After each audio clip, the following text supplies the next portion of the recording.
226 The Communist International. The discussion of the question of the Orient was opened by MAN, CPGB, with a short tub-thumping speech. The Turkish delegate spoke of the persecution of communists by Kemal Pasha. The Turkish Communist Party held its first congress in Baku. Nevertheless, the communists supported his movement because it was anti-imperialist, and the defeat of imperialism was the beginning of the world revolution. M.N. Roy, the Indian delegate, used the 5 minutes allotted to him to make an energetic protest against the opportunist way in which the Eastern question was discussed. No attention had been paid to it during the Congress, and when, the previous day, the Commission had at last met, not a single member of the European or American delegations had attended. The Chinese delegate also urged the international and the national sections to pay more attention and give more support to the movement in the Far East. Roy's protest was supported by a French delegate, who alleged that the Eastern Bureau of the Comintern had made no approach to the communist parties of the Western countries. Debates on the Italian Socialist Party and the KAPD also occupied a large amount of the Congress's time. The KAPD delegates to the Third Congress were Bergman, Hempel, Sachs, and Seaman. They were the only delegation to support the workers' opposition in the debate on the Russian Communist Party. They complained that the Russian and Comintern press gave misleading accounts of the KAPD, and refused to publish their corrections. The Congress declared that the KAPD, having been given sufficient time, must now either join the KPD or be expelled. The KAPD rejected amalgamation with the KPD. Expulsion followed at the ECCI meeting held after the Congress, in a resolution which asserted that the KAPD had published a number of pamphlets and articles of a counter-revolutionary character. The ECCI considered any association with the KAPD impossible until that party publicly renounces those counter-revolutionary ideas. Extracts from the resolution of the Third Comintern Congress on the report of the Executive Committee 29 June 1921 Protocol, 3, p. 408. The discussion of the ECCI report, given by Zinoviev, lasted for 3 sessions.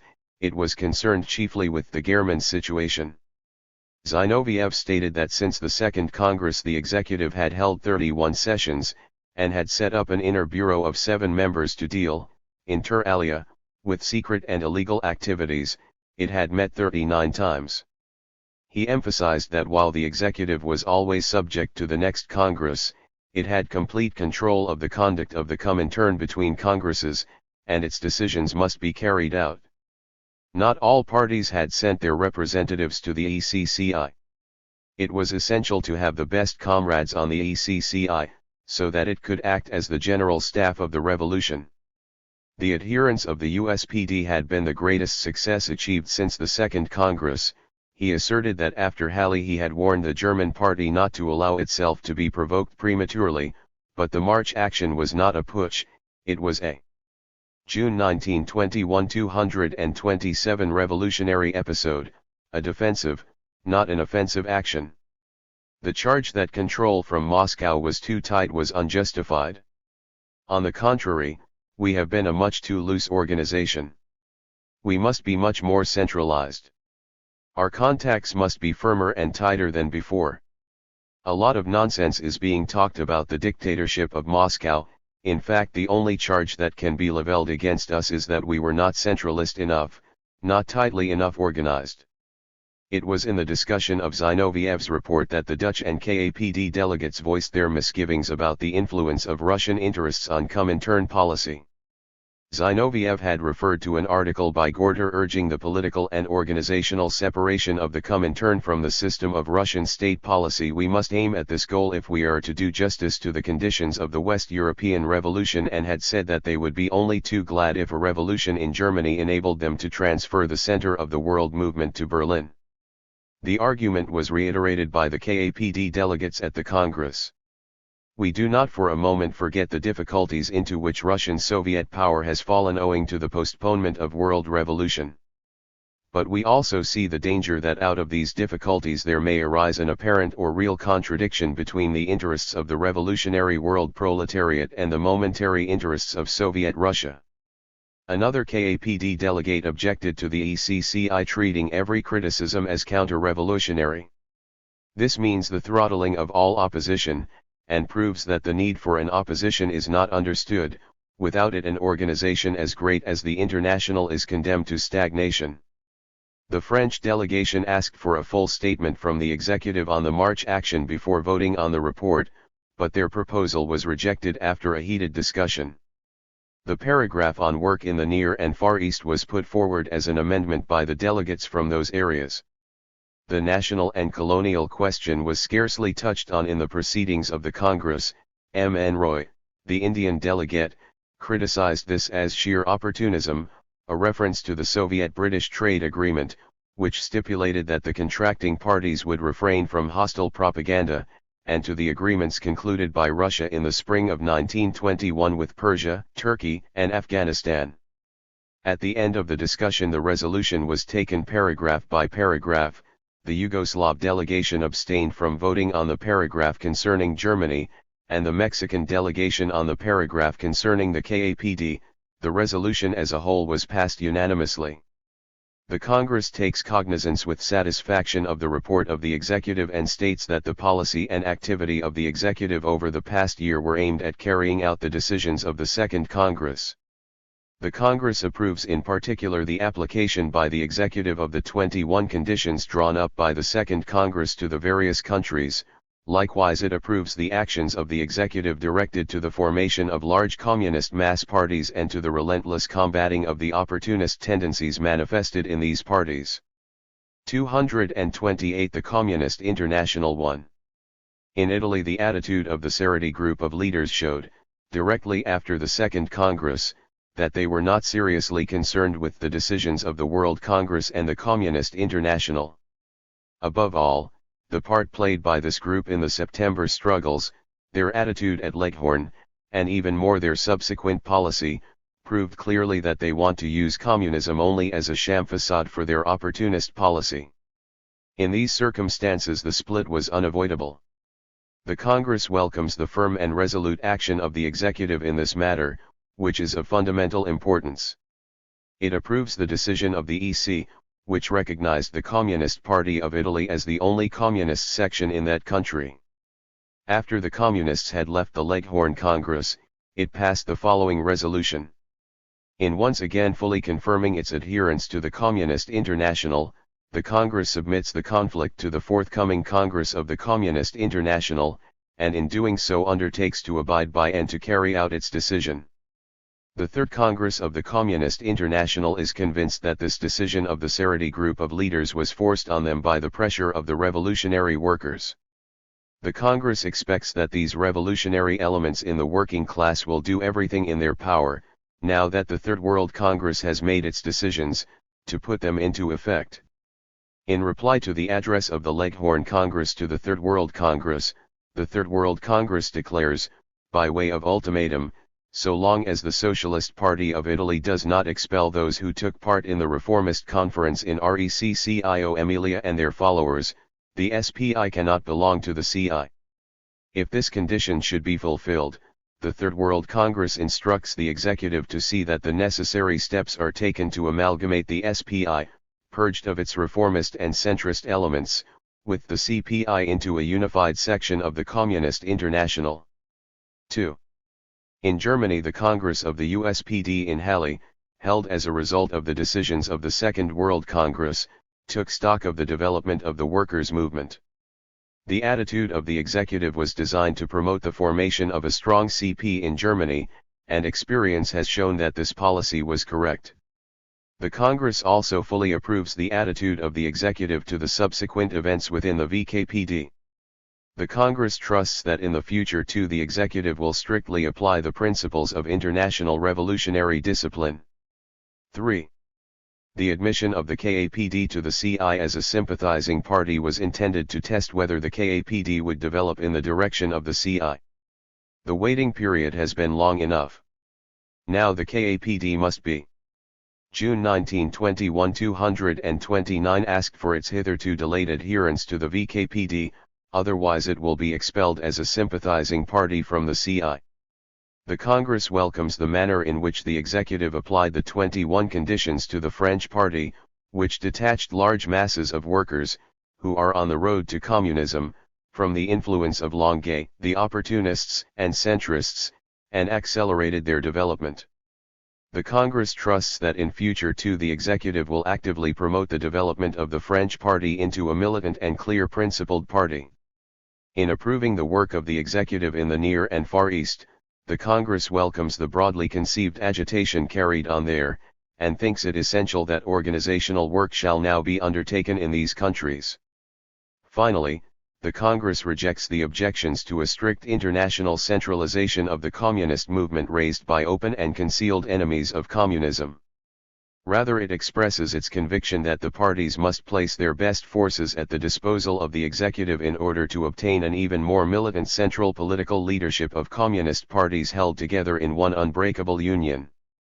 The lack of central leadership has been shown, for example, in the questions of the unemployed and of reparations, where the executive did not act quickly and effectively enough. The Congress trusts that the executive, with the greater cooperation of the member parties, will work out an improved machinery for maintaining contact and will, with greater participation by the parties in the executive, be in the position to carry out its constantly growing tasks to an even greater extent than formerly.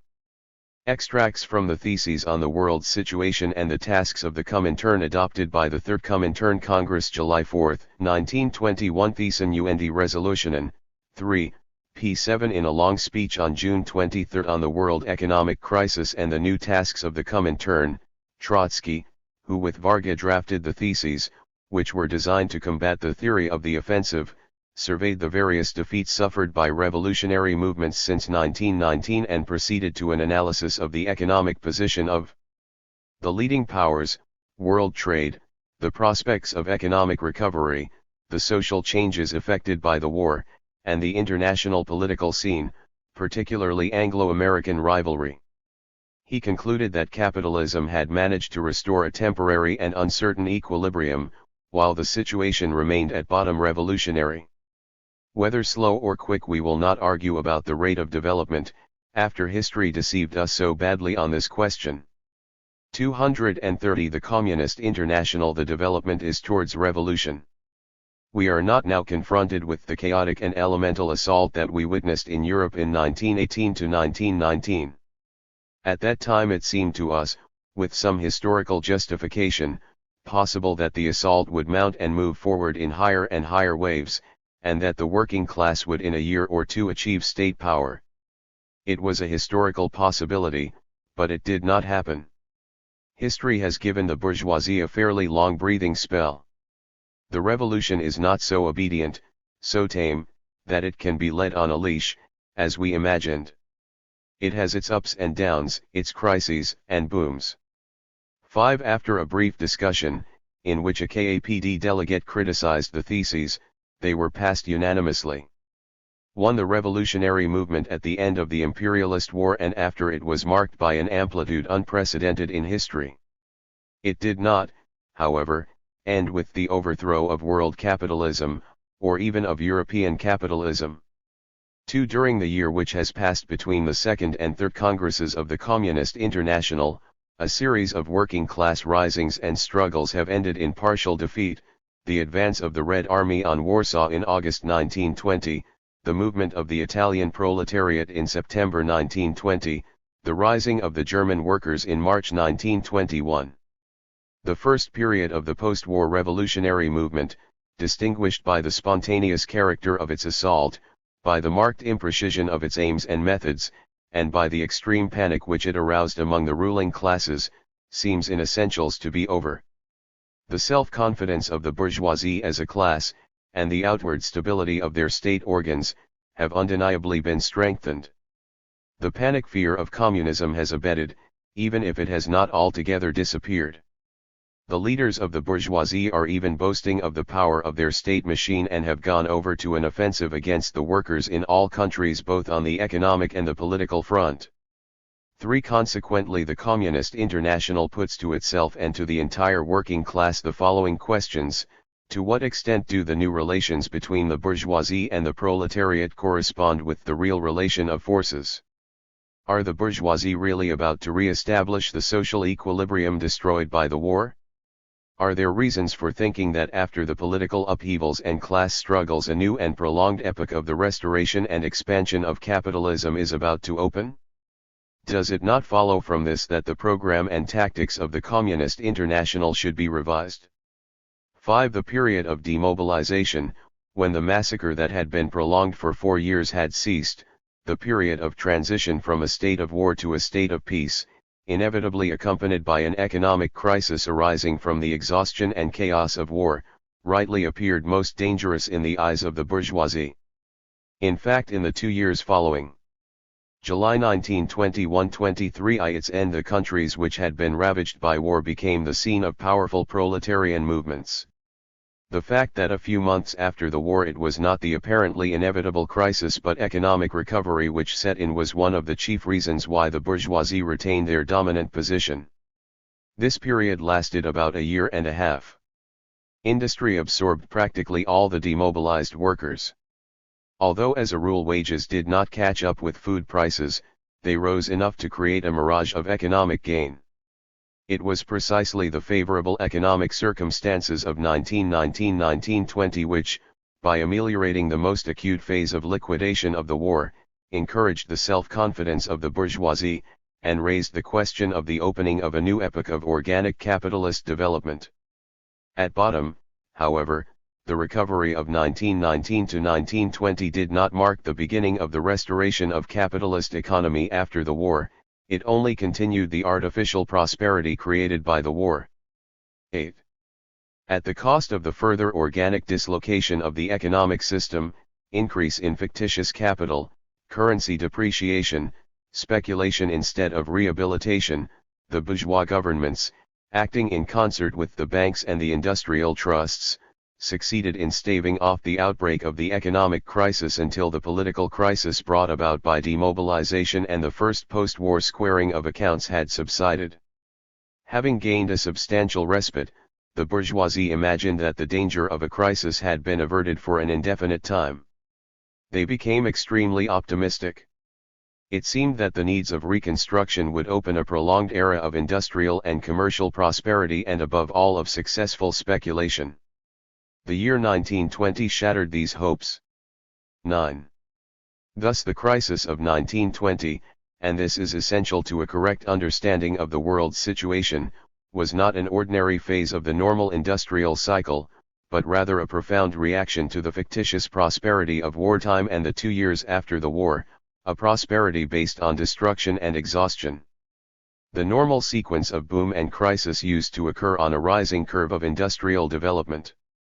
During the last 7 years, however, European production, instead of rising, has fallen steeply.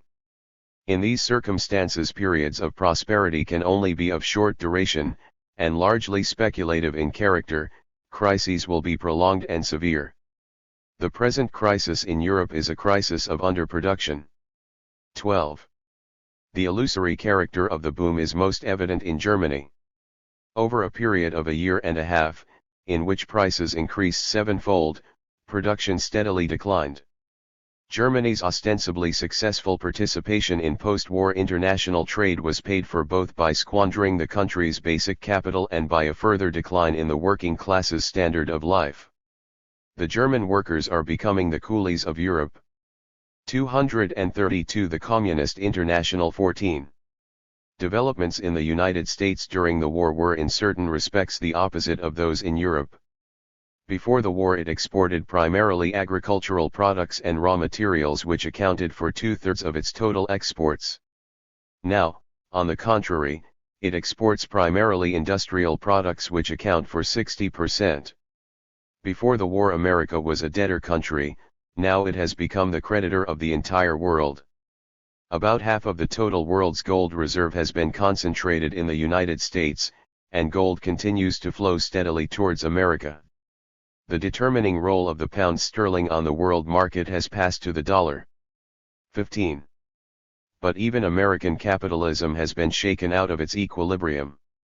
The immense expansion of American industry was determined by a singular combination of circumstances, by the absence of European competition, and above all by the European demand for war supplies. Ruined Europe has not been able even after the war to regain its position as a competitor with America on the world market, while as a market for American goods it cannot have anything like the importance which it had formerly. In the United States the crisis is the beginning of a deep-seated and lasting disruption of the economy resulting from the war in Europe. That is the result of the destruction of the former world division of labor. 16. Japan also profited from the war to expand its place on the world market. Its development was incomparably smaller than that of the United States and in a number of industries has a purely hothouse artificial character. While its productive forces were great enough to win markets deserted by competitors, they are insufficient to retain them in the struggle with more powerful capitalist countries. Hence the severe crisis, which in fact began in Japan. 18. Thus whether we examine production, trade, or credit, and not only in Europe but on all world markets, we find no reason to affirm that any stable equilibrium is being restored. Europe's economic decline continues, but the full extent of the destruction of the foundations of European economy will be revealed only in the years to come. The world market is disorganized. Europe needs American products but has nothing to offer in return. Europe is suffering from anemia, America from plethora. The gold standard has gone. The depreciation of European currencies, which has in some cases reached 99%, presents the most serious obstacle to international trade. The unceasing and violent fluctuations in the exchanges transform capitalist production into wild speculation. The world market has no universal standard of value. The gold standard can be re-established in Europe only by increasing exports and reducing imports. But ruined Europe is incapable of making this change. America, on the other hand, is protecting itself against European dumping by raising its tariff barriers. Europe remains a lunatic asylum. Most of the countries. July 1921 233 prohibit exports and imports and multiply their protective tariffs. England is taking measures against German exports and the entire economic life of Germany is at the mercy of a gang of allied speculators, particularly the French. The territory of Austria-Hungary has been cut by a dozen tariff barriers. 19. The disappearance of Soviet Russia, both as a market for industrial products and as a supplier of raw materials, helped appreciably to shatter the world economic equilibrium. Russia's return to the world market cannot in the near future make any great change. 20. The war, which destroyed productive forces to a degree unprecedented in history, did not arrest the process of social differentiation. On the contrary, the proletarianization of the large middle strata, including the new middle class, employees and civil servants, etc., and the concentration of property in the hands of small cliques, trusts, cartels, consortiums, etc., have made enormous progress in the last 7 years in the countries which suffered most from the war. Thus in regard to material resources Europe has been set back decades, while social tensions have become more acute, far from being arrested, their growth has been greatly accelerated. This cardinal fact is by itself enough to belie any hope of prolonged and peaceful development on a democratic basis. Progressive differentiation on the one hand, and, on the other, proletarianization and pauperization caused by economic decline will give the class struggle a tense, bitter, and convulsive character. In this respect the crisis only continues the work of the war and post-war speculative boom. 22. The fall in the purchasing power of money has hit public and private employees more severely as a rule than the proletariat. The lower and middle ranks, their security shattered, have become an element of political unrest which undermines the structure of the state they serve. The new middle class, which, according to the reformists, was the pillar of conservatism, may rather become during the epoch of transition a revolutionary factor. 23. Capitalist Europe has finally lost its predominant economic position. That was the foundation of its relatively stable class structure. All the efforts of the European countries, England and to some extent France, to restore that situation can only aggravate the chaos and insecurity. 24. While in Europe the concentration of property has been based on general impoverishment, in the United States both this concentration and the greater acuteness of class antagonisms have reached an extreme degree on the basis of a feverish expansion of wealth. The sudden changes in the economic situation because of the general uncertainties of the world market give to the class struggle in America an extremely tense and revolutionary character. A period of capitalist expansion unprecedented in 234. The Communist International history is bound to be followed by an unusual outburst of revolutionary struggle. 25.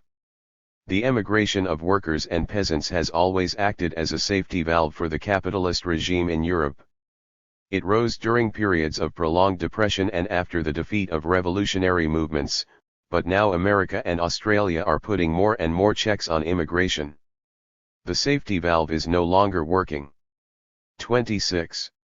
The vigorous development of capitalism in the East, particularly in India and China, has created new social bases there for the revolutionary struggle.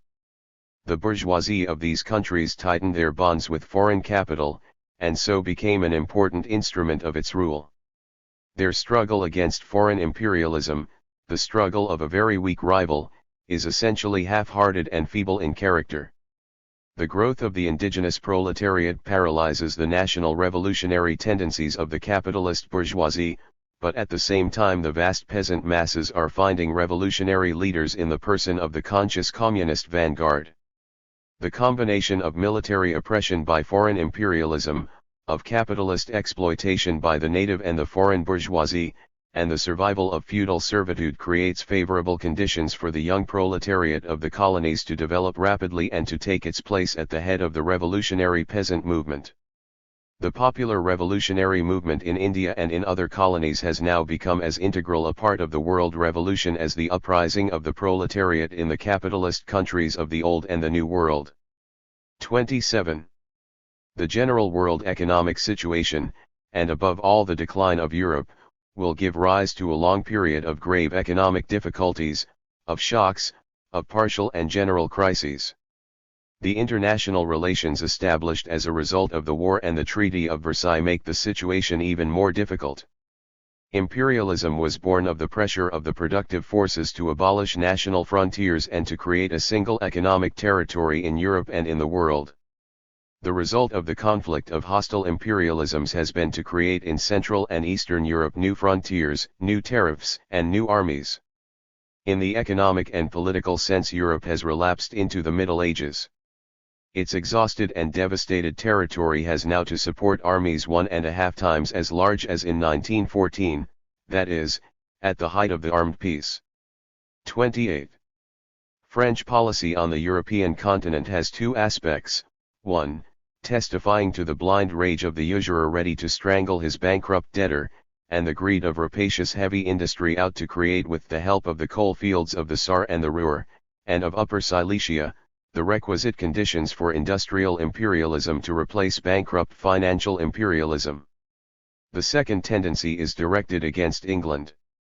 England's policy is to keep German coal apart from French ore, but the union of July 1921 235 these two is one of the most important prerequisites of European reconstruction.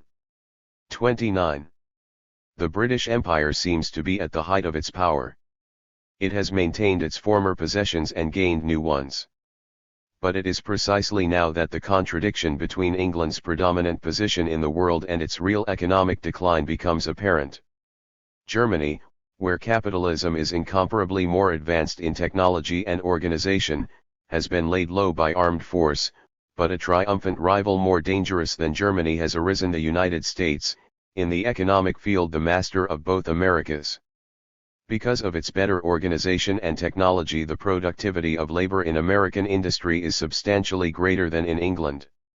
In the industrial field, Great Britain has gone over to the defensive, and on the pretext of fighting cut-price German competition is shielding itself with protectionist measures against the United States.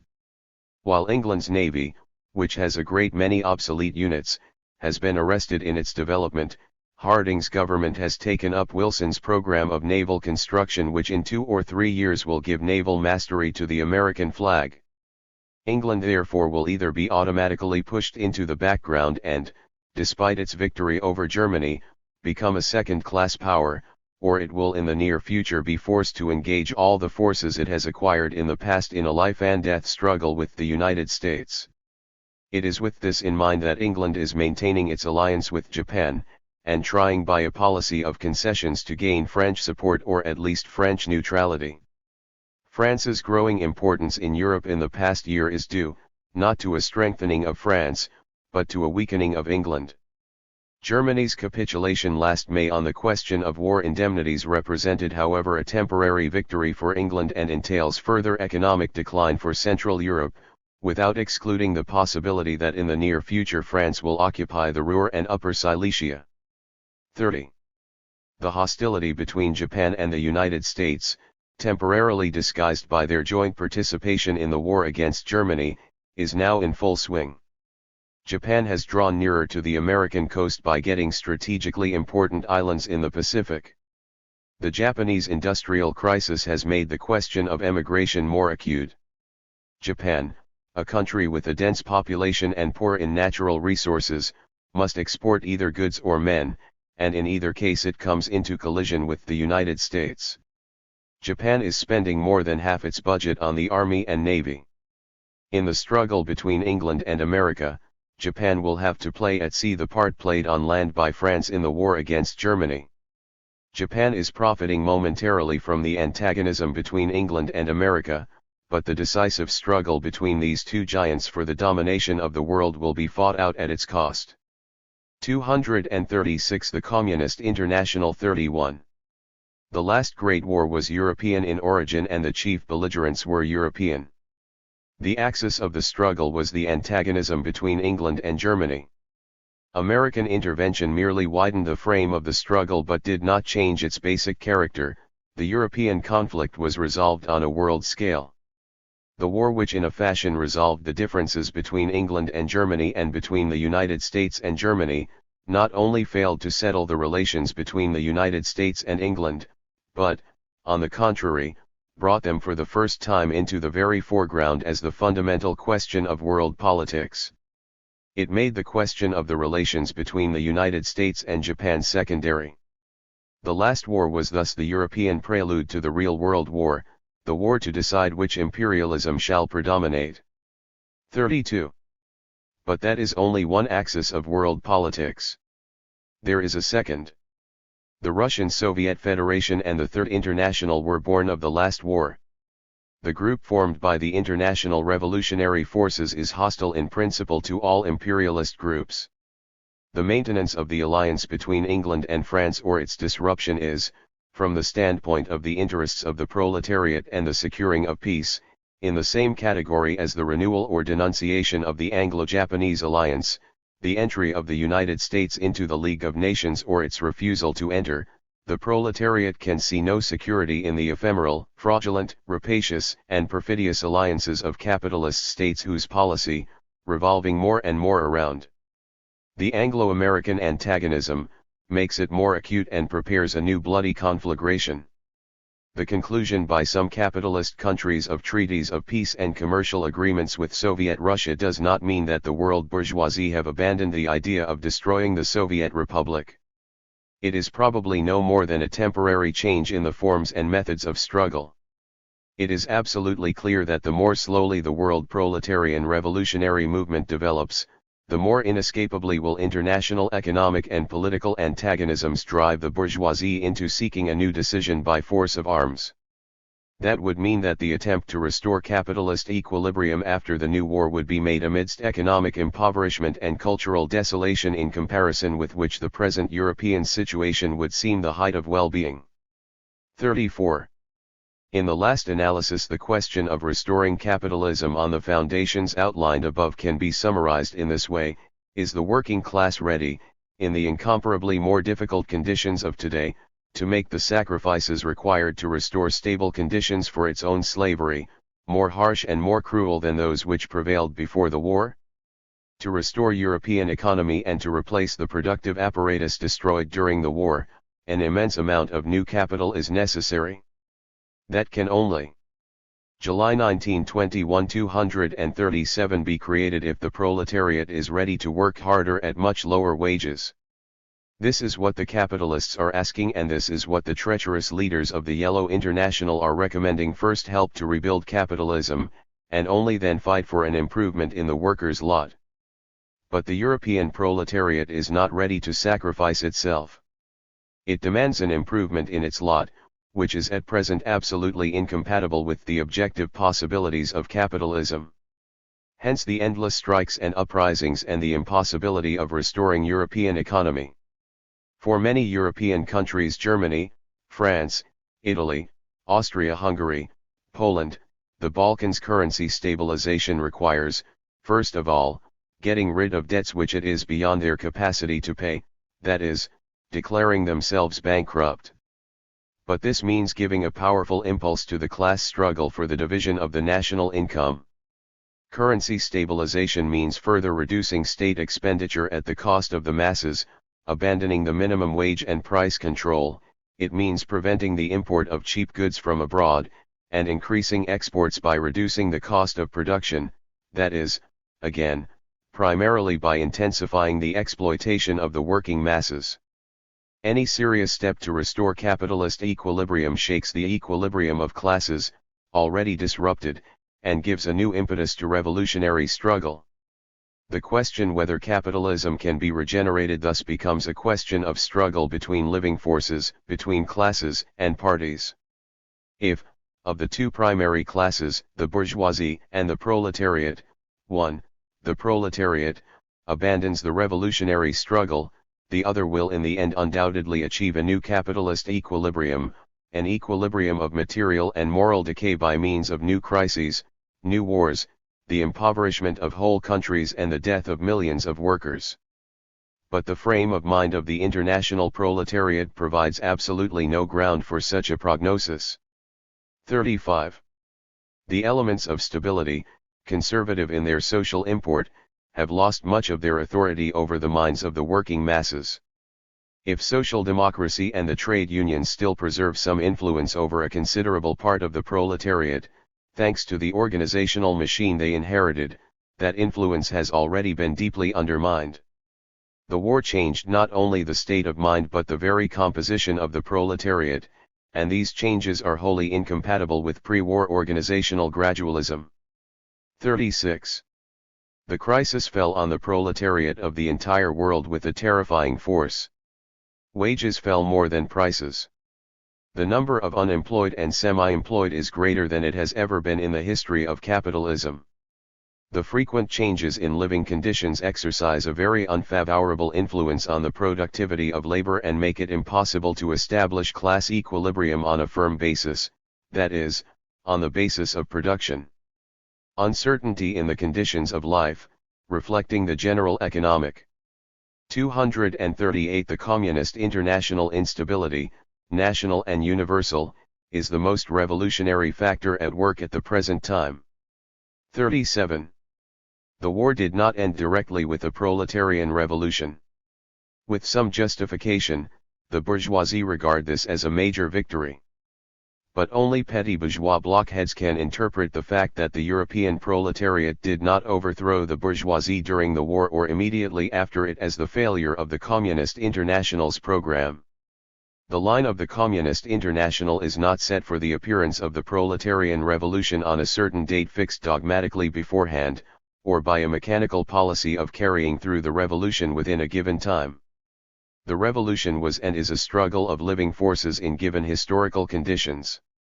The destruction by war of capitalist equilibrium throughout the world creates favorable fighting conditions for the forces of social revolution.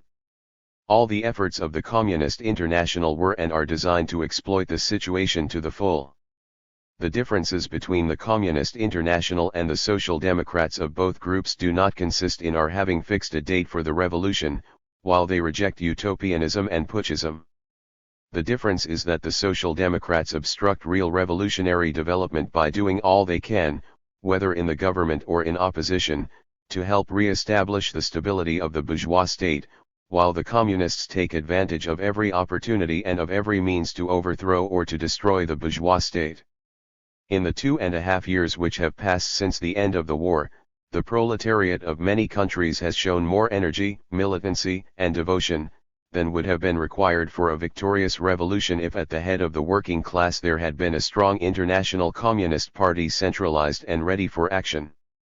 But for a number of historical reasons it was the Second International which stood at the head of the proletariat during and immediately after the war, and that organization was and still is an invaluable political instrument in the hands of the bourgeoisie. 39. It cannot be denied that the open revolutionary struggle of the proletariat for power is at the present moment slackening and slowing down in many countries. But after all, it could not be expected that the post-war revolutionary offensive, once it failed to win an immediate victory, would follow an unbroken upward curve of development. Political movements also have their cycles, their ups and downs. The enemy does not remain passive, he fights. If the proletarian attack is not crowned with success, the bourgeoisie pass at the first chance to the counterattack. The loss of some positions, won without difficulty, is followed by a temporary depression among the proletariat. But it is equally undeniable that the curve of capitalist development is downwards, with a few passing upward. July 1921 239 movements, while the curve of revolution is rising although it shows a few falls.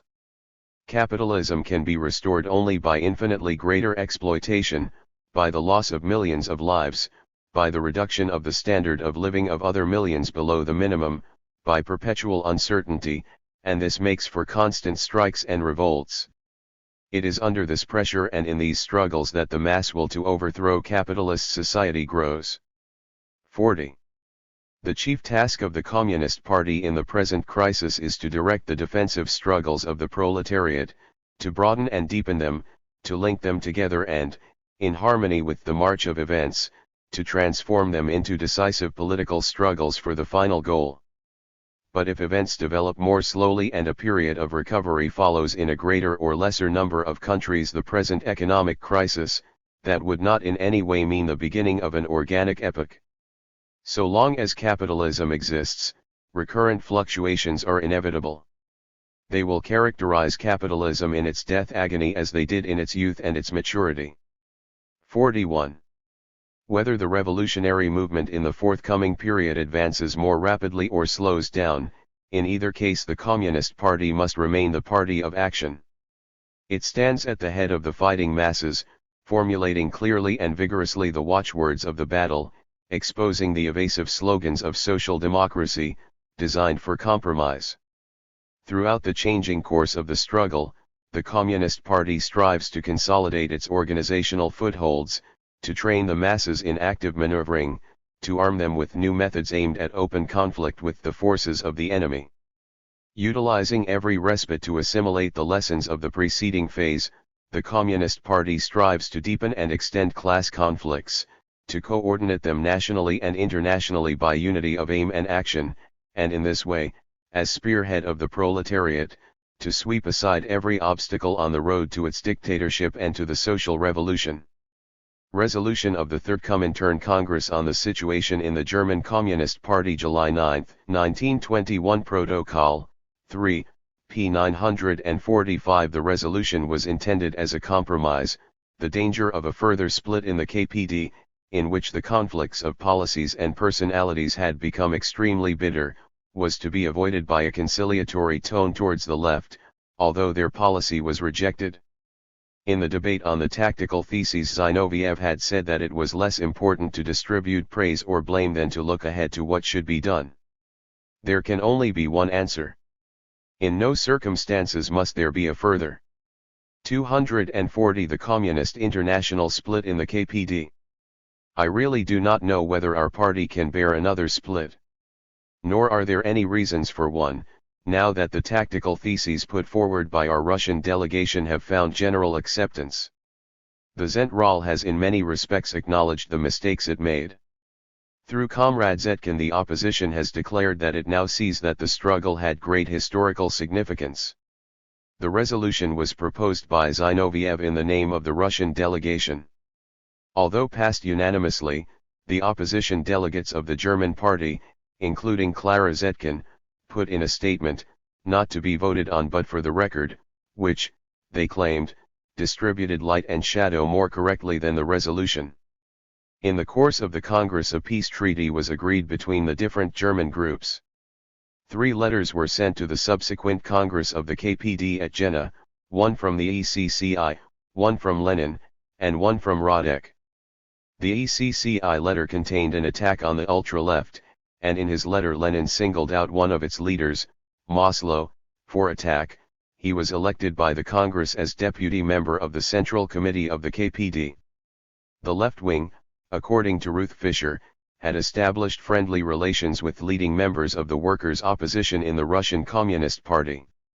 The resolution of the Jena Congress on the decisions of the Third Comintern Congress noted that in his criticism of the March action, Comrade Trotsky had failed to mention that it was due not only to a mistaken philosophy of the revolutionary offensive but also to the former passivity of the party. At the Fourth Congress, the dispute between the right and left wings in the KPD was brought before a commission which included, for the Russians, Lenin, Trotsky, Zinoviev, Bukharin, and Radek. Ernst Mayr, of the German right wing, asked for disciplinary action against the left, but the commission supported Lenin's rejection of this demand.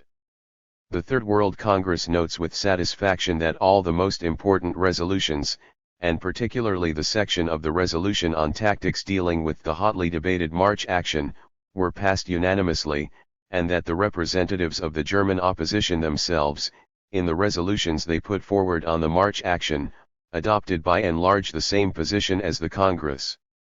In this, the Congress sees proof that united and concentrated work within the VKPD on the basis of the decisions of the Third Congress is not only desirable but also practicable. The Congress considers any further disintegration of forces within the VKPD, any factionalism, not to speak of a split, as the greatest danger for the entire movement. The Congress expects the Zentrale and the majority in the VKPD to deal tolerantly with the former opposition, and expects the opposition to carry out loyally the decisions of the Third Congress, and is convinced that the Zentrale will do everything possible to rally all the forces of the party.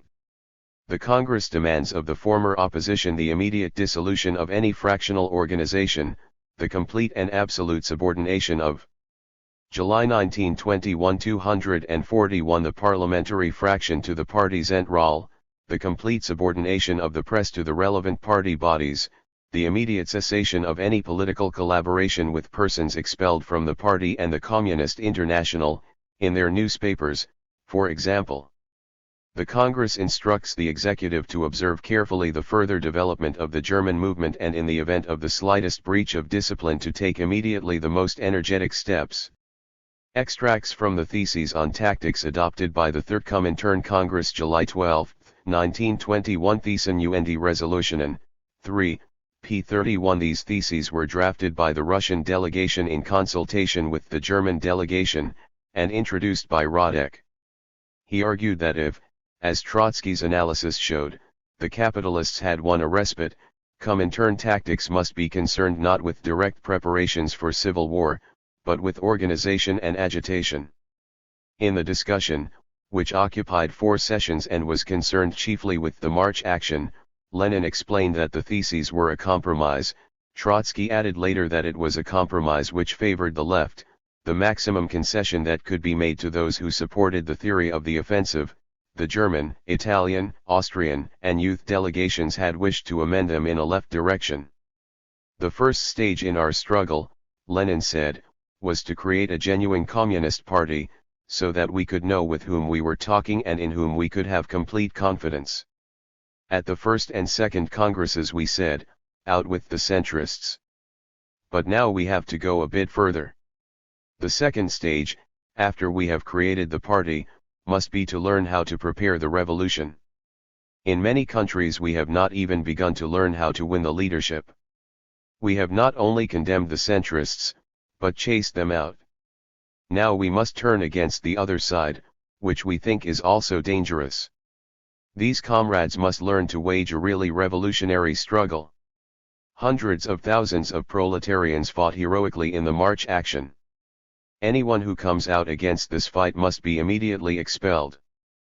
But after that, we must learn from our mistakes to make better preparation for the struggle. We must not be afraid of exposing our mistakes in front of the enemy. Whoever fears that is no revolutionary.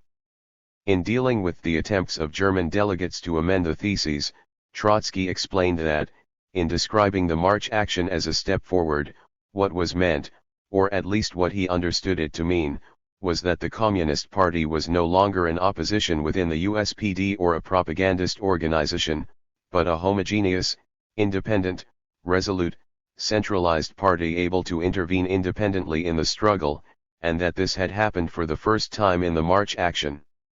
It was not meant as a defense of the March action.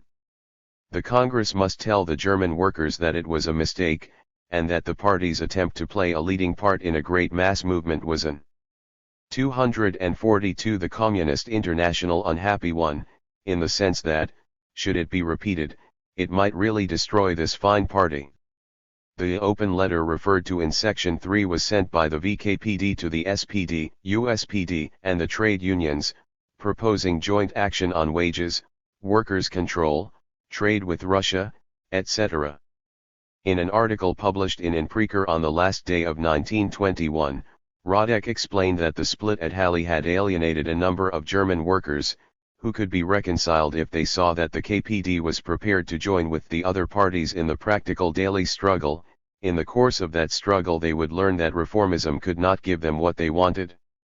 The open letter was drafted by Radek, in agreement with Paul Levi, apparently to counter the putschism of a section of the German party favored by Zinoviev. The move was supported by Lenin, and the letter was published in the Rotfani on January 8, 1921.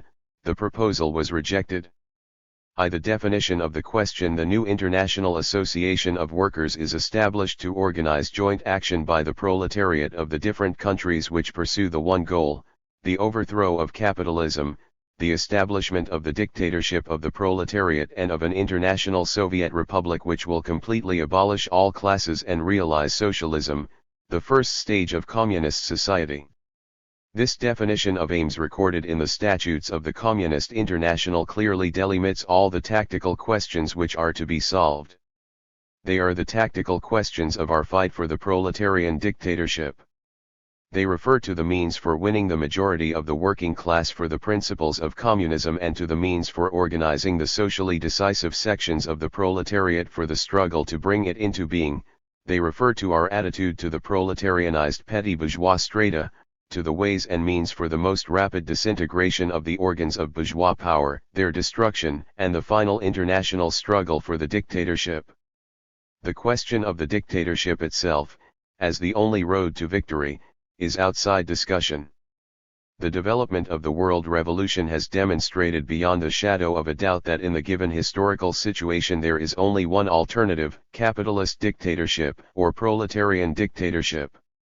The Third Congress of the Communist International takes up anew the examination of tactical questions at a time when, in a number of countries, the objective situation has become acutely revolutionary and a number of mass communist parties have been formed which, however, nowhere yet possess the actual leadership of the majority of the working class in real revolutionary struggle. 2. Towards new struggles: the world revolution, that is, the downfall of capitalism and the concentration of the revolutionary energy of the proletariat, its organization.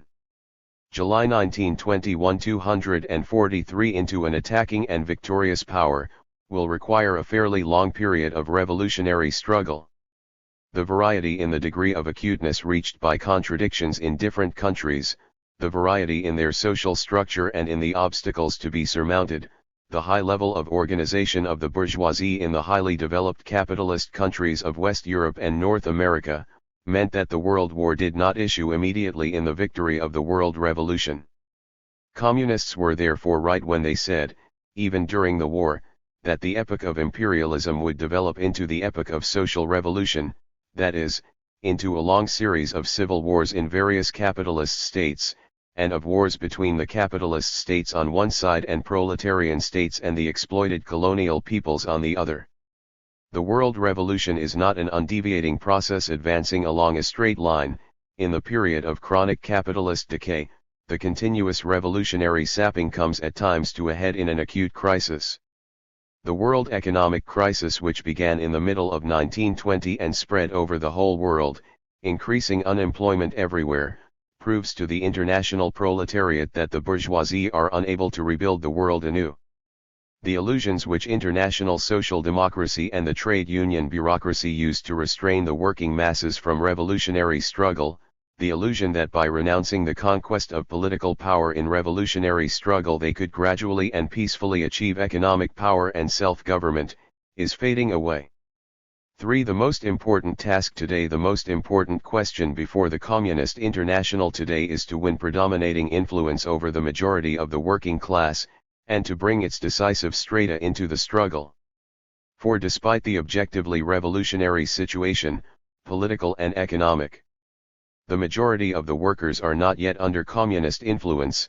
This is particularly true of those countries where finance capital is very powerful and where consequently large strata of workers are corrupted by imperialism, e.g. England and America, while real revolutionary mass propaganda has only just begun. From the day of its foundation, the Communist International has clearly and unambiguously made its goal the formation not of small communist sects, trying by propaganda and agitation only to establish their influence over the working masses, but participation in the struggle of the working masses, the direction of this struggle in a communist spirit, and the creation in the course of this struggle of experienced, large, revolutionary, mass communist parties.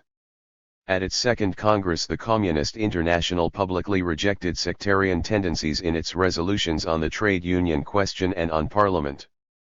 The experience of 2 years of struggle by the communist parties has fully confirmed the correctness of this position.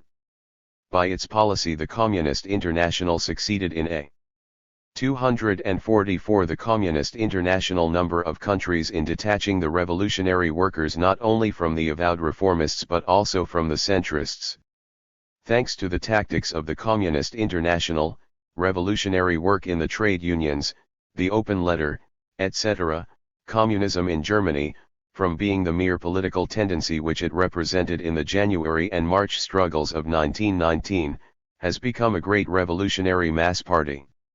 It has won an influence in the trade unions which has induced the trade union bureaucrats, fearing the revolutionary effect of communist trade union work, to expel many communists from the unions and force them to take on themselves the odium of splitting the unions. In France, the communists have won the majority of the Socialist Party. In England, the communist groups are consolidating themselves on the basis of the tactical platform of the Communist International, and their growing influence is forcing the social traders to try to make their affiliation to the Labour Party impossible. Sectarian communist groups, like the KAPD, on the other hand, have had not the slightest success. The theory of strengthening communism by propaganda and agitation alone, by the foundation of separate communist trade unions, has suffered complete shipwreck. Nowhere has it been possible to found an influential communist party by these means. For the situation in the Communist International has not everywhere advanced far enough in forming mass communist parties by these means. Indeed, in 2 of the most important countries of victorious capitalism everything still remains to be done in this respect. In the United States, where, for historical reasons, there was no broad revolutionary movement even before the war, the communists are still only on the threshold of the first stage of forming a communist nucleus and establishing contact with the working masses. The economic crisis, which has thrown 5 millions out of work, provides a very favorable soil for this work. Conscious of the threatening danger that the workers' movement will become more radical and be influenced by the communists, American capital is trying by the most barbarous persecution to break the young communist movement, to annihilate it and drive it underground, where, it is hoped, lacking contact with the masses, it will degenerate and wither away. Nor, despite the concentration of its forces into a single communist party, has the English communist movement succeeded in becoming a mass party. The prolonged dislocation of English economy, the unprecedented acuteness of the strike movement, the growing discontent among the broadest masses of the people with Lloyd George's government, the possibility that the Labour Party and Liberal Party will win the next general election. All this opens new revolutionary perspectives and confronts English. July 1921, 245 communists with questions of the utmost importance. The cardinal task of the Communist Party of Great Britain is to become a mass party. The powerful strike movement is testing the capacity, the reliability, the steadfastness, and conscientiousness of the trade union apparatus and leaders before the eyes of millions of workers. In these circumstances, communist work in the trade unions is of decisive importance.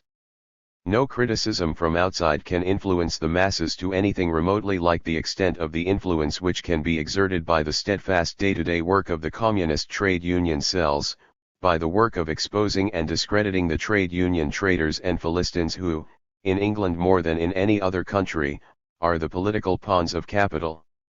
The mass communist parties of Central and Western Europe are working out appropriate methods of revolutionary agitation and propaganda, elaborating methods of organization which correspond to their fighting character, and are passing over from agitation and propaganda to action.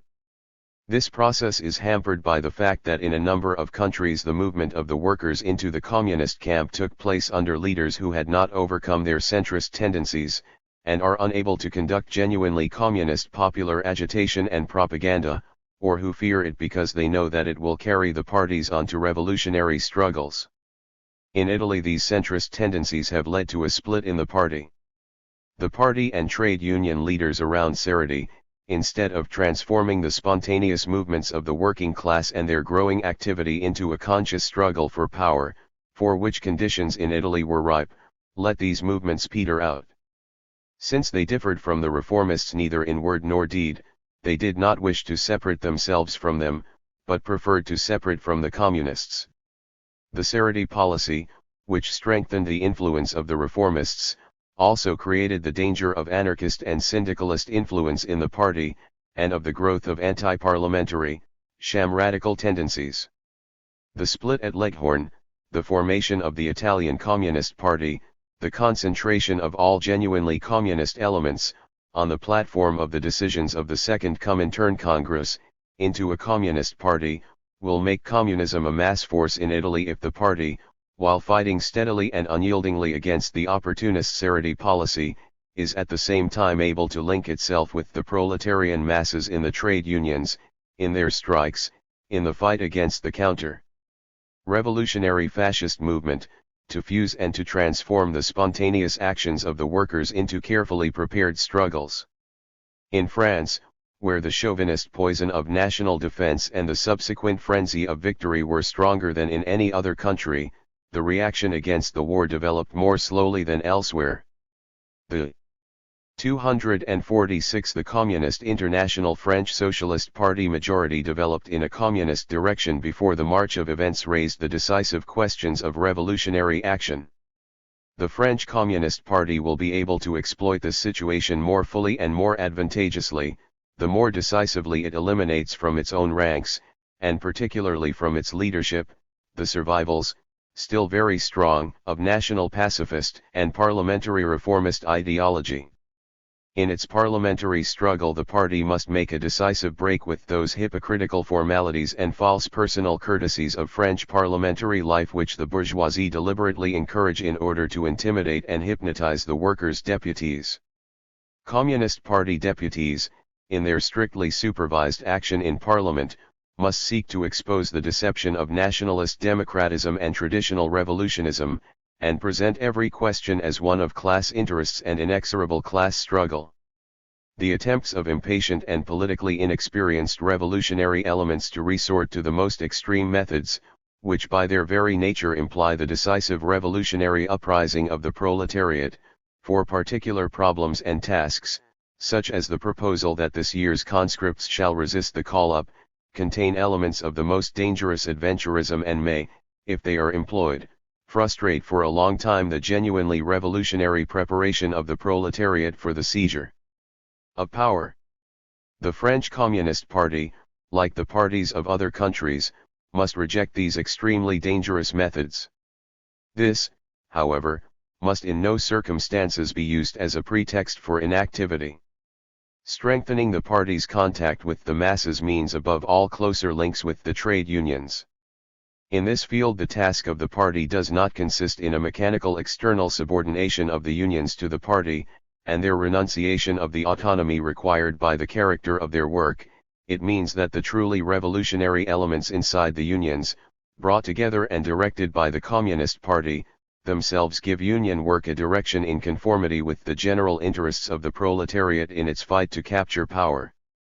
Bearing this in mind, the Communist Party of France must, in a friendly but clear and resolute fashion, criticize those anarcho-syndicalist tendencies which reject the proletarian dictatorship and deny the necessity of the organization of the proletarian vanguard in a single centralized directing body, that is, in a communist party. The dislike of petty politicians characteristic of French syndicalism is primarily the expression of a perfectly natural hatred of traditional socialist parliamentarians. The genuinely revolutionary character of the Communist Party will create the possibility of convincing all revolutionary elements of the necessity of political organization if the working class is to seize power. The amalgamation of the revolutionary syndicalist and the communist. July 1921 247 organizations into one is an essential prerequisite for any serious struggle by the French proletariat. The United Communist Party of Germany, although it is already a mass party, has the great task of increasing and consolidating its influence on the broad masses, of winning the proletarian mass organizations and the trade unions, of destroying the influence of the Social Democratic Party and trade union bureaucracy, and of becoming the leader of the mass movement in the coming struggles of the proletariat. This, its main task, means that all the work of agitation and organization must be directed to winning the sympathy of the majority of the working class, without which, in view of the strength of German capital, no victory for communism in Germany is possible. Neither in the extent nor in the content of its agitation has the party up to now been equal to this task. Nor did it consistently pursue the policy indicated in the open letter, of putting forward the practical interests of the proletariat in opposition to the treacherous policy of the social democratic parties and trade union bureaucracy. Centrist tendencies, not yet completely overcome, meant that the party, faced with the necessity of struggle, went into it rashly, without sufficient preparation, and without maintaining the essential moral contact with the non-communist masses. The active tasks which will soon confront the VKPD, because of the breakdown of the German economy and the capitalist threat to the very existence of the working masses, can only be accomplished if the party, instead of opposing the tasks of organization and agitation to those of action, of the deed, keeps constantly on the alert the spirit of militancy in its organizations, makes its agitation really popular in character, and builds its organizations in such a way that, through its close ties with the masses, it develops the ability to weigh up situations carefully, to determine the moment for fighting, and to prepare thoroughly for the fight. The parties of the Communist International will become revolutionary mass parties only if they overcome opportunism, its survivals and traditions, in their own ranks by seeking to link themselves closely with the working masses in their struggle, deriving their tasks from the practical struggles of the proletariat, and in these struggles rejecting both the opportunist policy of self-deception, of hushing up and smoothing over the unbridgeable contradictions, and the use of revolutionary phrases, which obscure a clear view into the real relation of forces and ignore the difficulties of the struggle. The communist parties arose out of a split in the old social democratic parties. The watchwords and the principles of the communist parties provide the only ground on which the working masses can again unite, for they express the necessities of the proletarian struggle.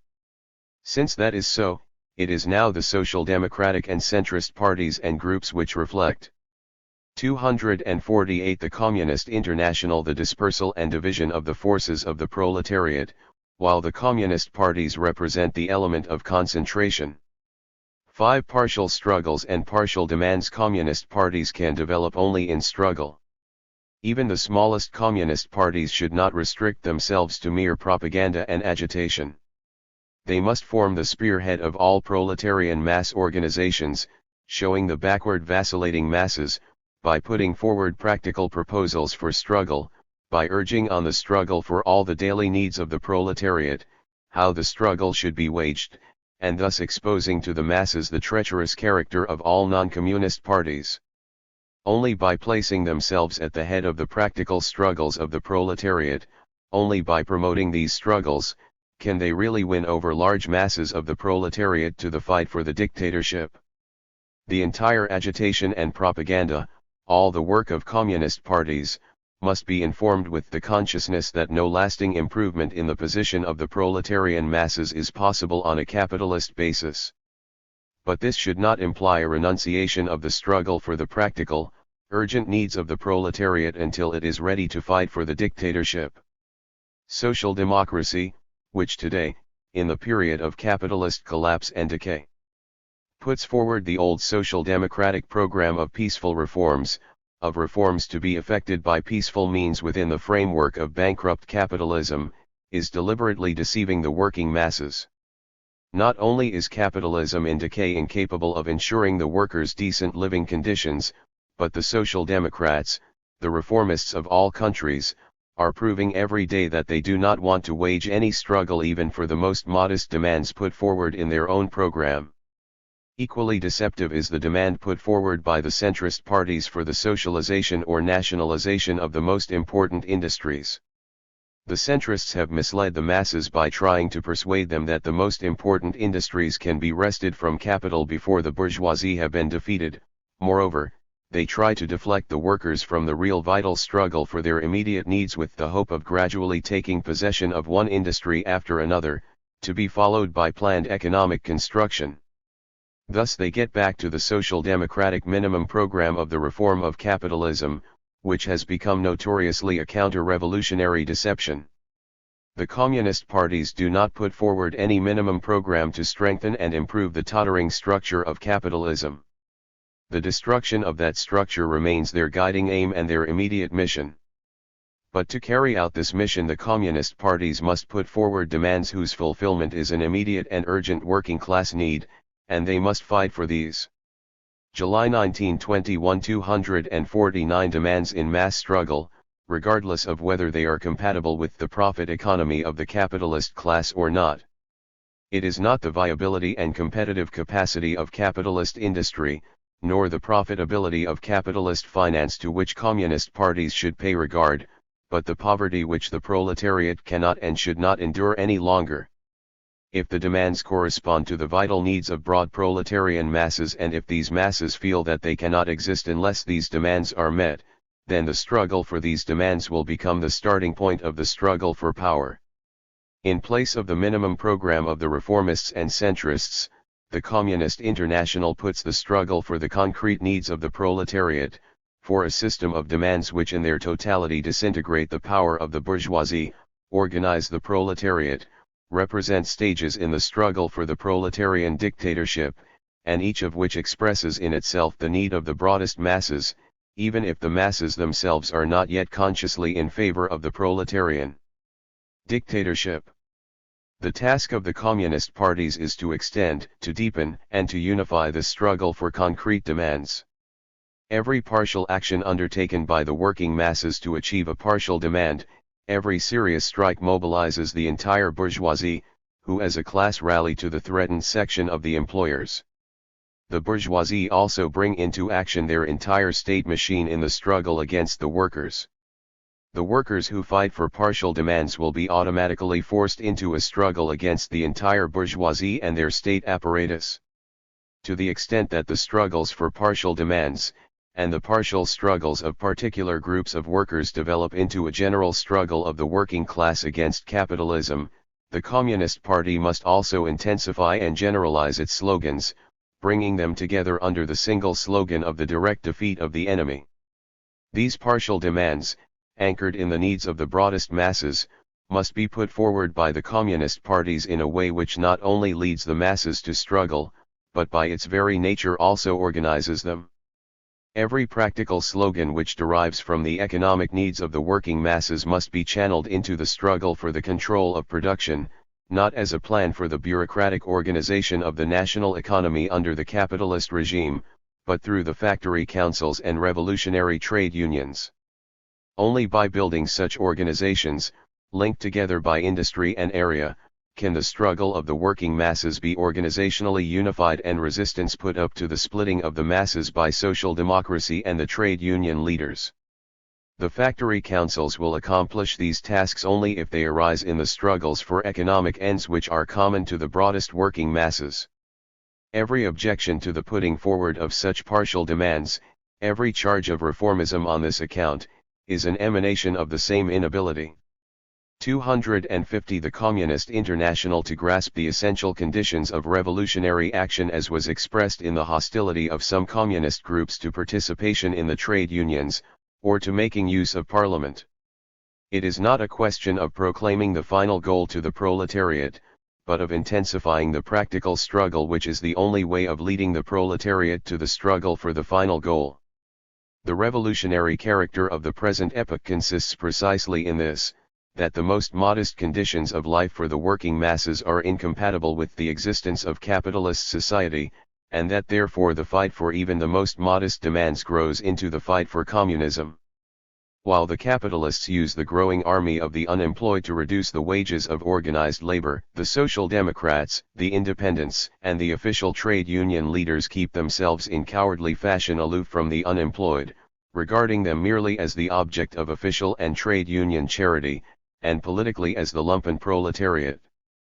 Communists must realize that in present circumstances the army of the unemployed is a revolutionary factor of immense significance, and they must assume the leadership of this army.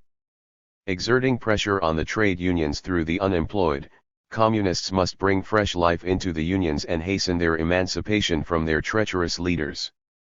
The more unemployed and short-time workers there are, the more do their interests become the interests of the working class as a whole, to which the temporary interests of the labor aristocracy must be subordinated. As representative of working class interests as a whole, the Communist Party cannot restrict itself to their recognition and their use in propaganda. It can only represent them effectively if, when circumstances warrant, it leads the masses of the most oppressed and impoverished workers into the struggle, regardless of the resistance of the labor aristocracy. 6. Preparing for the struggle. The character of the transitional epoch makes it obligatory for all communist parties to raise to the utmost their readiness for struggle. Any struggle may turn into a struggle for power. Where communist parties represent a mass force, where their influence extends beyond their own party organization to the broad working masses, they must by action rouse the working masses to struggle. Powerful mass parties cannot confine themselves to criticizing other parties and putting forward communist demands in opposition to theirs. On them, as mass parties, rests the responsibility for the development of the revolution. Wherever the position of the working masses becomes more and more intolerable, the communist parties must do their utmost to get them to fight for their interests. Since, in Western Europe and America, where the July 1921 251 working masses are organized in political parties and trade unions, spontaneous movements are for the time being unlikely except in very rare cases. The communist parties must try, by exerting their influence in the unions, by increasing their pressure on other parties supported by the working masses, to get joint action in the struggle for the immediate interests of the proletariat. Should the non-communist parties be forced into the struggle, the communists must warn the working masses from the outset of the possibility of treachery by the non-communist parties at a subsequent stage of the struggle, must do their utmost to make the situation more acute and push it further, in order to be able if necessary to continue the struggle independently, e.g. the open letter of the VKPD, which can serve as a model starting point for action on these lines. If Communist Party pressure in the unions and the press does not suffice to get the proletariat into a united front in the struggle, it is the duty of the Communist Party to try on its own to lead large sections of the working masses into struggle. An organized fighting proletarian minority must be used to counteract mass passivity. This independent policy of defending the vital interests of the proletariat by its most active and class-conscious section will be successful, and will spur on the backward masses, if its goals derive from the actual situation, if they are intelligible to the broad masses, if the masses see in them their own goals, even though they are not yet capable of fighting for them. But the Communist Party must not restrict itself to defense against the dangers threatening the proletariat. In the epoch of world revolution it is by its very nature an attacking party, on the offensive against capitalist society. It is obliged, whenever a defensive struggle grows in depth and extent, to turn it into an attack on capitalist society. It is also obliged to do everything it can to lead the workers into this attack whenever the conditions for this are at hand.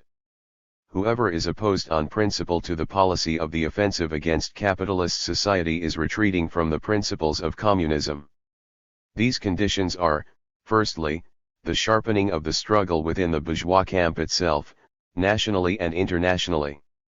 If the struggles in the bourgeois camp have become so great that there are prospects that the working class will have to deal with an enemy whose forces are broken up and divided, the party must seize the initiative in leading the masses into struggle after careful political and, so far as possible, organizational preparation.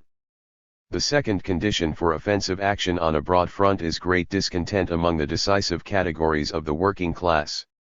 While the movement is advancing, the slogans must be stepped up, but should the movement recede, it is the duty of the communist leadership to withdraw the fighting masses from the struggle in as orderly and united a fashion as possible. 252 The Communist International. Whether the Communist Party wages an offensive or defensive struggle depends on the actual circumstances. What is most important is that it should be imbued with a spirit of militancy and fighting readiness, and overcome the centrist passivity which necessarily diverts even party propaganda into semi-reformist channels.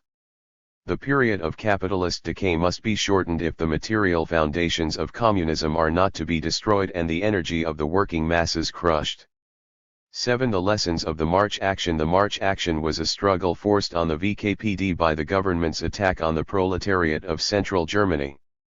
In this first great struggle since its foundation, the VKPD made a number of mistakes, of which the most important was that it did not clearly emphasize the defensive character of the struggle, but by the call to an offensive gave the unscrupulous enemies of the proletariat, the bourgeoisie, the SPD, and the USPD, the opportunity to denounce the VKPD to the proletariat as a plotter of putschs.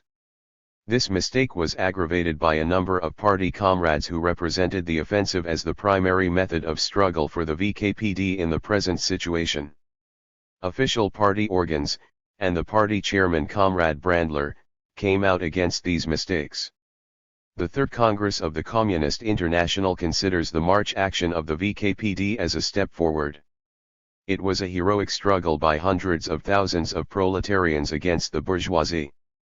By assuming leadership of the defense of the workers of Central Germany, the VKPD showed that it was the party of the revolutionary German proletariat.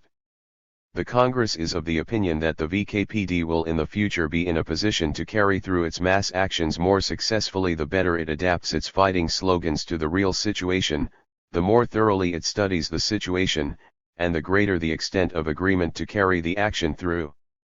In making a thorough examination of the possibilities of struggle, the VKPD must carefully note the circumstances and opinions which indicate difficulties, and subject the reasons advanced against an action to searching inquiry, but once action has been decided on by the party authorities, all comrades must obey the decisions of the party and carry the action through. Criticism of the action should begin only after the action itself is ended, it should be made only in party organizations and bodies, and must take account of the situation of the party in relation to the class enemy. Since Levi disregarded these obvious requirements of party discipline and the conditions of party criticism, the Congress confirms his expulsion from the party and considers it impermissible for any member of the Communist International to collaborate with him. July 1921 253. 8 Forms and means of direct struggle. The forms and means of struggle, its extent, are, like the question of offensive or defensive action, dependent on definite conditions which cannot be arbitrarily created. Previous revolutionary experience shows various forms of partial action. 1. Partial action by a particular stratum of the working class, the miners, railwaymen, etc., in Germany and England. 2. Partial action by the entire working class for limited objectives, Action during the Cap days, action by English miners against military intervention by the English government in the Russo-Polish War.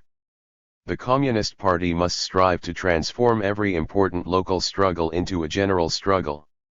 Just as it is obliged wherever possible to summon the entire working class to the defense of the fighting workers in one industry, so it must whenever possible bring out the workers of other industrial centers in defense of the fighting workers in one area. Revolutionary experience shows that the larger the field of battle, the greater the prospects for victory. The bourgeoisie in their struggle against the expanding world revolution rely partly on their White Guard organizations and partly on the dispersal of the workers' forces, the delay in forming the United Proletarian Front. The greater the masses drawn into the struggle, the broader the field of battle, the more must the enemy divide and split his forces. The bourgeoisie, who boast of their power and their stability, know perfectly well, in the person of their leading governments, that they only have a breathing space, and that in present conditions any mass strike has the tendency to develop into civil war and into a direct struggle for power. In the proletarian struggle against the capitalist offensive, it is the duty of communists not only to occupy the front rank and to instill an understanding of the basic revolutionary tasks, but to create their own workers' detachments and defense organizations, relying on the best and most active elements in the factories and trade unions, to resist the fascists and dissuade the jeunesse dorée of the bourgeoisie from exasperating the strikers. Because of the extraordinary importance of the counter-revolutionary shock troops, the Communist Party, acting primarily through its trade union cells, must devote special attention to this question, organize a comprehensive information and contact service, keep under constant observation the forces of the White Guard, their headquarters, arms depots, connections with the police, the press, and the political parties, and work out in advance all the details of defense and counterattack. Against the acts of white terrorism and the fury of white justice, the Communist Party must keep alive in the minds of the proletariat the idea. 254 The Communist International that at the time of insurrection it must not let itself be deluded by the enemy's appeals to its clemency. It will set up people's courts, and with proletarian justice settle accounts with the torturers of the proletariat. But when the proletariat is only beginning its march to battle, when it is only beginning to rally its forces by strikes, agitation, and political campaigns, the use of weapons and acts of sabotage have a purpose only if they serve to obstruct the transport of troops intended for use against the fighting proletarian masses or to wrest important positions from the enemy in direct struggle.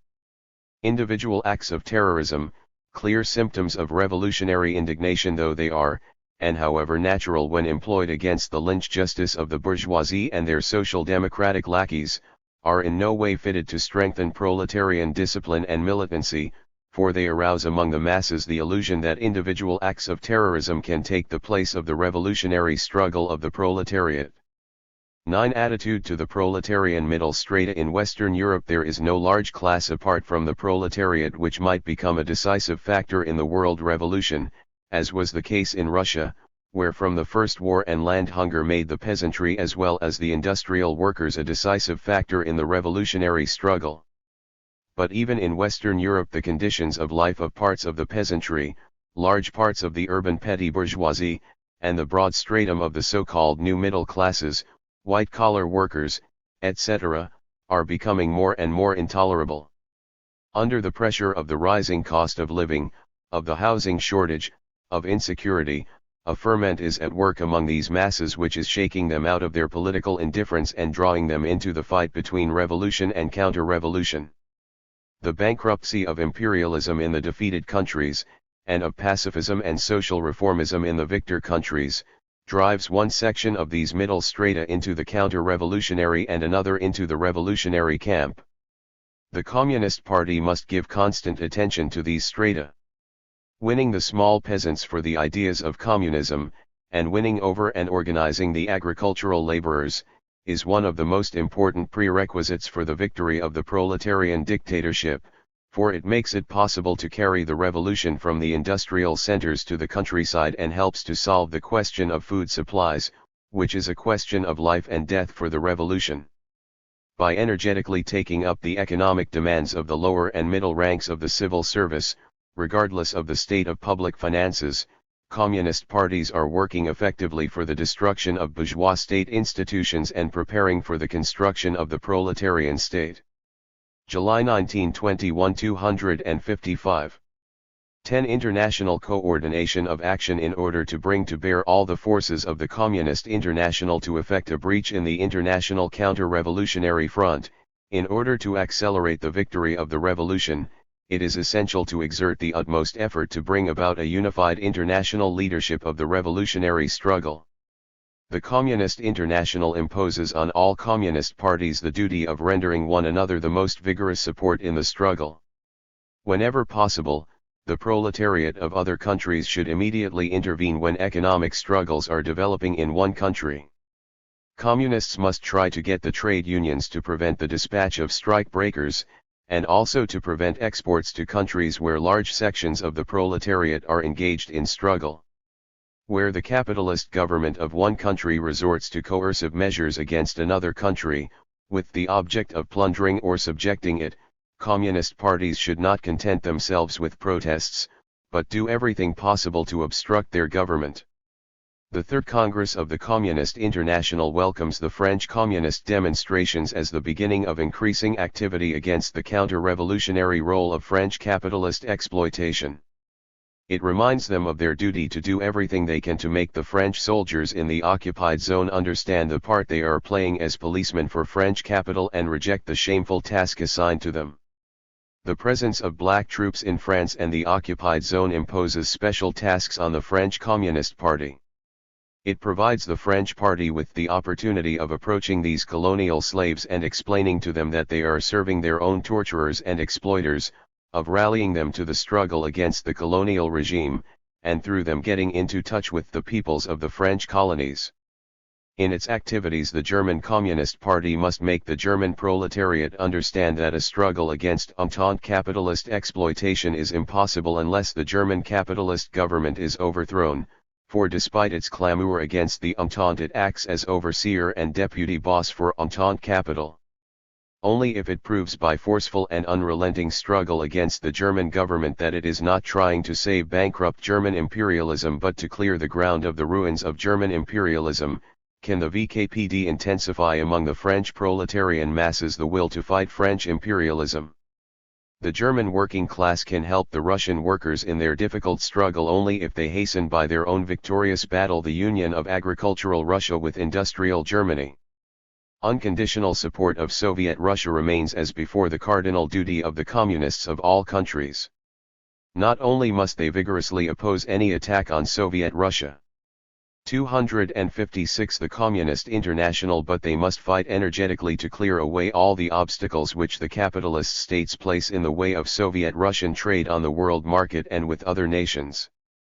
Only if Soviet Russia succeeds in restoring its economy, in alleviating the terrible distress caused by 3 years of imperialist war and 3 years of civil war, in increasing the working capacity of the masses, will it be able in future to help the victorious proletarian states of the West with food and raw materials and protect them from strangulation by American capital. It is impossible to predict where the proletarian breakthrough is going to take place. Therefore it is the duty of the Communist International to intensify its efforts on all sectors of the proletarian world front, and it is the duty of the communist parties to do their utmost, with all the means at their disposal, in support of the decisive struggles of any section of the Communist International. Whenever a large-scale dispute breaks out in one country, the communist parties in other countries should try to bring all internal conflicts to a head. 11. The decay of the Second and 2.5 Internationals. Although the parties of the center and of social democracy differ only in the words they use, the union of the two into one international has not yet taken place. Indeed, in February the centrist parties formed a separate international union with its own platform and statutes. On paper this 2.5 International is trying to hover between democracy and proletarian dictatorship. In fact it is helping the capitalist class in every country by encouraging a spirit of irresolution among the working class. The basic similarity in the political character of the reformists and centrists is shown in their common defense of the Amsterdam Trade Union International, the last stronghold of the world bourgeoisie. Wherever they have influence in the unions, the centrists unite with the reformists and the trade union bureaucracy to fight the communists, to reply to the attempts to revolutionize the unions by expelling communists and splitting the unions, so proving that just like the Social Democrats they are opponents of the proletarian struggle and pacemakers of the counter-revolution. Extracts from the theses on the structure of communist parties and on the methods and content of their work, adopted by the Third Comintern Congress July 12, 1921 Thesen UND Resolutionen, 3, p. 105. In introducing these theses on July 10, Coenen admitted that they had been hastily drafted, and they were referred without further discussion to a commission. 2 days later they were passed unanimously, without discussion. The July 1921 257 theses were intended to impose greater uniformity of structure on the parties. Although conditions varied from country to country, the aim of the Communist Party was everywhere the same, and the enemy was the same. The parties were to make factory cells their basic unit, members who could not be organized into these were to be formed into working groups on a local basis. Coenen emphasized the importance of trade union work. The communist cells in these were to annoy, to torment, and to drive to desperation the trade union bureaucracy. Where communist parties were illegal, they must establish legal sympathizing organizations through which the illegal party could exert its influence. It was of these theses that Lenin said, at the Fourth Congress, at the Third Congress in 1921 we adopted a resolution on the structure of communist parties and the methods and content of their activities. It is an excellent resolution, but it is almost entirely Russian, that is to say, everything in it is taken from Russian conditions. That is its good side, but it is also its bad side, bad because scarcely a single foreigner, I am convinced of this, and I have just reread it, can read it. Firstly, it is too long, 50 paragraphs or more. Foreigners cannot usually read items of that length. Secondly, if they do read it, they cannot understand it, precisely because it is too Russian. It is permeated and imbued with the Russian spirit. Thirdly, if there is by chance a foreigner who can understand it, he cannot apply it. My impression is that we committed a gross error in passing that resolution, blocking our own road to further progress. As I said, the resolution is excellent, and I subscribe to every one of the 50 paragraphs. But I must say that we have not yet discovered the form in which to present our Russian experience to foreigners, and for that reason the resolution has remained a dead letter. If we do not discover it, we shall not go forward. He returned to the same point later. The foreign comrades must learn to understand what we have written about the organizational structure of the communist parties, which they have signed without reading and understanding. This must be their first task. That resolution must be carried out. It cannot be carried out overnight. The resolution is too Russian, it reflects Russian experience. That is why it is quite unintelligible to foreigners, and they cannot be content with hanging it in a corner like an icon and praying to it. They must digest a good slice of Russian experience. How they will do this I do not know. We Russians must also find ways and means of explaining the principles of this resolution to the foreigners. General 1. The organization of the party must be adapted to the conditions and the purpose of its activity. 2. There can be no one absolutely correct and unalterable form of organization for the communist parties. The conditions of the proletarian class struggle are subject to change in an unceasing process of transformation, and the organization of the proletarian vanguard must always seek the appropriate forms which correspond to these changes. Similarly, the parties in the different countries must be adapted to the historically determined peculiarities of the country concerned. 258 The Communist International. But this differentiation has definite limits. Despite all peculiarities, there is a similarity in the conditions of the proletarian class struggle in the different countries and in the various phases of the proletarian revolution, which is of fundamental importance for the international communist movement. It creates a common basis for the organization of communist parties in all countries. 4. Any joint action requires leadership, and this is necessary above all in the greatest struggle in world history. The organization of the Communist Party is the organization of communist leadership in the proletarian revolution. 5. Successful leadership presupposes moreover the closest contact with the proletarian masses. Without such contact the leaders will not lead the masses but, at best, only follow them. These organic contacts are to be sought in the Communist Party organization through democratic centralism. 2. On democratic centralism. 6. Democratic centralism in the Communist Party organization should be a real synthesis, a fusion of centralism and proletarian democracy. This fusion can be attained only on the basis of constant common activity, of constant struggle of the entire party organization. Centralism in the Communist Party organization is not formal and mechanical but the centralization of communist activity, that is, the formation of a strong, militant, and at the same time flexible leadership. Formal or mechanical centralization would be the centralization in the hands of a party bureaucracy of power to dominate the other members or the masses of the revolutionary proletariat outside the party. But only enemies of communism can maintain that the Communist Party wants to dominate the revolutionary proletariat by its leadership of the proletarian class struggle and by the centralization of this communist leadership. That is a lie. Equally incompatible with the principles of democratic centralism adopted by the Communist International is a conflict of power or a struggle for domination within the party. The organizations of the old non-revolutionary labor movement developed an all-pervading dualism, such as that which arose in the organization of the bourgeois state, the dualism between bureaucracy and people. Under the ossifying influence of the bourgeois environment their officials became estranged and a arriving labor community was replaced by a purely formal democracy and the splitting of the organization into active functionaries and passive masses. To a certain degree, the revolutionary workers' movement has unavoidably inherited this tendency to formalism and dualism from the bourgeois environment. 7. If centralization is not to remain a dead letter, if it is to be really July 1921 259 carried out, this must be done in such a way that the members feel it to be an objectively justified strengthening and development of their common activity and fighting strength. Otherwise it will appear to the masses as a bureaucratization of the party which will conjure up an opposition to any centralization, to any leadership, to any strict discipline. Anarchism is the obverse of bureaucratism. 3. The Communists' obligation to work. 8. The Communist Party must be a working school of revolutionary Marxism.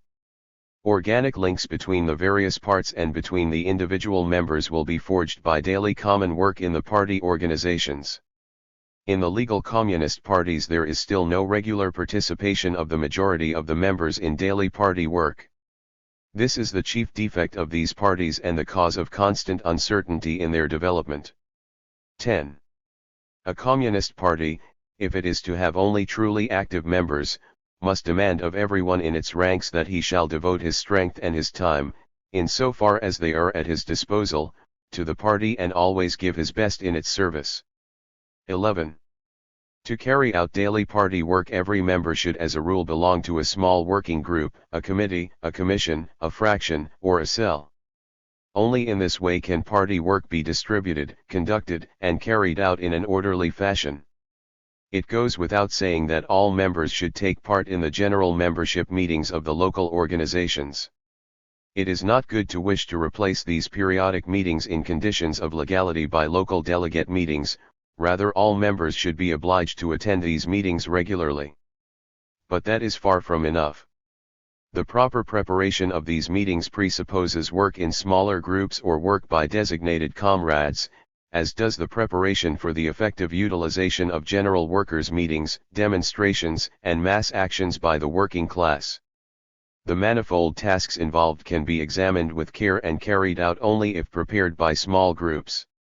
Unless this detailed work is constantly carried out by the entire membership and distributed among small working groups, Even our most zealous efforts to participate in the class struggles of the proletariat will only lead to vain and powerless attempts to influence these struggles and not to the necessary concentration of all living revolutionary forces of the proletariat into a unified communist party capable of action. 12. Communist nuclei should be formed for the day-to-day work in the various spheres of party activity: house-to-house agitation, party studies, literature distribution, information services, liaison service, etc. 260. The Communist International communist cells are nuclei for day-to-day communist work in factories and workshops, in trade unions, in proletarian cooperatives, in military detachments, etc., wherever there are at least a few members or candidates of the Communist Party. If there are several party members in one factory or trade union branch, etc., the cell is extended to a fraction whose work is directed by the nucleus. Whether circumstances demand the formation of a wider opposition fraction, or participation in an already existing opposition, communists must try to bring it under the leadership of their cell. The question whether a communist cell should come out openly as communist can be decided only after a thorough examination of the dangers and advantages of such a course in the given situation. 13. It is particularly important that this reorganization shall from the outset be carried out with great care and after comprehensive deliberation. It is easy to distribute the members in any organization into small cells and groups according to a formal scheme and then without further ado require them all to undertake daily party work. But that would be worse than not beginning at all. It would very soon provoke dissension and aversion among the party members to this important innovation. 16. Our entire party work consists of practical or theoretical struggle or preparation for struggle. Until now, specialization in this work has for the most part been very defective. There are some important fields in which the party has only accidentally done any work. For example, the legal parties have done practically nothing in the special struggle against the political police. As a rule, the instruction of party comrades happens only casually and incidentally, and moreover so superficially that the greater part of the most important theoretical decisions of the party, even the party program and the resolutions of the Communist International, remains wholly unknown to large sections of the party membership. The work of instruction must be systematically organized throughout the entire system of party organization, in all the party's working groups, and must be carried on unceasingly. This will also enable the party to reach a higher level of specialization. 17. The obligation to work necessarily involves the obligation to report. This applies both to all organizations and organs of the party, as well as to each individual member. 18. The party makes a regular quarterly report to the leadership of the Communist International. Every organization in the party must report to its immediately superior committee. For example, the local organization must send in a monthly report to the appropriate committee. Every cell, fraction, and working group must report to that party body under whose actual direction it stands. Individual members report, say weekly, to the cell or working group to which they belong, and on the July 1921 261 fulfillment of special commissions to the party organ from which they were received. The report should always be given at the first opportunity. It is to be given verbally unless the party has asked for a written report. Reports should be brief and objective. Those who receive the reports are responsible for the safekeeping of those reports which it would be unwise to publish, as well as for transmitting important reports without delay to the relevant leading party body. 19. In all communist cells, fractions, and working groups the reports made, as well as the reports to be made, should be discussed. Discussion must become a customary practice. Cells and working groups must see that individual party members, or groups of members, are regularly given special instructions to observe and to report on hostile organizations, particularly petty bourgeois organizations and, above all, Socialist Party organizations. For propaganda and agitation. 20. Our general task in the period before open revolutionary insurrection is revolutionary propaganda and agitation. This activity and its organization is still often pursued to a large extent in the old formal manner by casual intervention from outside at mass meetings and without special attention to the concrete revolutionary content of speeches and writings. Communist propaganda and agitation must take root in the very center of the proletariat. It must grow out of the actual life of the workers, out of their common interests and aspirations, and particularly out of their common struggles. The most important aspect of communist propaganda is its revolutionary content. It is from this point of view that the slogans and attitudes on concrete questions in different situations must be most carefully examined. This requires constant and detailed instruction, not only for professional propagandists and agitators but also for all other party members. 21.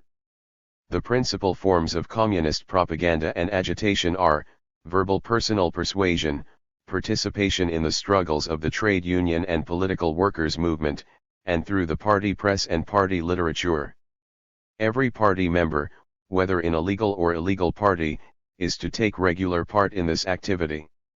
Verbal personal propaganda must be conducted primarily as a systematically organized house-to-house agitation by working groups set up for that purpose. No house in the area covered by the local party organization should be omitted. In larger towns, specially organized street agitation with posters and leaflets can bring good results. In addition, regular personal 262 The Communist international agitation combined with literature distribution should be organized by the cells or fractions at their places of work. In countries where there are national minorities, it is the duty of the party to devote the necessary attention to agitation and propaganda among the proletarian sections of these minorities. This should of course be carried on in the language of the minority, and for this purpose an appropriate party organ must be created. 22. Improved methods of work must be constantly sought in conducting communist propaganda in capitalist countries where the great majority of the proletariat still has no conscious revolutionary inclinations. It must be adapted to the understanding of workers who are not yet revolutionary but who are beginning to be revolutionized, and open the door for them into the revolutionary movement. Communist propaganda with its slogans should encourage in the different situations it encounters the budding, unconscious, hesitating, and semi-bourgeois tendencies towards revolution which wrestle in their minds against bourgeois traditions and sympathies. At the same time, communist propaganda should not limit itself to the restricted demands and vague hopes of the proletarian masses today. The revolutionary kernel of these demands and hopes only provides an opening for our influence, for the proletariat can be brought nearer to an understanding of communism only by seizing on these links. 23. Communist agitation among the proletarian masses must be conducted in such a way that our communist organization will be recognized by the fighting proletariat as the courageous, far-sighted, loyal, and energetic leader of their own movement. To accomplish this, communists must take part in all the spontaneous struggles and movements of the working class and lead the workers' cause in all conflicts with the capitalists about hours of work, wages, labor conditions, etc. Communists must concern themselves actively with the concrete questions of the workers' life. They must help them to disentangle these questions, direct their attention to the most important abuses, help them to formulate their demands in a precise and practical form, endeavor to develop among the workers the sense of solidarity, awaken in them the consciousness of their common interests and of the common cause of all workers of the country as a single working class which is one section of the world army of the proletariat. It is only by this daily detailed work, by constant devoted participation in all the struggles of the proletariat, that the Communist Party can develop into a communist party. Only in this way will it distinguish itself from the obsolete socialist parties, whose activity consists in nothing but recruiting members, talking about reforms, and exploiting parliamentary possibilities. The conscious and devoted participation of the entire mass of the party membership in the school of the daily struggles and disputes of the July 1921 263 exploited against the exploiters, is the indispensable prerequisite, not only for the seizure of power, but even more for carrying out the dictatorship of the proletariat. It is only leadership of the working masses in the unending small-scale wars against the onslaughts of capital that will enable communist parties to become the vanguard of the working class, learning in practice how to lead the proletariat and gaining the ability to make deliberate preparation for the elimination of the bourgeoisie. 24. It is particularly important to mobilize the membership to take part in the workers' movement when there are strikes and lockouts and other mass dismissals. It is the greatest mistake for communists to remain passive and disdainful or even hostile to the present struggles of the workers for small improvements in their working conditions by appealing to the communist program and the final revolutionary armed struggle. However small and modest the demands may be for which the workers are ready today to fight the capitalists, that must never be a reason for communists to stand aside from the struggle. Our agitation should not, it is true, give the impression that we communists blindly stir up senseless strikes and other thoughtless action, but among the fighting workers communists must earn the reputation of being the ablest fighting comrades. 25. In their work in the trade union movement, the communist cells and fractions are frequently perplexed by the simplest questions on the agenda. It is easy but useless just to go on preaching the general principles of communism, while falling into the negative attitude of a vulgar syndicalism when confronted by concrete questions. That only makes the work of the Yellow Amsterdam leadership easier. Instead of that, communists should determine their revolutionary attitude according to the objective content of every question that comes up. For example, instead of contenting themselves with opposition in principle to all wage agreements, they should fight the actual provisions of the agreements recommended by the Amsterdam leaders. Every break on the militancy of the proletariat is to be condemned and vigorously contested. It is well known that the object of the capitalists and their Amsterdam assistants in every wage agreement is to tie the hands of the fighting workers, so that it is obviously the duty of communists to expose the same to the workers. Such an exposure can as a rule be brought about by proposing an agreement which does not tie the workers down in any way. 26. In the struggle against the Social Democratic and other petty bourgeois trade union leaders as well as the various workers' parties, there is no point in trying persuasion. Against them an energetic struggle must be organized.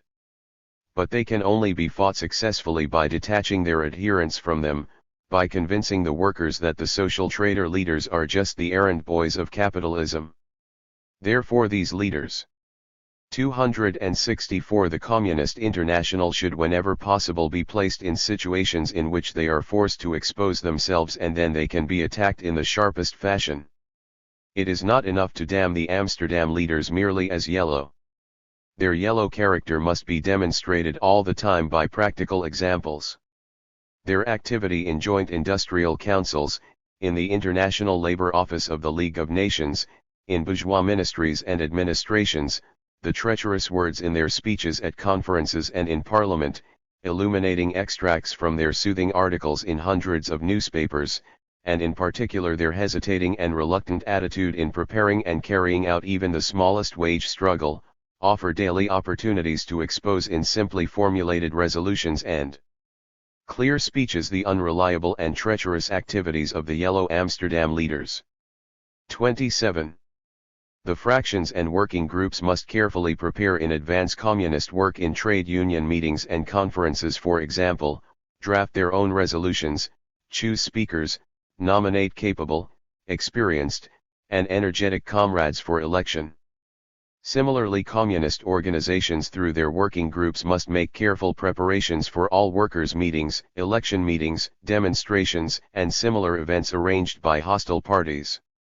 When communists themselves convene general workers' meetings, as many communist working groups as possible should cooperate in advance to run the meetings on an organized basis and follow them up. 28. Communists must learn how to bring unorganized and unconscious workers under lasting party influence. Our cells and fractions should persuade these workers to join the unions and to read our party papers. Other workers' associations, cooperatives, disabled ex-servicemen, educational and study groups, sports associations, theater groups, etc., can also be used to transmit our influence. Where the Communist Party has to work illegally, such workers' associations can, with the consent and under the supervision of the leading party organs, be founded outside the party on the initiative of party members, associations of sympathizers. 29. In order to win the semi-proletarian strata of the working population as sympathizers of the revolutionary proletariat, communists must exploit their special conflicts of interest with the landlords, capitalists, and the capitalist state, and by constant persuasion rid these middle strata of their mistrust of the proletarian revolution. That may frequently require prolonged association with them. Their confidence in the communist movement will be promoted by a sympathetic interest in their daily needs, by the provision of information and help without charge in their difficulties, by drawing them into special associations which further their education, etc. In this connection it is necessary to work cautiously and untiringly against those hostile organizations and persons who have authority in the July 1921 265 locality or who have influence on the working peasant, home workers, and other semi-proletarians. The nearest enemy, whom the exploited know as their oppressor from their own experience, must be exposed as the representative and personification of the entire body of capitalist criminals. All the daily events in which the state bureaucracy comes into conflict with the ideals of petty bourgeois democracy and the rule of law must be intensively exploited in communist propaganda and agitation in a way which makes them intelligible to everyone. 30. A special study must be made in each country of the best methods to be used in propaganda in the army and the navy of the capitalist state. Anti-militarist agitation in the pacifist sense is extremely harmful and only nourishes the efforts of the bourgeoisie to disarm the proletariat. The proletariat rejects in principle and combats most energetically all the militarist institutions of the bourgeois state and the bourgeois class. On the other hand, these institutions, army, rifle clubs, territorials, can be used to give the workers practice in the use of arms for their revolutionary struggles. Consequently, intensive agitation must be directed not against the military training of the youth and the workers but against the military order and the autocracy of the officers. Every opportunity of getting weapons into the hands of the proletariat must be vigorously exploited. The class contradiction shown in the material privileges for officers and the bad treatment of the rank and file must be brought home to the rank and file. They must also be brought to understand how closely their entire future is bound up with the fate of the exploited class. When the revolutionary ferment has reached an advanced stage, agitation for the democratic election of all commanding officers by the soldiers and sailors and for the establishment of soldiers' councils, can be very effective in undermining the foundations of capitalist class rule. The greatest vigilance and vigor is always necessary in agitation against the special class war troops of the bourgeoisie, particularly against their armed bands of volunteers. Wherever their social composition and corrupt behavior makes it possible, social disintegration must at the proper time be systematically introduced into their ranks. Where they have a uniform bourgeois class character, as for example in the officers' corps, they must be exposed to the entire population and made so detestable and hated that the isolation in which they find themselves will act as a disintegrating force from within. V. The organization of political struggles. 31. For a communist party there is no time in which the party organization cannot be politically active. The organizational exploitation of every political and economic situation and of every change in the situation must be developed into organizational strategy and tactics. 266 The Communist International. Even if the party is weak, it can still always make use of events which cause political excitement or large-scale strikes which shake the entire economic life by conducting radical propaganda which has been carefully and systematically organized. When a party has decided on such action it must direct all the energy of its members and sections into the campaign. If the party cannot organize its own meetings, suitable comrades must speak at general meetings of the fighting proletariat when they are on strike or in other actions, and take the lead in the discussion. If there is a prospect of winning the majority or a great part of the meeting for our slogans, every effort must be made to get these embodied in well-formulated and well-argued motions and resolutions. If such resolutions are passed, the attempt should be made to get the same or similar resolutions passed at all meetings in the same locality or in other localities involved in the same movement, or at least to get the support of strong minorities for them.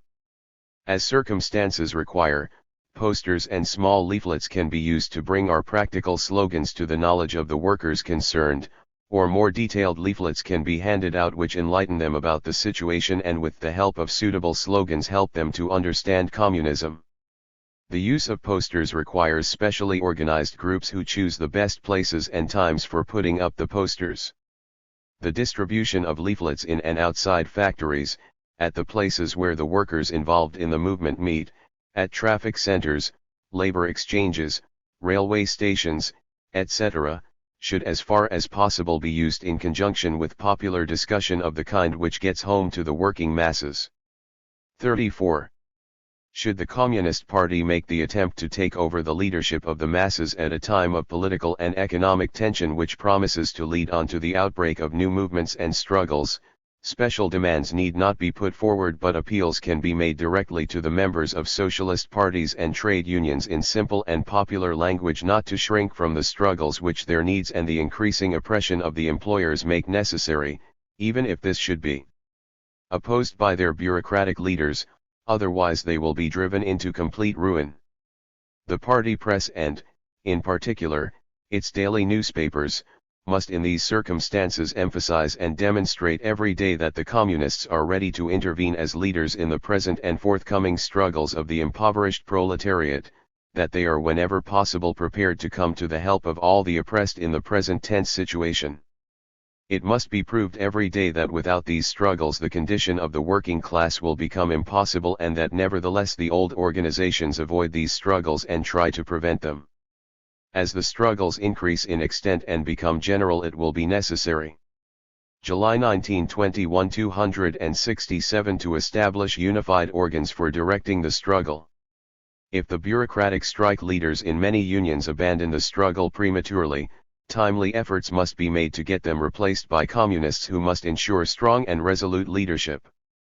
If, as a result of the extension of the movement and of the intervention of employers' organizations and public authorities, it should take on a political character, propaganda and preparations must be made for the possible eventual election of workers' councils. In these cases all party organs must do their utmost to spread the idea that it is only through such working class bodies arising directly in the course of the struggle that the real emancipation of the working class can be effected with the necessary ruthlessness, in defiance of the trade union bureaucracy and their socialist party satellites. 35. Unless the party organization maintains the closest relations with the proletarian masses in the large and middle-sized factories, the Communist Party will not be able to carry through large-scale mass actions and genuine revolutionary movements. If the undoubtedly revolutionary rising which took place in Italy last year, and which was expressed most boldly in the occupation of the factories, collapsed prematurely, it was partly because of the treachery of the trade union bureaucracy and the inadequacy of the political party leadership, but also partly because there was no close and organized contact between the party and the factories through politically informed shop stewards interested in party life. The great English miners' strike this year also undoubtedly suffered because of this defect. 7. On the general structure of the party organism. 43. In extending and consolidating the party, a formal scheme based on geographical divisions should be avoided. The real economic, political, and communication structure of the area should be taken into account. The chief emphasis should be laid on capital cities and on the centers of large-scale industry. 46. The party as a whole is under the leadership of the Communist International. The directives and resolutions of the international leadership in matters affecting an affiliated party shall be sent to 1. The Central Committee of the party, or 2. Through the Central Committee to the Chief Committee in charge of a special activity, or 3. To all party organizations. Directives and decisions of the International are binding on the party and of course on every individual party member. 47.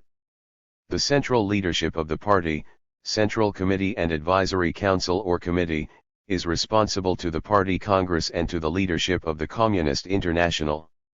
The smaller committee as well as 268 the Communist International. The larger Committee and Advisory Council is as a rule elected by the Party Congress. If the Congress considers it expedient, it may instruct the Central Committee to elect from its own membership a smaller committee consisting of the members of the political and organizational bureaus. The policy and current activities of the party are directed by the smaller committee through these two bureaus. The smaller committee convenes regular plenary sessions of the party's Central Committee to decide on matters of greater importance and larger scope. In order to gain a thorough knowledge of the political situation as a whole, and to be able to have continually in view a living picture of the party and its capacities, it is necessary, when electing the Central Committee, to bear in mind the different areas of the country if suitable candidates are available. For the same reasons, differences of opinion on tactical questions which are of a serious character should not be suppressed in the election of the Central Committee. On the contrary, their representation on the Central Committee by their best advocates should be facilitated. The smaller committee, however, should, whenever this is feasible, be like-minded in their views, and they must be able, if they are to provide strong and confident leadership, to rely not only on their authority but also on a clear and numerically strong majority in the leadership as a whole. A broad constitution of this kind in the Central Party leadership will in particular enable the legal mass parties to create the best foundations for the work of the Central Committee, firm discipline, and the unqualified confidence of the membership. It will also bring to light the weaknesses and ailments which may afflict party functionaries and enable them to be quickly cured and overcome. This will make it possible to avoid any serious accumulation of such maladies in the party and their perhaps catastrophic removal by surgery at subsequent party congresses. 49. The central leadership of the party and of the Communist International are at all times entitled to demand exhaustive reports from all communist organizations, from their subsidiary bodies, and from individual members. The representatives and delegates of the central leadership are entitled to attend all meetings and sessions with a consultative voice and the right of veto. The central party leadership must always have their delegates, commissars, available in order to be able to give responsible instruction and information to district and area committees, not only by political and organizational circulars and correspondence but also by direct word of mouth. Attached to every central committee and district committee must be a revision committee, composed of tried and expert party comrades, to supervise the bookkeeping and audit the accounts. It should report regularly to the full committee or advisory council. Every organization and every party body as well as every individual member is entitled at any time to put his wishes and proposals, his July 1921 269 comments or complaints, direct to the Central Committee of the party or to the International. 50. The directives and decisions of the leading party bodies are binding on subordinate organizations and on all individual members. 51. In their public appearances, party members are obliged to act always as disciplined members of a militant organization. Should differences of opinion arise as to the correct method of action, these should as far as possible be settled beforehand within the party organization, and then action must be consistent with this decision. In order that every party decision shall be carried out by all party organizations and members with the maximum energy, the widest circle of the party membership must whenever possible be drawn into the examination and decision of every question. Party organizations and committees also have the duty of deciding whether and to what extent and in what form questions shall be discussed by individual comrades in public, the press, lectures, pamphlets. But, even if the decisions of the organization or of the party leadership are in the opinion of other members mistaken, these comrades must in their public appearances never forget that the worst offense in regard to discipline and the worst mistake in regard to the struggle is to disturb or break the unity of the common front. It is the supreme duty of every party member to defend the Communist Party and above all the Communist International against all the enemies of communism. Whoever forgets this and publicly attacks the party or the International is to be treated as an enemy of the party. 52.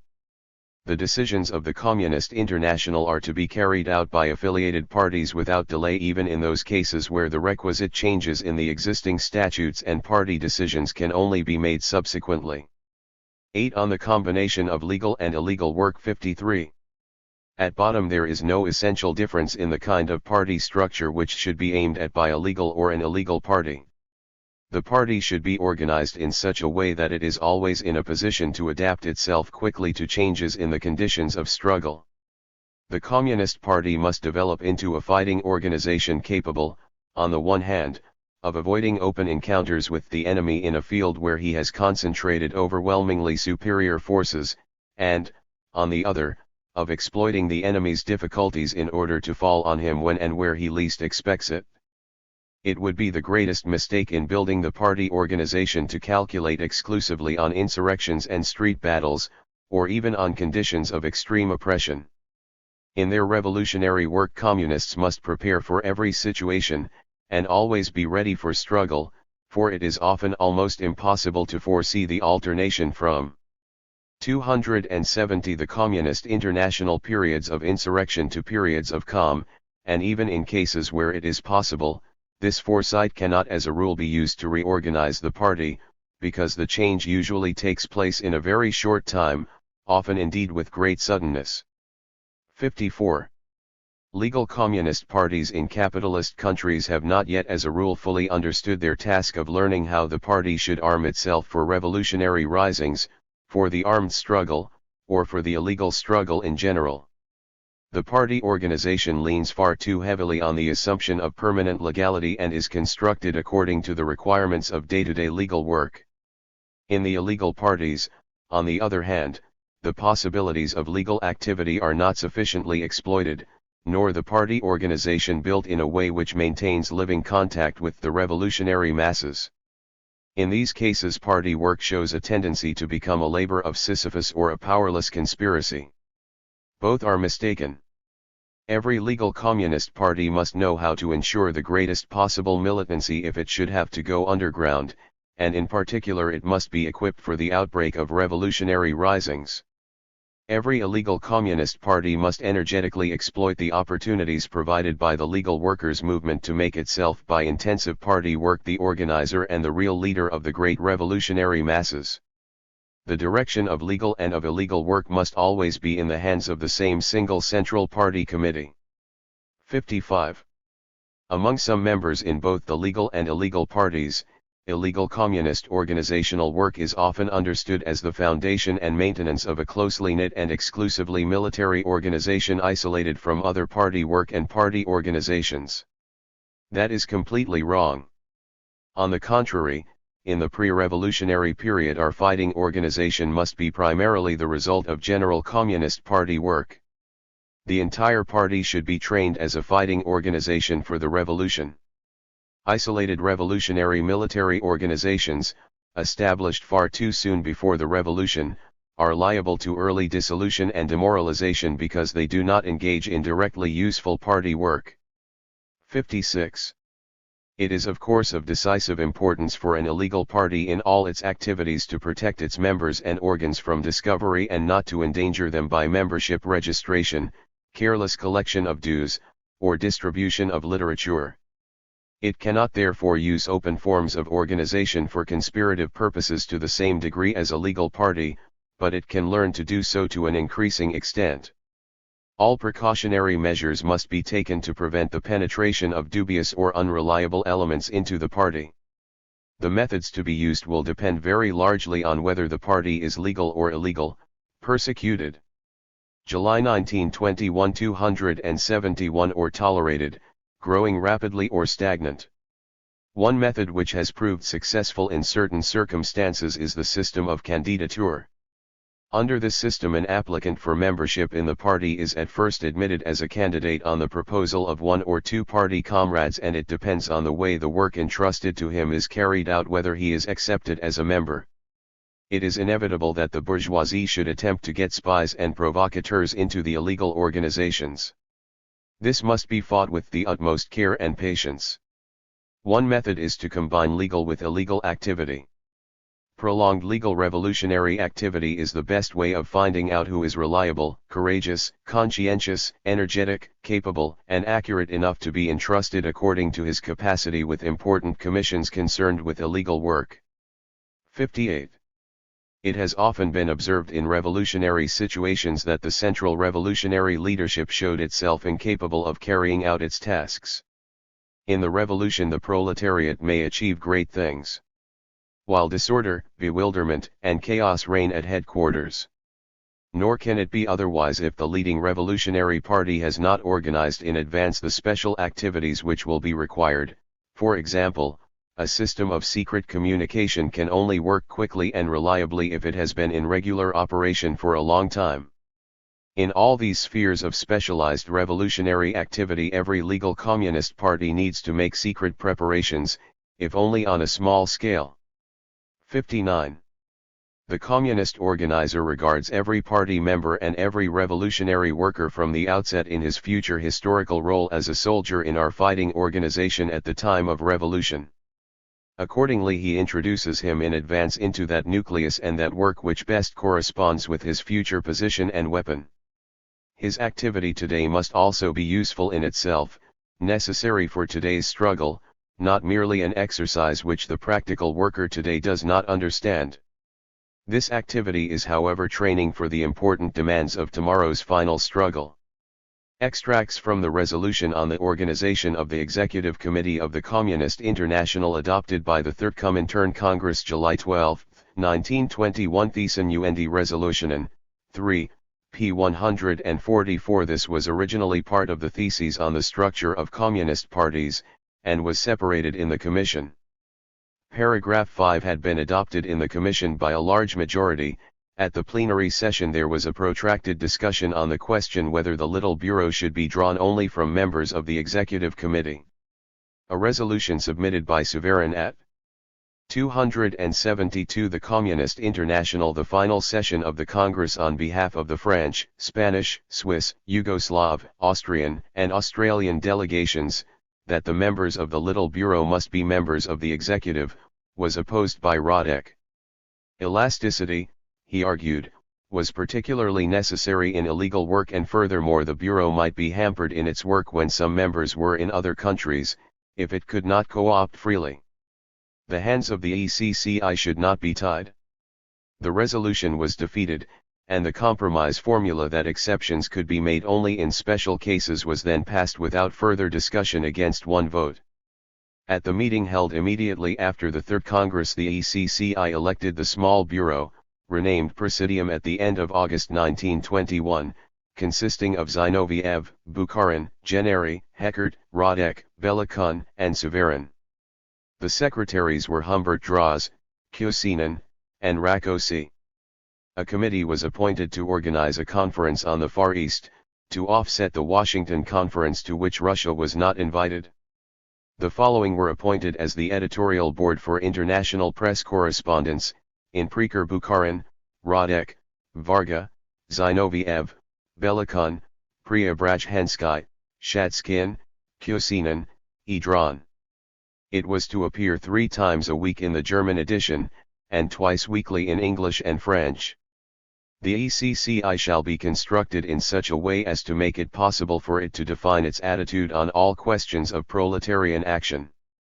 In addition to the general manifestos issued hitherto on critical questions, the executive shall devote itself more and more to finding ways and means of taking the practical initiative in instituting common organizational and propagandist activities of the various sections in international questions. The CI must mature into an international of the deed, an international leadership of the common daily struggle of the revolutionary proletariat of all countries. The prerequisites for this are: 1. The parties affiliated to the CI must do their utmost to maintain the closest and most active contact with the executive. They must not only send their best representatives to the executive but keep it constantly supplied with reliable information so that it can take up its position on any political problems which arise on the basis of factual documents and detailed material. In order to use this material fruitfully, the executive must establish departments for all special spheres. Furthermore, an International Economics and Statistics Institute for the workers' movement and communism shall be established and attached to the executive. 2. Affiliated parties must maintain the closest contact with each other in regard to information and organization, particularly when they are neighbors and therefore equally interested in the political conflicts which arise out of capitalist contradictions. Reciprocal attendance at the most important conferences and the exchange of well-chosen members is at present the most suitable means of establishing these relations. This exchange of suitable members must be made a permanent arrangement in all sections where it can in any degree be executed. July 1921 273-3. The Executive shall promote the necessary fusion of all national sections into a single international party of common proletarian propaganda and action by publishing in West Europe a political correspondence in all the most important languages which will help to give steadily greater uniformity and clarity to the communist idea and which, by providing reliable and regular information, will create the basis for vigorous and simultaneous action by the various sections. 4. By sending authorized representatives to the sections, the Executive can effectively support the efforts for a genuine international of the common daily struggle of the proletariat of all countries. It is the task of these delegates to inform the Executive of the special conditions in which the communist parties of the capitalist and colonial countries have to fight. They must also see that these parties remain in the closest contact, both with the Executive and with each other, in order to raise the fighting potential of both. The Executive as well as the parties must see that communication between the ECCI and the affiliated parties proceeds more frequently and more quickly than has been the case hitherto, both personally through agents as well as in writing, so that a unanimous attitude can be arrived at on all important political questions. 5. In order to be able to undertake this greatly extended activity, the Executive must be greatly enlarged. The sections assigned 40 votes by the Congress as well as the Executive of the Young Communist International shall each have 2 votes in the Executive, and the sections assigned 30 and 20 votes at the Congress shall each have 1. As before, the Communist Party of Russia shall have 5 votes. Representatives of other sections have consultative voice. The President of the Executive is elected by the Congress. The Executive is instructed to appoint 3 secretaries who are if possible to be drawn from different sections. In addition to them, members sent by the sections to the Executive are obliged to take part in dealing with the current work of their special national department or to take over work in a special field as rapporteurs. The members of the smaller working bureau shall as a rule be selected by the Executive from among the Executive members. Exceptions are permissible in special cases. 6. The Executive has its seat in Russia, the first proletarian state. The Executive shall however seek to extend its sphere of action by organizing conferences outside Russia in order to centralize more strongly the organizational and political leadership of the entire international. 274 The Communist International. Extracts from the Theses on the Communist International and the Red International of Labor Unions adopted by the Third Comintern. Congress July 12, 1921 Thesen UND Resolutionen, 3, p. 70 In introducing the Theses, Zinoviev said that the fight against the IFTU was not a fractional fight within the socialist movement, but a class fight. He claimed a membership of 18 million for the RILU, a figure which included 6.5 million for Russia, 2 million for Germany, 2 to 3 million for Italy, nearly 1 million for Spain, but suggested that the figures should be treated with caution. The RILU Congress opened on the same day as the Theses were discussed, 3 July 1921. Communist parties should not attempt to interfere in the details of trade union work, but should influence their general policy and, on important political questions, intervene through their fractions in the unions. The RILU as a whole was also to enjoy a certain independence, because of the great variety within the world trade union movement, but political leadership of the RILU remained with the Communist International. Once they had won the majority in the unions, they would have destroyed the last bastion of the bourgeoisie. Heckert, co-reporter with Zinoviev, argued that since capitalism was in decline and could not assure a minimum existence for the workers, the job of the trade unions was to hasten its end, whereas the IFTU directed its efforts to rescuing the economy from decline and decay. In the discussion, Bergman, KAPD, contended that since, in the industrially developed countries, the trade unions regarded it as their job to improve the workers' standards of life within capitalism. They could not be used for revolutionary purposes.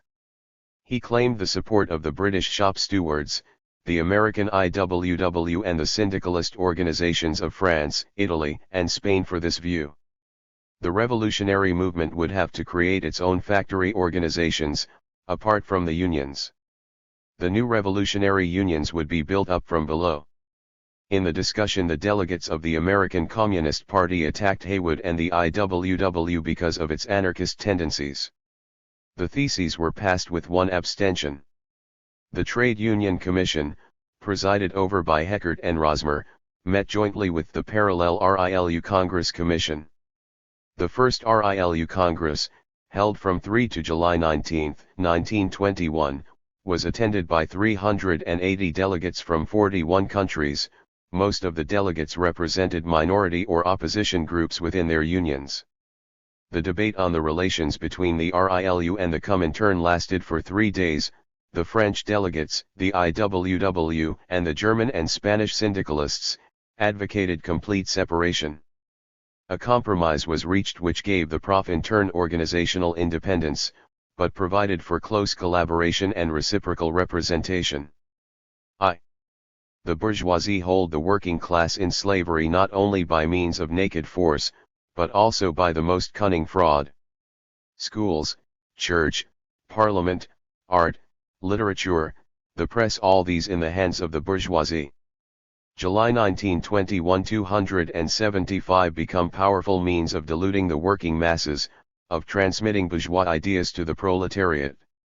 Among the bourgeois ideas with which the ruling class has succeeded in inoculating the working masses is the idea of the neutrality of the trade unions, the idea of their apolitical, non-party character. In the last decades, and particularly since the end of the imperialist war, the trade unions throughout Europe and America have become the most comprehensive organizations of the proletariat, in some countries embracing the entire working class. The bourgeoisie are well aware that the immediate future of the capitalist system depends on the extent to which the trade unions will be able to emancipate themselves from bourgeois influences. Hence the intense efforts of the entire world bourgeoisie and their assistants the Social Democrats, to keep the trade unions at any cost within the pale of bourgeois social democratic ideas. The bourgeoisie cannot openly appeal to the workers' trade unions to support bourgeois parties. They therefore appeal to them to support no party. Their object is to prevent the unions giving support to the party of communism. The idea of neutrality, of apolitical trade unions, has a long history behind it. But in reality the trade unions were never neutral, and with the best will in the world could not have been. Trade union neutrality is not only harmful to the working class, it cannot be put into operation. In the struggle between labor and capital no mass workers' organization can remain neutral. Consequently the trade unions cannot maintain an attitude of neutrality as between bourgeois parties and the party of the proletariat. The leaders of the bourgeoisie understand this very well. But, just as it is essential to the bourgeoisie that the masses should believe in another life, so it is essential to them that they should believe it possible for the trade unions to be apolitical and neutral towards the workers' communist party. To maintain their rule and to extract surplus profits from the workers, the bourgeoisie need not only priests, police, army, and police spies, but also the trade union bureaucrats, the labor leaders who preach trade union neutrality and non-participation in the political struggle. The falseness of the idea of neutrality was becoming clearer and clearer to the most advanced proletarians of Europe and America even before the imperialist war. As class contradictions became more acute, its falseness became even more obvious. When the imperialist murder began, the old leaders of the trade unions were forced to let the mask of neutrality fall, and to come out openly on the side of their own bourgeoisie. Now that the imperialist war has ended, the same social democratic and syndicalist trade union leaders are trying to put on again the mask of non-political neutrality. The war emergency is over, and these agents of the bourgeoisie are anxious to adapt themselves to the new situation, and to 276 the Communist International deflect the workers from the road of revolution onto the road which is of advantage only to the bourgeoisie. Economics and politics are always bound to each other by ties that cannot be torn. The connection between the two is particularly strong in times like the present. At a time when the fight against hunger and the impoverishment of many million unemployed is on the order of the day, when the question of requisitioning the houses of the bourgeoisie to alleviate the housing shortage for the proletariat must be put as a practical question, when broader and broader masses of the workers are being forced by their own experience to consider the question of the arming of the proletariat, when the workers, now in one country, now in another, occupy the factories to maintain at such a time that the trade unions should not intervene in the political struggle and should remain neutral in regard to all parties, means in fact to enter the service of the bourgeoisie. With all their variety of names, political parties in Europe and America can, in essentials, be divided into three groups: 1. Bourgeois parties, 2. Petty bourgeois parties, primarily the Social Democrats, 3. The Party of the Proletariat. Those trade unions which proclaim themselves non-political, and neutral as between these three groups, are in reality supporting the parties of the petty bourgeoisie and the bourgeoisie. 2. The Amsterdam International Federation of Trade Unions is the organization in which the Second and 2.5 Internationals met and clasped hands. The entire international bourgeoisie regard this organization with trust and confidence. The chief idea of the Amsterdam IFTU is the neutrality of the trade unions. It is no accident that the bourgeoisie and their servants, the Social Democrats and the right-wing syndicalists, are anxious to rally broad masses of the West European and American workers behind this slogan. Under the flag of neutrality, the Amsterdam International, obeying the instructions of the bourgeoisie, carries out the dirtiest and most difficult jobs. At the present time, the IFTU is the chief mainstay of international capital. Whoever has not grasped the necessity of fighting the false idea of non-political, neutral trade unionism cannot fight successfully against this capitalist fortress. The elaboration of appropriate methods of struggle against the Yellow Amsterdam International requires, first and foremost, a clear and explicit definition of the mutual relations between the party and the trade unions in each individual country. 3. The Communist Party is the vanguard of the proletariat, that part of the proletariat which has understood how the proletariat is to be liberated. July 1921, 277 from the capitalist yoke, and therefore consciously adopted the communist program. The trade unions are mass proletarian organizations, aiming at the inclusion of all workers in the given industry, not only the consciously communist workers, but also the middle and even the most backward strata of the proletariat, who only gradually approach communism as they learn the lessons of their daily life. The role of the trade unions in the period preceding the proletarian struggle for the seizure of power, in the period of that struggle itself, and in the period after the seizure of power, varies in many respects, but at all times the trade unions are a broader and more universal organization than the party, reaching greater masses. In relation to the party, they play to some extent the role of periphery in relation to the center. In all three phases of the struggle, the trade unions must support the proletarian vanguard, the Communist Party, which is the leader of the proletarian struggle in all its stages. To achieve this aim, communists and elements sympathetic to the communists must organize their communist cells within the trade unions. These cells are subordinate in all respects to the Communist Party as a whole. Communists must explain to the proletarians that salvation is to be found not in leaving the old trade unions and remaining unorganized, but in revolutionizing the trade unions, ridding them of the spirit of reformism and of the treacherous reformist leaders, and so transforming the unions into real mainstays of the revolutionary proletariat. For in the forthcoming period, the chief task for all communists is to work steadily, energetically, and stubbornly to win the majority of the workers in all unions, not to let themselves be discouraged by the present reactionary mood in the unions, but to seek, despite all resistance, to win the unions for communism by the most active participation in their day-to-day struggles. The best measure of the strength of any communist party is the influence it really exercises over the working masses in the trade unions.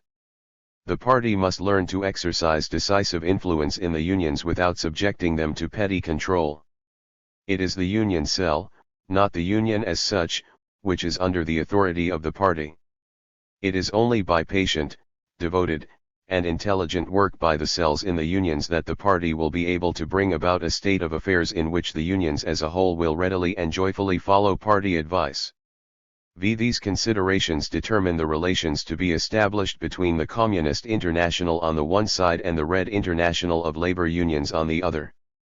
278 The Communist International. It is the Communist International's mission to conduct not only the political struggle of the proletariat, in the narrow sense of the word, but its entire struggle for emancipation, whatever form it may take. The Communist International cannot be the mere arithmetical total of the central committees of the various communist parties. It must inspire and coordinate the work of all proletarian organizations, both the purely political as well as the trade union, cooperative, Soviet, and cultural organizations. In contrast to the Yellow International, the RILU cannot adopt an apolitical or neutral standpoint. An organization which wished to remain neutral as between the second, 2.5, and third internationals would inevitably become a pawn in the hands of the bourgeoisie. The program of the Red International of Labor Unions will in fact be defended only by the communist parties, only by the Communist International. For this reason, if for no other, the Red trade unions, if they are really to revolutionize the trade union movements in every country, if they are really to carry out in a rigorous fashion the new revolutionary tasks falling on the unions, will be forced to work hand in hand, in the closest contact, with the Communist Party of the country in question, and the Red Trade Union International will at every step have to bring its work into harmony with that of the Communist International. Objectively, the prejudice in favor of neutrality, of independence, of apolitical nonpartisanship, which infects certain genuinely revolutionary syndicalists in France, Spain, Italy, and other countries, is nothing but a tribute paid to bourgeois ideas. The Red Unions cannot defeat Yellow Amsterdam, and consequently capitalism also, unless they reject once and for all this bourgeois idea of independence and neutrality. From the point of view of economizing forces and concentrating blows, the ideal would be to establish a single international embracing, in addition to the political parties, other forms of working-class organization, and there is no doubt that the future belongs to this type of organization. But in the present transitional period, with the great variety of trade union organizations in different countries, it is essential to create a separate international association of Red trade unions, which by and large adhere to the platform of the Communist International, although they accept members more freely than the Communist International can. In the opinion of the Communist International, the program OT action which the Foundation Congress of the Red Trade Unions should adopt should be approximately as follows. Program of Action 1. The acute economic crisis. The aggressive policy of the bourgeoisie towards the working class. And the helplessness of the trade unions with their obsolete methods confront the revolutionary trade unions. July 1921. 279 of all countries with new tasks. New methods of economic struggle are required when capitalism is in decay. An aggressive policy on the part of the trade unions is necessary to repel the capitalist offensive and, when the old positions have been consolidated, to advance to the attack. 2. The foundation of trade union tactics is the direct action of revolutionary masses and their organizations against capital. All achievements of the workers are in direct proportion to direct action and to the exercise of revolutionary pressure by the masses. Direct action covers all forms of the exercise of direct pressure by the workers on the employers and the state, including boycotts, strikes, street action, demonstrations, occupation of factories, forcible resistance to the dispatch of goods from factories, armed insurrection and other revolutionary actions calculated to unite the working class for the fight for socialism. It is therefore the task of the revolutionary trade unions to make direct action into an instrument for training and preparing the working masses for the struggle for the social revolution and the proletarian dictatorship. 3. The fact that workers in a single undertaking are divided among several unions weakens them in their struggle.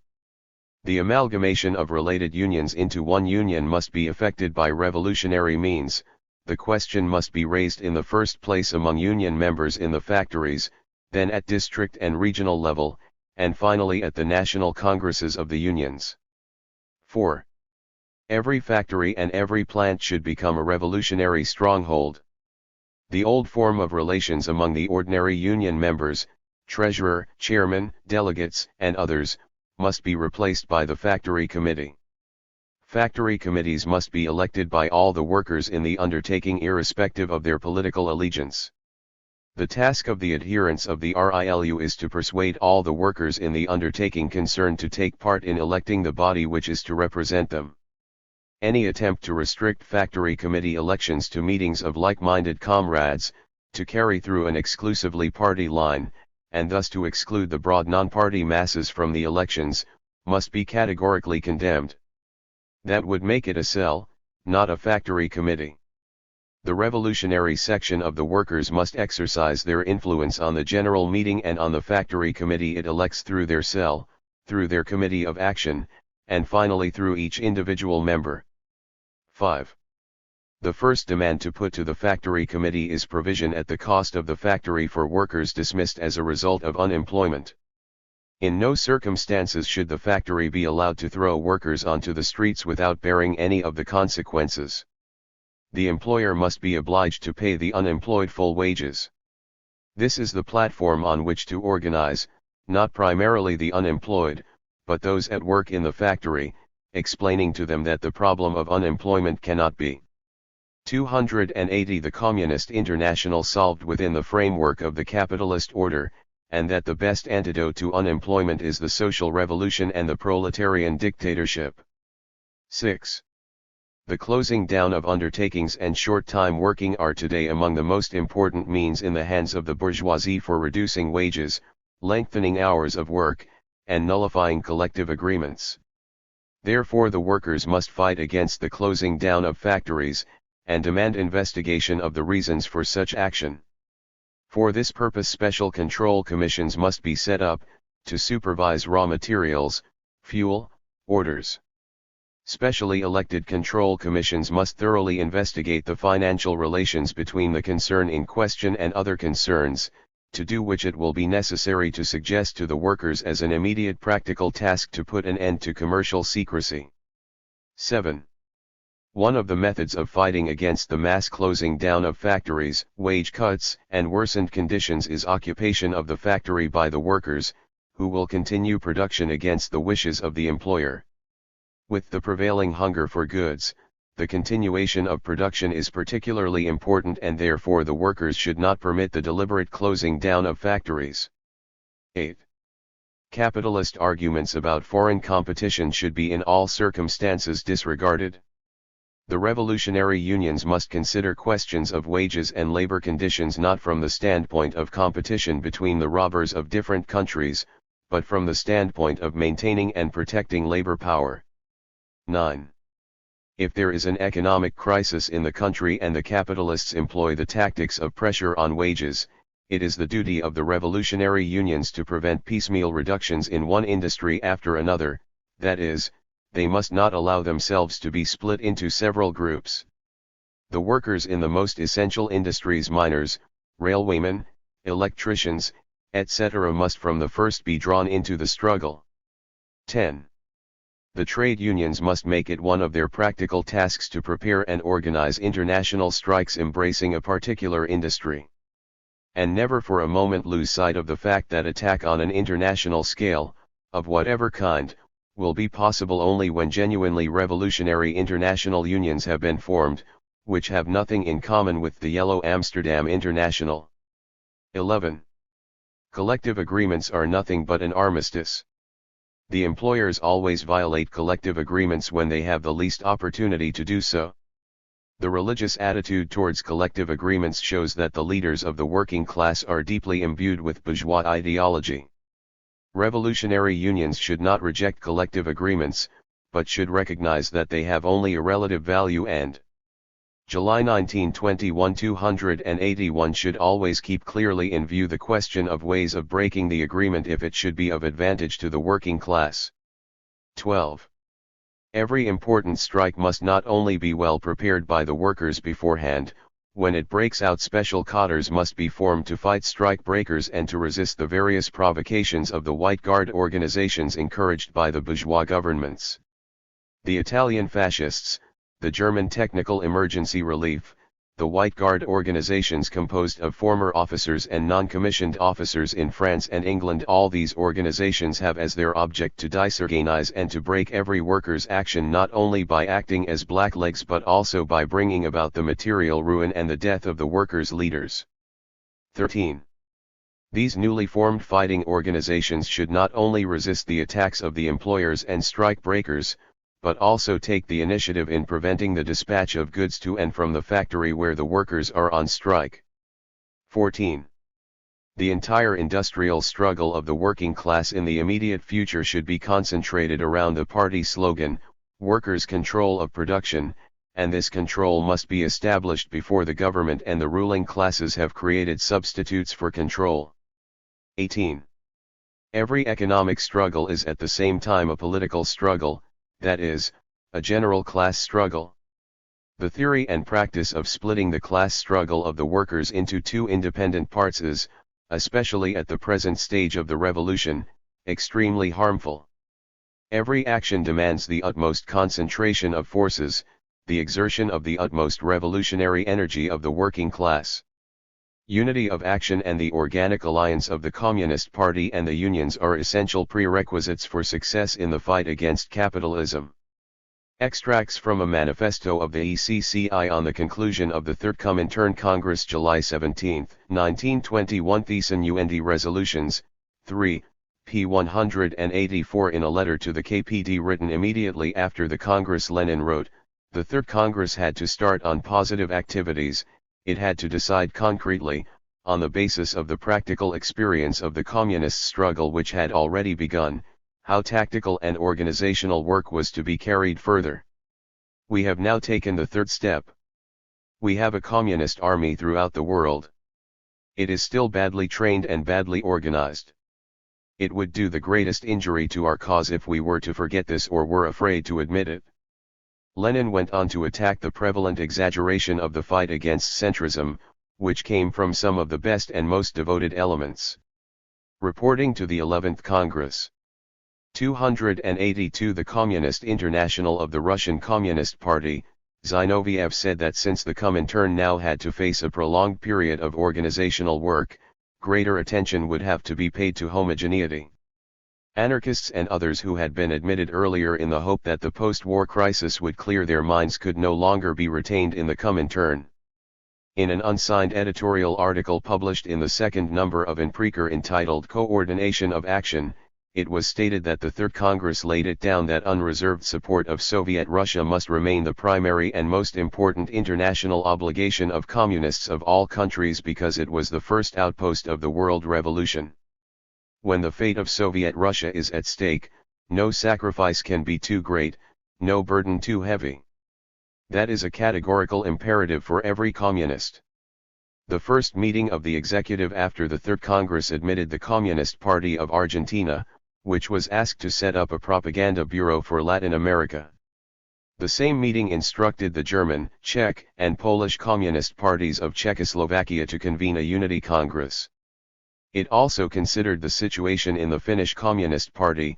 This party had been founded in August 1918, and its leaders took refuge in Petrograd after their defeat in the civil war in Finland. In April 1920 the ECCI at the request of the Finnish Communists appointed a provisional central committee. Zinoviev reported that the ECCI Presidium had really conducted the work of the Finnish Central Committee.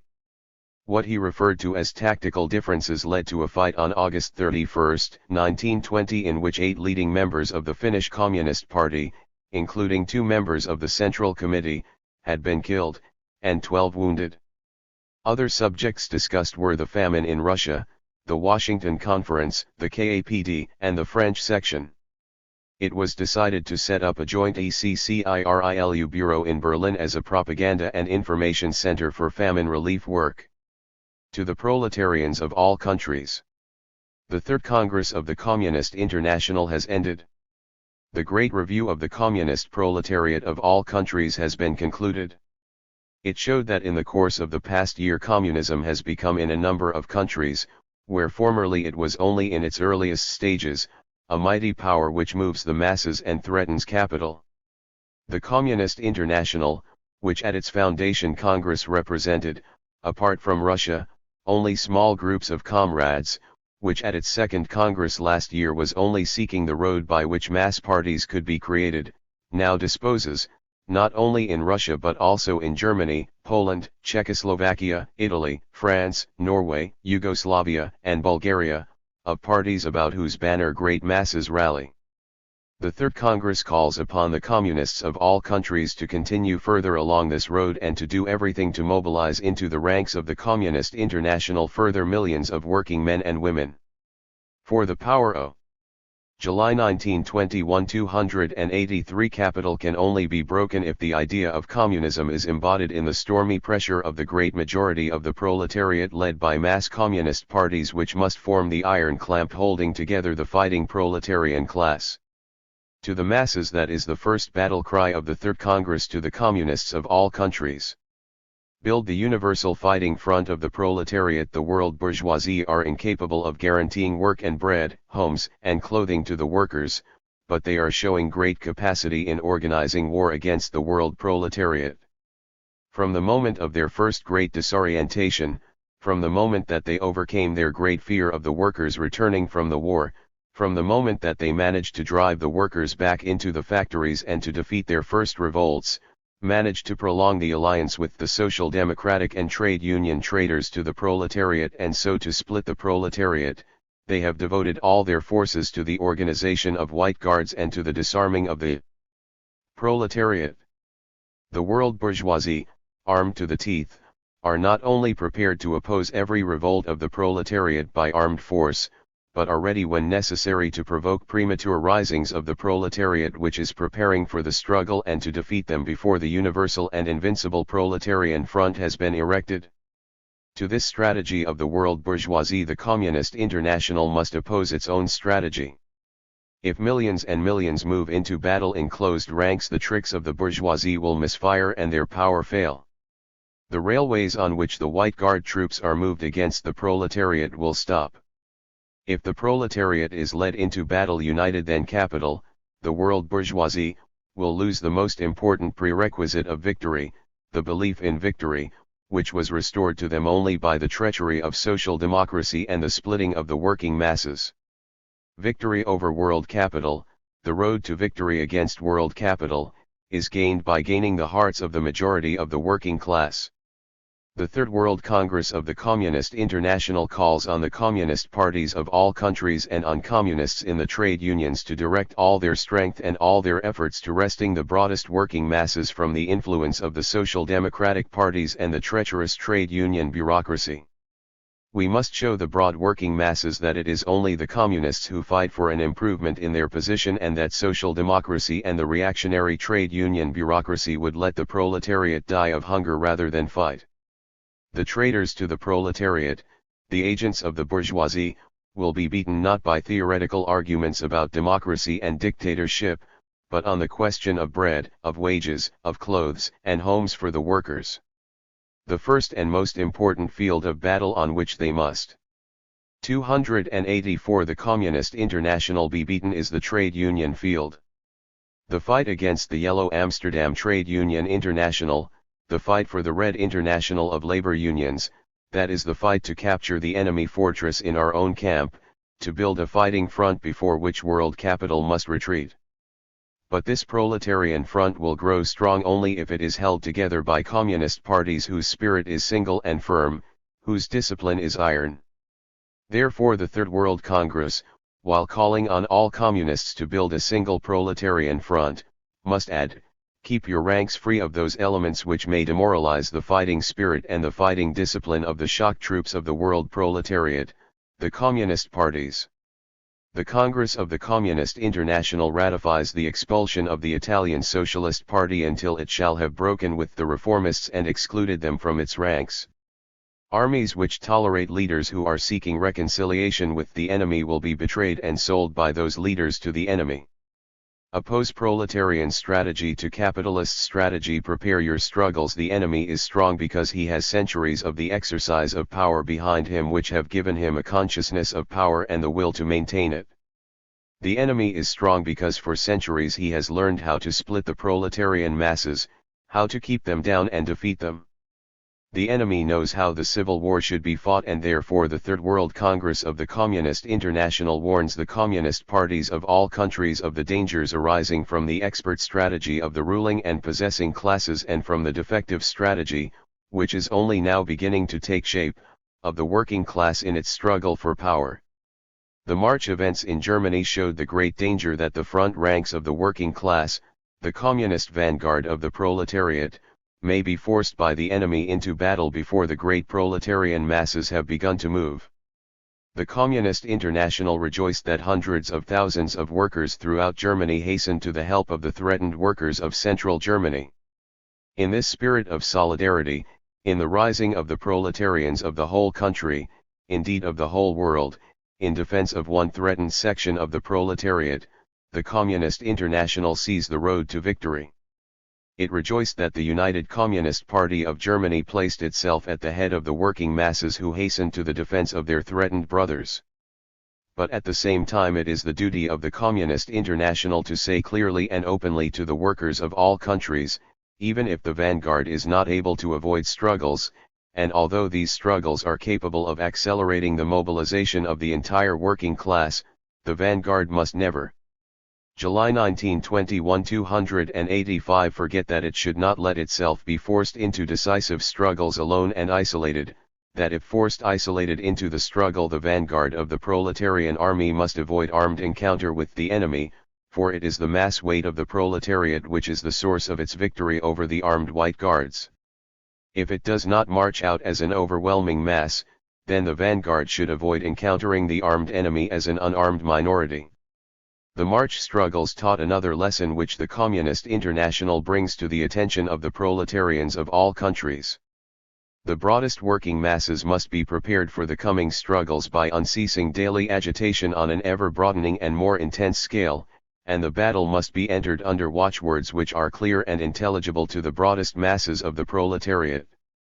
The proletarian strategy opposed to the enemy strategy must be well thought out and skillful. The militancy of the front ranks, their courage and resolution, are not enough. The struggle must be prepared and organized in a way which carries along with it the broadest masses, who will rally to it because it appears as the struggle for their own vital interests. The more precarious the position of world capital, the greater will be its efforts to frustrate the future victory of the Communist International by isolating the vanguard from the masses and attacking it. The Third World Congress of the Communist International realizes that it is only by experience in the struggle that the working class will be able to produce communist parties which are capable of attacking the enemy immediately he is in difficulties and avoiding him when he is superior. Therefore it is the duty of proletarians of all countries to study and to use all the lessons won by the working class of one country through great sacrifices. Theses of the ECCI on the forthcoming Washington Conference I-5 August 1921 in Preaker, I. 22, p. 203, November 12, 1921. The Washington Conference met from November 12, 1921 to February 6, 1922. Despite its protests, as a power with Far Eastern interests, against exclusion, Soviet Russia was not invited to the conference, although an unofficial delegation from the Far Eastern Republic, later incorporated into the RSFSR, was present. At the session of the ECCI which drew up the theses on Washington, it was decided to convene a Congress of Toilers of the Far East, originally planned immediately after the Baku Congress in September 1920, which met in Moscow in January 1922. Analyses by leading communists of the relations among the powers at Washington went to extreme lengths of implausibility. Radek, for example, discussing Anglo-French rivalry, wrote that French militarism is becoming a greater and 286 the Communist International greater threat to England. It may become even more dangerous for England than German militarism was in its time. With American support, France could even invade England. France's aim was to get support from the United States for its Versailles policy. It would offer in return bases in the Channel, on the African coast, and in Indochina. Newman also wrote on the possibility of an American-French alliance against Britain, which had only been averted by American support for the construction of the British naval base at Singapore, in return for the dropping of the alliance with Japan. In these and other articles it was asserted that no world settlement could be effected without the participation of Russia and Germany. Versailles and Washington could not solve the world's problems, but only accelerate the next war. The real questions at issue in the Far East, such as immigration and the exploitation of China, were not dealt with, although it was the imperialists' fear of war which had led them to try to establish a balance and to delimit their interests. Russia's position was in fact strengthened by the Washington Conference, at which Japan was persuaded to withdraw its remaining troops from Siberia, while the termination of the Anglo-Japanese alliance gave Russia a freer field of action in the Far East. The first Congress of Communist and Revolutionary Organizations of the Far East was held in Moscow in January 1922.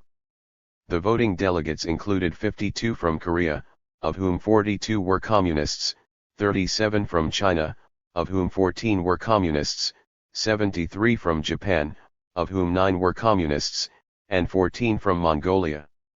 2 delegates from India were present with a consultative voice. The Korean Communist Party had been founded in Moscow among Korean émigrés. The Japanese Communist Party had been founded in April 1921, the initial steps being taken by Japanese in the United States. The Chinese Communist Party, one of its delegates reported, consisted of a secretariat in Shanghai, with branches in Peking, Hankow, and Canton. The object of the conference, according to Wodinsky, was to bring together the working masses of the Far East in a fraternal alliance against the imperialists. In his opening speech, Zinoviev was particularly critical of the nationalists in China and Korea, who still looked hopefully to the United States for help in the struggle for national independence.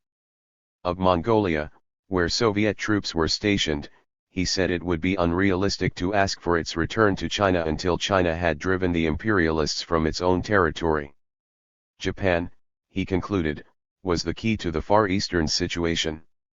Unless there were a revolution in Japan, revolution in the Far East would remain a local phenomenon, a relatively insignificant storm in a relatively small teacup. The Congress endorsed the theses of the Second Comintern Congress on the national and colonial question. The theses on the tasks of communists in the Far East adopted by the Congress urged them to support every national revolutionary movement, but at the same time to expose the bourgeois half-heartedness and timidity of those who were willing to do deals with competing imperialist groups. Communists must win the leadership of the national revolutionary movements and advocate the Soviet system, which was suitable for peasant as well as proletarian revolutions. The Congress also issued a manifesto to the peoples of the August 1921 287. Far East declaring war to the death, under the banner of the Comintern, on Japanese, American, British, and French imperialists, and their lackeys in China. In an article summarizing the results of the conference, Katayama wrote that the conference was agreed that Japan was the greatest danger to peace in the Far East, and that the proletariat of China and Korea could not be free until Japanese imperialism was destroyed. Mongolia was threatened both by Japanese and by Chinese capitalism, but China itself was the object of Western capitalist rivalries. The Washington Conference. The conference to be held in Washington, called by the American government to settle the problems of East Asia and the restriction of armaments, is the latest in the series of unsuccessful attempts undertaken by capitalist society to find a way out of the insoluble contradictions upon which the imperialist war threw such a glaring light, and which it proved incapable of resolving. The idea of Middle Europa and the idea of a League of Nations have one after the other suffered bankruptcy. English and German capitalism, one after the other, have proved themselves incapable of organizing the world on a basis which, while the exploitation of one nation by another still remains, would nevertheless eliminate armaments and the danger of war. Today, 3 years after the ending of the war and 2 years after the conclusion of peace, Europe may be likened to a cage wherein beasts are brawling over a gnawed bone, watched by tamers who from time to time throw them a fresh bone, from time to time whip them. After victorious capitalism has so brilliantly demonstrated its qualifications as organizer of the world, the United States of America, which was a party to the Versailles attempt to form the League of Nations, and which then refused to join this league, its own handiwork, is for the second time taking the initiative in settling the problems of the Pacific Ocean, which are of the greatest importance to it, or in other words, the conflicts of East Asia. Then, leaving the shores of the Pacific, it wants to take up the question of disarmament, as one of worldwide significance. All this is to be done at the Washington Conference. But this attempt, like all previous attempts, will fail. At best, it can but end with a regrouping of the various powers and with an intensification of existing differences. This is obvious from an enumeration of the driving forces behind the United States, England, and Japan, and a survey of the contradictions among them. To the return of the United States to Europe, the United States withdrew from the League of Nations, first, because England, with 6 votes at its disposal, put the English stamp upon the 288 the Communist International League, secondly, because the capitalists of America did not feel inclined to guarantee the territorial frontiers of the world patched together at Versailles, and thirdly, because the capitalist clique as represented by the Republican Party wished to exploit the fact that the petty bourgeois masses had grown tired of Europe to take over from the capitalist clique represented by the Democratic Party the disposal of government patronage. The United States could not withdraw from world politics, however, because European capitalists and the Allies owe it $20 million. The outcome of the conflicts in Europe will decide not only whether the debtors will be able to pay their debts, but also whether or not the United States will be able to keep going the industry developed during the war. In 1919, not all American capitalists believed that their prosperity depended on the economic development of Europe, but the raging crisis of 1920-21 proved even to the American farmers that America cannot export its products to Europe if European economy continues to decay. For this reason, the United States has already taken part in settling the question of German reparations. It is now participating in the settling of the Upper Silesian question by the Supreme Council. It has taken a stand on the famine problem of Russia. In short, the United States has rejoined the true representative of victorious world capitalism, the Supreme Council, which has made a puppet of the Council of the League of Nations.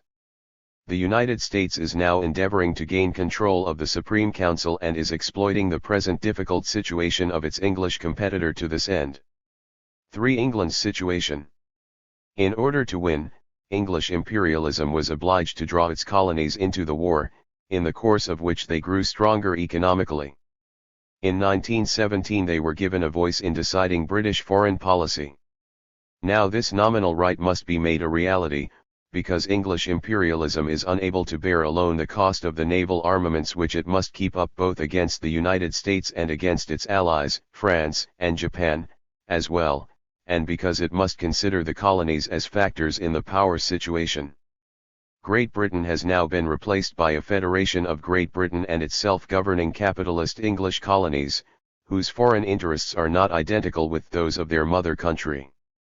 English imperialism wants to maintain the alliance with Japan in order to have an ally in case of conflict with the United States, and in order to play the part of arbitrator between American and Japanese imperialism, after having stirred up American-Japanese differences. But youthful Canadian capitalism, which, by reason of its proximity, is becoming more and more dependent upon the United States, cannot afford a disturbance of relations with its powerful neighbor. At the recent Imperial Conference, August 1921, 289, Canada opposed renewal of the alliance with Japan and declined to be bound by an eventual renewal.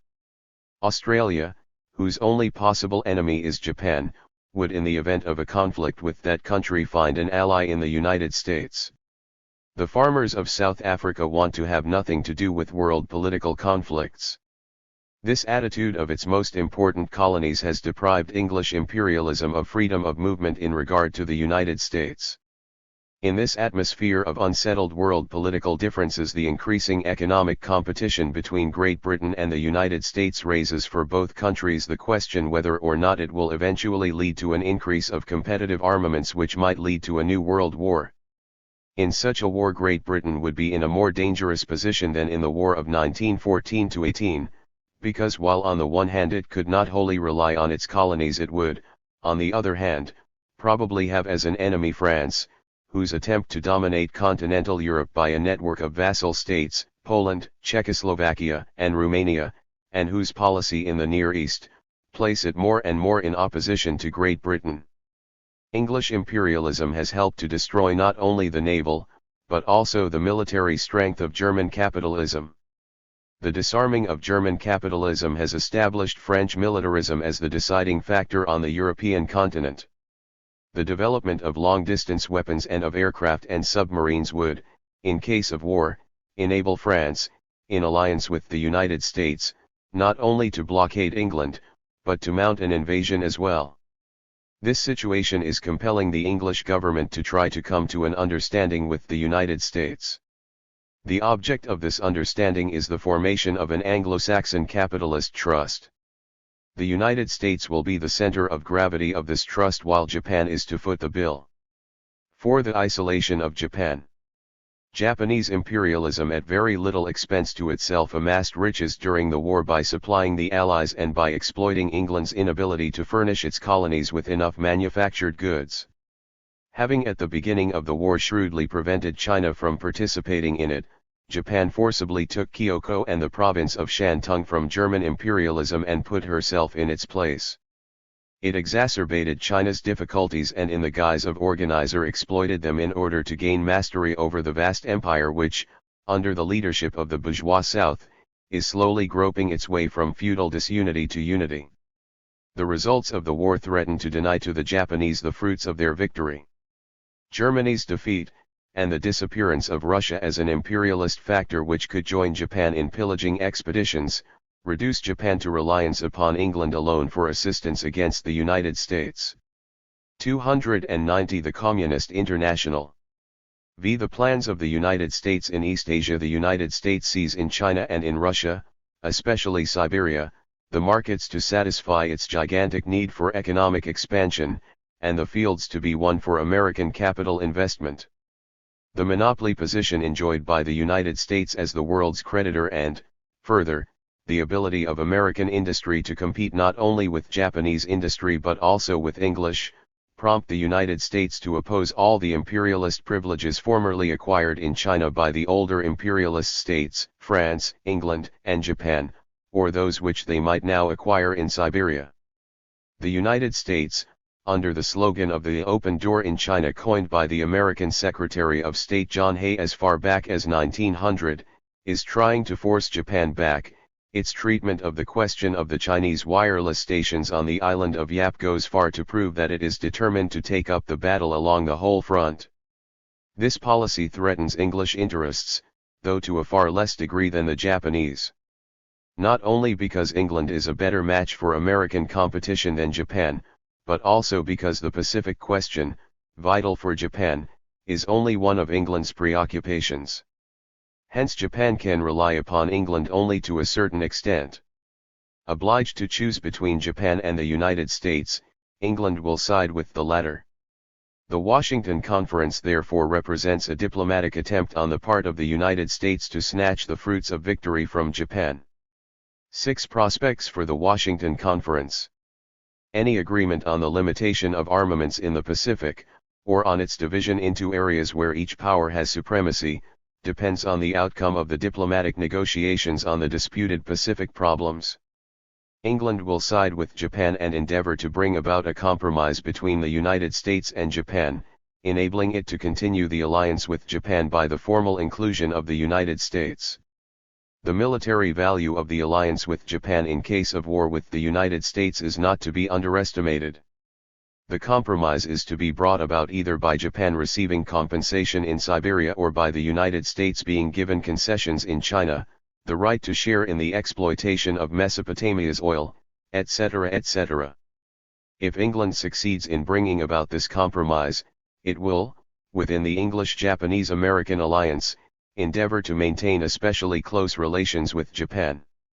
Thereafter an agreement will be arrived at by the three contracting powers, fixing naval armaments at a level that will not be considered dangerously competitive if the powers are unable, however, to reach an agreement on the points under discussion. The economic struggle and armaments competition will proceed unrestricted. In the first case, the United States and England will August 1921 291 act in combination to deprive Japan of part of the fruits of its victory in favor of the United States and at the expense of China and, perhaps, Soviet Russia. An agreement of this kind would prove to be the starting point of diplomatic regroupings and new world political conflicts, after the fashion of the Peace of Shimonoseki, when Russia, Germany, and France endeavored to snatch from Japan the fruits of its victory over China in 1894. In the second case, the process of intensification of the existing conflicts will develop more rapidly, but in no circumstances will they disappear. Then the economic conflict between England and America will continue to be the foremost world problem. The Anglo-Japanese conflict remains, as does the Anglo-French.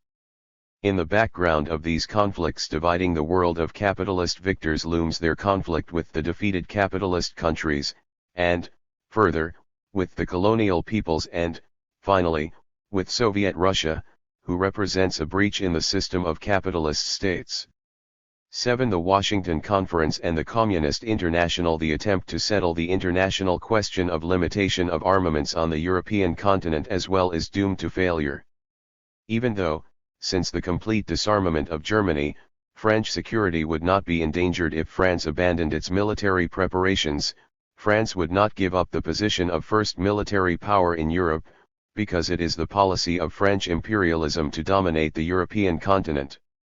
Aside from France, there exist its vassal states, all of which by the Peace of Versailles and the succeeding treaties were allotted territories inhabited by alien and hostile populations.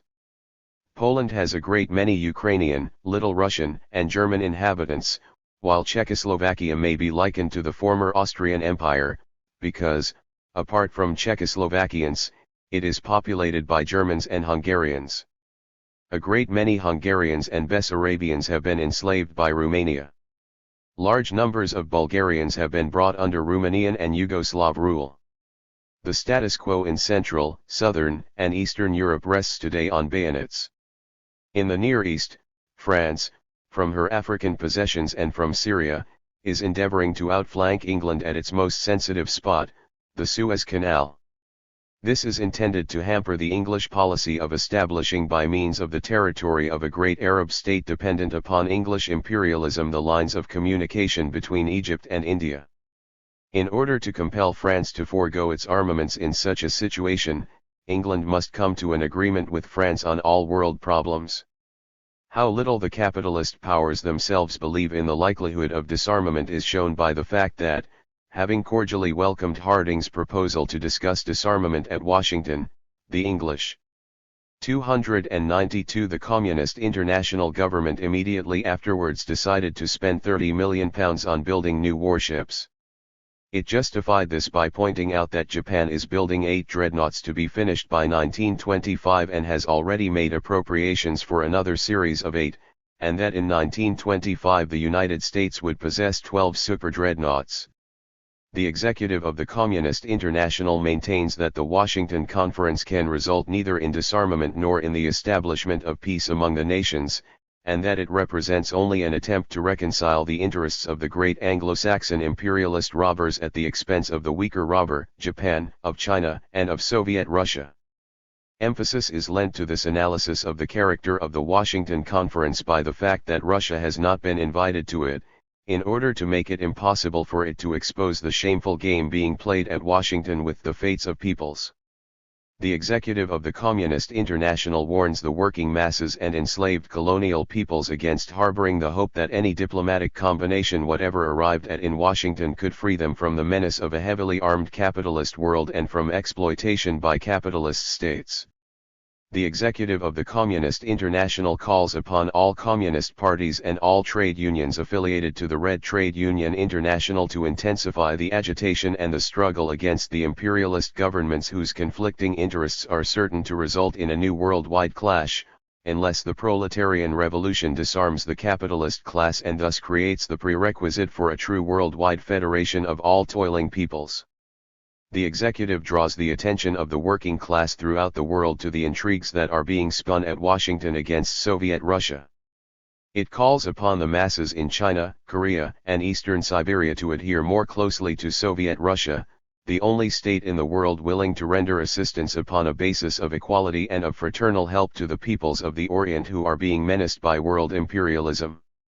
Extracts from a letter from the ECCI and the Executive Committee of the RILU to the workers of Great Britain, September 1921 in Preaker, p. 5, October 1, 1921. On his return from Moscow at the end of 1920, J.T. Murphy, of the Shop Stewards Movement, established a British Bureau of the RILU in England, whose propaganda was to be directed towards persuading the British trade unions to sever their connection with the IFTU.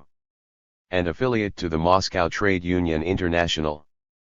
The minority movement in the British trade unions was started in 1923 and held its first Congress in 1924.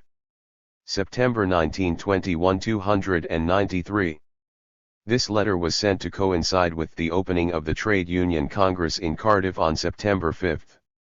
Dissatisfaction with the work of British communists in the trade unions had been expressed at the Third World Congress. A British delegate, replying to Radek's criticism of the attitude of the CPGB during the miners' strike, said, "If Comrade Radek knows the history of the English trade union movement, he must know that it would be sheer folly for the English Communist Party to try to influence or advise the miners, who have 1¼ million men in their union. The working class of Great Britain is in a position bordering on despair. Divided into a multitude of unions, federations, loose alliances, committees, councils, parties, and devoid of unified and militant leadership, the British labour movement of today is a vast confusion and chaos. 8 million organised workers, a mighty army indeed, cannot point out a single victory won by labour in recent years. The history of the labour movement, especially since the outbreak of the war and after the armistice, has been a record of blunders and defeats. Separate groups of workers, unaided and unsupported by the rest of the working class, have, time and again, put up the most stubborn and the most heroic fights, but the working class as a whole has repeatedly suffered itself to be tricked and fooled by the bourgeoisie and labor politicians, has meekly and obediently accepted broken promises and downright betrayals, has submitted to threats and intimidations. And what is the result? Millions of unemployed, hundreds of thousands of workers on short time, a general insecurity of work, a continuous decline and fall in the standard of living. The capitalist system, which is responsible for the present crisis and all its attendant evils of unemployment, misery, and privations, is unable to extricate itself from the economic chaos of its own creation. It is not only unable to solve the unemployment problem, but to ensure its own continued existence it is compelled to degrade the working class and reduce it still further to servitude. The universal economic chaos, to which imperialist capitalism has brought the world, threatens profits, and the bourgeoisie wishes to recoup itself at the expense of the meager wages of the workers. Thus, the present crisis is being utilized by the capitalist class in a ruthless and ferocious attack on the standard of living of the proletariat. To maintain the profits of capitalism, the workers must starve. How is it that the British proletariat suffers itself to be thus cowed and beaten into submission without putting up a united and determined fight to a finish? This is the foremost question which the workers must raise before the Trade Union Congress and give a satisfactory answer. We on our part have this to say: the workers of Great Britain are organized in trade unions but not organized as a class. They possess no class organization capable of leading the whole of the working class to victory. The trade unions form 294 the Communist International Federations and Alliances, or belong to the Trade Union Congress or Labour Party, but in spite of this multitude of organizations, The proletariat is not organized as a class. The bourgeoisie looks to the Federation of British Industries for aid and action. When in need, it has Parliament to fall back upon, and a national government is always at its disposal. The bourgeoisie is indeed organized as a class, but the workers alone are split and torn asunder into a multitude of petty unions, federations, alliances with high-sounding and imposing names, but none of them representing the working class as a whole, and with neither authority nor power to act. That's why it has been beaten and crushed time and again, so badly. It is high time for labor to recognize the painful truth that it is divided against itself, no matter how much it may profess class solidarity, and in spite of its deep conviction that an injury to one is an injury to all. Class solidarity, to be effective, must find its expression through class organization, and so long as labor remains disunited, it will be beaten. The capitalist class and the government know well that so long as they can keep labor in the present state of disorganization and chaos, their rule is unassailable and unshakable. As to the revolt of separate groups of labor, as in the case of the miners, there is nothing much for the bourgeoisie to fear.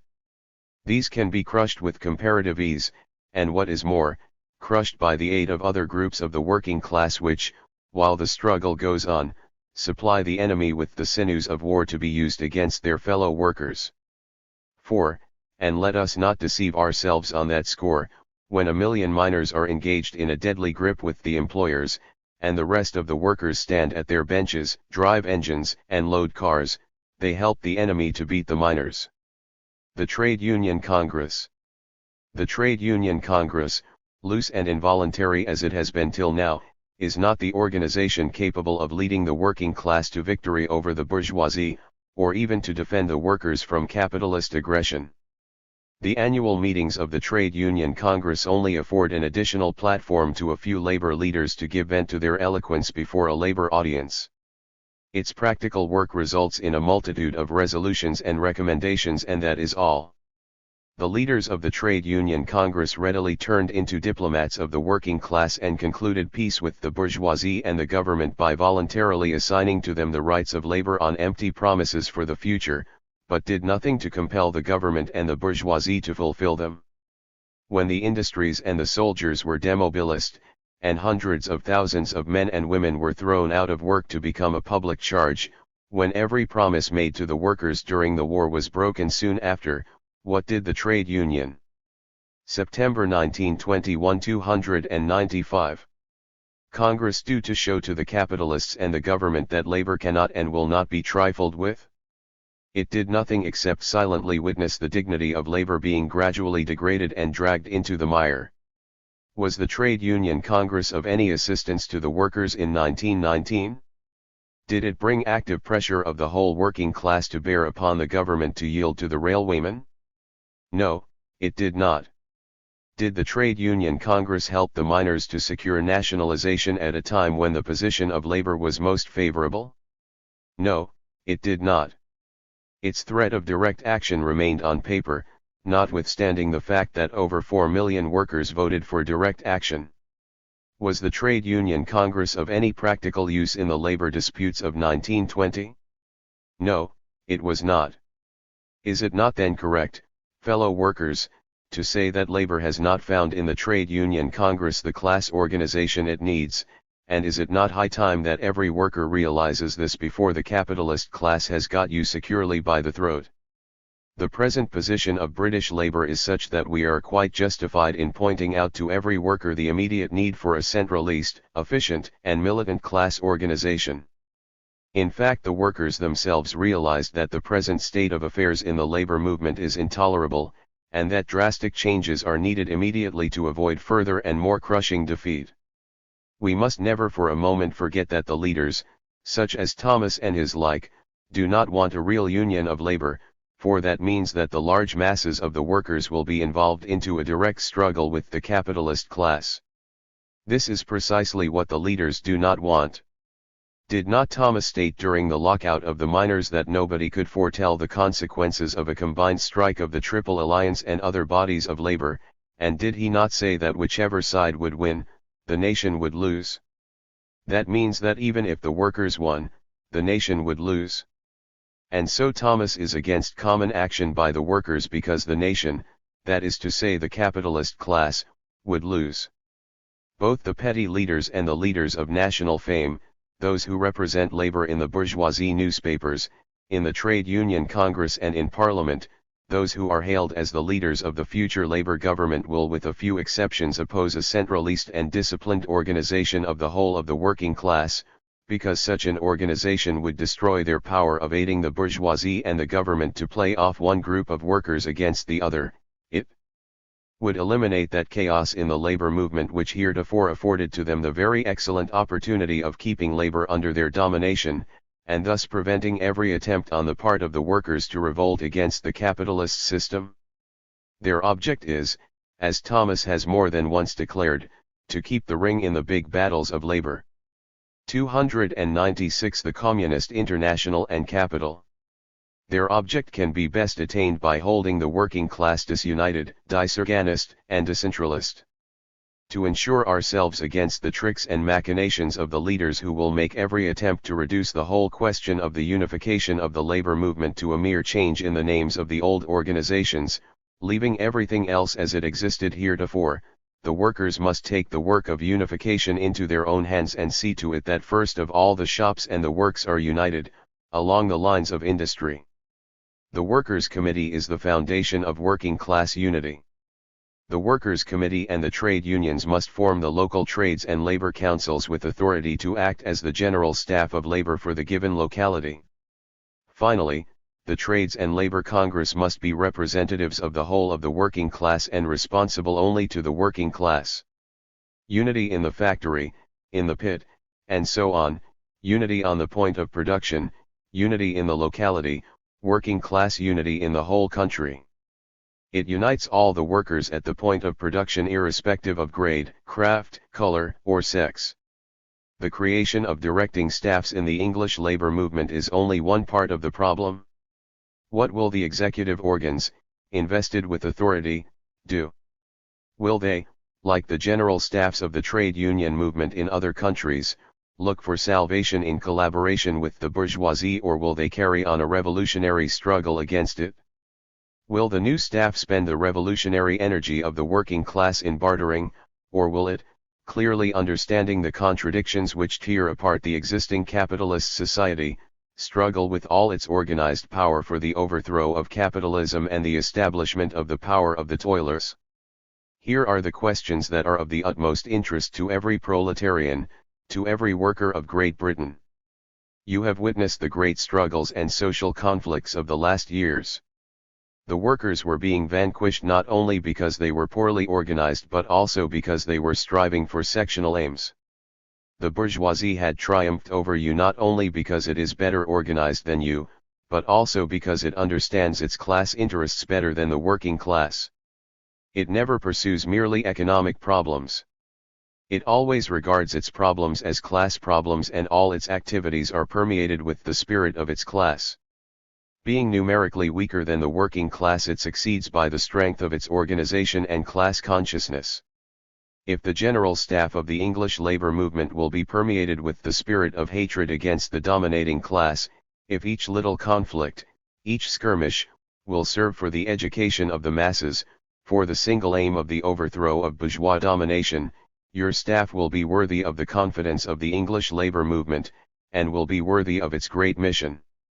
The victory in the social struggle belongs to the class which, September 1921 297, is not only better organized, but which is more conscious, to the class which can marshal all the might of its organization and all its experience for the accomplishment of its class task. Appeal of the ECCI, the executive of the RILU, and the YCI on the danger of war against Russia. October 1921 in Preker, I. 7, p. 57, October 8, 1921. In the spring of 1921, Poland and Romania, with French approval, concluded a treaty of alliance.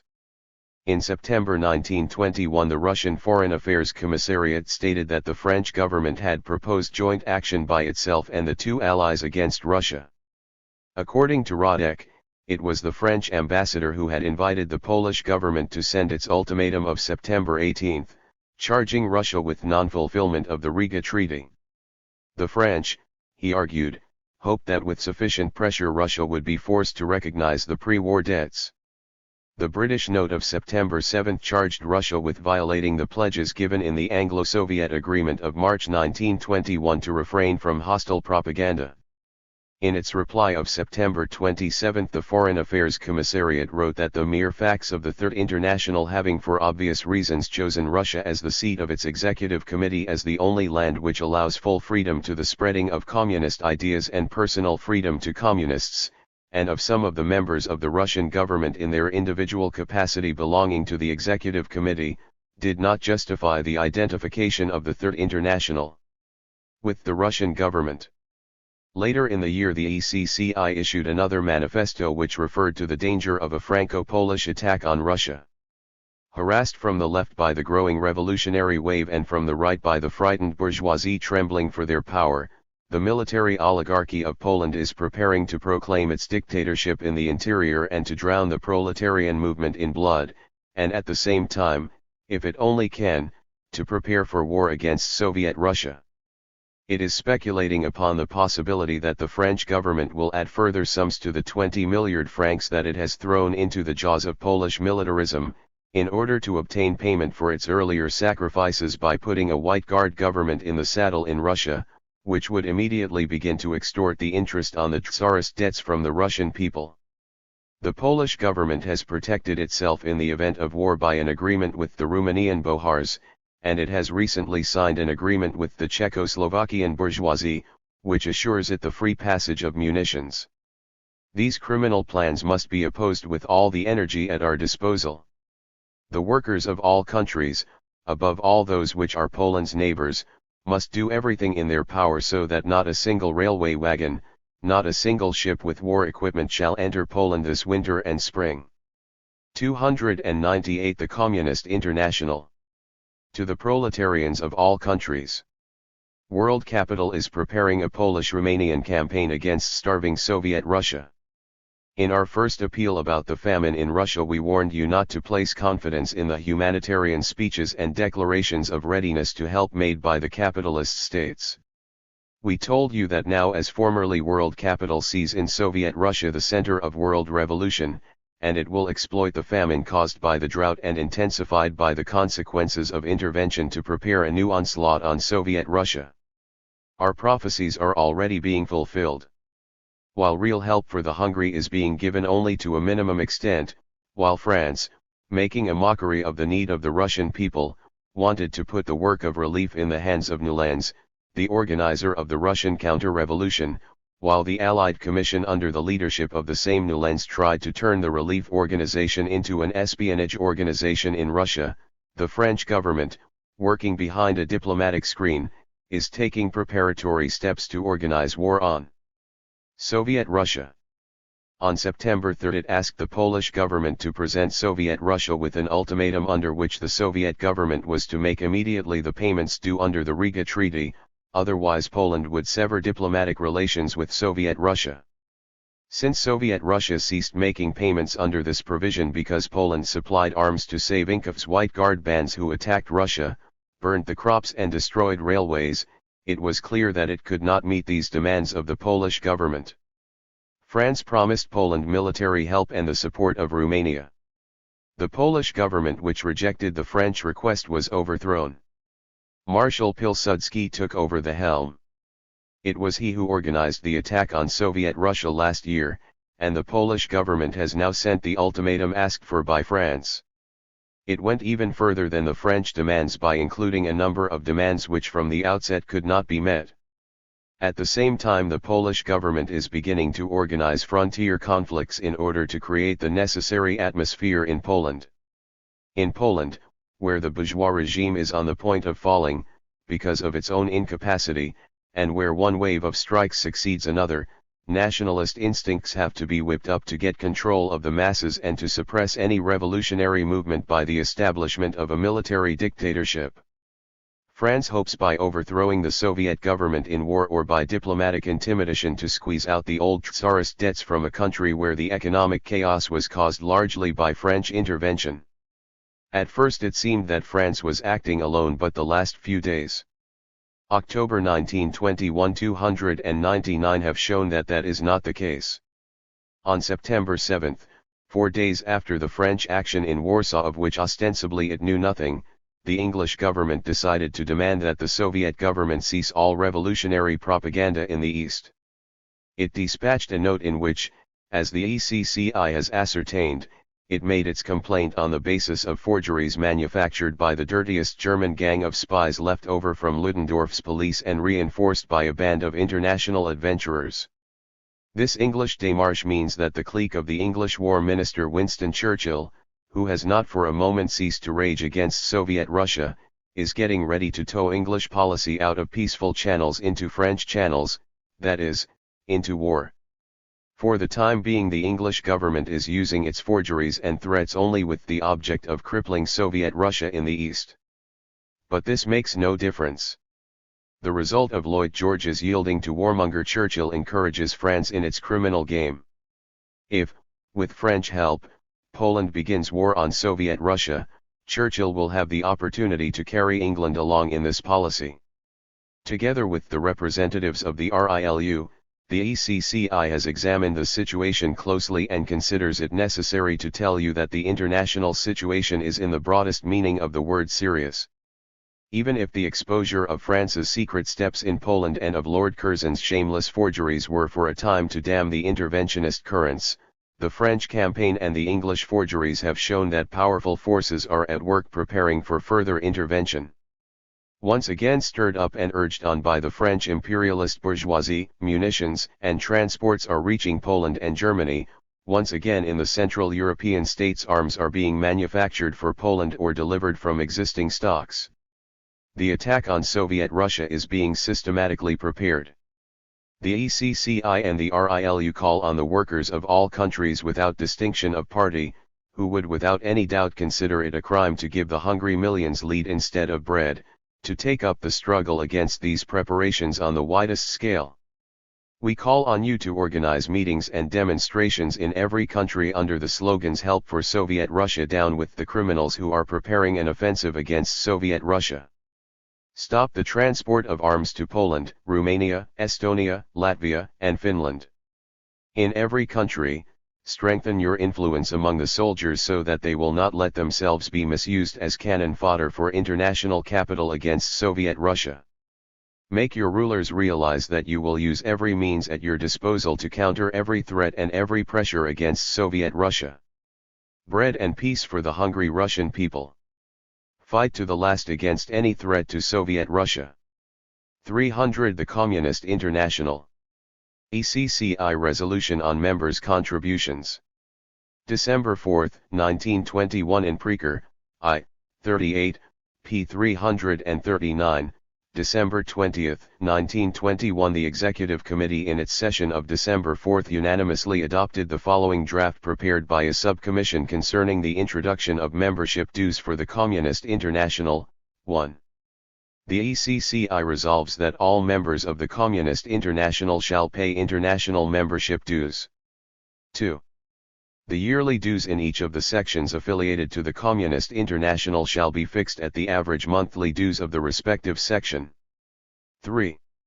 International membership dues are to be paid quarterly in 4 equal installments against the issue of a special international dues stamp. The dues stamps are to be printed by each section according to a uniform design decided upon by the ECCI and counter-stamped by the national section.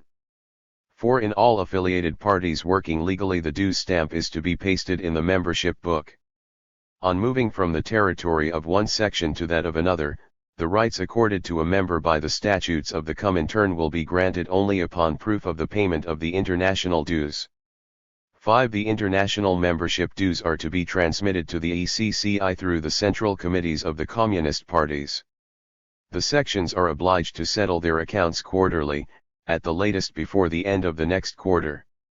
Neither groups nor sections have the right to charge expenditure made for or in the name of the Comintern against the international contribution. The international contribution must unconditionally and in all circumstances be paid by the sections directly to the Comintern. 6. The Executive Committee of the Comintern is obliged to submit accounts to the World Congress, after a previous audit by the Control Commission. 7. The purpose of this decision is threefold. The international contribution will help to cover the increasing expenses of the central apparatus of the Comintern. 8. It will enable the materially better situated sections to support the weaker ones. This applies especially in cases of important political and economic actions. 9. It will also aid materially in establishing a more intimate contact between the Comintern and the individual sections. The Comintern is no loose structure of affiliated sections, but the unified party of the communist workers of the entire world. This unity, of course, December 1921 301 is expressed primarily in its policy and in the coordination of all proletarian action. It should, however, also be manifested by every communist being materially bound to this international party by the link of his individual membership dues. Therefore this decision is not only an organizational, but also a political measure. The contribution shall come into effect on January 1, 1922. Appeal of the ECCI for help for the famine-stricken areas of Russia December 4, 1921 in Prekar, I. 39, p. 348, December 22, 1921. The first ECCI appeal for famine relief for Russia was published in July 1921, and the communist press for the rest of that year and throughout 1922 continued to publish appeals and to report on the action taken in response to them. In an article published in October 1921, Radek wrote that the Association of Capitalists, which calls itself the League of Nations, no longer thought of sending millions of men to fight Russia, believing that hunger would force the Soviet government to agree to their terms. Help came from a number of quarters. The American Relief Administration and the Red Cross contributed large sums and sent relief missions to the stricken areas. In August 1921 the IFTU allocated 1 million marks for relief, and by October its affiliated organizations had contributed a further £50,000. The British government supplied food and medical stores to the value of £200,000, and the American government contributed $20 million for relief work. At the Fourth Congress at the end of 1922, Munzenberg reported that the relief campaign had raised sums equivalent to $2.5 million. Zinoviev at the same Congress accused the Second International of using the famine as an excuse for an anti-communist campaign which had made some headway among inexperienced workers. Proletarians of all countries. To the aid of the Russian proletariat workers. Over the whole world capitalism is moving towards the attack.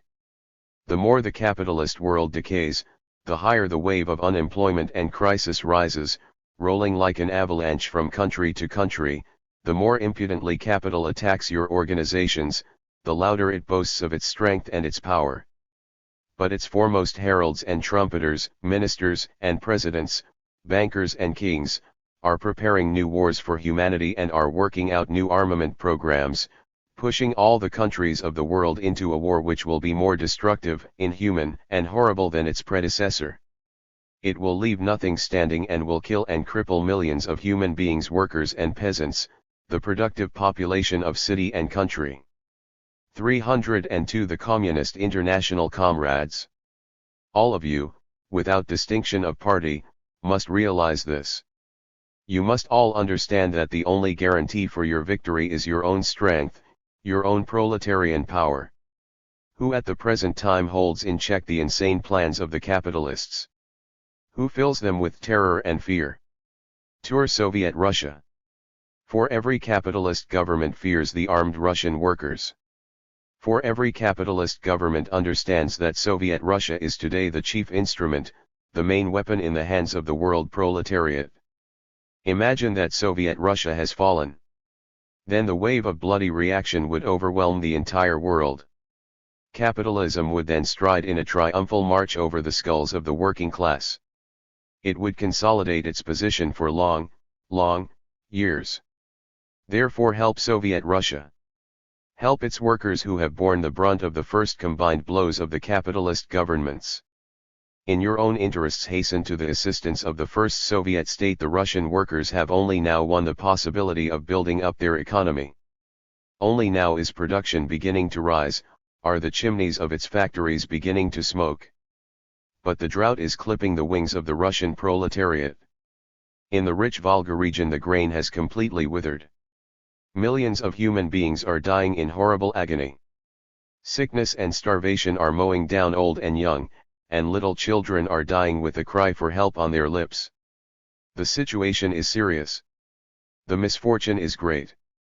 Proletarians, hurry to the aid of Soviet Russia. A number of workers' organizations have already given their might for the Russian workers and peasants. The communists have collected 100 million marks. Other workers' organizations have also given much help. This enables us to feed about 50,000 persons. But that is not enough. Hasten, friends of the working class, especially you, workers of North and South America, Australia, and South Africa. You have not yet gone through the bloody battle with capital. You have not yet been drawn into the final conflict.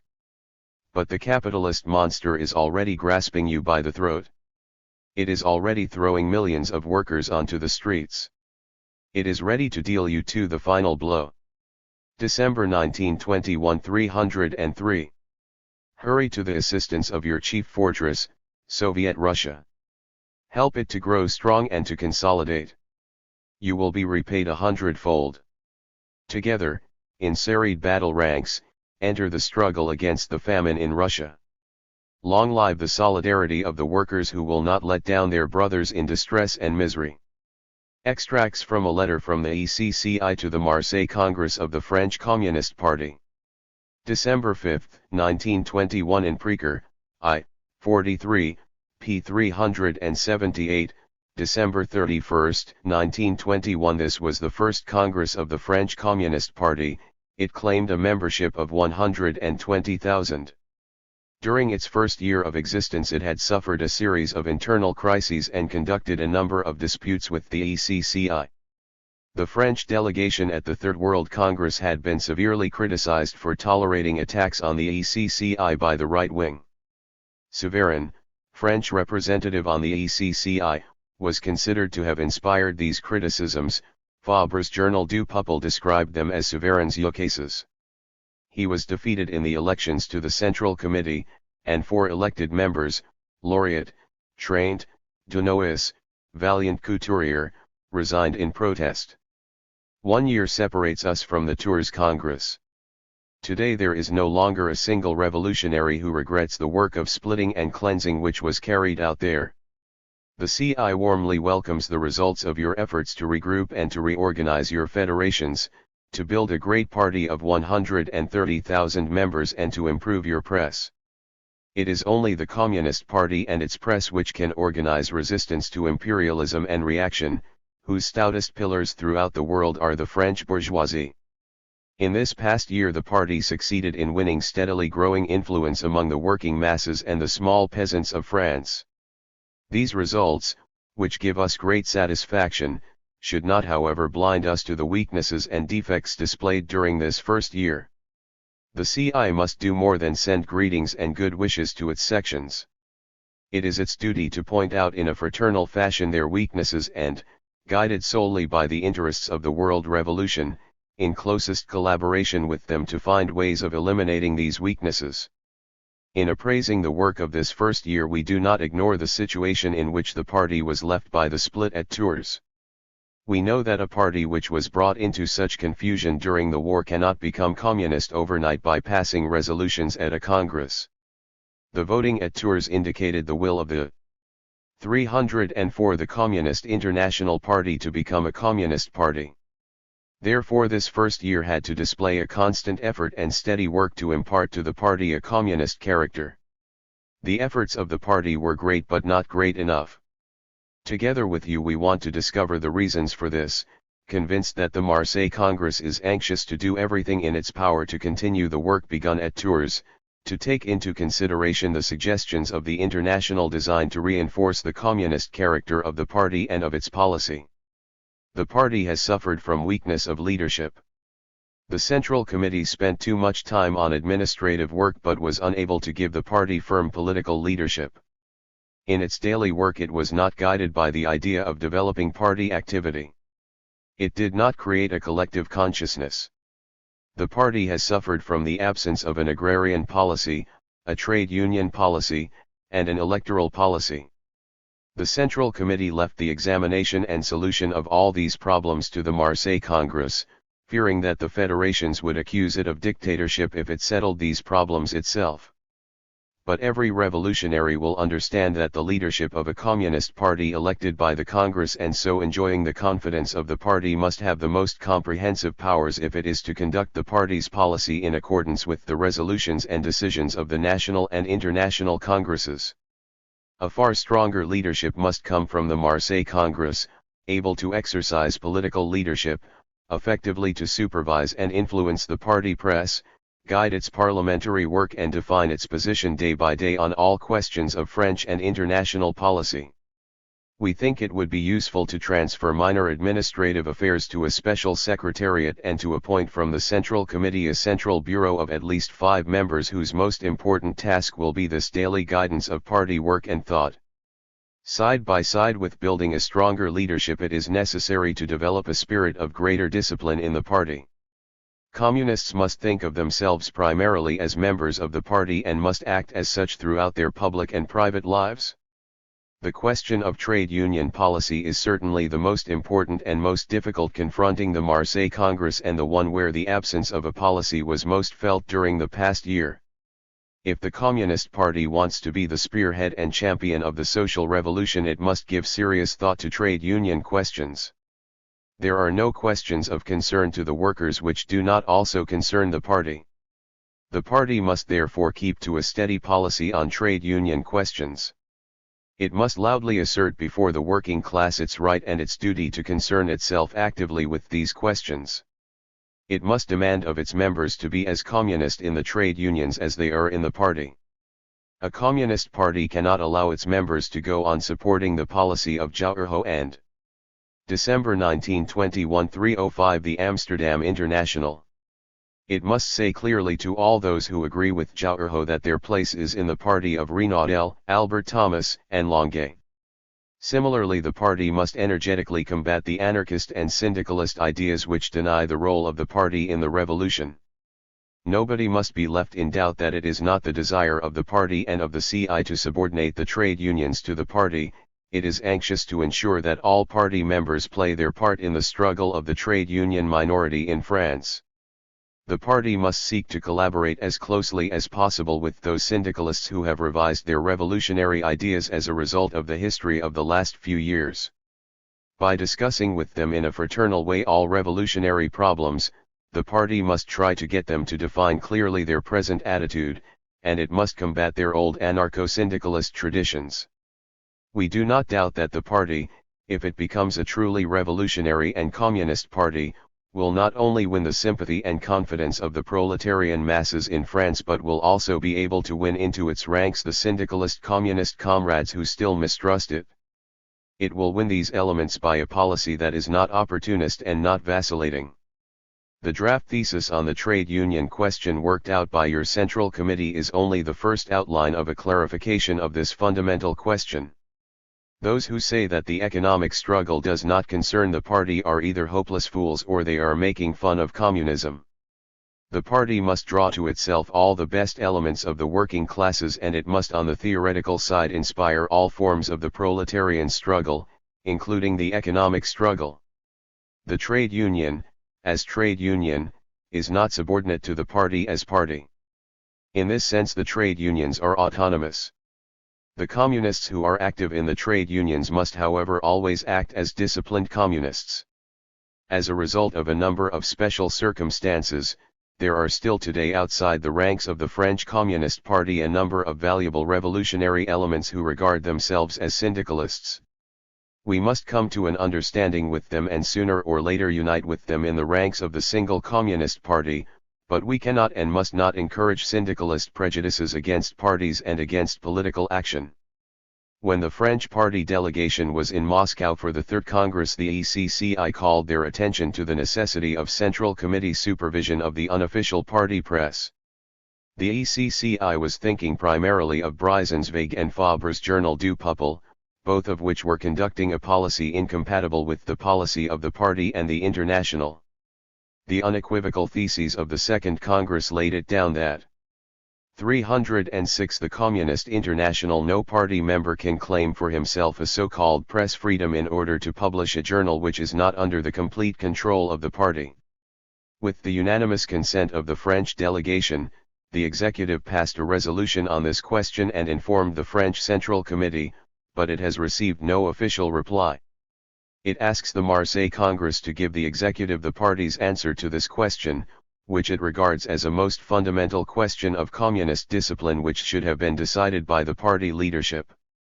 The delay is the more regrettable as, since the decision was taken, the opportunist tendency has crystallized around the Journal du Peuple, regretting the split at Tours, bemoaning the expulsion of dissidents and of Sarraty, and even advocating open collaboration with bourgeois parties in the form of the Left Bloc.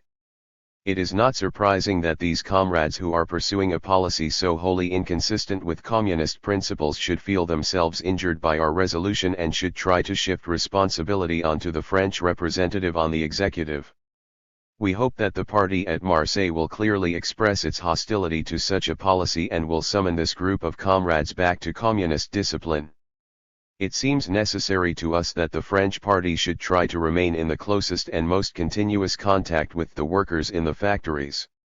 Far too often the party press has a discontented rather than a proletarian revolutionary character. Nor are there enough factory workers in the party leadership. It seems to us necessary to increase the working class element when the new Central Committee is elected. The French party has always stood too much aside from the life of the International. We hope that in future there will be closer and more frequent contacts, enabling the French party to take an active and fruitful share in the life of the Communist International. As we consider French questions to be questions for the whole International, so we hope that the French workers will regard all questions which concern the proletariat of Germany, Russia, America, etc., as their own, and will by discussion take an active part in the work and the struggle of all sections of the International. ECCI Circular to all sections on forwarding of material December 15, 1921 in Preaker, I. 39, p. 350, December 22, 1921 to the parties affiliated to the Communist International. The question of the transitional demands of the Communist parties was before the Third Congress of the Communist International. But it could only December 1921 307 be dealt with hastily, for the attention of the Congress was concentrated primarily upon the problems raised by the March action. In the meanwhile, the question of transitional demands has become more important. With every day the communist parties have to give more and more time to the questions posed by current policy. They must define their attitude to the concrete measures of bourgeois governments and must place concrete remedial proposals before these governments. The executive must study all these questions as a whole in order to assist the communist parties by enabling them to benefit from each other's experiences. It therefore requests all communist parties to collect and send to the executive all the material upon their previous statements and demands on social and economic policy, taxes, judicial and constitutional questions, in short, all the material relating to our demands upon the bourgeois governments. Material referring to the past as well as the present activity of the party should be sent. Extracts from the directives on the United Front of the Workers and on the attitude to workers belonging to the Second, 2.5, and Amsterdam Internationals, and to those who support anarcho-syndicalist organizations, adopted by the ECCI December 18, 1921 Protocol, 4, p. 1019 in his speech of December 4, 1921 at the meeting of the ECCI which issued these theses. Zinoviev said that the war and the struggles of the immediate post-war period had left the working class exhausted and passive. They attributed their defeats to disunity, and a united front policy would win their allegiance. There was no contradiction, he said, between a united front policy and the policy of attracting unions from the IFTU into the RILU, since united front action could not be taken except on communist terms. To the question, If you want a united front, why split, he said.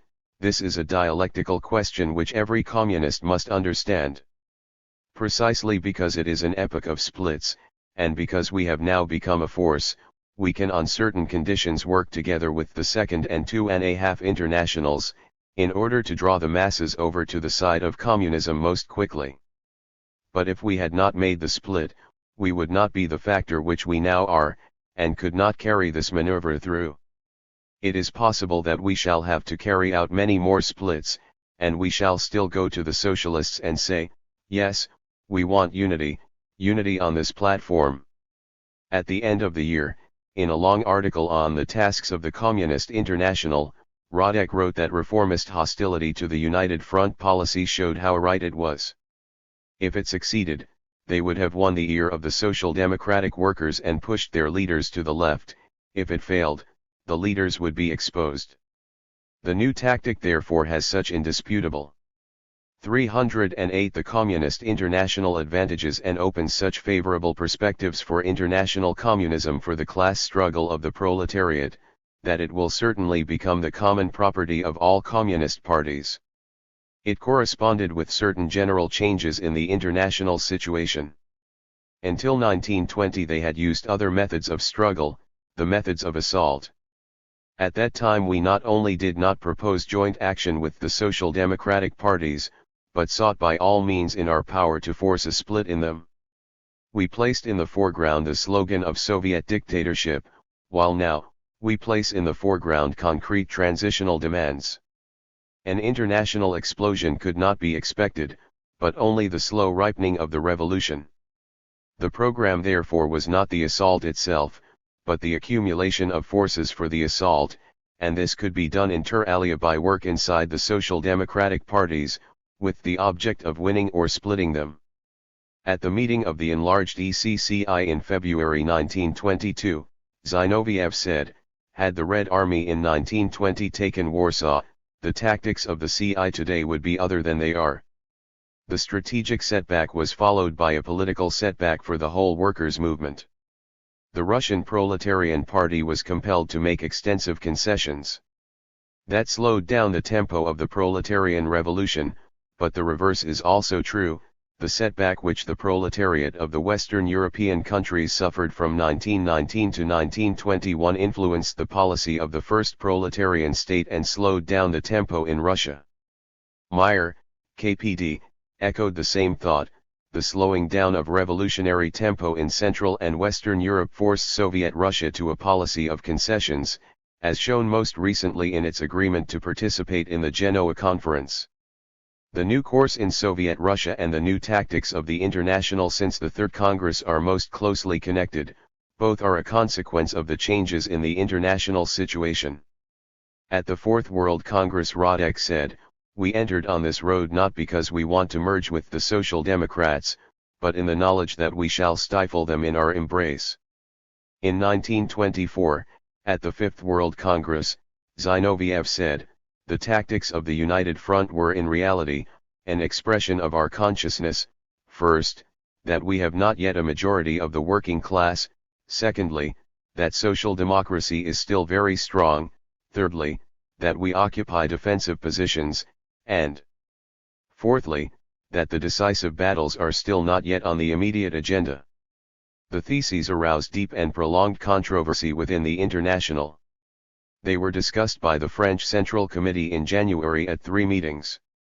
It adopted, with one abstention, a resolution, to be submitted to a special delegate conference, asserting that the United Front tactics could not be applied in France, instructing the French delegates to the special ECCI conference to be held in February to vote in this sense and to ask that the question be put on the agenda of the fourth Comintern Congress.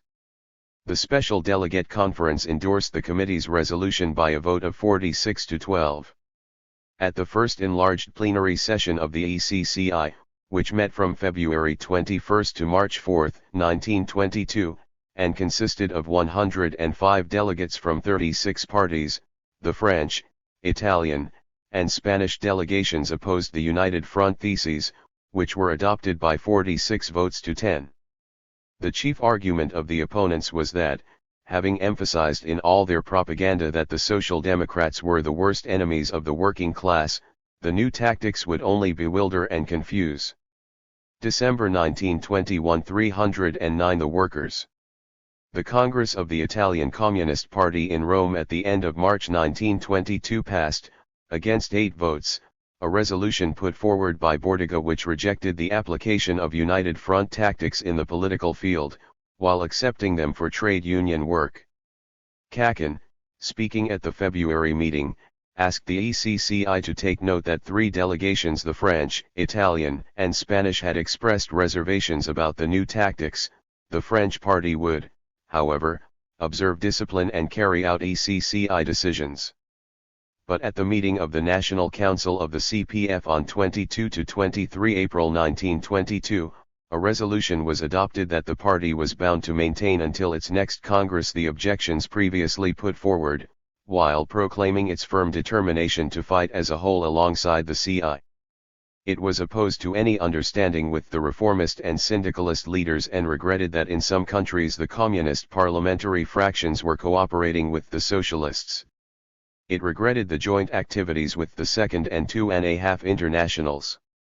The National Council, it added, notes the resolution of the enlarged ECCI, but states that only the Fourth World Congress can finally decide the question at issue with the necessary authority. At the June 1922 meeting of the ECCI, French and Italian opposition was maintained, but the internal conflict was covered by a resolution, formulated by Trotsky in the French Commission, and passed by the ECCI without discussion, which asserted that the United Front did not imply any abatement of hostility to reformism and instructed the executive to work out instructions appropriate to each country. At French insistence, the question was put on the agenda of the Fourth World Congress. 1. The international labor movement is passing at present through a peculiar transition stage, which presents both the Communist International as a whole and its individual sections with new and important tactical problems. The chief characteristics of this stage are, the world economic crisis is growing more acute. Unemployment is increasing. In practically every country, international capital has gone over to a systematic offensive against the workers, as shown primarily in the fairly open efforts of the capitalists to reduce wages and to lower the workers' entire standard of life. The bankruptcy of the Versailles Peace has become ever more apparent to the broadest strata of the workers. The inevitability of a new imperialist war, or even of several such wars, is clear, unless the international proletariat overthrows bourgeois rule. The democratic and reformist illusions which, after the end of the imperialist slaughter, were reborn among the workers, the better-off workers on the one hand, and the most backward and politically inexperienced on the other, are fading before they reached full bloom.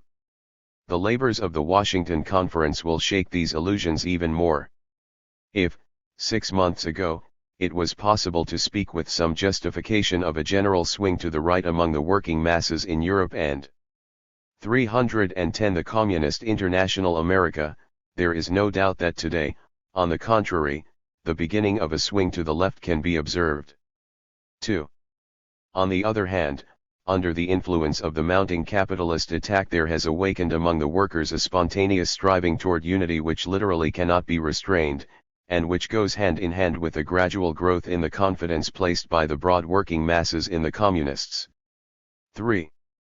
Communist parties can and should now gather the fruits of the struggle which they waged earlier on when conditions were most unfavorable because of the indifference of the masses. But while the workers are coming to feel greater and greater confidence in the uncompromising and militant elements of the working class, in the communists, they are as a whole moved by an unprecedented urge towards unity. Those strata of the workers now awakening to active life but with little political experience are dreaming of the unification of all workers' parties and even of all workers' organizations in general, hoping by this means to increase their power of resisting the capitalists. Considerable sections belonging to the old social democratic parties also are no longer content with the campaign of the Social Democrats and centrists against the communist vanguard, and are beginning to demand an understanding with the communists. But at the same time they have not yet lost their belief in the reformists, and considerable masses still support the parties of the Second and the Amsterdam Internationals. These working masses do not formulate their plans and aspirations clearly enough, but by and large the new mood can be attributed to the desire to establish the united front and to attempt to bring about joint action by the parties and unions of the Second and Amsterdam Internationals with the Communists against the capitalist attack. To that extent this mood is progressive. In essentials the belief in reformism has been undermined. In the general situation in which the labor movement now finds itself, any serious mass action, even if it proceeds only from partial demands, inevitably brings to the forefront more general and fundamental questions of the revolution. The communist vanguard can only gain if new sections of workers are convinced by their own experience of the illusory character of reformism and compromise. 4. In the early stage of germination of a conscious and organized protest against the treachery of the leaders of the Second International, these latter had the entire apparatus of the workers' organizations in their hands. They ruthlessly used the principle of unity and proletarian discipline to stifle the revolutionary proletarian protest and to eliminate any resistance to their placing the entire power of the workers' organizations at the service of national imperialism. In these circumstances the revolutionary wing was forced to win at any cost freedom of agitation and propaganda, i.e. freedom to explain to the working masses the unexampled historical December 1921 311 treachery committed and still being committed by the parties created by the working masses themselves. 5. Having secured organizational freedom to influence the working masses by their propaganda, the communist parties of all countries are now trying to achieve the broadest and most complete unity possible on practical action. The Amsterdammers and the heroes of the Second International preach this unity in words, but in their actions work against it. Having failed to suppress organizationally the voice of the proletariat and of revolutionary agitation, the reformist compromisers of Amsterdam are now seeking a way out of the deadlock for which they themselves are responsible by initiating splits, by disorganizing and sabotaging the struggle of the working masses.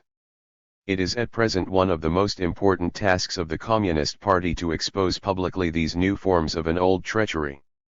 6. Profound internal processes are however forcing the diplomats and leaders of the Second, 2.5, and Amsterdam Internationals to push the question of unity into the foreground. But while, for those sections of the working class with little experience who are only beginning to awaken to class-conscious life, the slogan of the United Front expresses a most genuine and sincere desire to mobilize the forces of the oppressed classes against the capitalist onslaught, the leaders and diplomats of these internationals advance that slogan only in a new attempt to deceive the workers and to entice them by new means onto the old road of class collaboration. The approaching danger of a new imperialist war, Washington, the growth of armaments, the new imperialist secret treaties concluded behind closed doors, all this will not induce the leaders of the three internationals to beat the alarm in order to bring about the international unification of the working class not only in words, but also in fact. On the contrary, it will provoke inevitable friction and division within the Second and Amsterdam Internationals, roughly of the same kind as that apparent in the camp of the international bourgeoisie. This phenomenon is inevitable because the solidarity of the reformist socialists with the bourgeoisie of their own countries is the cornerstone of reformism. 7.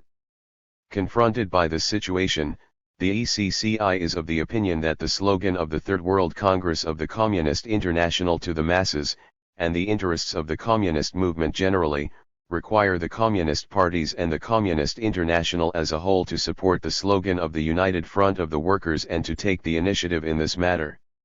The tactics of each Communist party must of course be worked out concretely in relation to the conditions in each country. 8. In Germany, the Communist Party at its last national conference supported the slogan of a workers' united front and declared its readiness to support a workers' government which was willing to take up with some seriousness the struggle against the power of the capitalists. The ECCI. 312 The Communist International considers this decision completely right and is convinced that the KPD, while maintaining in full its independent political attitude, is in a position to permeate broad sections of the workers and strengthen the influence of communism on the masses. In Germany more than anywhere else the broad masses will be daily more convinced how right the communist vanguard were when at the most difficult time they did not want to lay down their arms and steadily emphasized the worthlessness of the reformist actions proposed, since the crisis could be resolved only by the proletarian revolution.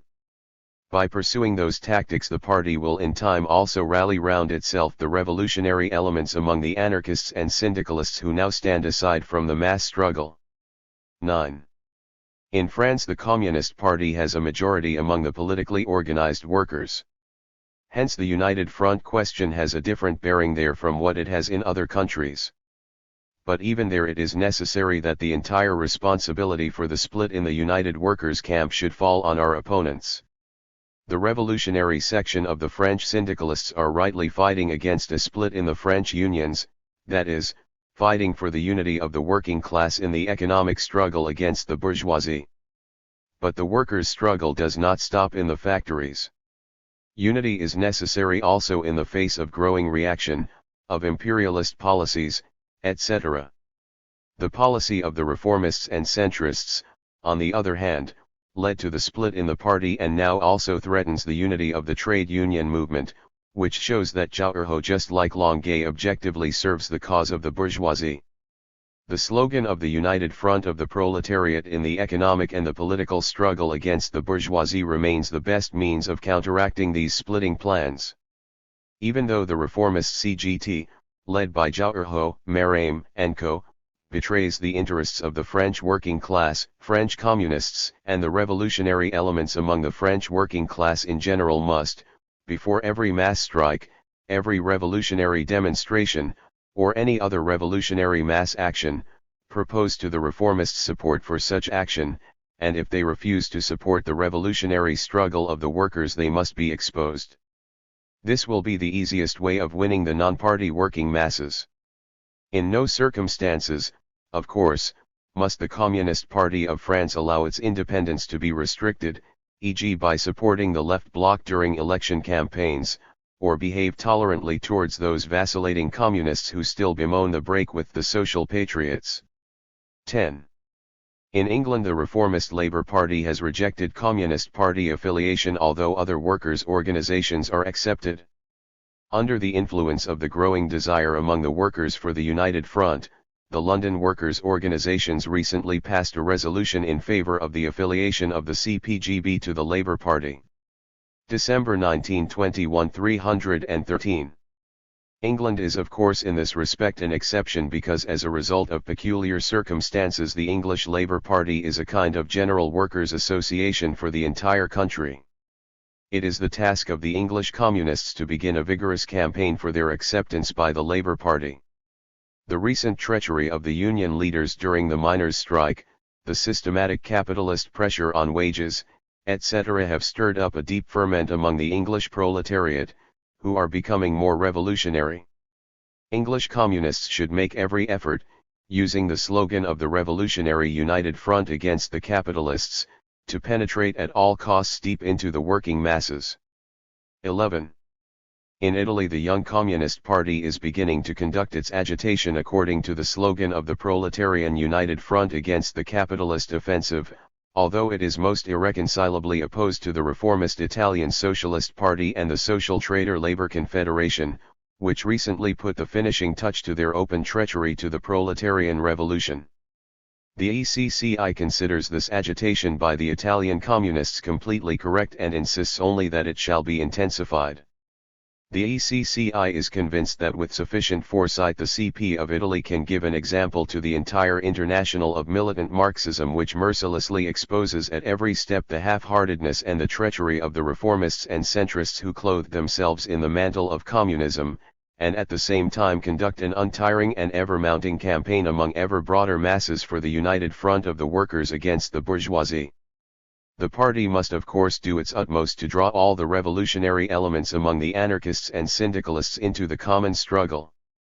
16. In a number of other countries the position differs according to different local circumstances. Having made the general line clear, the ECCI is sure that the individual communist parties will know how to apply that line in accordance with the conditions prevailing in each country. 17. The principal conditions which are equally categorical for communist parties in all countries are, in the view of the ECCI, the absolute independence of every communist party which enters into an agreement with the parties of the Second and the 2.5 internationals, its complete freedom to put forward its own views and to criticize the opponents of communism. While accepting a basis for action, communists must retain the unconditional right and the possibility of expressing their opinion of the policy of all working-class organizations without exception, not only before and after action has been taken but also, if necessary, during its course. In no circumstances can these rights be surrendered. While supporting the slogan of the greatest possible unity of all workers' organizations in every practical action against the capitalist front, communists may in 314 the Communist International no circumstances desist from putting forward their views, which are the only consistent expression of the defense of working-class interests as a whole. 18. The ECCI considers it useful to remind all brother parties of the experiences of the Russian Bolsheviks, that party which up to now is the only one that has succeeded in winning victory over the bourgeoisie and taking power into its hands. During the 15 years, 1903 to 1917, which elapsed between the birth of Bolshevism and its triumph over the bourgeoisie, it did not cease to wage a tireless struggle against reformism or, what is the same thing, Menshevism. But at the same time the Bolsheviks often came to an understanding with the Mensheviks during those 15 years. The formal break with the Mensheviks took place in the spring of 1905, but at the end of 1905, influenced by the stormy developments in the workers' movement, the Bolsheviks formed a common front with the Mensheviks. And these unifications and semi-unifications happened not only in accordance with changes in the fractional struggle, but also under the direct pressure of the working masses who were awakening to active political life and demanded the opportunity of testing by their own experience whether the Menshevik path really deviated in fundamentals from the road of revolution. The Russian Bolsheviks did not reply to the desire of the workers for unity with the renunciation of the United Front. On the contrary, as a counterweight to the diplomatic game of the Menshevik leaders, the Russian Bolsheviks put forward the slogan of unity from below, that is, unity of the working masses in the practical struggle for the revolutionary demands of the workers against the capitalists. Events showed that this was the only correct answer. And as a result of those tactics, which changed according to time, place, and circumstance, a large number of the best Menshevik workers were won for communism. 19. While the Communist International puts forward the slogan of the Workers' United Front and permits agreements between the various sections of the International and the parties and unions of the Second and 2.5 Internationals, it can itself obviously not reject similar understandings at the international level. The ECCI made a proposal to the Amsterdam International in connection with relief action for the Russian famine. It repeated this proposal in connection with the White Terror and the persecution of workers in Spain and Yugoslavia. The ECCI is now making a further proposal to the Amsterdam, Second, and 2.5 Internationals, in connection with the opening of the Washington Conference, which has shown that the international working class is threatened by a new imperialist slaughter. Up to now the leaders of these internationals have shown by their conduct that in fact they ignore their unity slogan when it comes to practical action. In all such cases it will be the task of the Communist International as a whole and of all its sections separately. December 1921 315 to explain to the broad working masses the hypocrisy of these leaders who prefer unity with the bourgeoisie to unity with the revolutionary workers, and who, for example, by remaining in the International Labor Office of the League of Nations, form part of the Washington Imperialist Conference instead of organizing the struggle against imperialist Washington. But though the leaders of the Second, 2.5, and Amsterdam Internationals reject one or another practical proposal put forward by the Communist International, that will not persuade us to give up the United Front tactic, which has deep roots in the masses and which we must systematically and steadily develop. Whenever the offer of a joint struggle is rejected by our opponents, the masses must be informed of this and thus learn who are the real destroyers of the Workers' United Front. Whenever an offer is accepted by our opponents, every effort must be made gradually to intensify the struggle and to develop it to its highest power. In either case it is essential to capture the attention of the broad working masses, to interest them in all stages of the struggle for the revolutionary united front. 20. In putting forward the present plan, the ECCI directs the attention of all brother parties to the dangers which it may in certain circumstances entail. Not all communist parties are sufficiently strong and firm, not all have broken completely with the centrist and semi-centrist ideology. Some may overstep the mark, there may be tendencies which would amount in fact to the dissolution of communist parties and groups into the united but formless bloc.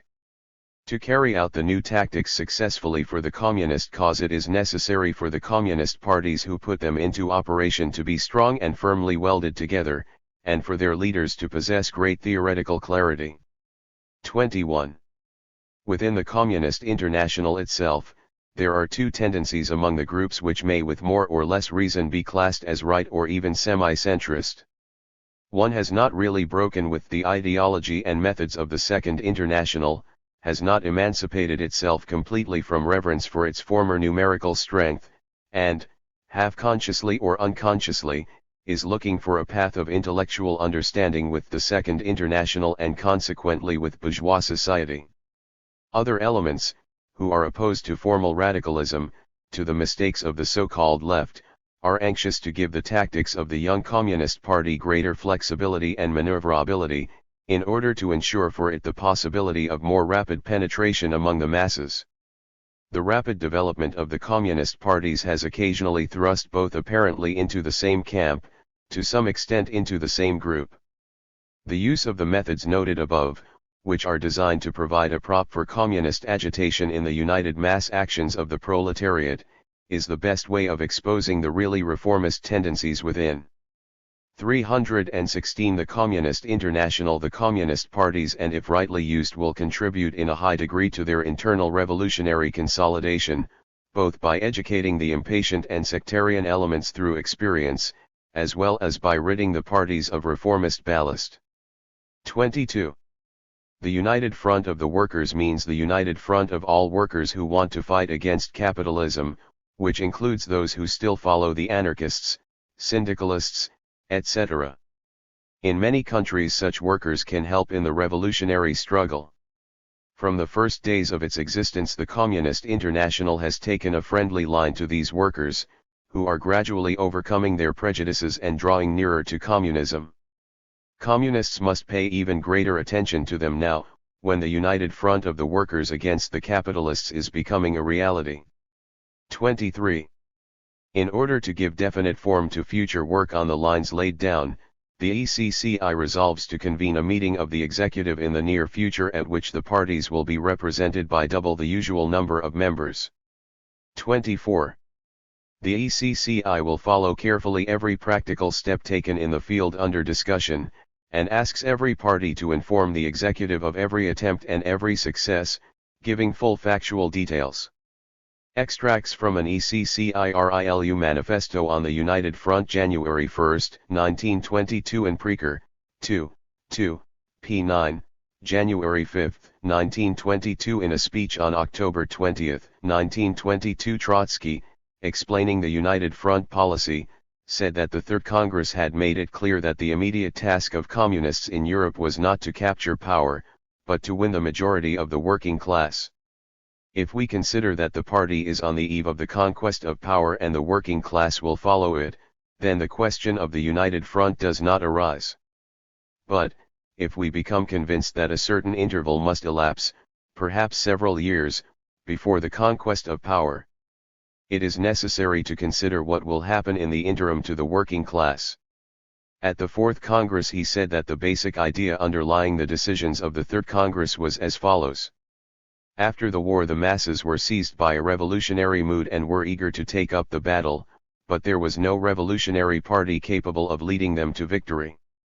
Hence the defeat of the revolutionary masses in various countries, hence the mood of depression and passivity. Today revolutionary parties exist in all countries, but they rest directly only upon a fraction of the working class. The communist parties must win the confidence of the overwhelming majority of the working class. When experience has convinced them of the correctness, firmness, and stability of communist leadership, the working class will shake off disillusionment, passivity, and dilatoriness. This can and must be achieved in the course of fighting for the workers' transitional demands under the general slogan of the Proletarian United Front. January 1922 317. For the United Proletarian Front. Proletarians of all countries.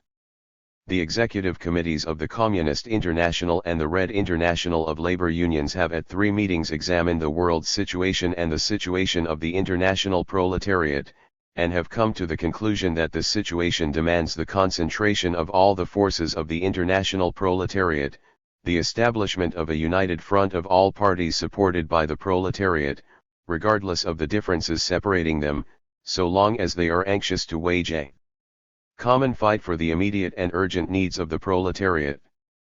The ECCI is calling an enlarged meeting for February 19. At the same time it calls on the proletarians of all parties to do everything they can to see that their parties are also ready for joint action. 6 million unemployed in America, 2 million in England, mounting unemployment in the neutral countries enriched by the war, because they cannot export. While in the ruined countries of Central and Eastern Europe, in Russia, in the Balkans, in Turkey, there is the greatest poverty. These countries need the products of the industrial countries to set their economy going and to enable them to supply the industrial world with food and raw materials. And, wedged between East and West, there is Germany, working without pause, sending out into the world vast quantities of goods at prices with which the other countries cannot compete.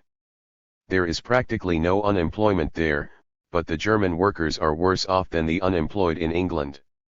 Against their will they have become wage reducers for the workers in other countries. Victorious capital is trying to lay the burden of reconstruction costs onto one country, and the result is that Germany itself is bound to break down under the burden and become a heap of ruins. And where the bourgeoisie do set about reconstruction, it becomes the object of speculation and exploitation which will give rise to new conflicts. 3 years of civil war and 3 years of armed intervention by the Allies have laid waste Soviet Russia, Europe's granary, despite its heroic resistance. The drought this summer, which threatens 25 million with death by starvation, makes the question of Russian reconstruction one of life and death for millions of Russian workers and peasants. And it is becoming clear even to the stupid bourgeois that without recognition of the invincible Soviet government, without the economic reconstruction of Russia, neither the world economic crisis nor the great political tensions can be even temporarily overcome. But the world bourgeoisie leave the hungry millions of the Russian people without help, for they expect hunger to make them more docile. In return for recognition, the Soviet government is to surrender Russia to a syndicate run by International 318 the Communist International Finance, which would operate in Russia as it has operated in Turkey and China. It is not only the attitude of world capital to Germany and Russia which represents a source of great new upheavals. The Washington Conference, which tried to solve the problems of the Far East, did not solve them. The great Chinese people, 400 million strong, has remained an object of bargaining and of continued rivalry. Aware of their inability to renounce the plundering of China or to partition it, the Allied powers concluded the Four-Power Treaty, which proves only one thing, that they feel how great the danger of war is, and therefore try to restrain each other from independent action by the frail bonds of a treaty. They did not dare to reduce land armaments even on paper, and all the talk about naval disarmament ended with a limitation on superdreadnoughts while submarine and aircraft armaments increase. Incapable of uniting for reconstruction, incapable of ensuring bread and peace, the capitalists of all countries are uniting for attack on the working class. The proletariat, which during the war, by its labor in the factories and its docility, enabled capital to beat the world into ruins, is now, in peacetime, to work harder so that the hyenas of the battlefield may on those ruins live a life of luxury and pleasure. All the promises of the Second, the 2.5, and the Amsterdam Internationals have turned to dust. They have all shown themselves incapable of leading you in the struggle even for democracy and reforms, because they are condemned to impotence by their coalition with the bourgeoisie and, whether they want to or not, only help to strengthen the rule of the bourgeoisie. We know how strong are the chains of the past, the influence of the capitalist school, press, and church. We know how great is the reluctance of large proletarian masses to take power in their own hands and forge their own destiny. We know how great is their fear of the defeats which the communist minorities suffered in the struggles which they waged to save the masses from the fate of slaves. We know how the capitalist press of the entire world seeks to rob you of your courage by pointing to the wounds which the isolated Russian proletariat received in its duel with the entire capitalist world. And therefore we say to you, all right, you do not yet dare to take up the fight for the new, the struggle for power, for the dictatorship, with arms in hand, you are not ready to launch the great offensive on the citadels of world reaction. But at least rally to the fight for bare life, for bread, for peace. Rally for these, struggle in one fighting front, rally as the proletarian class against the class of exploiters. Tear down the barriers erected between you and come into the ranks, whether communist or social democrat, anarchist or syndicalist, to fight for the needs of the hour. The Communist International has always demanded that the workers, January 1922 319 who stand for the proletarian dictatorship and for Soviets should form their own independent parties. It does not withdraw a single word of what it said to justify the formation of independent communist parties. It is sure that each day that passes will convince growing numbers how right it was to act as it did. But regardless of everything that separates us, it says, proletarians of all countries, close the ranks for the struggle for what unites you, for what you all realize as your common goal. No worker, whether communist or social democrat or syndicalist, or even a member of the Christian or liberal trade unions, wants his wages further reduced. None wants to work longer hours, cold and hungry. And therefore all must unite in a common front against the employer's offensive. They all fear being thrown on the scrap heap, and therefore they must join in the fight against everything which increases unemployment. And unemployment will be perpetuated in all industrial countries if the German proletariat is compelled by the Entente and German capital to slave away, exerting pressure on wages throughout the world, so that German capitalists can throw German goods at bargain prices onto the world market and then pay the Versailles tribute. Unemployment will grow if the capitalist world tries to impose conditions of slavery and subjection on Soviet Russia. Therefore unite to fight for the cancellation of war debts and against the strangling of Germany, for the recognition of Soviet Russia and its reconstruction on terms in accordance with the interests of the international proletariat. The Communist International calls on communist workers, and on all honest workers throughout the world, to come together in their workshops and in their meetings into one family of the working people who stand by each other against capital.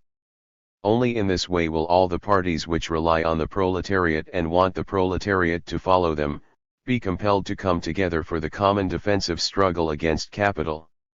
Only then will they be compelled to sever their alliance with capitalist parties. The proletarian giant cannot stretch his limbs, cannot rise to his full height, in the bourgeois chicken coop. When you begin the fight you will see that you need the sword of dictatorship if you are to triumph. But we know that this dictatorship is possible only if the great majority of the proletariat reach it through their own experience, and that is why the Communist International and the Communist parties, in patience and fraternity, wish to march together with all other proletarians, even if they fight on the basis of capitalist democracy. Firmly convinced that the fighting proletariat will be compelled to take the communist road, we call to you, proletarians of all countries, unite. 320 The Communist International.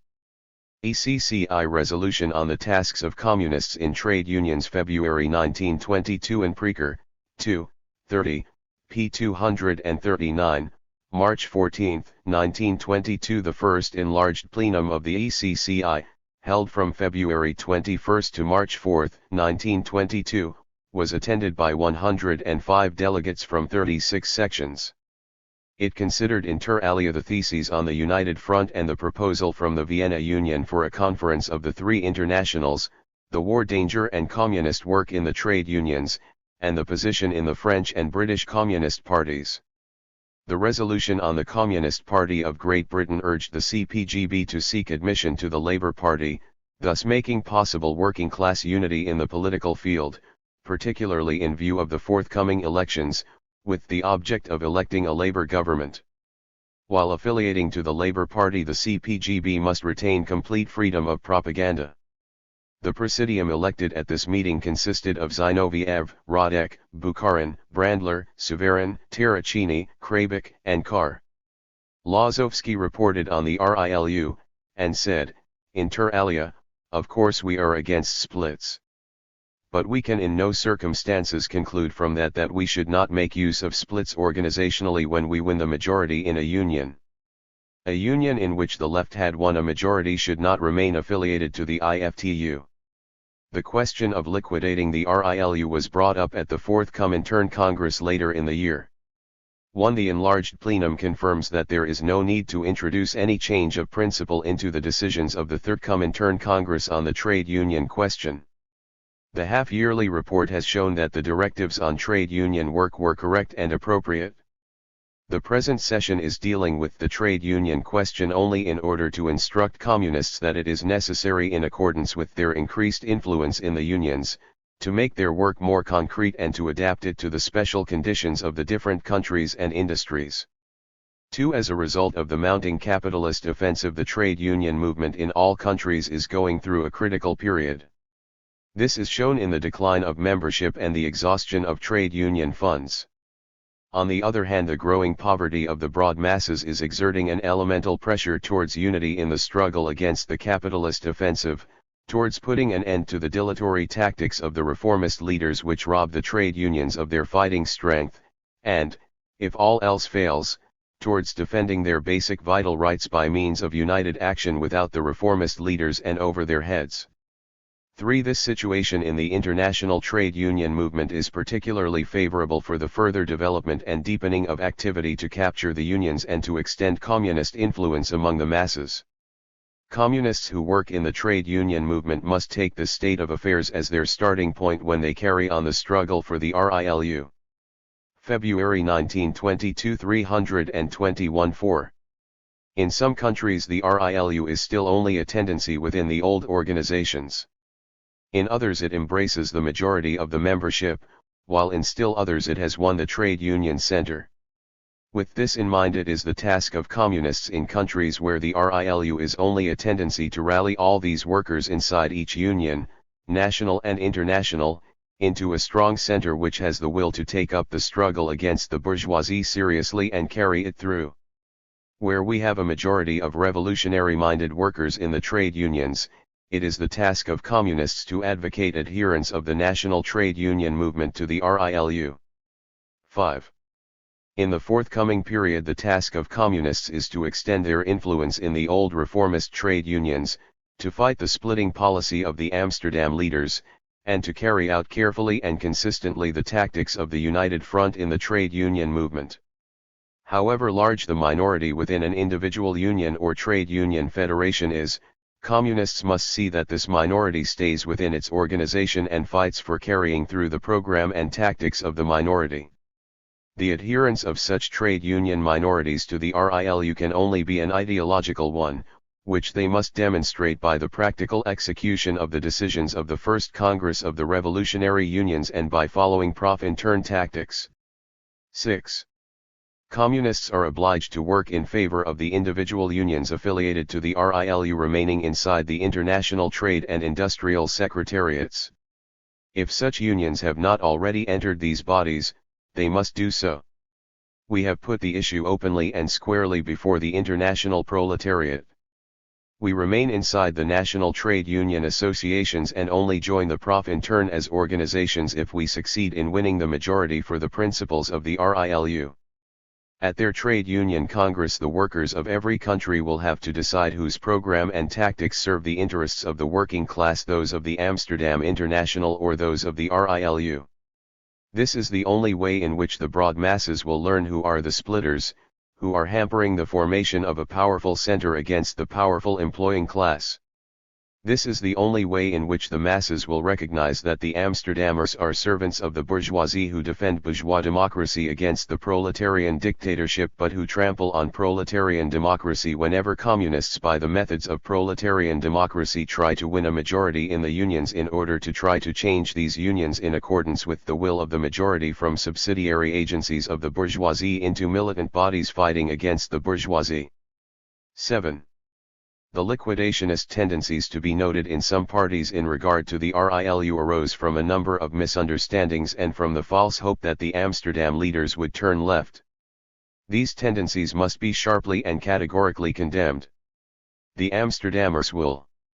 322 The Communist International always vacillate, moving to the left to the extent that the influence of the communist parties in the respective countries increases and the RILU extends its organizational and intellectual influence on the trade union movement.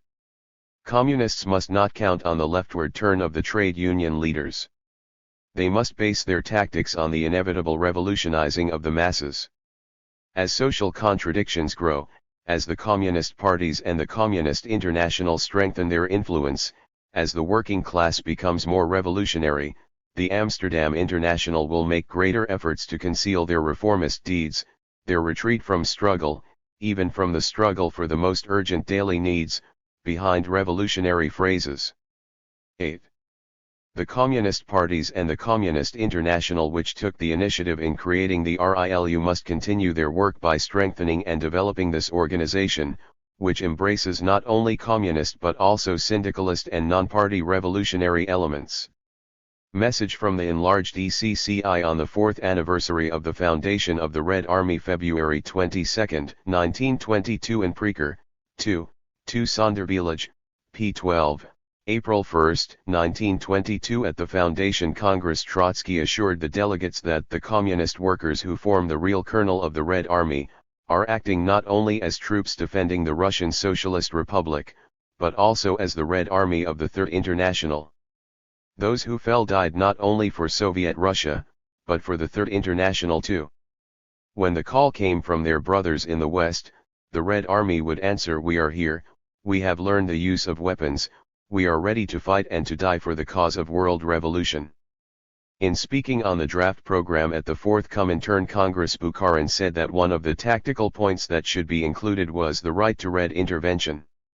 It was, he said, the touchstone for all communist parties. We should lay it down in the program that every proletarian state has the right to red intervention. It says in the Communist Manifesto that the proletariat will conquer the whole world. Well, that can't be done with one finger, it has to be done with bayonets. The meeting of the enlarged ECCI sends the Red Army of Soviet Russia its warmest congratulations on the 4th anniversary of its existence. The revolutionary vanguard of the proletariat of all countries looks with pride on the brilliant acts of heroism which the Red Army has performed in indescribably difficult conditions. For the first time in history, the working masses can regard the victories of an army as their own victories.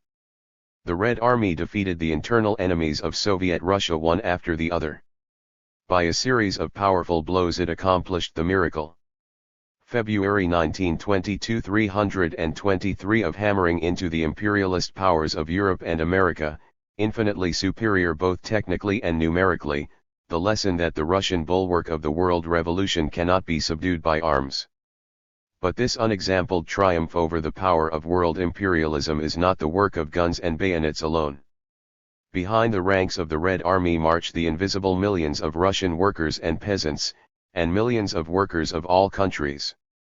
The alliance of the revolutionary vanguard of the international proletariat with the international army of Soviet Russia is a fact of real and tremendous importance. It is not only a political but also a military factor of the first rank. It is this alliance which struck the sword from the hands of the kings of finance and industry of France and America. Now slowly, now quickly, in almost invisible undermining work, in spontaneous mass outbreaks, in organized actions, along 1,000 ways, but steadily and irresistibly the world revolution is advancing. It counts on the Red Army, on its revolutionary spirit, its steadfastness, its unshakable strength. On the fourth anniversary of the Red Army, the delegates of the sections of the Communist International attending the meeting of the enlarged executive vow that they will devote their entire strength to extending the alliance between the revolutionary vanguard of the world proletariat and the Red Army, and to making it closer, so that the day may soon come when the Red Army of the next European Soviet Republic will march side by side with the Red Army of Soviet Russia. Long live the Red Army! ECCI Resolution on the French Communist Party.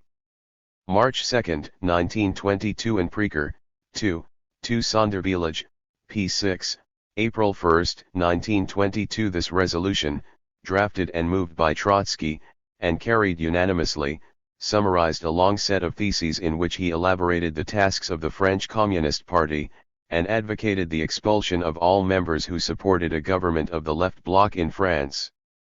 The ECCI was concerned about the resignation from the Central Committee at the Marseille Congress of Laureate, Traint, Dunois, and Valiant Couturier as a mark of protest against the failure to re-elect Souverin, particularly since these were the strongest advocates of unconditional acceptance of ECCI proposals and policies. Souverin and Traint were among the French delegates to the ECCI meeting. The delegation undertook to carry out the decisions of the ECCI, and on their return from Moscow the four who had resigned were readmitted to the Central Committee, which accepted the principle of the United Front and submitted the question of the Journal du Peuple and the expulsion of Fabre to the Conflicts Commission. The Journal du Peuple, hostile to interference from the ECCI and to the imposition of 324 the Communist International strict discipline from outside, had protested against the Moscow ukase at the time of the Marseille Congress. It had also criticized ECCI action in regard to Sarraty. On May 12, in a long letter to the Central Committee of the CPF, the ECCI wrote that it had been following developments in the CPF with growing alarm. The party press had refrained from attacking the Journal du Peuple, on the pretext of maintaining good relations with the trade unions. It had made many grave concessions to them, it was still passive and irresolute about the United Front. Its relations with the ECCI were ambiguous, and the ECCI thought it absolutely impossible to maintain relations of this sort in the future. The problems of the French Communist Party were dealt with again at the subsequent enlarged ECCI in June. The great organizational efforts made by the French Communist Party since the Congress of Tours have kept within its ranks the best forces of the proletariat and stirred them to political action. The Marseille Congress offered the party the opportunity of serious activity in the theoretical field, from which the revolutionary workers' movement will undoubtedly derive the greatest benefit. In breaking with the parliamentary and political traditions of the old Socialist Party, whose congresses were merely pretexts for rhetorical duels between the leaders, the Communist Party called on all militant workers to make a profound study of the theses dealing with the most important questions of the development of the revolutionary workers' movement in France. This has never happened in France before. The organizational crisis in the French party, which it would be incorrect either to exaggerate or to play down, is a factor in the development of the party, in its cleansing, and its rebuilding and consolidation on truly communist foundations. The split at Tours drew a fundamental line of division between reformism and communism, but it cannot be denied that the Communist Party which arose from this split retains in certain respects survivals of the reformist and parliamentary past. It can get rid of them and finally discard them by its own efforts and by participation in the struggle of the masses. These survivals of the past among certain groups in the party can be seen firstly, in a tendency to re-establish unity with the reformists, secondly, in the inclination to form a bloc with the radical wing of the bourgeoisie, thirdly, in the anxiety to replace revolutionary anti-militarism by petty bourgeois humanitarian pacifism, fourthly, in a false analysis of the relations between party and trade unions, fifthly, in the struggle against a genuinely centralized party leadership, sixthly, in efforts to substitute for international discipline in action a Platonic federation of national parties. After the Tours split, these tendencies could neither exert their full effect, nor win any great influence on the party. Under the powerful pressure of bourgeois public opinion, however, the elements inclined to opportunism.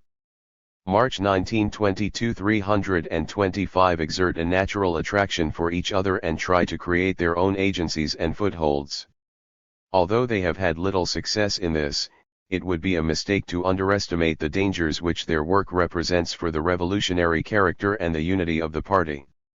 In no circumstances should communist organizations leave the field clear for these views, which were the essential reasons for the breakaway of the reformists from the party of the working class.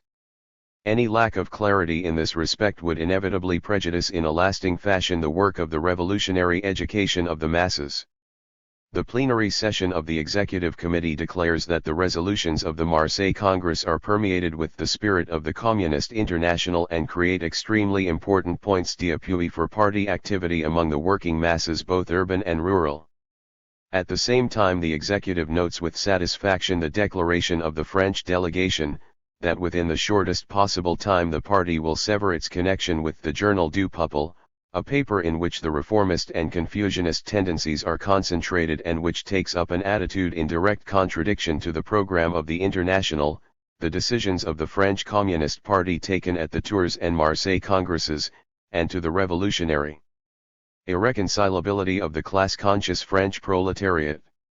The primary significance of the Marseille Congress lay in this that it put before the party as its chief task regular and systematic work within the unions in accordance with the spirit of the party's program and tactics. This involves final disapproval of the tendency of those party members who on the pretext of fighting for trade union autonomy which is incidentally not open to question are really fighting for the autonomy of their own activities within the trade unions without any supervision or direction by the party. The Executive also notes the declaration of the French delegation that the Central Committee will take all the necessary measures to see that all party decisions are carried out, in a spirit of strictest unity and discipline, by communists in trade unions under the general control of the Central Committee of the party. Since the statutes of the Communist International and all its sections, based on the principle of democratic centralism, adequately guarantee the steady and normal development of each communist party, the plenary session is bound to regard the resignation of various comrades elected to the Central Committee at the Marseille Congress as unjustified, quite apart from the political considerations which provoked their resignation. Resignation from posts to which they have been sent by the party can be interpreted by the broad party masses only as a confession of inability of the representatives of the various tendencies to work together within the 326 the Communist International framework of democratic centralism, and may give an impulse to the formation of fractions within the party. The plenary session of the Executive Committee expresses its firm conviction that the fight against the anti-communist tendencies noted above will be carried out by the overwhelming majority of the party and by all its leading bodies. Since the formation of fractions will inevitably do great harm to the development of the party and injure its authority among the proletariat, the plenary session of the Executive notes with satisfaction the declaration of the French delegation that the Central Committee is prepared to take the necessary organizational measures to see that the will of the Marseille Congress is carried out unchanged and to the end, and that the comrades who handed in their resignation will again take up their work in the party leadership in order to fulfill their task in a friendly and organized fashion.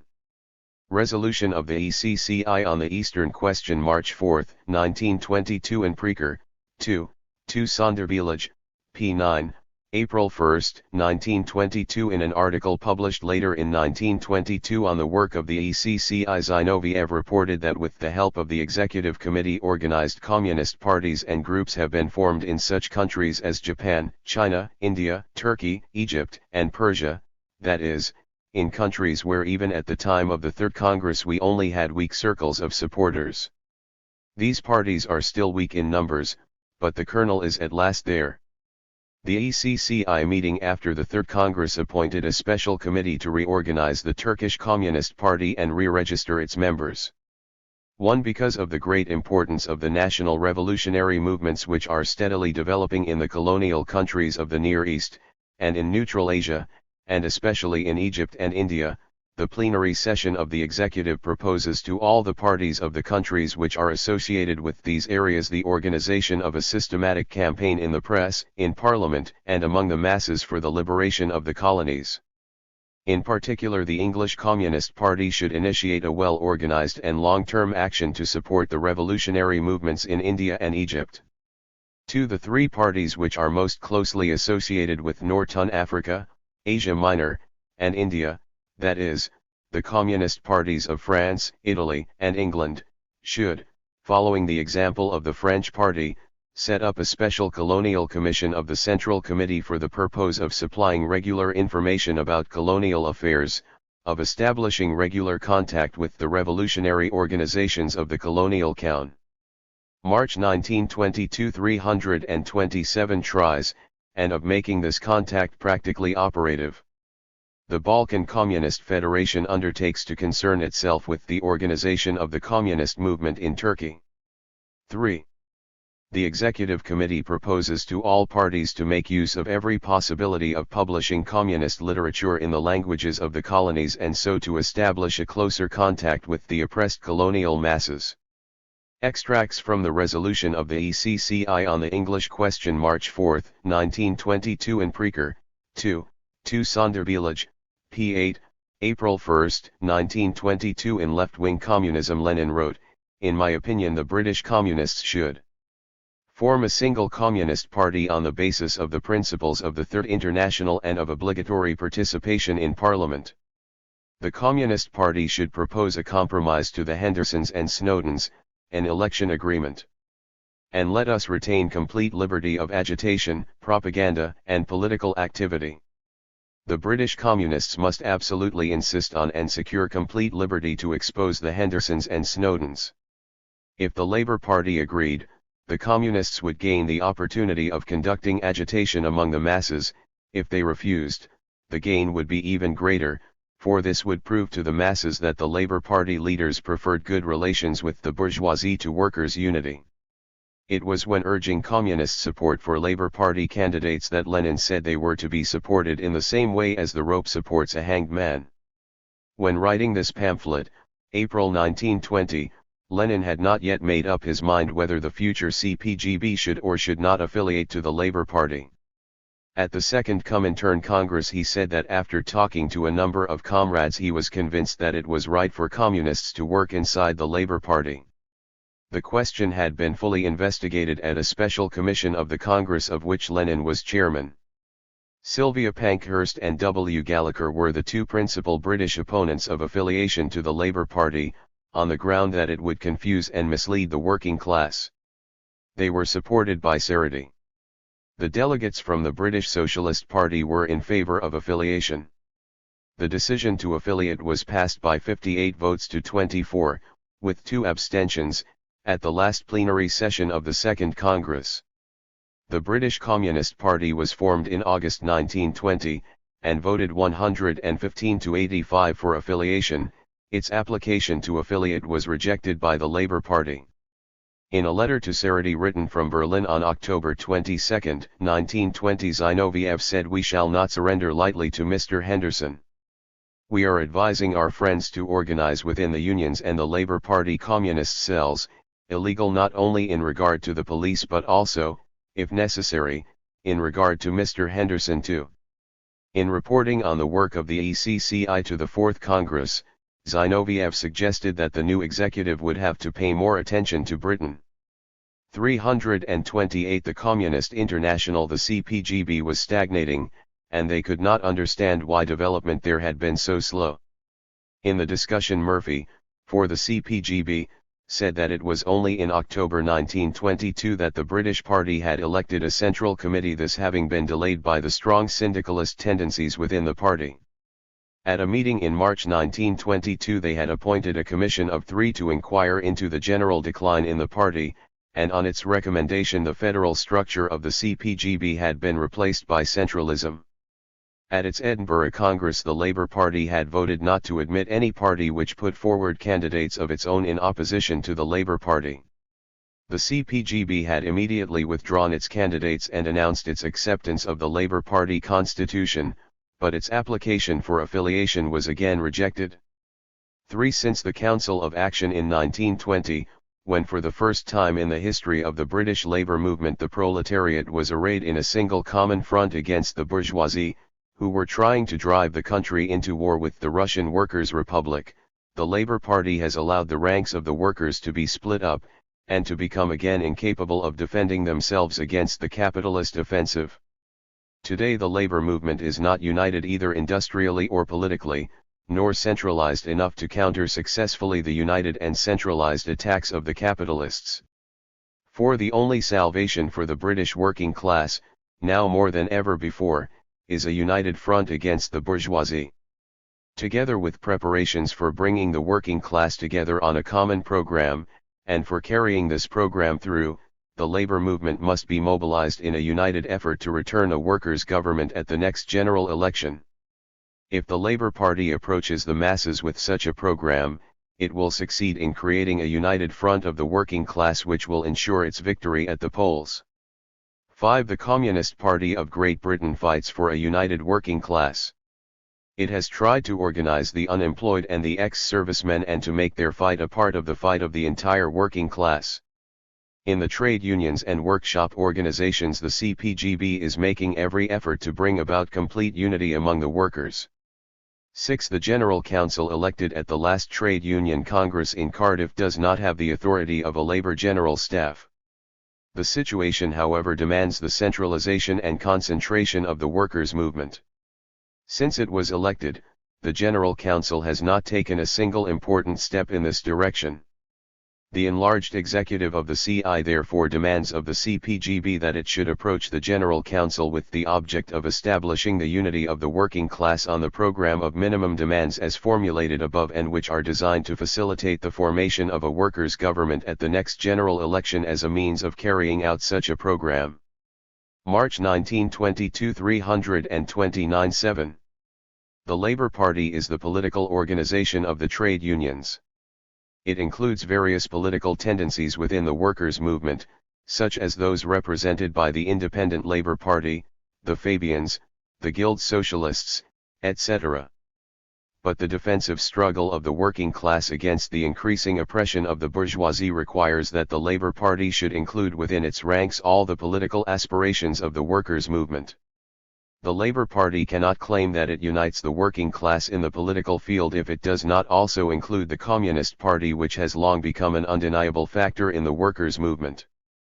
The enlarged executive of the CI suggests that the CPGB seek admission to the Labour Party in order that the unity of the working class in the political sphere can be established with particular reference to the forthcoming general election, the goal of which will be to replace the bourgeois coalition by a workers' government. In seeking admission to the Labour Party, the Communist Party will retain for itself complete freedom of propaganda. On the same basis and with the same object, the Communist Party is asked to support the Labour Party in the general election. The enlarged executive of the CI instructs the Presidium to work out in detail proposals to the CPGB with regard to adherence to the Labour Party and support for that party in the general election. Extracts from the ECCI Theses on the Fight Against the War Danger, March 1922, and Preker, 2 Sondervillage, p2, April 1, 1922. In December 1921, representatives of Finland, Poland, Latvia, and Estonia, with French approval, met to draw up a pact of mutual assistance. This was regarded by the Russians as directed against the Soviet Republic. The pact was signed on March 17, 1922, but was not ratified by Finland. In a note to the Political Bureau of the Russian Communist Party in February 1922, Lenin suggested that the question of combating war be brought up at the next enlarged plenum of the ECCI and that a comprehensive resolution be adopted explaining that only a revolutionary party which has been built up beforehand, is well tried, and has a good illegal apparatus can successfully wage a struggle against war, and also that the means of combating war are not a strike against war, but the formation of revolutionary nuclei in the combatant armies. 1. The economic and political contradictions among the capitalist great powers of Europe were not removed by the imperialist war of 1914-18 or the treaties which ended the war. They continue in a changed form and in different circumstances, in the struggle for dominance on the 330 the communist international European and world markets, and new contradictions have also arisen. The contradictions between England, the United States, and Japan are coming rapidly to a head. The national contradictions between the European colonial powers and the peoples subject to or threatened by their rule are growing more pronounced. Soviet Russia is excluded by the blockade from the world market and world economy. 3. France controls the largest deposits of iron ore in Europe, as Germany does of coal.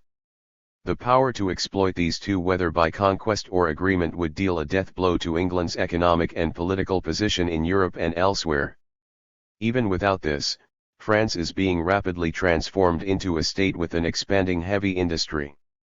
On the Bosphorus and the Dardanelles, in North Africa, Asia Minor, and Central Asia, the political and economic contradictions between French and English imperialism are growing more and more obvious and conflicting. Under their pressure, England is trying to strengthen Italy and Greece at the expense of French imperialism. England and France are competing for precedence in exploiting the natural wealth and the labor power of Soviet Russia. 5. The devastation and spoliation wrought by the capitalist great powers for 4 years aroused stormy revolutionary movements in the English colonies, which draw courage and strength from the example of the Russian Revolution and the existence of Soviet Russia. They are primarily of a nationalist and religious character, but they are also bound up with social revolutionary struggles. From the Atlantic to the Himalayas and to China, the Muslims are stirred up and restive. However various the forms in which this disturbance among the peoples of Asia and Africa is expressed, they are all directed against the capitalist states and are only intensified by the competition among these states. 6. Irreconcilable as are the conflicts of interest between the great capitalist states, these are united as one, armed and ready, to fight Soviet Russia. The concessions which Russia, under the fearful pressure of the present historically determined calamity, and left in the lurch by the proletarians of the rest of the world, is prepared to make to foreign capitalists, are still not enough for the imperialist states. They are after the unrestricted chance to drain its vast wealth. But above all, they are out for the destruction of the Soviet government itself. The existence of Soviet Russia is a powerful incitement to the workers of all countries to conquer state power, establish their dictatorship and uproot capitalism. 7. The halting development of the proletarian world revolution after its first daring initiative, the Russian Revolution, enables the bourgeoisie in the leading capitalist countries to make the attempt to restore the collapsing economy and the shaken state on a capitalist basis. Such restoration involves also the continuation of all the old economic, political, March 1922 331 social, national, and international contradictions and conflicts which will inevitably drive towards world conflict on a titanic scale. 9. The calling of the Genoa Conference is an admission that the Versailles Peace Treaty and the other peace treaties cannot be kept, that they are not a basis for the reconstruction of Europe, but means to its further disruption and impoverishment. The calling of the conference is an admission that the ruling bourgeoisie in the various countries are incapable of bringing order and stability out of the economic chaos left behind by the war, and of bringing a new and better life to flower on the ruins. The conference will prove that this titanic task is too great even for the forces of the united bourgeoisie of Europe and America. It can only be accomplished after the overthrow of bourgeois rule by the revolutionary proletariat. The projected economic conference is to save, to strengthen, and to improve the edifice of capitalist Europe, shaken to its foundations.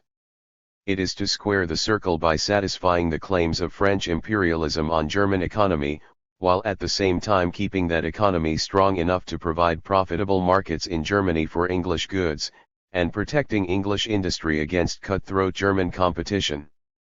The costs of reconciling the interests of French and English capitalism are to be borne by the German proletarians and, since the fate of the exploited of all countries is linked together, by the proletarians of the entire world.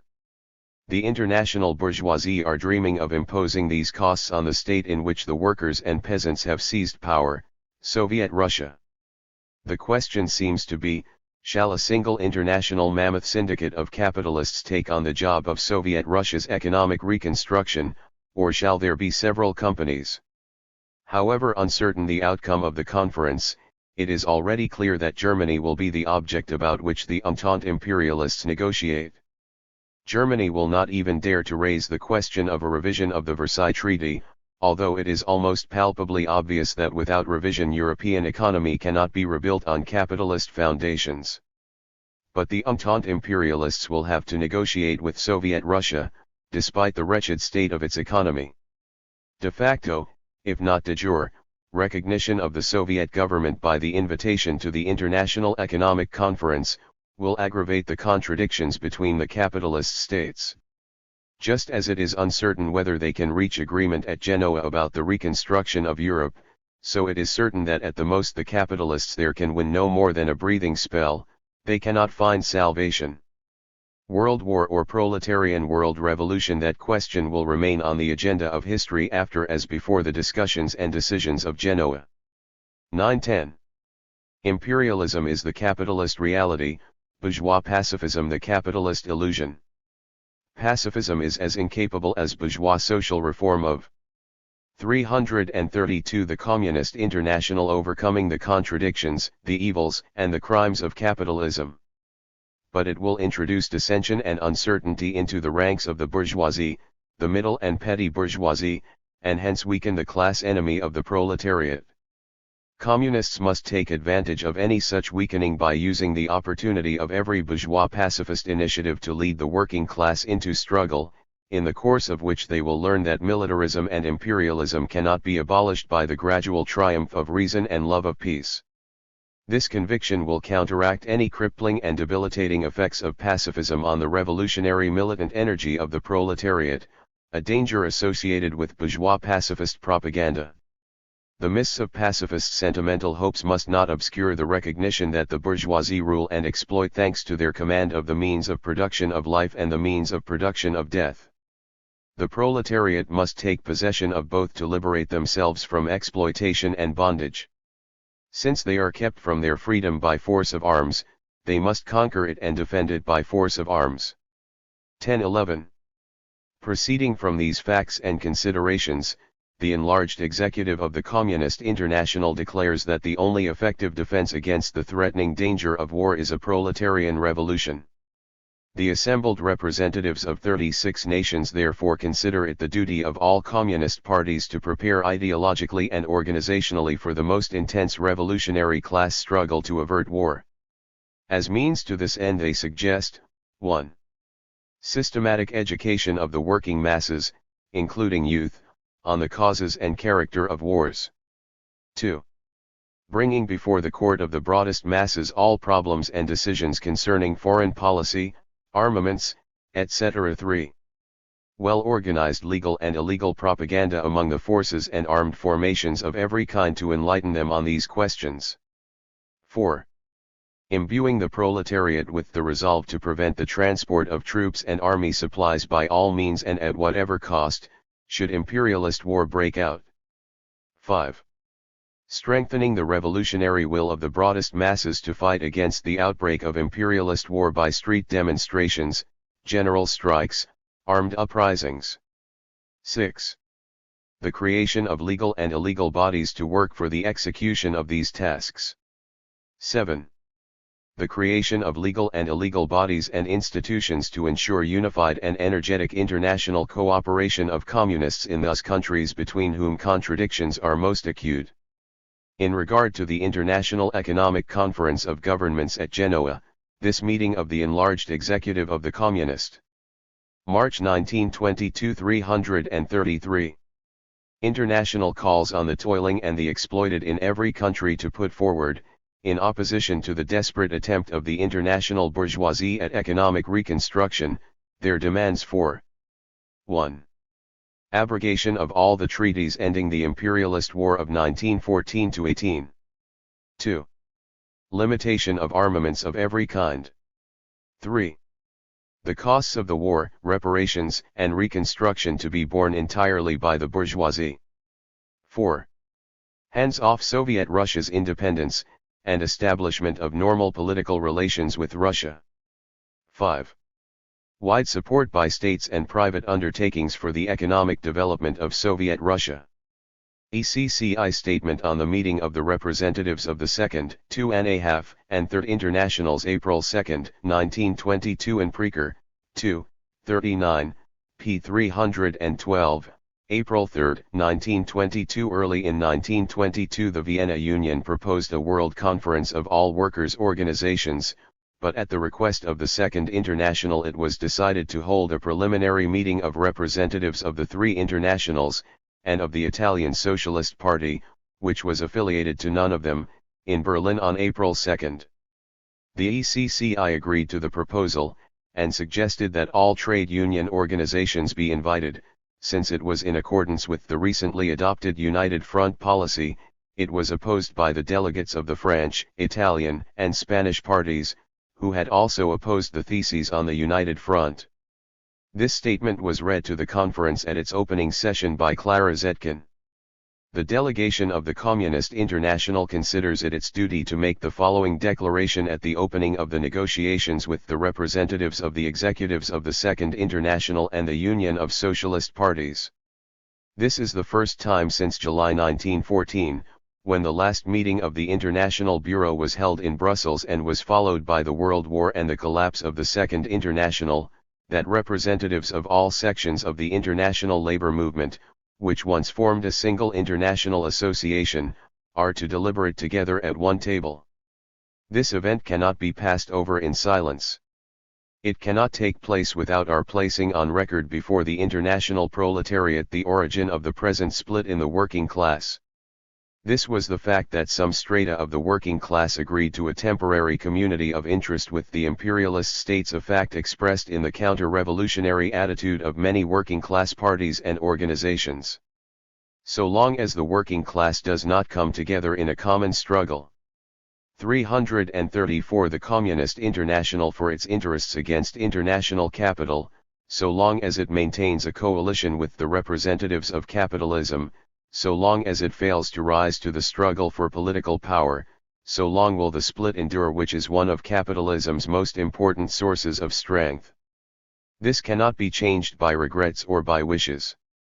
Since the working class has not yet risen to this united struggle, since in this struggle it has not yet grasped that capitalism can only be defeated if the great majority of the proletariat conquers power in revolutionary contest and establishes the dictatorship of the working people, we declare that organizational unity of the international proletarian organizations at present based on varying principles would be wholly utopian and therefore injurious. But this does not prevent us from recognizing what the entire world's situation imperatively demands. Despite all the deep contradictions dividing the working class, they must unite for defensive struggle against the world capitalist offensive. At the end of the war, when the armed and uprooted working masses returned home, there to learn that democracy and the welfare of the people for which they had ostensibly shed their blood, was nothing but a capitalist he to conceal the struggle of capital for profits, there was a possibility of defeating the capitalist world, but the irresolution of the broad masses of the working class, the democratic illusions which were widespread among them and which were systematically nourished by the reformist parties and their open and tacit coalition with the bourgeoisie, prevented the working class from following the glorious example of the Russian October Revolution. Instead, they helped world capital to ward off the first proletarian attack. The working masses of the entire world can now feel in their own lives the consequences of this policy. The international bourgeoisie are incapable of bringing order into the world on a capitalist basis or even of ensuring to the proletariat their pre-war standard of living. But the capitalist world, shaken to its deepest foundations, still has enough strength to try to load onto the proletariat the costs of the war. The world bourgeoisie have not yet given up hope of covering a great part of the costs of the war by intensifying the exploitation of the German proletariat by means of reparations, and of the entire Russian people by means of peaceful penetration into Soviet Russia, which they were unable to overthrow by military means, by exploiting the newly created states which are being used as instruments of the military and imperialist policy of the great powers, and by the greater exploitation and oppression of the colonial and semi-colonial peoples, China, Persia, Turkey. but even those circles of the international bourgeoisie who have not yet realized that it is impossible to squeeze hundreds of milliards out of the exhausted masses of the defeated countries, of Soviet Russia, and of the colonies, even they understand that if they were to succeed in reaching this goal, not even their monstrous extortions would be enough to provide means for capitalist. April 1922 335. Reconstruction. That is why throughout the world the bourgeoisie are going over to the offensive against the working class. That is why in every country, despite unemployment, they are trying to lengthen the working day. That is why they are trying to reduce wages. The international working class is to meet all the costs of the war and in addition to provide means for the further consolidation of the capitalist world system. This situation confronts the international working class with momentous decisions. Either they will now come together for the defensive struggle against all the onslaughts of international capital, either they will advance in solidarity against the attempts to squeeze the life out of the defeated states, Soviet Russia and the colonies, and also against the wave of lockouts, either they will rise up to the struggle for the abrogation of the Versailles Treaty, for the recognition of Soviet Russia and for its economic reconstruction, for the control of production in all countries, or they will pay with their own lives and health the costs of the peace as they had to pay the costs of the war. The Communist International calls on the working masses, regardless of their opinion about the road which will lead to final victory and the means of securing this road, to unite for the struggle against the present capitalist offensive and to wage it energetically. That is why the Communist International issued the slogan of the United Front for the struggle against the bourgeoisie, and welcomed the initiative of the Vienna Union in calling for an International Workers' Congress. It regards the proposed Congress as a way of unifying the workers' struggles which are now opening. To make this Congress successful, the Communist International proposes that all proletarian trade union organizations should be invited to take part. The trade unions cover the majority of the proletariat. They cover the working masses regardless of their political differences. They are concerned with their daily needs. If the International Workers' Congress is to be more than a mere demonstration, if it is to unify international proletarian action, the trade unions must take part. The split in the central organizations of the proletariat and even in some countries in the mass organizations is no reason for excluding the unions, but on the contrary a reason for bringing them in. For it is precisely because the trade unions are organized round two centers that an understanding on action is necessary. We suggest that invitations be sent to the Amsterdam Trade Union International, the Red International of Labor Unions, as well as to the syndicalist organizations which do not belong to those bodies, the American Federation of Labor, and the independent unions. As to the proletarian parties, we propose that, in addition to the representatives of the parties covered by the three executives, invitations be sent to the parties and political groups which do not belong to any of the international associations. We have in mind in the first place the anarchist and 336 the Communist International syndicalist organizations. They are not great numerically, but they include genuinely revolutionary working class elements who should be enrolled in the general fighting front of the proletariat. Great differences divide us from these groups. We think it our duty to try to come to an understanding with them on questions of action at a time when the situation makes it necessary to come to an understanding with the reformist parties also, whose policy, directed against the interests of the working class, encourages the errors and deviations of these left elements. We think it essential that the International Workers' Conference should be convened as quickly as possible. The Genoa Conference represents the attempt of world capital, now that its Versailles policy is being more and more shaken by events, to initiate a new partition of the world, a new world capitalist order. During the Versailles Conference the international working class remained perplexed and incapable of action. Only Soviet Russia fought weapon in hand against the attempts of Entente capital to enslave the entire world. Today, after 3 years of capitalist chaos and of progressive capitalist decline, Soviet Russia, victorious in battle, stands untouched. It is however the object of fierce peaceful attacks by world capital. The first state created by the first wave of the world revolution must be helped to resist the attempts to force her to social capitulation. Thanks to the complete capitulation of the German bourgeoisie to the Entente, the German proletariat, despite its resistance, has become the wage reducer of the world proletariat. The struggle against Allied reparations policy is a struggle for the working masses' standard of life in the countries of the Entente, and in America. Unless the international proletariat opposes with the utmost energy the continuation in force of the Versailles Treaty, the attempts to strangle Soviet Russia economically, the plundering of the colonies, the exploitation of the population in the newly created small states, there is no chance of overcoming unemployment and the world economic crisis. That is why the international working class must raise its voice during the Genoa Conference. It must try to force the Genoa Conference, which is ostensibly concerned with the reconstruction of world economy, to deal with the labor question, with unemployment, and with the 8-hour day.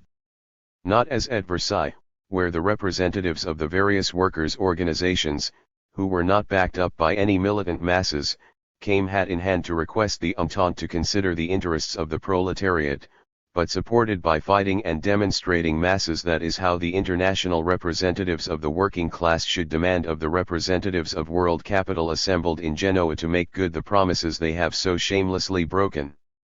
The delegation of the Communist International are prepared, without for a moment concealing what separates them from the reformist and April 1922 337 semi-reformist parties, to use all their strength in the common struggle of the international proletariat. They can do so the more easily since they are convinced that every day of struggle and every experience in the struggle will hammer home the lesson to the proletarians of all countries that no compromise with capital is capable of ensuring peace and a decent worthy life, that what is essential if this is to be attained is the victory of the proletariat, who must take control over the ordering of the world into its own strong hands and construct it in accordance with the interests of the overwhelming majority of mankind. For all these reasons the Communist International delegation propose that at the forthcoming international conference only such questions shall be dealt with as concern the immediate practical common action of the working masses, questions which do not divide but unite them. Consequently, the Communist International suggests the following agenda for the international conference: 1. Defense against the capitalist offensive. 2. The fight against reaction. 3. Preparation of the struggle against new imperialist wars. 4. Assistance in re-establishing the Russian Soviet Republic. 5. The Versailles Treaty and the reconstruction of the devastated areas. Statement issued by the Conference of Representatives of the Executives of the Second and Third Internationals and the Vienna Union, April 4, 1922. Report of the Conference, p. 83. At the conference the principal speakers for the ECCI were Clara Zetkin and Karl Radek. The ECCI delegation included also Bukharin, Rosmer, Frossard, Katayama, and one member each from the Polish, Yugoslav, and Czech Communist parties. The discussions were conducted in a tone of bitter recrimination. Radek taunted the representatives of the Second International with their wartime record, with complicity in the shooting of the 26 Baku commissars, in the murder of Rosa Luxemburg and Karl Liebknecht, in the Versailles Peace Treaty, in colonial oppression. The Communists in their turn were charged with aggression in Georgia, Armenia, and the Ukraine, with unscrupulous tactics towards other labor organizations, and with the imprisonment of socialists. It is clear from the proceedings that neither the Second nor the Third International was prepared to compromise to establish a united front, only the delegates of the Vienna Union advocated it convincingly. The conference is agreed that, however desirable the unity of the class-conscious organizations of the proletariat may be, at the present moment. 338. The Communist International. The only thing that can be done is to hold deliberations between all the sections represented at the conference for the purpose of common action towards a concrete goal. The conference, therefore, proposes that the executives should agree to the setting up of an organization committee of 9, which shall undertake preparations for further conferences of the three executives, as well as conferences on a wider basis, to include parties which are not affiliated to either of the three international organizations. Each executive is free to appoint as it thinks fit the three representatives to whom it is entitled. In this organization committee no majority resolutions will be allowed. Its task will be to express the general point of view of the three executives as far as this is declared. The conference recommends that this organization committee should try to bring about conversations between the representatives of the Amsterdam Trade Union International and the Red Trade Union International, to consider the question of how the maintenance and restoration of trade union unity of front can be secured, nationally and internationally. The conference notes the declaration of the representatives of the Communist International that the 47 social revolutionaries who are to be tried will be allowed any defenders they wish, that, as already announced in the Soviet press before the conference, no death sentences will be inflicted in this trial, that, as the trial will be public, representatives of all three executives will be allowed to attend, to listen to the proceedings, and will be allowed to take stenographic reports for the information of their affiliated parties. The conference declares that all the three executives have expressed their readiness to collect and examine the material to be submitted by the different sections on the question of Georgia. The conference authorizes the Committee of Organization to draw conclusions from this examination, and to present a report to a later conference of the three executives. The conference notes that the representatives of the Second International have declared that they do not consider it possible to hold a general conference in April, that is to say, at the same time as the Genoa Conference. The conference, however, agrees in principle upon the necessity for calling a general conference as soon as possible. The executives undertake to inform their affiliated parties of the progress which the idea of a general conference has made during the Berlin negotiations, and they will give their representatives on the Committee of Organization full power to conclude favorable negotiations for the calling of a general conference. As the organization of the General Conference is impossible this month for the reasons above stated, the present conference declares that it is an imperative duty, in view of the advance of international imperialist capitalism, to demonstrate the united will of the international class conscious. April 1922 339. Proletariat. The conference, therefore, calls upon the workers of every country to organize great mass demonstrations, with as much unity as possible, during the Genoa Conference, either on the 20th of April, or, where this is technically impossible, on the 1st of May, for the 8-hour day. For the struggle against unemployment, which has increased immeasurably on account of the reparations policy of the capitalist powers. For the united action of the proletariat against the capitalist offensive. For the Russian Revolution, for starving Russia, for the resumption by all countries of political and economic relations with Russia. For the re-establishment of the proletarian united front in every country and in the international. Statement of the Comintern delegation on the manifesto issued by the Conference of the Three Internationals. April 5, 1922 in Preker, 2, 42, p. 339. April 6, 1922 in an article published immediately after the conference, Radek asserted that the Second International had opposed the calling of a World Congress of all labor organizations because its watchword would have been "Down with the Versailles Treaty."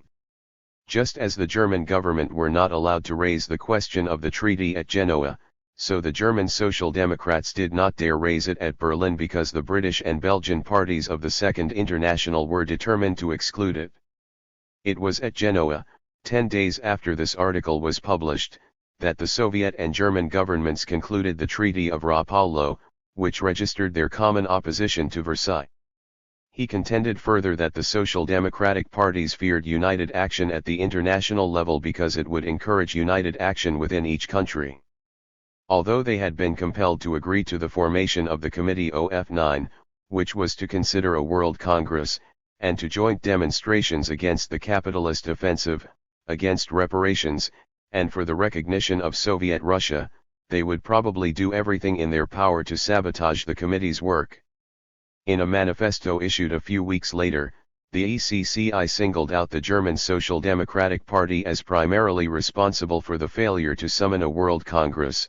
The SPD was the only large German party to oppose the Rapallo Treaty. The delegation of the ECCI decided after the most serious misgivings to agree to the joint declaration put forward by the Vienna Union. Their misgivings arose primarily from the fact that the Second International categorically refused to accept the watchword of workers' demonstrations for the abrogation of the Versailles Treaty, which means that a great 340 The Communist International Workers' Association is in this respect far behind intelligent West European liberals. This raised a doubt whether the Second International is really anxious to fight against the danger of a new Versailles peace at Genoa or is prepared to struggle by every means against the capitalist offensive. The ECCI delegation nevertheless decided to vote for the joint resolution, although the proposal to convene an international workers' conference while the Genoa conference is in session was frustrated by the opposition of the Second International. Despite all these serious misgivings, the ECCI delegation voted for the resolution, for they are anxious to promote and not to obstruct even the slightest advance towards a united front. For these reasons they refrained from the demand that this preliminary conference should investigate the murder of Rosa Luxemburg, Liebknecht, Jogi Ces, and Levine and all the incidents which accompanied the civil war in Germany. For these reasons they refrained from clearing up the part played by the social democratic parties in the persecution of communists in Latvia, Poland, Yugoslavia, and Hungary, and they reserved the right to demand the appointment of a commission of investigation under the Committee of Nine into these and similar cases. For these reasons they refrained from demanding from the German Social Democrats at this preliminary conference the liberation of proletarian fighters in Germany. For these reasons they refrained also from demanding at this preliminary conference an investigation of the Labour Party's attitude to Ireland and the colonies, and they reserve the right to raise all these questions subsequently. For they are convinced that unless an end is put to the policy of coalition with the bourgeoisie, which is at the root of all the unprecedented actions mentioned above, a real united front of the proletariat is impossible. The ECCI delegation decided to agree to the joint declaration and to the feeble beginnings of the united front, which it embodies in the firm conviction that the pressure of events will force the proletarian masses to fight and will teach them to compel their reformist leaders to change their policy if they do not wish to be thrust aside by the proletariat. Extracts from the ECCI statement on the results of the Berlin Conference April 1922 in Preker, 2, 55, p. 437, April 27, 1922. The ECCI endorsed the attitude of its delegation to the Berlin Conference, although Lenin was extremely critical. In an article published on their return, entitled "We Have Paid Too Dear," he argued that it was wrong to have agreed that no death sentences should be imposed at the forthcoming trial of the Social. April 1922 341. Revolutionaries in Moscow, for this was granting immunity in advance to terrorists. Nor should they have agreed to attendance at the trial of representatives of the Second and 2.5 Internationals. These were political concessions by the revolutionary proletariat to the reactionary bourgeoisie, for which nothing had been received in return. To the class-conscious workers of the world, the ECCI has attentively examined the results of the Berlin Conference of the three internationals and has unanimously ratified the understanding reached in Berlin. The executive now requests of the Second and 2.5 Internationals an equally open, clear, and formal ratification of the decision arrived at in Berlin. But we say to you quite openly that the united front which is just beginning to be formed is in great danger. The leaders of the Second International want to crush it at birth and will leave nothing undone to reach their objective. The course of the Berlin Conference proved that up to the hilt. At Berlin the leaders of the Second International refused to agree to the immediate convening of a World Congress of the entire working class. They had the sorry courage to reject the slogan of revision of the predatory Versailles Treaty, which weighs like an Alp on the working class of the entire world. At the moment when the bourgeois rulers of the entire world have assembled in Genoa mainly for the purpose of shunting the costs of the imperialist war onto the backs of the workers, the leaders of the Second International rejected our proposal to bring together the representatives of the working class of the entire world to give expression to the will of the proletarians of all countries. What is the United Front and what should it be? The United Front is not and should not be merely a fraternization of party leaders. The United Front will not be created by agreements with those socialists who until recently were members of bourgeois governments. The United Front means the association of all workers, whether communist, anarchist, Social Democrat, independent or non-party or even Christian workers, against the bourgeoisie. With the leaders, if they want it so, without the leaders if they remain indifferently aside, and in defiance of the leaders and against the leaders if they sabotage the workers' united front. And this genuine united front in the common struggle is bound to come. It must come if the working class wants to defend its most fundamental and elementary interests against the capitalist offensive.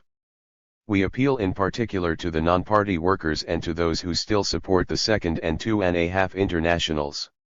We say to you, you are not yet communists, many of you are even openly hostile to communism. The time will come when you will recognize the correctness of communist ideas. We will wait patiently until that time comes, which will. 342 The Communist International marked the beginning of the true emancipation of the entire working class. But until then, we say, despite all the differences in our political views, work together with us to organize the united front against the capitalists. Either a united front of all proletarians throughout the world, or starvation and degradation of the working class. That is how the question stands. Build the united front locally too, without waiting for the permission of the leaders of the Second International, who have been spiritually at one with the bourgeois world too long for them to be able to break quickly with it. In every factory, in every mine, in every district, in every town, the communist workers should arm together with the socialist and non-party workers for the common fight against the bourgeoisie. The Communist Party remains an independent party. It is convinced that in a short time all honest proletarians will come into its ranks, but everywhere the Communist Party is ready to fight shoulder to shoulder with any worker against the capitalists. Once more, demand the immediate convening of a World Congress of the working class. That is the next step towards the united front of all proletarians. The Communist International solemnly declares that it will put aside anything which might prejudice the real unity of all proletarians. We appeal to the press of the Second and 2.5 Internationals, and of the anarchists, syndicalists, non-party workers, etc., to publish this statement of ours in full, and we are ready to publish in full corresponding statements by the said organizations in our press. The time has come when it must be openly stated who is for and who is against the United Proletarian Front. Extracts from an ECCI statement on the Genoa Conference May 19, 1922 and Preaker, 2, 73, p. 563, May 22, 1922. The Genoa Conference, convened by the Allied Supreme Council at its meeting in Cannes in January 1922, was held from April 10 to May 12, 1922, to consider questions of European economic reconstruction. Disarmament and reparation were, at Poincare's request, excluded from the agenda. It was the first Genoa post-war conference to which Germany and Russia had been invited. Speaking to the Russian Communist Party Congress, Lenin, who thought the Russian press was exaggerating the importance of the conference, said, "We are going to Genoa not as communists but as businessmen." Shortly before the conference opened, Radek wrote that it would try to take advantage of the famine to wring concessions from the Russian government. Soviet Russia, its government, and its masses, pursue a cool realpolitik. The Soviet government knows that the first wave of world revolution has subsided and that the next will mount only slowly. It knows that the Russian economy cannot be restored without the May 1922 343 help of European economy. It hoped that it would be the European workers who would supply the Russian workers with machines and the Russian peasants with plows. But the European workers are not yet masters in their own house. Therefore the Soviet government declares, we need world capital and therefore we must give it profits. Fools, who call themselves communists and even left communists, have accused us on this account of treachery to the proletariat. We answer, then show us another way. Split into hostile camps, the capitalist world fears that we shall ally ourselves with the enemies of any state which tries to starve us out. We shall ally ourselves not only with Beelzebub but with his grandmother too if it is a question of defending the rights for which the Russian working class bled and starved. In another article published a day or two after the conference opened, Radek argued that the conflicts among the Allies were too great to be resolved. The only policy on which they were united was the exploitation of Russia. German exports, instead of being admitted to the West as reparations, would be directed to Russia, and thus, through Germany, the Entente would exploit Russia, while Germany would appear to be the exploiter. This would ruin Germany's only chance of strengthening itself, not only economically, but also politically, by genuine and equitable cooperation with Russia. Germany would become an industrial colony of the Entente and Russia an agricultural colony. This plan, he concluded, was however doomed to failure because of the conflict of interests between France and Britain. In a statement published a few days before the end of the conference, the ECCI wrote, "What the Allied governments are asking of Soviet Russia is directed against the entire international working class. The workers of all countries have fought so that the factories shall belong to the community and not to individual exploiters." At Genoa, the main question at issue was nothing else than the demand that the Russian factories, mines, dockyards, should be given back to foreign capitalists. The Russian people were to return to the old slavery. They were to assume in addition the milliards and milliards of debts incurred by Tsarism and the bourgeoisie. Every worker understands that this must be opposed. The only practical result of the Genoa conference was the Rapallo Treaty signed between Russia and Germany. This was rarely mentioned in the communist press. In an article attacking the German Social Democratic Party, the only big German party to oppose the treaty as a slave of the Entente and an enemy of the Russian Revolution, Thalheimer wrote, "Excluded from the negotiations between the Entente and Soviet Russia, threatened by the danger that the Entente was seeking agreement with Soviet Russia at Germany's expense, the German government decided to sign the treaty with Russia.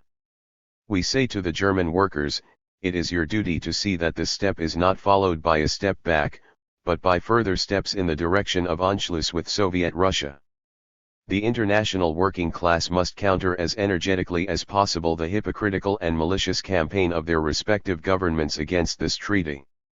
At the June 1922 meeting of the ECCI, Radek reported that Crispien of the USPD had referred to Rapallo as an alliance with the bourgeoisie, the August 4, 1914 of the Third International.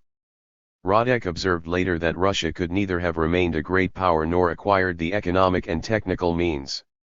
344 The Communist International for her industrial reconstruction unless she had had, in Germany, a counterweight to the preponderance of the Allies. At the subsequent World Congress, the only reference to the treaty, and that an oblique one, was made by Bukharin in his report on the Comintern program. Nearly 3 years before, Chicherin had cautiously suggested that a communist government might have to give weight to considerations which a communist party could ignore. The revolutionary Soviet governments themselves are in a rather different position from the revolutionary parties. As actually existing governments, they are compelled to enter into certain relations with other existing governments, and these relations impose obligations with which they must reckon. The Commissar for Foreign Affairs, who writes in the Journal of the Third International, must remember that he is bound by the position of his government, a position which is no longer that of a revolutionary party far removed from power. At the same time, however, the attitude of the revolutionary Soviet government, in virtue of its character and its mission, is the complete antithesis of that of the capitalist governments, and it can in no circumstances take part in their predatory alliances.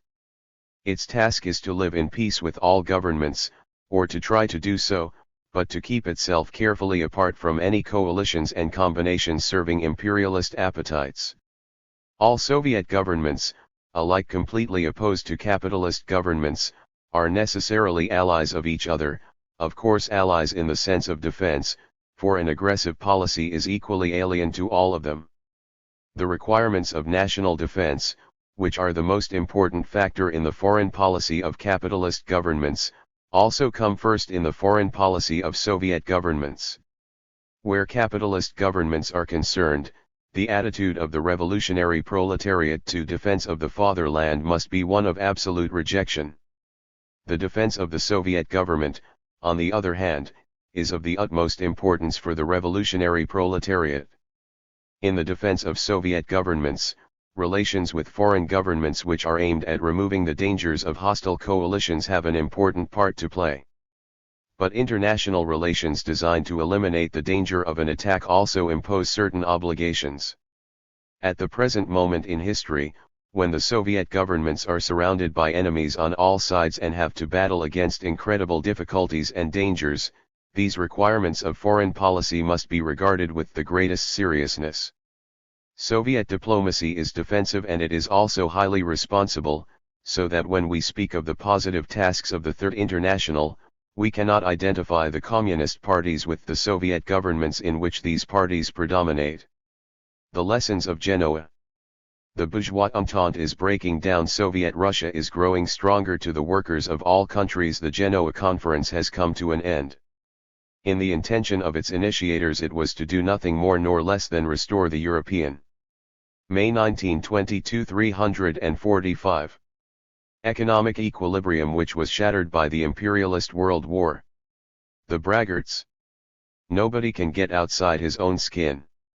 The imperialist bourgeoisie cannot save Europe from economic ruin, the Europe which they made into a shambles and which for 4 years was laid waste and devastated. Genoa, mirror of the bourgeoisie's powerlessness. At Genoa the bourgeoisie revealed their utter powerlessness, their complete impotence.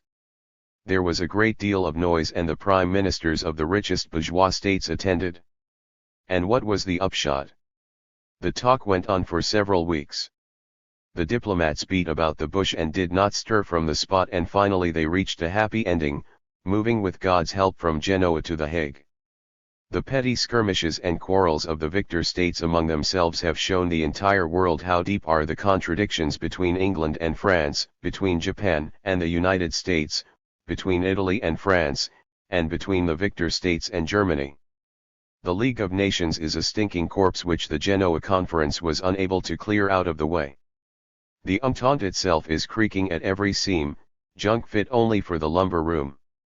The more solemnly Lloyd George and Bartho declared their conviction that the Entente was in good health, that love and harmony reigned between England and France, the more obvious became the outworn hypocrisy, and the more clearly can it be seen by every proletarian that the notorious Entente has come to the end of its resources.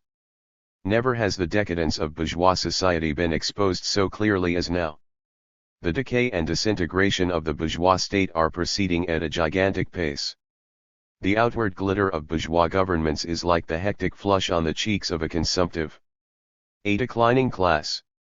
This is the judgment that will be made by every attentive observer who has followed the course of events at the Genoa Conference. The star of the bourgeoisie has set. That is the chief lesson of Genoa. But the working class is moving up. Its star is rising. The strength of the proletariat will grow irresistibly, slowly at first but then more quickly. The proletariat will succeed the bourgeoisie in power throughout the world. That was proved most clearly by the part played by the Russian delegation at Genoa. The Soviet delegation represented the future of mankind. The Russian proletarian revolution is in a difficult position. For 4 years Soviet Russia was tortured and agonized by intervention, conspiracy, and white terror. The country was hit by a serious famine. Nevertheless, the Russian Revolution is a victorious revolution, and this victorious 346 the Communist International Proletarian Revolution, the first in the history of the world, proudly confronted the International Court of the Bourgeoisie. That is why it was only the Soviet delegation which had a consistent program, a comprehensive outlook, a great historical perspective which served the interests not only of proletarian Russia but all the proletariat of the entire world. Alone in Genoa the Soviet delegation represented the future of humanity, while all the bourgeois delegations represented the decaying past. The first proposal made by the Soviet delegation was for disarmament. This proposal was rejected by the English and all the other imperialists. What conclusions are the workers of the world to draw from this? The conclusion can only be that disarmament is impossible so long as the bourgeoisie remain at the helm. Disarmament is impossible without the victory of the proletarian revolution. The Soviet delegation's disarmament proposal also hit the representatives of the Second and 2½ Internationals. These petty bourgeois Philistines have for decades dinned into the ears of the workers their tepid pacifism, and have preached virtue and contentment. According to them, the gulf between capital and labor can easily be eliminated.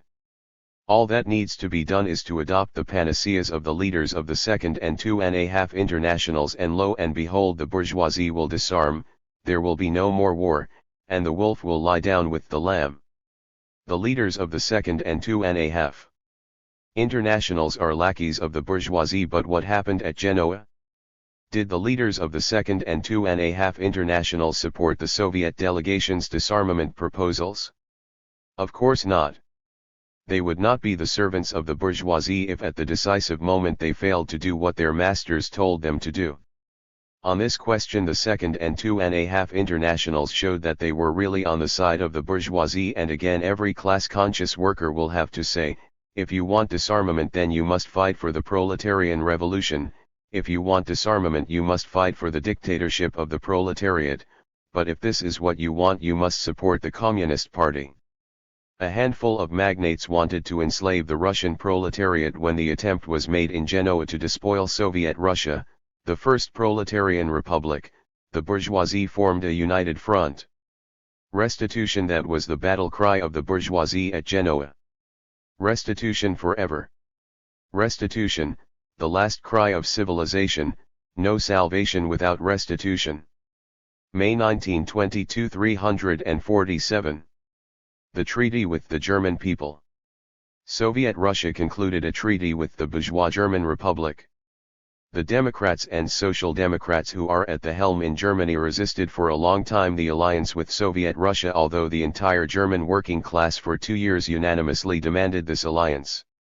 Only the merciless greed which characterized the attitude of the victor states at Genoa to defeated Germany induced the present German government to sign a treaty with Soviet Russia. The treaty between Russia and Germany signed at Rapallo is of enormous historical importance. Russia, with its 150 million population and its predominantly agrarian character, in alliance with Germany with its first-class industry, represents such powerful economic cooperation that it will break through all obstacles. On the German side, the treaty was signed by the present bourgeois Menshevik government, but everybody understands that while the position of the bourgeois Menshevik German government is a temporary thing, the German working class remains. The German working class will one day inevitably conquer power in their own country. Germany will become a Soviet republic. And then, when the German-Russian treaty brings together two great Soviet republics, it will provide such unshakable foundations for real communist construction that the old and outworn Europe will not be able to withstand it for even a few years. In this sense, the fate of humanity in the next few years will be determined by the successes of the German working class. The victory of the German proletariat over its bourgeoisie will involve unprecedented changes in the social structure of the whole of Europe. When the German proletariat destroys in its country the influence of the Second and 2.5 Internationals, a new chapter will open in the history of mankind. The treachery of the Second and 2.5 Internationals, the contemptible counter-revolutionary role of the Second and 2.5 Internationals has never been so clearly demonstrated as in the weeks when the Genoa Conference was being held. The leaders of the two internationals did everything possible and impossible to prevent the world proletariat from calling its Congress and putting forward in the name of the world proletariat a proletarian program for the reconstruction of Europe and the entire world. The leaders of the two internationals did everything possible and impossible to facilitate the efforts of the leaders of the bourgeoisie, Lloyd George and Bartho, to despoil the first proletarian republic. At the Berlin Conference of the three internationals, the German Social Democrats refused to support the demand for the revision of the 348 the Communist International Predatory Versailles Treaty. By that alone the treacherous German social democracy has covered itself forever in disgrace and ignominy. Comintern, the gravedigger of bourgeois society. At the end of the Genoa Conference, the Entente representatives again made an insolent attempt to bring up the question of pernicious communist propaganda. The ECCI declares that the international community of worker communists organized in the Comintern will not let its freedom be hampered by any obligations whatever. We are the deadly enemies of bourgeois society. Every honest communist will fight against bourgeois society to his last breath, in word and in deed, and if necessary with arms in hand. Yes, the propaganda of the Communist International will be pernicious for you, the imperialists. It is the historical mission of the Communist International to be the gravedigger of bourgeois society. No offense meant. So long as by your very existence you insult the feelings of every class-conscious worker, so long as your foul breath infects the entire world, so long as a handful of millionaires continue to build their welfare on the bones of the working class, in short, so long as your capitalist social system continues to exist, the pernicious propaganda of the communists will not cease. Workers of France, it is now up to you. Do everything in your power to overthrow Barthot's government, which brings shame on the workers of France. Settle accounts with the reactionary gangs who are destroying France and want to plunder Soviet Russia. Workers of England, you have been fighting for years for the recognition of Soviet Russia, and for years your bourgeoisie, helped by the social traders, Henderson, MacDonald, and co, have been throwing sand in your eyes. Has not the Genoa Conference opened your eyes? Workers of Japan, even the predatory European governments found themselves obliged to sign the treaty in which they undertook not to attack Soviet Russia. Only the representatives of your bloodthirsty government demanded that an exception be made in its case. They want to continue with their daily raids on the working masses of the Far Eastern Republic. Japan is now in a pre-revolutionary period. A significant part even of the Japanese bourgeoisie is opposed to the present regime. Place yourselves at the head of the ripening revolution. Seize the Japanese monarchy by the throat and place your foot on its neck. Workers of Germany, you must seize power in your country as quickly as possible. In doing so you will remove the weight on the spirit of TN world proletariat and accelerate historical progress. The fate of the proletarian revolution is in your hands. Your slogan is, "Down with the treacherous Social Democrats. Down with the power of capital. Long live the workers' government." May 1922, 349. Workers and Red Soldiers of Russia, if you still needed proof that only the Soviet government defends the interests of the proletariat of all countries, you received it in incontestable fashion at Genoa. You are living through a difficult time, but the worst is already over. Guard the Soviet government as the apple of your eye. You stand at the outposts of the proletarian world revolution. The proletarian armies of other countries will come to your help. Victory is no longer distant. Extracts from an ECCI statement on the meeting of the Committee of 9.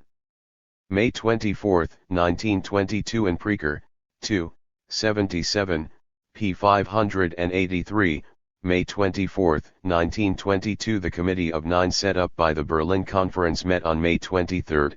It failed to reach agreement on joint action, and the ECCI delegates withdrew. Speaking at the June 1922 session of the ECCI, Zinoviev asserted that, despite the failure to establish a united front from above, the attempt had been useful because the communist parties could now no longer be accused of being the splitters. Radek said that it marked a step towards the formation of a genuine mass united front from below. Comintern policy after this failure was designed to get members of labor organizations to act jointly with the communist parties in opposition to the declared policy of their organizations.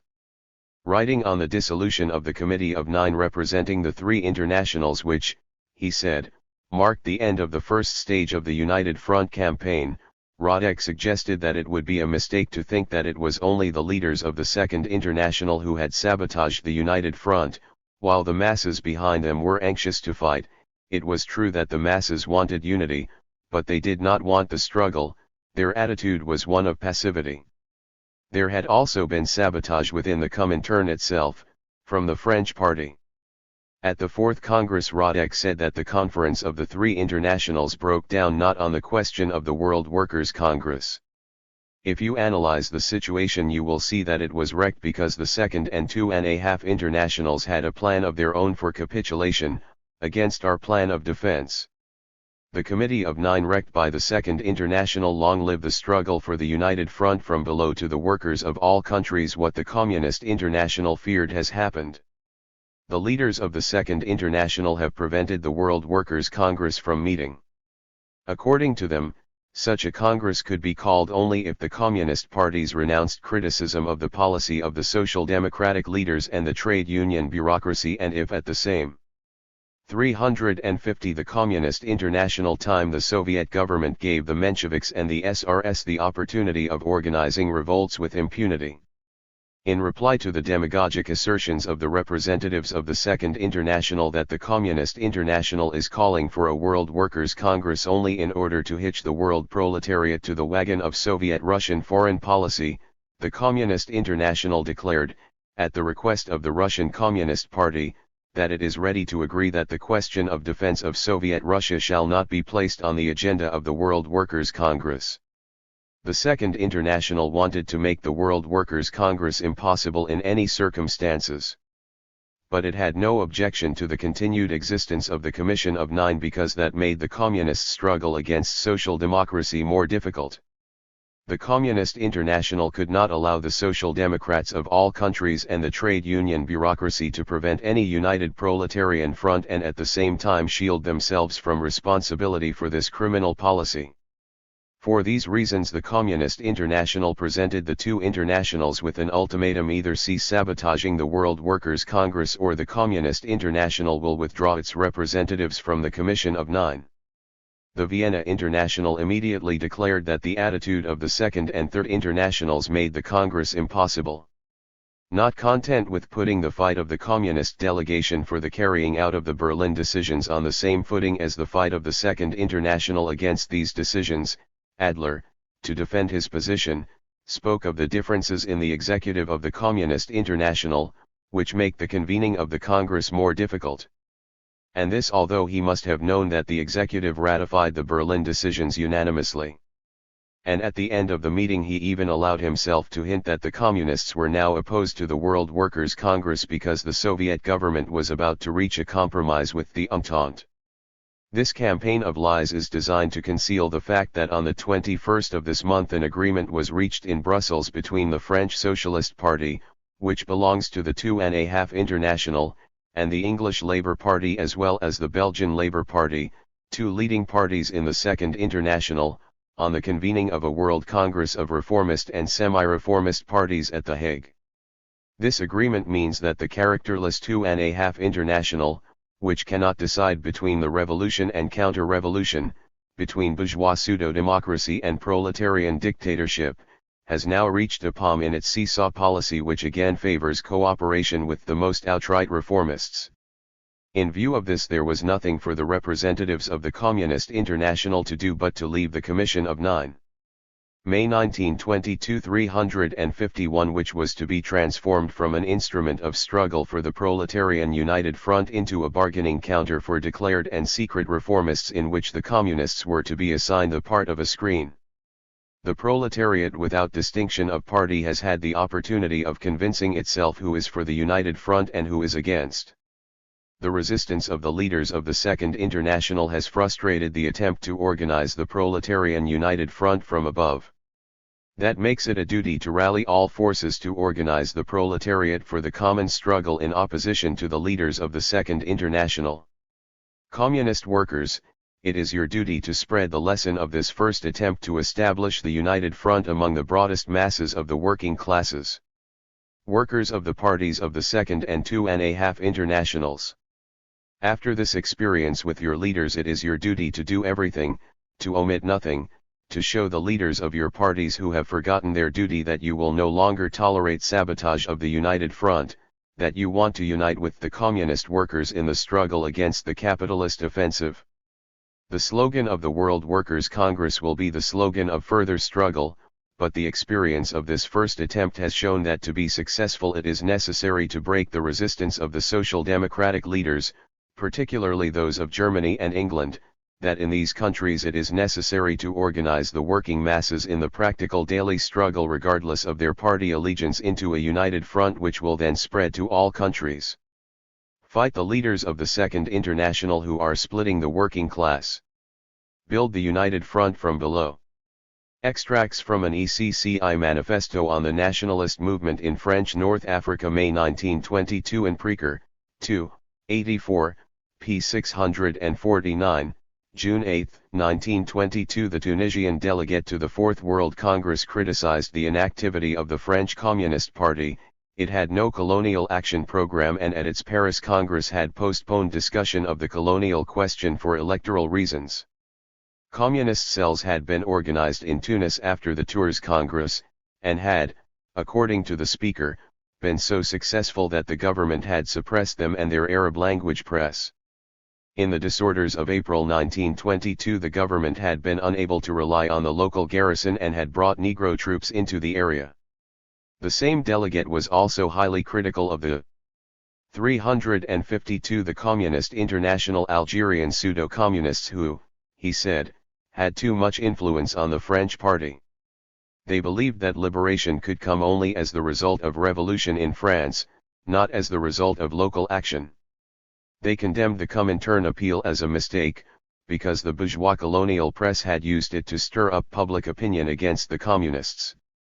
For the first time since the conquest of North Africa by French capitalism, the natives, groaning under the heel of the big planters and the slave-driving officials, are finding strong and reliable allies among the compatriots of their exploiters, who have made the natives' cause their own and will support it until victory is won. That is the party of the proletariat, the Communist Party of France, section of the Communist International. The dawn of emancipation has appeared before the Arab proletarians subjected to the shameful exploitation of the native aristocracy and the French conqueror. The imperialist war awakened a spirit of unrest in Tunis and Algiers just as it did in Egypt and India.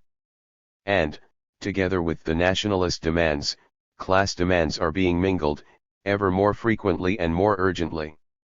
The rising of the Muslim masses, whom English imperialism was unable to intimidate by its punitive measures, and which was renewed more powerfully than before after every attempt at suppression, cannot be kept within the limits of the English area of occupation, and is already threatening French imperialism. During the Great Imperialist War the French colonies paid a heavy tribute in blood. Taking advantage of the ignorance of the masses, and imposing their will on them by terror, the alien rulers of the country formed many native regiments which were then sent to shed their blood on the Western Front and the Balkans in defense of bourgeois money bags. In Africa French civilization is expressed in pitiless oppression, intolerable taxes, unspeakable poverty. Algiers was recently afflicted by a catastrophic famine. For 40 years Tunis has been enduring a Tsarist form of rule, cynically called a protectorate, exercised under the tricolor. It is even impossible to publish a communist newspaper in Tunis in the Arab language, and French and Tunisian communists, fraternally united in the struggle against the bourgeois dictatorship, are exposed to the same persecution. The reprisals in Tunis, now increasing in intensity, will not hold up the tide of freedom. On the contrary, they will make the movement spread, and deepen it until it becomes irresistible. The blows aimed at the communists will increase the prestige of communism, double its influence, and present the Communist Party to the native masses as the only champion of their rights. The French proletarians understand that the cause of the African proletarians is their own cause, and accordingly they defend it. May 1922 353. The struggle for the liberation of Algiers and Tunis is only beginning. It will end only when the slaves have triumphed. The Communist International sends greetings to the French and native comrades persecuted and imprisoned by the ruling caste. It sends greetings to the Communist League of Tunis and the Communist Party of France who are leading the struggle against oppression, and assures them of the complete solidarity of the international proletariat. The Communist International calls on all the oppressed and exploited in Algiers and Tunis. Unite against your exploiters under the flag of the Communist Party. Soldiers and sailors of France, do not shoot at your Algerian and Tunisian brothers. Fraternize with the people in their struggle for liberation. Proletarians of France, help the African proletariat. Extracts from the resolution of the enlarged ECCI on the French Communist Party June 11, 1922 in Preaker, 2, 122, p. 797, June 29, 1922. The meeting of the enlarged ECCI in June 1922 was attended by 41 delegates, from 17 countries, with voting powers, and 9 delegates with consultative voice. There were in addition 4 representatives of the RILU and 4 from the Youth International, with votes. A later figure gives 60 delegates from 27 countries. The Presidium had decided to take part officially in the proceedings at the trial of the social revolutionaries, by putting forward witnesses for the prosecution, and by providing expert testimony on the role of bourgeois states and of the Mensheviks in intervention. It would also provide defense witnesses for some young former terrorists who had admitted their mistakes and had been accused of treachery by the Second and 2.5 Internationals. Radek reported on the Berlin meeting of the 3 internationals, but the greater part of the time was devoted to discussing the affairs of the French Communist Party. The Presidium elected after this meeting consisted of Bukharin, Radek, Brandler, Suvarin, Gramsci, Smerl, Jordanov, with Cook, North America, and Kosinin as candidates, and Laissiègue, France, and Jilik, Czechoslovakia, as additional members without votes, while the internal disputes in their parties were being settled. Between the Marseille Congress in December 1921 and March 1922, membership of the French Communist Party had fallen from 120,000 to 60,000. Froissart, the right-wing leader, stated that they would comply with the decision of the Conflicts Commission of the ECCI to expel Fabre as an opportunist, but urged greater autonomy for the CPF in the future. Similarly, while recognizing the importance of United Front tactics, they wanted to be allowed to decide for 354 the Communist International themselves on their practical application. Suvarin, representing the left, attributed the fall in membership to the inactivity and indiscipline of the CPF. Trotsky endorsed this view, and criticized the anti-Moscow line in part of the French party. Froissart admitted that there was a crisis in the relations between the CI and the CPF. In regard to the United Front, Froissart explained that the French delegation were bound by their mandate. It was impossible to seek a united front with those from whom they had so recently split off. He asked the ECCI to leave it to the French party to work out the practical forms that the United Front should take in France. The resolution would be acted upon, he said, not from automatic discipline nor because of the provisions of the CI statutes, but because we know that the authority of the International, stemming from its theoretical line and its revolutionary experience, whatever our present reservations, can act only in a salutary way on all parties, including the French party. In an article published at this time, Trotsky wrote that the objective conditions in France were revolutionary. What was wrong was the development within the party itself, particularly the attempt of the Central Committee to adapt its policy to the views of the right wing. Trotsky reported for the Commission on the French Question, which proposed this resolution. In a letter to Kerr, of the French Central Committee, he wrote that the situation in the French party was critical. Unless the Central Committee took a firm line in regard to discipline and the execution of Comintern decisions, matters would inevitably move towards a split, as in the Italian Socialist Party. The chief task of the next Communist Party Congress must consist in the adoption of a program, tactics, and statutes which correspond fully to the role of the party in the present epoch of preparation of the social revolution. Steps must immediately be taken to work out appropriate drafts and to publish them not only in the French party press but throughout the international, so that the ideas and experience of all communist parties and the executive committee can be drawn on to examine and elaborate the fundamental documents which are designed to secure for the party of the working class the maximum unity and fighting capacity. Structure of the party. The Central Committee. The constitution of a homogeneous Central Committee able to ensure that the direction of the party corresponds to the decisions of the national and international congresses must from now on be the object of careful preparation and later be put through by the next Congress of the party. It must be recognized as absolutely essential that more than half of the Central Committee should consist of workers with genuine ties with the masses. All members of the committee must devote themselves either to party work or to trade union work. June 1922, 355. The most essential part of this preparatory work is to select candidates who meet these conditions, to investigate their pasts and their political reliability and to make them known to the local party organizations. Responsibility for this work rests of course on all those members of the present Central Committee who unreservedly accept the resolutions of the Communist International and are determined to secure their execution. The majority of members of the Central Committee established by these means will embody the committee's ties with the local federations, the trade unions, the press, etc. At the same time, a permanent political bureau must be set up within the Central Committee, having its seat in Paris and concentrating the entire conduct of party activities in its hands, preparing all the material necessary to enable the full Central Committee to reach decisions on the most important questions and supervising the practical execution of these decisions by the General Secretariat of the Central Committee. Discipline. The Central Committee must have the right to declare certain members or groups of members expelled from the party, whenever this is warranted by political considerations.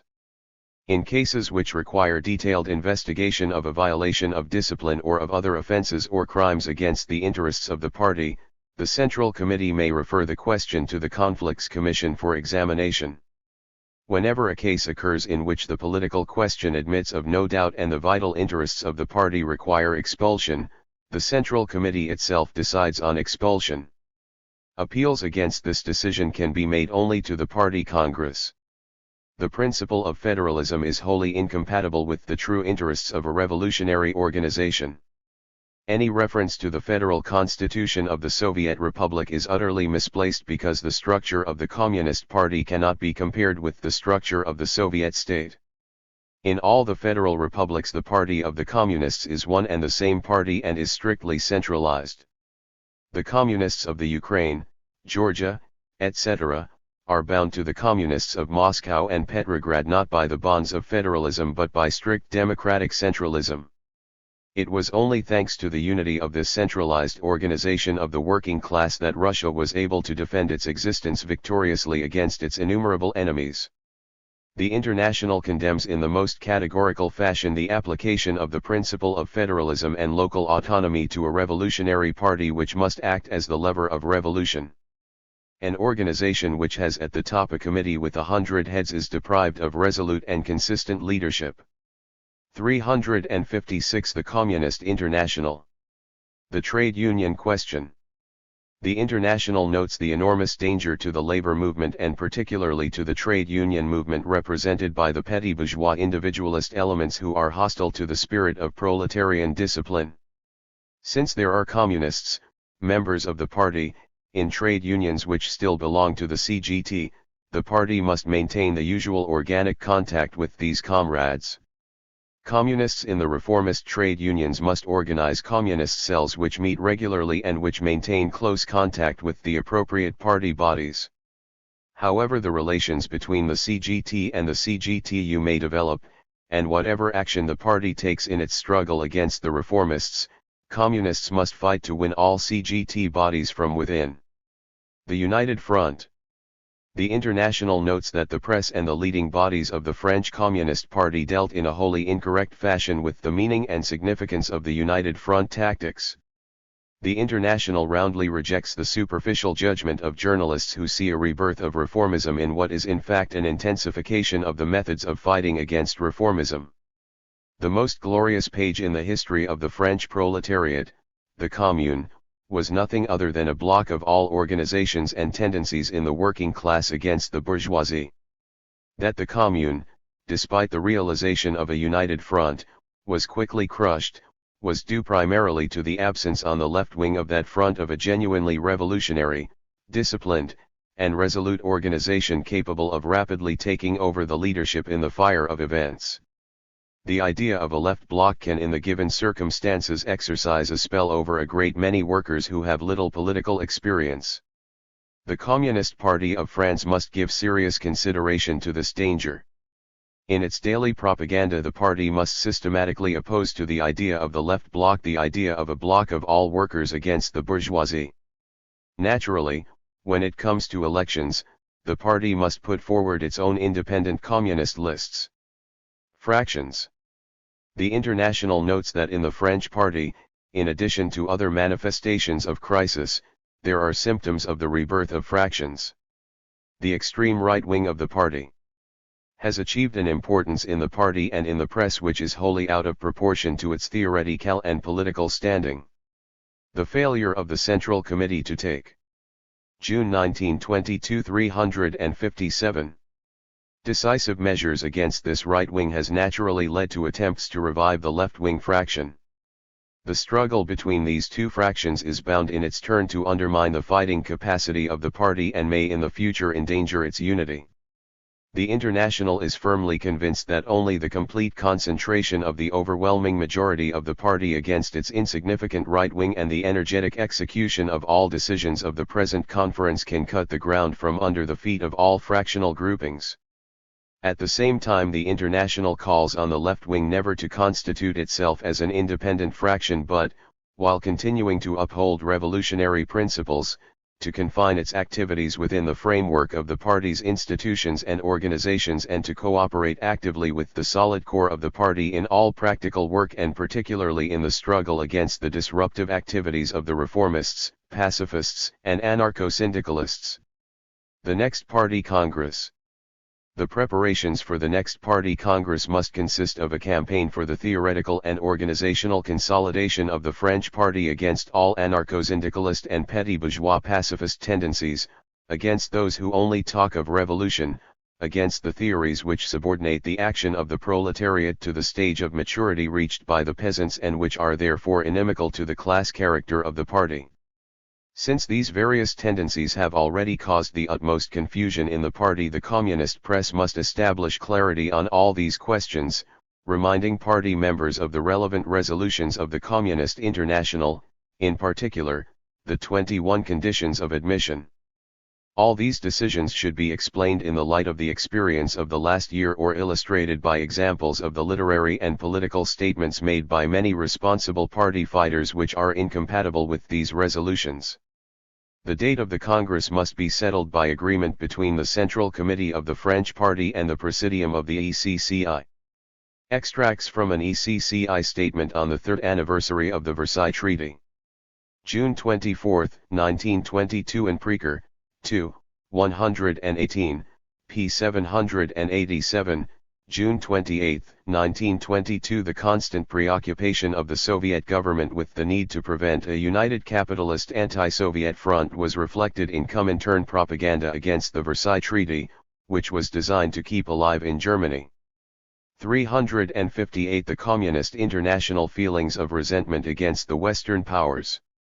In an interview published in The Observer in August, Chicherin, Soviet Foreign Commissar, referring to French hostility to Russia and Germany, asked, "What is more natural than that the two should be driven into one another's arms?" In a manifesto published at the end of December 1921, the ECCI called on the proletarians of all countries to protest against the pillaging of Germany. In the winter and spring, further tribute to the Allies has to be paid by impoverished Germany, where the price of food has doubled in the last few months. The payment of these fresh milliards will bring further ruin to its industry. French imperialism knows that it is impossible, knows that Germany is at the end of its resources. But the capitalist French government, which spends more than half its income on interest to the war profiteers, does not dare to tax the propertied classes. The international proletariat has no sympathy for the German bourgeoisie, one of those principally responsible for the World War. The international proletariat knows the misery of the towns and villages of northern France, devastated and burned to the ground. But the international proletariat and above all the French working class must realize that the Allies extort their tribute not from the German bourgeoisie, but from the German proletariat, that they condemn the German proletarian to the life of a coolie, that his cheap labor will compete with the labor of the workers of France, England, and America and lower their standard of living. Therefore we say to the international proletariat, above all to the workers of France, raise your voice in warning against the preparations for the invasion of the Ruhr. Prepare for the fight against the criminal policy of the French government. Do not let yourselves be deceived by the negotiations for a moratorium, etc. for such measures will only prolong the crisis and in the end lead to so much the severer conflicts. The central political task for French communists, the ECCI wrote in September 1922, was the struggle against the Versailles Treaty. The French bourgeoisie were able to maintain their position by ruining and pillaging Germany. Reparations enabled them to give a section of the working class a privileged position, and this section naturally supported the reformists. In France, the struggle for the social revolution took the form of a fight against French military hegemony and against Versailles. The working class let slip the favorable moment when it would have been relatively easy to defeat the bourgeoisie in a bold onslaught. When the war came to an end in 1918, with the ruling capitalist classes in all countries terrified of the revolutionary force of the Russian Revolution, while, carried along in the stream of revolutionary enthusiasm, the working class of Germany, Austria, and later of Italy engaged in spontaneous struggles for power, it would have been possible but for the treachery of the social patriotic war politicians to seize power in a daring attempt. The communists who during the World War began to organize serious struggle against war, who in Russia had overthrown Tsarism and the bourgeoisie, who in various West European countries fought in the front ranks during the spontaneous revolutionary battles of the proletariat, were June 1922 359 not strong enough in West Europe to defeat the bourgeoisie because the bourgeoisie had as their best assistants the leaders of the Second International and the trade union bureaucracy. Only in Russia has it so far been possible, despite the furious attacks of the imperialist robber governments helped by the counter-revolutionary trade union bureaucracy of the Second and 2.5 Internationals, to maintain the power of the victorious workers and peasants. The Communist International has done everything in its power to organize and to lead the struggle against the rule of the bourgeoisie. If this struggle has not so far led to victory, it is because the majority of the proletariat could not make up its mind to follow the communist standard without reservation. 3 years after the conclusion of the Peace Treaty of Versailles, we again call on the world proletariat to rally nationally and internationally for the fight against the shameful Versailles Peace, as we called to you on June 28, 1919 to fight against this treaty. Extracts from an ECCI manifesto on the conclusion of the Hague Conference. July 22, 1922 in Preker, 2, 145, p. 925, July 25, 1922 the Genoa Conference, which ended its sessions in May, adjourned to The Hague, where a conference of economic experts was held from June 26 to July 20, 1922. The demand for compensation by Russia for nationalized foreign-owned enterprises, and Russia's insistence on credits before the repayment of loans could be contemplated, proved insurmountable obstacles to agreement. Capitalist plundering of Soviet Russia behind the mask of world economic reconstruction to the workers of all countries. Comrades, the Hague Conference has come to an end. The latest effort of the capitalist world to establish peace with Soviet Russia and to initiate the economic reconstruction of Russia has been exposed as a cynical attempt to make the Russian workers and peasants into slaves of world capital. This attempt has foundered against the resolute resistance of the Soviet government. It is one of the greatest crimes of the social democratic parties of the Second and 2.5 Internationals that during the Genoa 360 the Communist International Conference and the Hague Conference they did not call on you to exert the utmost pressure on the capitalist states but stabbed the representatives of Soviet Russia in the back. Having secured the independence of their country, the Russian workers and peasants proposed peace to the capitalist states. They also succeeded in concluding peace with their nearest neighbors, the Polish, Lithuanian, Latvian, Estonian, and Finnish vassals of the Entente, who feared that if they did not conclude peace Soviet Russia would crush them.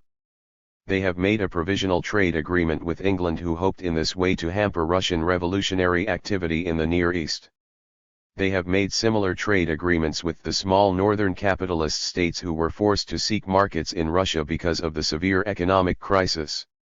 Finally, they have forced the German bourgeoisie to conclude formal peace with Soviet Russia. However cowardly they are, the German bourgeoisie understood that once their hope of victory over Soviet Russia had suffered shipwreck, and all their attempts to make friends with the Entente had failed, Germany must live in peace with the Russian people if it is ever to liberate itself from exploitation by the Entente. Soviet Russia knew that if it got stronger economically, its importance for the future liberation struggle of the proletariat would be greater. It strove for peace so that the capitalists might have no opportunity to stir up the unconscious working masses against communism with the story that Russia was attempting to impose communism on them by armed force. Soviet Russia sought peace in order to re-establish the trade with the West, which is essential for its reconstruction. Since you have not yet seized power, since you are not in a position to supply the Russian workers with machines and tools, Soviet Russia had to try to get them from the capitalists. If you were masters in the economically advanced part of the world, you would understand that your own interests require you to support by every means the Russian Workers' Republic so that you could get bread in exchange for your machinery. The capitalist world is the sworn enemy of Soviet Russia, and Soviet Russia knew well that if it was to get help it would have to make sacrifices and pay usurious prices. It declared its readiness to buy peace with the capitalist world by making great concessions.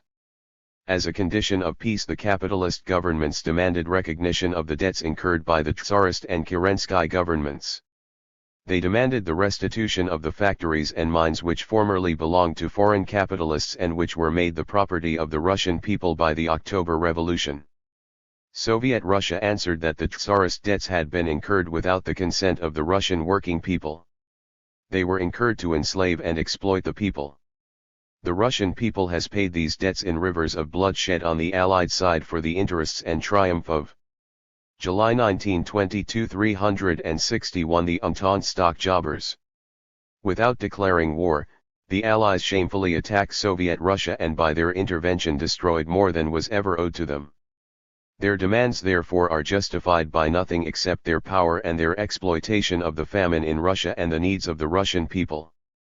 The Soviet government takes account of these needs, and it is therefore ready to recognize the debts if these are reduced to a reasonable sum, and if the Allies by granting credits make it possible for Soviet Russia to re-establish its economy quickly so that it will be in a position to pay the debts. As to the factories and mines belonging to foreign capitalists, Soviet Russia declares that it will in no circumstances return them. The money with which they were built was sweated out of the labor of foreign workers, and foreign capitalists have drawn enough sweat and blood from the Russian workers in payment. The Russian proletariat cannot return these factories because it is only by developing them that it will be able in future to create the values with which to reconstruct its shattered country, improve agriculture, and find the means to pay the foreign sharks the tribute they demand. But Soviet Russia is ready to pay a certain compensation to the foreign capitalists if by means of credits they now help Russia to rebuild. It is ready to lease some of these factories.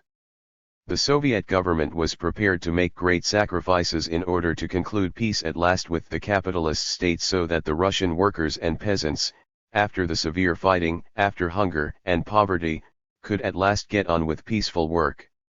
All these proposals fell on deaf ears. The representatives of the capitalist states demanded unconditional recognition of all the debts of the Tsars and the Russian bourgeoisie and their immediate repayment. They demanded the unconditional return of the factories and mines. They had their eyes on Russia's natural wealth as security for the payment of debts. If Soviet Russia were to agree, it would not only make the Russian workers and peasants alive today into slaves of the Entente, but it would surrender future generations of the Russian working people to the most extreme exploitation. If the capitalists stubbornly refuse to grant credits to Soviet Russia, that is only because they fear that the development of nationalized industry in Russia would destroy all their arguments about the impossibility of socialism. The Soviet government's fight against the demands of the capitalist world is more than a fight for the further development of the Russian Revolution, it is a fight for the development of European socialism. It is your fight. If the Soviet government is the victor in this struggle, then in the near future you in the still capitalist countries will be able, when you take up the struggle for socialism, to rely on a strong state ruled by the 362 the Communist International Proletariat, whose tremendous economic strength will be put at the service of the proletarian revolution. The Soviet Republic's struggle will be a difficult one. It is true that the good harvest will make it easier to undertake the indispensable measures to improve the condition of the proletariat and the peasantry, but you should never forget how terribly great Russia's poverty is, how small the help which it has so far received from you. It is the duty of the proletarians in the countries with a sound currency to do everything they can to give material help to their Russian brothers. Follow the example of the American Garment Workers Union, which has established a joint organization with the Soviet government to improve the Russian garment industry and which is raising a loan of $1 million for this purpose among trade union members. Nor is it only economic help that is required. After the failure of the Hague negotiations, French imperialism will certainly do everything it can to mobilize its vassals against Soviet Russia again, to organize new conspiracies in Russia, and it will be helped by the SRS, the protégés of the Second and Two Anahov Internationals. The counter-revolutionary plots in Russia and the military adventures of the Entente will begin again, and it is your sacred duty, workers of all countries, to work all out for an immediate general peace with Russia, for a peace without loot, without burdens on the Russian people, for a peace which does not throw a halter round the necks of the Russian people but secures them material help.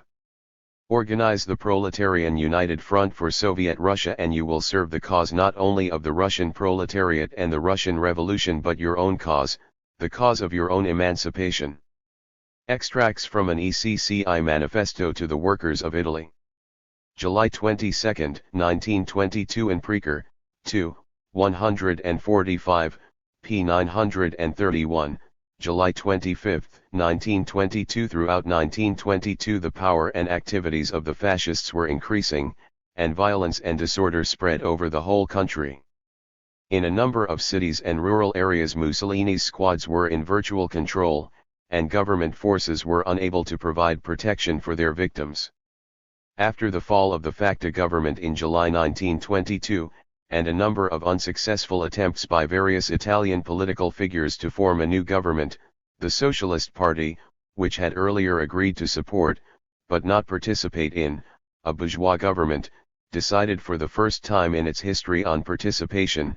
Its offer was not taken up, and Facta was reinstalled.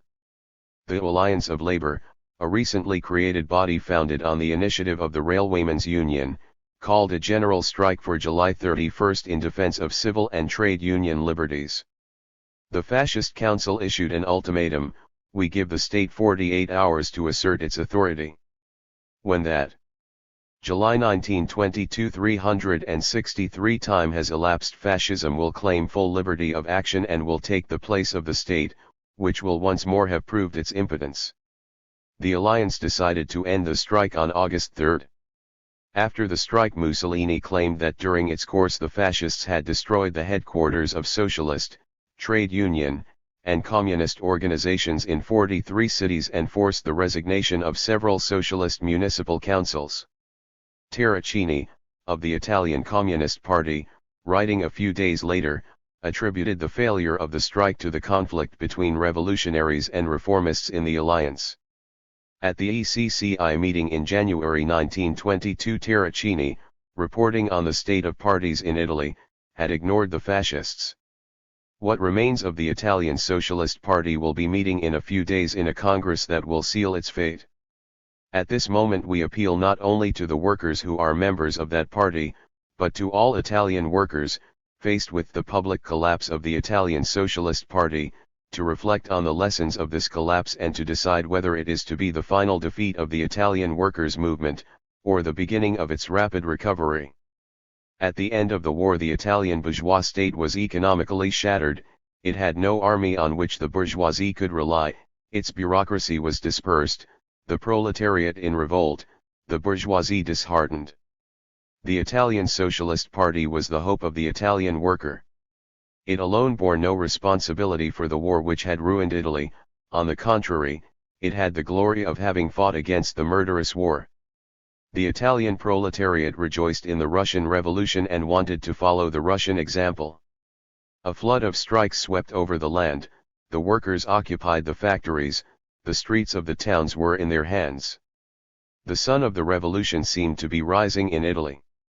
But the majority of the leaders of the Italian Socialist Party did not dare to organize the spontaneous movement of the proletariat and lead it in the attack.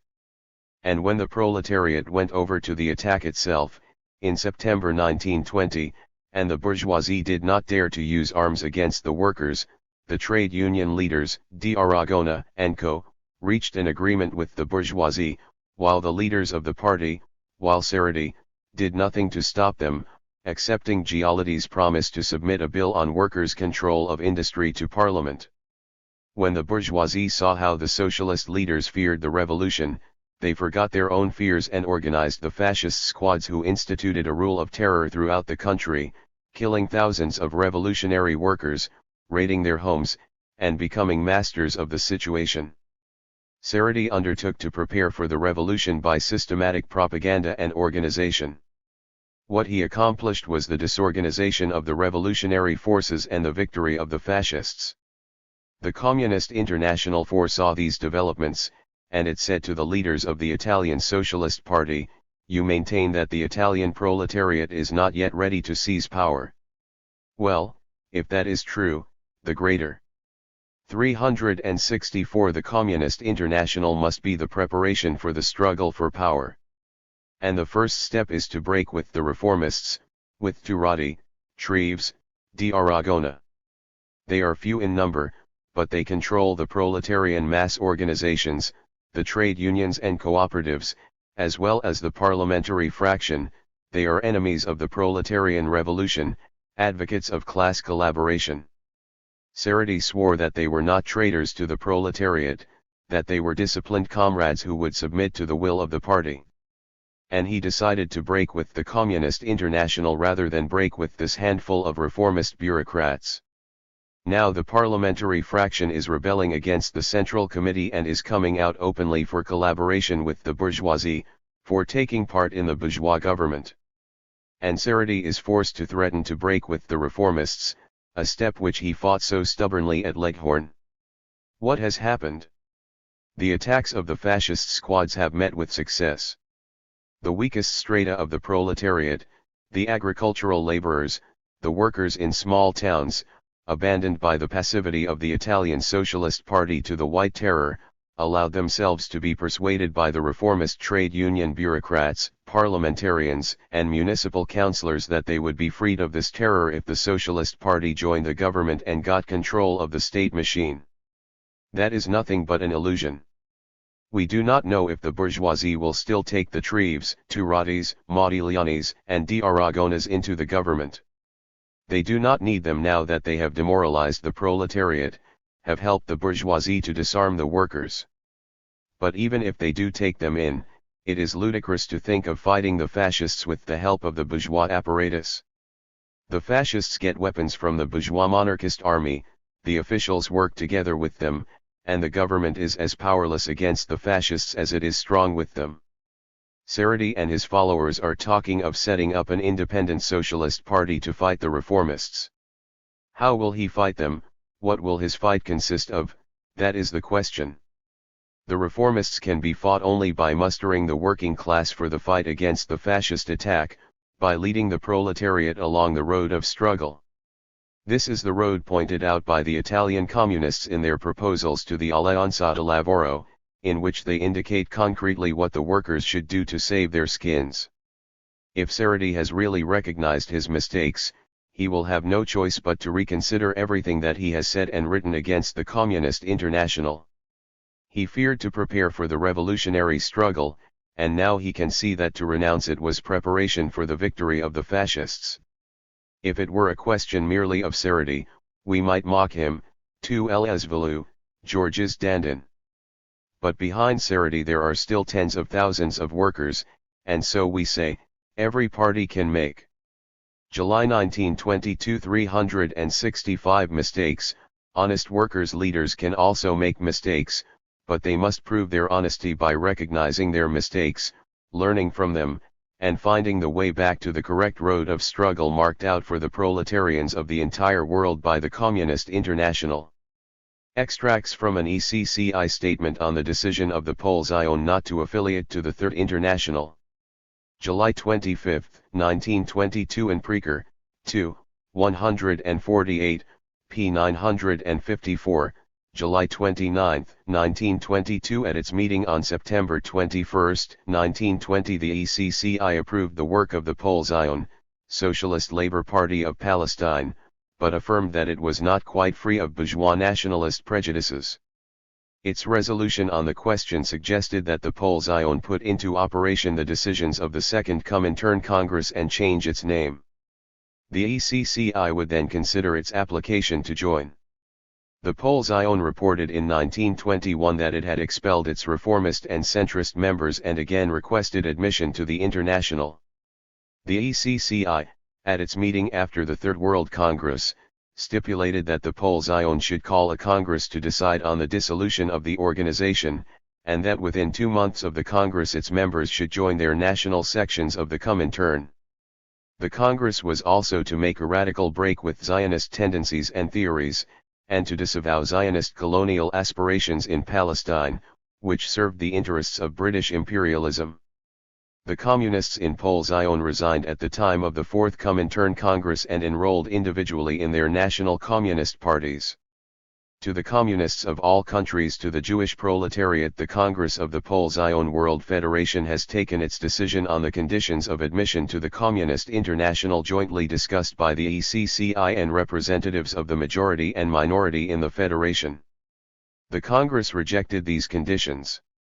That makes the situation clear. Since the Third Congress, the petty bourgeois, nationalist, and opportunist elements in the majority of the delegations to the Federation have tried to sabotage and damp down the urge of the proletarian and communist elements for amalgamation with the Communist International. A condition of admission to the Communist International is the abandonment of the nationalist opportunist Palestine program and the dissolution of the World Federation and the entry of the Jewish proletarian communist elements into the national sections, the communist parties. The CI was prepared to make great concessions in the sphere of propaganda. 366 The Communist International, an organization in order to facilitate the development of the backward section of the Jewish proletariat towards communism. The ECCI makes it the duty of the national sections to initiate strong action against the petty bourgeois sectarians. The theme of Palestine, the attempt to divert the Jewish working masses from the class struggle by propaganda in favor of large-scale Jewish settlement in Palestine, is not only nationalist and petty bourgeois but counter-revolutionary in its effect, if the broad working masses are moved by this idea and so diverted from an effective struggle against their Jewish and non-Jewish capitalist exploiters. The national sections of the CI must everywhere support the minority of the Poale Zion World Federation in their struggle against the majority insofar as they have accepted the conditions of admission and leave the World Federation in order to adhere to the national sections of the Comintern. The only possible attitude of communists to the Poale Zion Federation after its rejection of the conditions of admission is one of complete hostility. Extracts from an ECCI manifesto to the German and French proletariat on the Cologne Conference of the German and French Communist Parties September 2, 1922 in Preker, 2, 177, p. 1172, September 7, 1922. The German and French Communist Parties had held a conference in Cologne in August 1922, to consider the reparations crisis, which the London Conference had failed to solve. Their manifesto said that, the bourgeois having failed, it was up to the workers of the two countries to take on the job.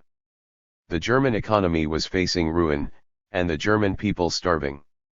The ruin of the German working class would affect the standards of the French, while French ambitions in the Ruhr, which brought France into conflict with England, threatened to start a new war. The slogans issued by the conference were, "Down with Versailles, no occupation of the Ruhr, no occupation of German territory." The need for cooperation between the French and German proletariat was specifically noted in the French Communist Party program. The CPF and the CGTU issued a joint manifesto against the threat of the occupation of the Ruhr. At the Fourth Comintern Congress, Rosmer complained that the disputes within the French party had preoccupied its energies to such a degree that it had been unable to do anything to carry out the decisions reached at the Cologne Conference. To the German and French proletariat. To the international working class. Men and women workers. The Communist International cordially welcomes the joint conference of the Communist parties of Germany and France in Cologne and their September 1922 367 decision to initiate a joint struggle against the attempt to operate the disintegrating Versailles Treaty at the expense of the German and French working class. The German working class would be still further exploited while the French would be driven into new militarist adventures. Only energetic action by the proletarians of both countries can prevent the bourgeoisie, who have demonstrated their complete inability to revise the Versailles Treaty in a reasonable fashion, from plunging the world into new military adventures. The Communist International warns the German and French working class against placing any hopes in the attempts at agreement which the bourgeois governments will certainly again make. They cannot come to an agreement despite their fear of war because their interests differ so widely. While the English bourgeoisie are primarily concerned with the restoration of the European market and are therefore inclined to grant concessions to Germany, the French bourgeoisie, afraid to cover the budget deficit by taxing the peasants, because that would bring about the collapse of the national bloc, and urged forward in their policy of destroying Germany by the greed of French heavy industry which wants to unite the coal of the Rhine-Westphalia district with the iron ore of Brie and Lorraine which would give it industrial and therefore political hegemony in Europe are driven to the policy of destroying Germany. They will therefore go on tackling the problem, but they are not in a position to resolve it. The Communist International warns you against the hope that the diplomats of the Second and 2.5 Internationals and the Amsterdam Trade Union International are in a position to restrain the bourgeoisie from their criminal policy. The Communist International calls on you to grasp the necessity of calling a halt to the bourgeois governments by action. It is not a question of a few demonstrations. What is needed is direct energetic agitation in the factories to arouse the sleepy and the irresolute to the realization that the situation is no less serious now than it was in 1914. What the bourgeoisie must learn is that on the day when they attempt to carry out their threats all the wheels will stop. You can only do that if you close your ranks. More than ever is it necessary for the Proletarian United Front to be established. The Second and 2.5 Internationals have on their conscience the crime of having sabotaged the World Proletarian Congress which we demanded at the Berlin Conference of the three internationals in order to organize the proletariat in common for the essential fight.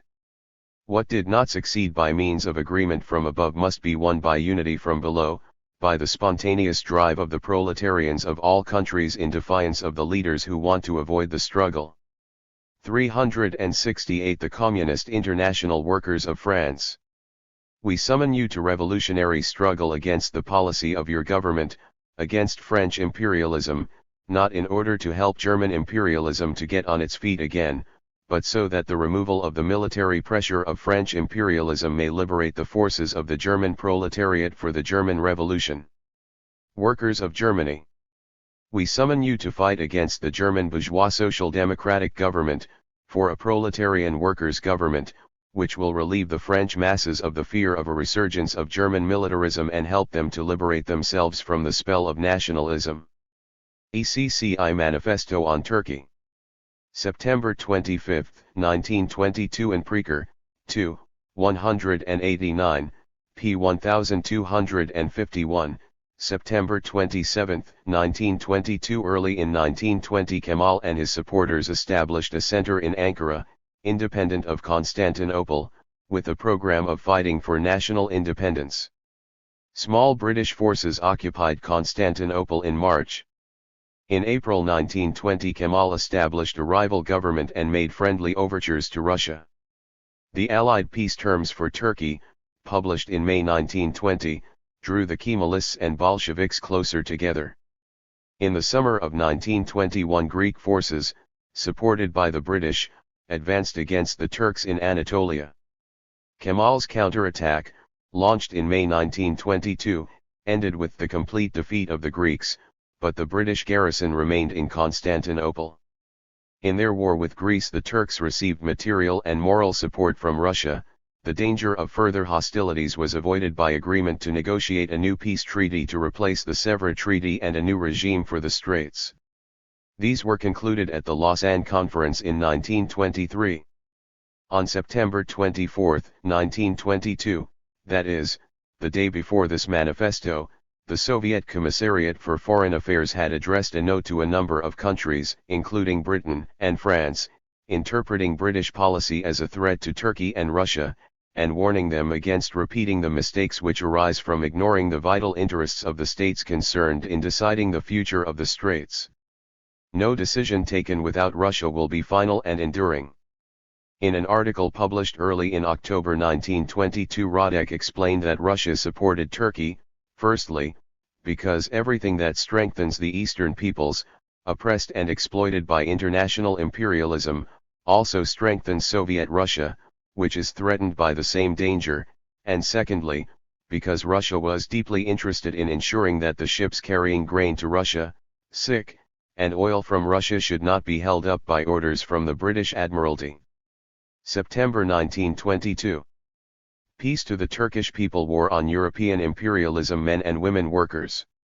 Events of the greatest historical import are developing in the Near East.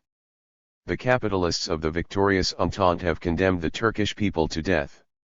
They have torn Turkey in pieces and surrounded it with a ring of states which, too weak to exist in their own right, are condemned to be perpetually incited against the Turkish people, hounds acting for the Entente. Constantinople, the Turkish capital, became an Allied war camp. English and French warships trained their guns on it. Turkey was to be forever at the mercy of Allied arms. But, inspired by the sight of the fighting and triumphant Red Army, the Turkish people, although exhausted by a series of wars, took to the battle and have for 3 years defended themselves. They put the Greek army, equipped by England, to flight. With the exception of Constantinople and the Dardanelles, Asia Minor has been freed from foreign armies.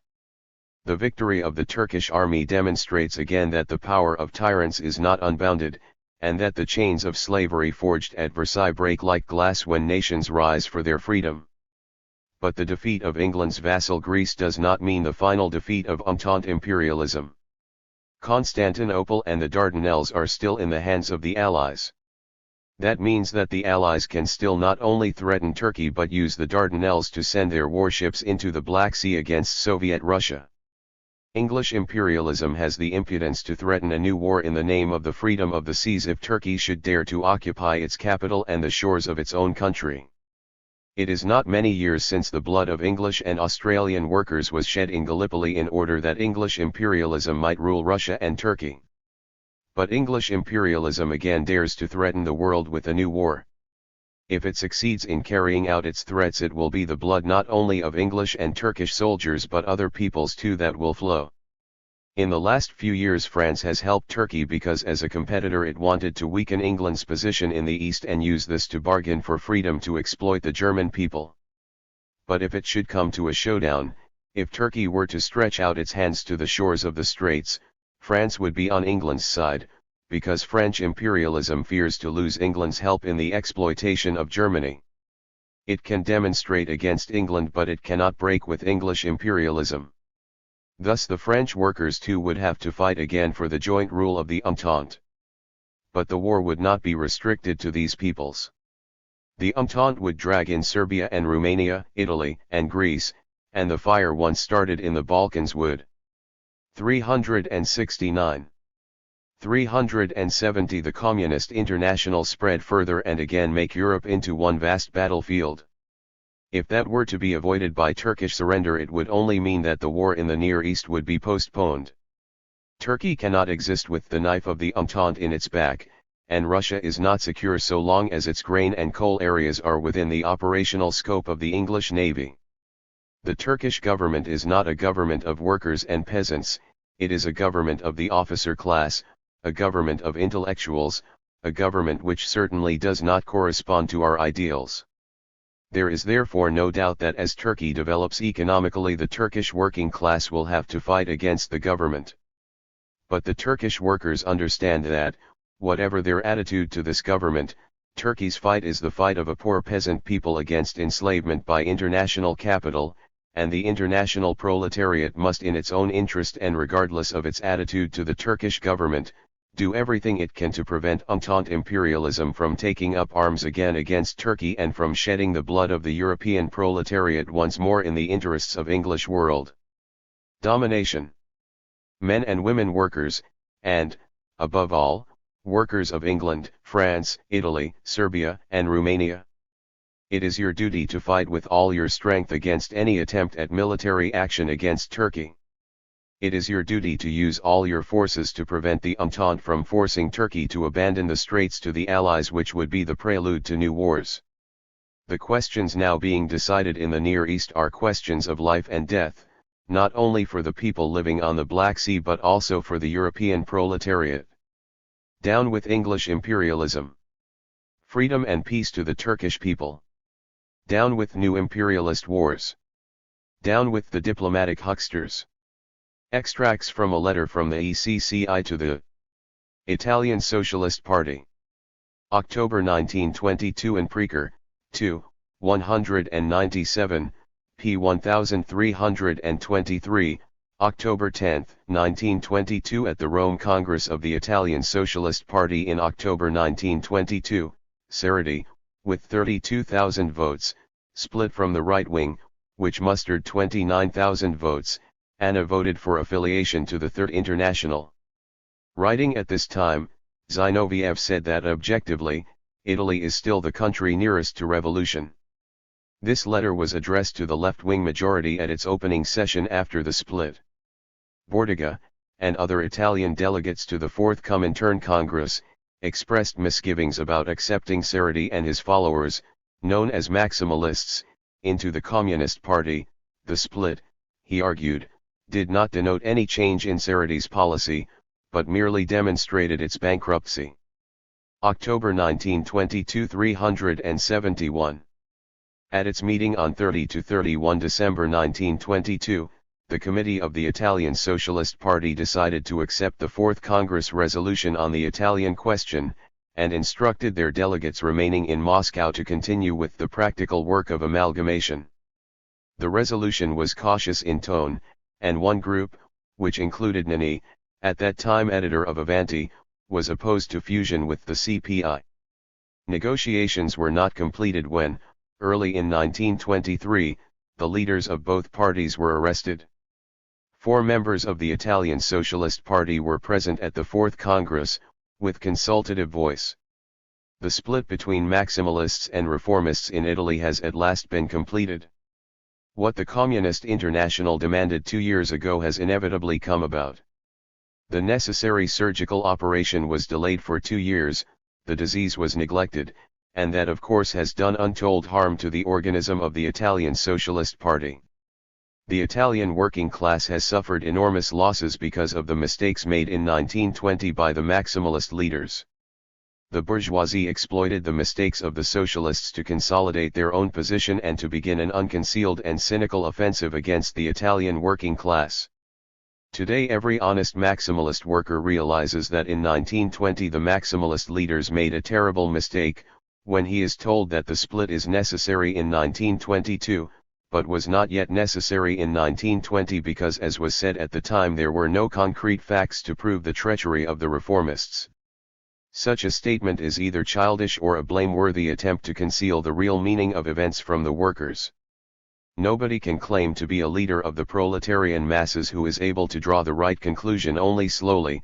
After the lapse of a few years, a leader of the proletarian masses is one who is able to recognize a new trend at the very beginning, to warn the workers in time of the threatening danger.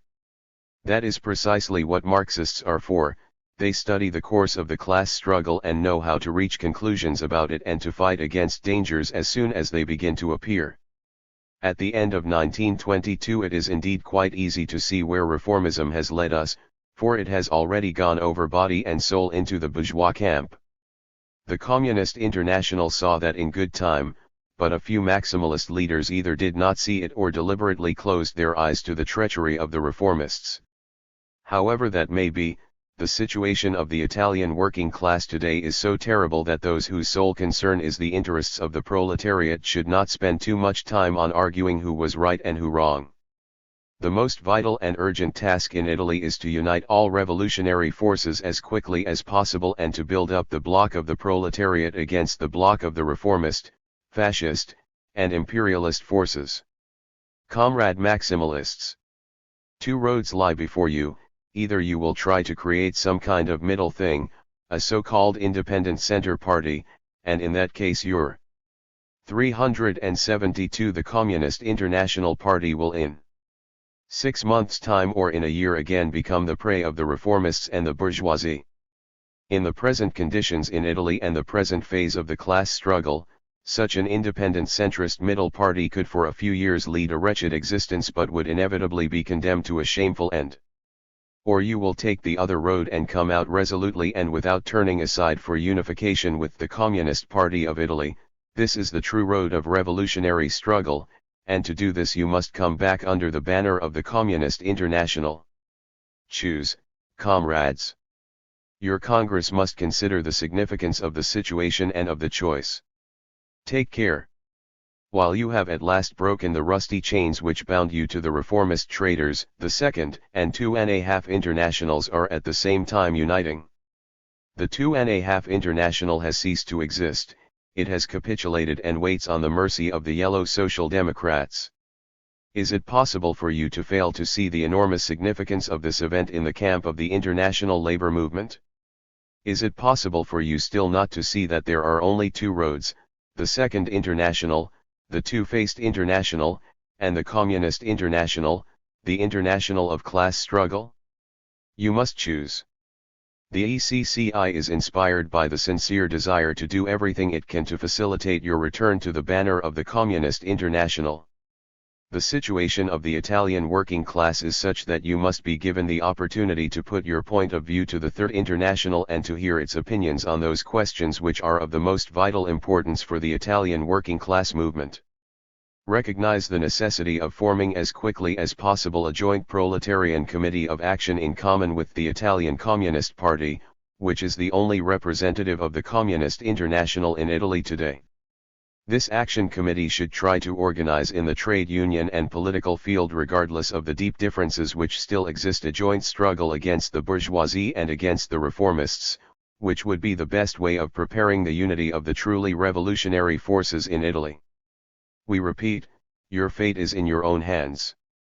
Further mistakes, further hesitation, and irresolution, would be tantamount in fact to treachery to the Italian working class. October 1922 373. The ECCI to the Congress of the French Communist Party.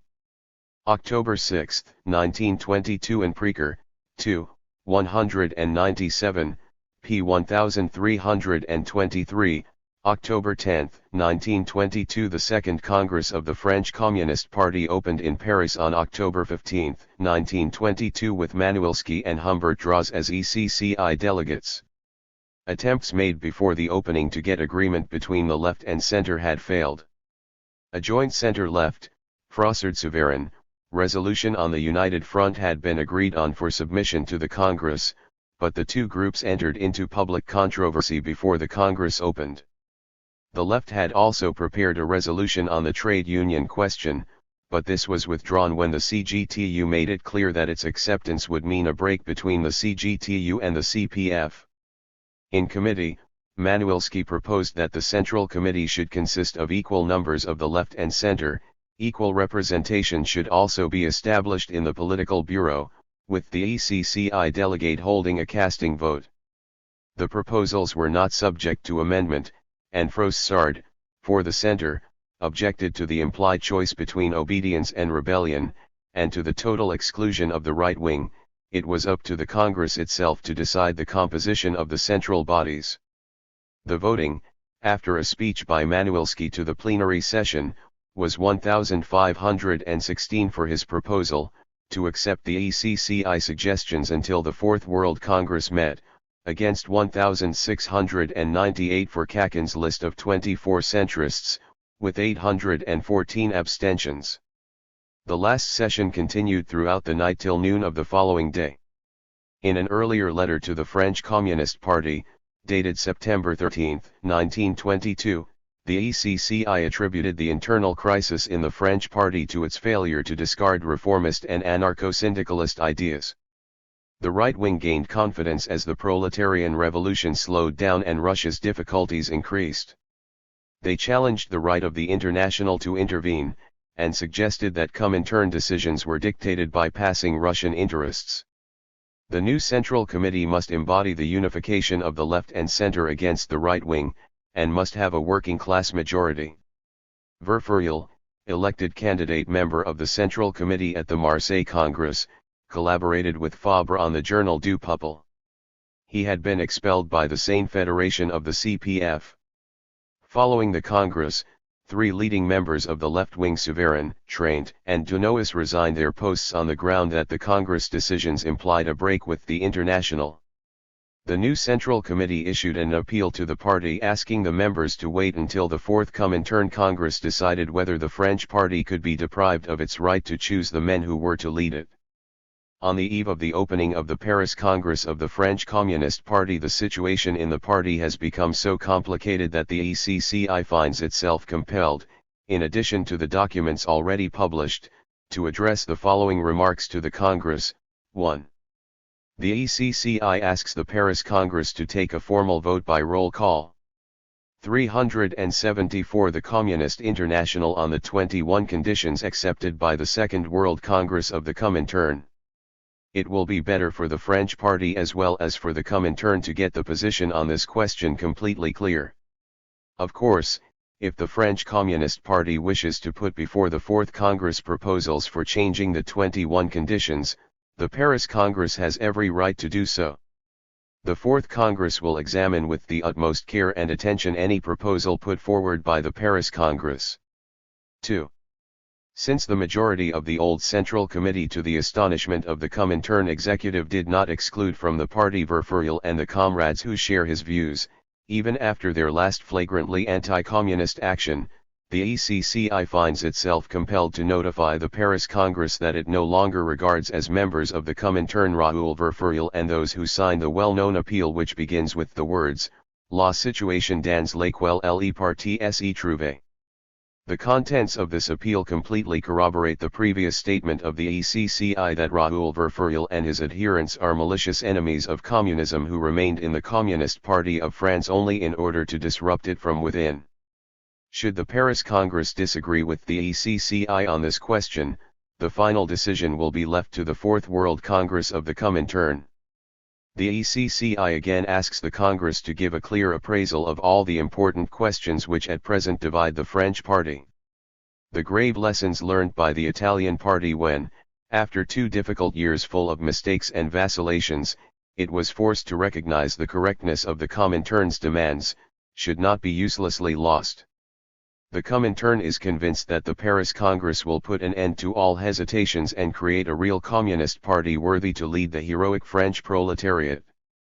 The Fourth Congress of the Communist International, reporting for the Mandates Commission, Eberlein announced an attendance of 394, of these, 340 had full voting rights, 48 a consultative voice, and 6 were admitted as guests. 4 of these had come from Turkey, where there were 2 parties. 4 Koreans had arrived. The dissensions within the Korean party were so wide and persistent that, said Eberlein, it was impossible to discover who were the actual delegates. 2 Koreans had been admitted as guests, and 2 had been turned away. There were also present 4 members of the Italian Socialist Party, and 3 members of the opposition within the Czech Communist Party. 2 representatives of the Foreign Bureau of the Persian Communist Party had also arrived, but as this bureau had been dissolved by the ECCI more than 6 months previously, they were not admitted. Zinoviev in his concluding speech reported 65 delegations from 62 countries. There had been 52 delegations at the Third Congress. Later reports give the figure of 408 delegates, of whom 343 had voting rights, from 58 countries. October 1922 375. Throughout the Congress there was open conflict between the United States delegates. According to one speaker, 4,000 left-wing members of the party had been expelled, and another 1,000 had left of their own accord. In the discussion of the trade union theses, the two sides accused each other of misrepresentation, and when the list of nominees for the executive was put forward, Billings, one of the American delegates, protested against the nomination as candidate of Damon. The American delegation, he said, had selected himself for this. Kolarov presented the list of nominations for the new executive endorsed by the Presidium. Amendments introduced by Norwegian, Dutch, Austrian, and Swiss delegates were rejected, and the entire list was voted unanimously en bloc. Zinoviev rebuked the federalist action of the Dutch, Austrian, and Swiss delegates who had formed a bloc to get a representative onto the executive. In his final speech, Zinoviev summarized the work of the Congress as giving precise and practical content to the more general decisions of former Congresses. The Comintern was at last acting as an international party, giving advice and differentiated instructions to its members on all questions relevant to the victory of the world revolution. Reporting in April 1923 to the Russian Communist Party, Bukharin said that 9/10 of the significance of the Fourth Congress consisted in this, that it interfered in the affairs of the national sections. The chief defects in the national parties were a deficient degree of internationalism, a lack of tactical flexibility, and a shortage of skilled cadres. Lenin's speech on 5 years of the Russian Revolution and the prospects of the world revolution was pessimistic in tone.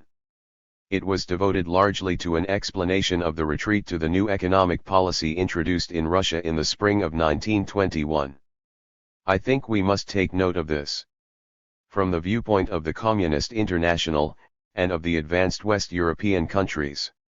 In drawing up the program of the Comintern, they should not take a final decision at the Congress because, inter alia, we have given scarcely any thought to the possibility of retreat, and of securing this retreat.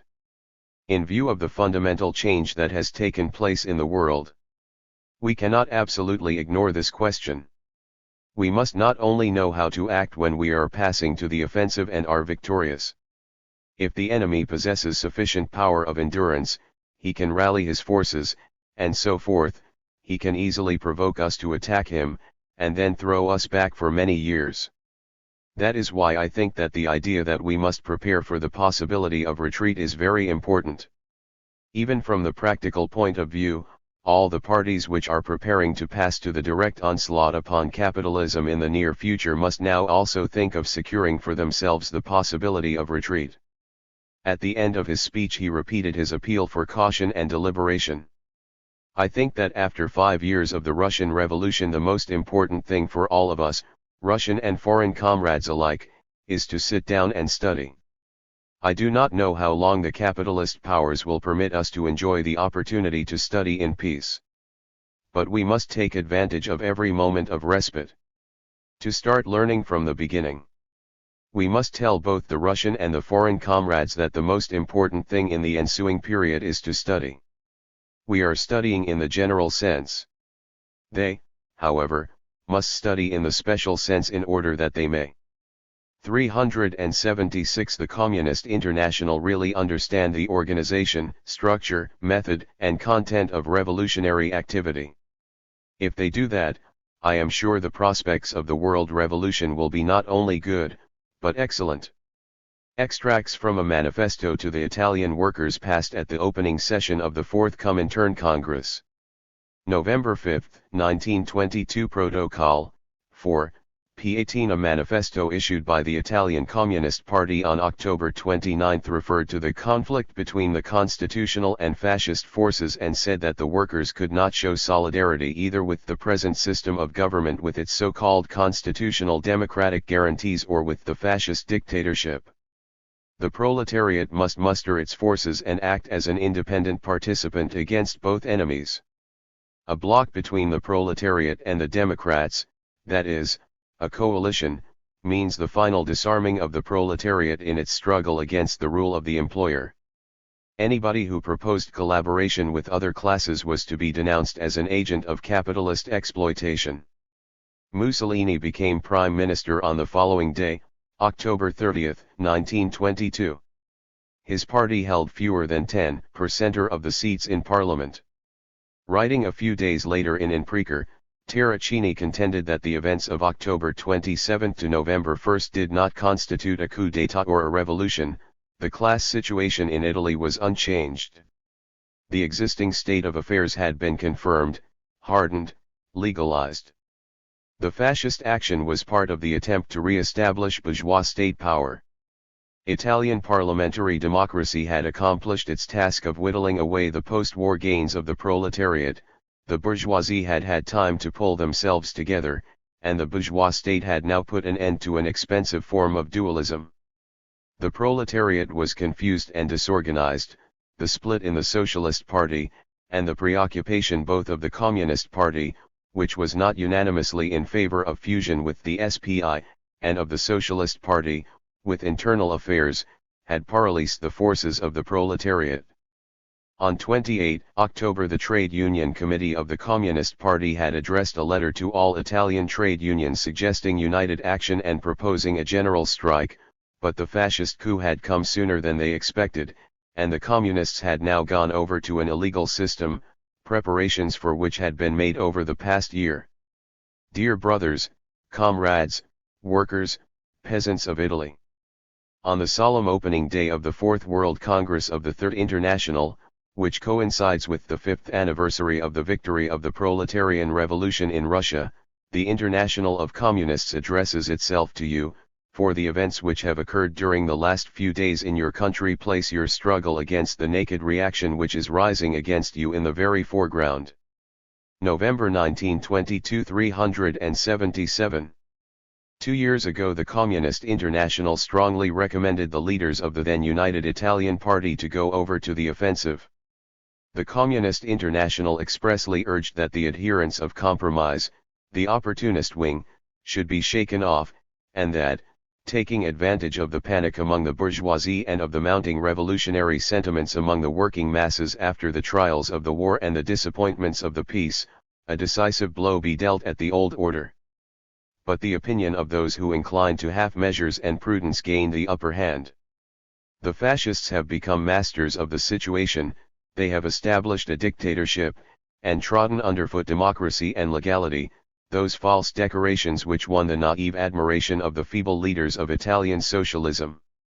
With fire and sword they are completing the destruction of the workers' organizations, against which, with the support of the state which they now completely control, they had already waged an unrelenting struggle.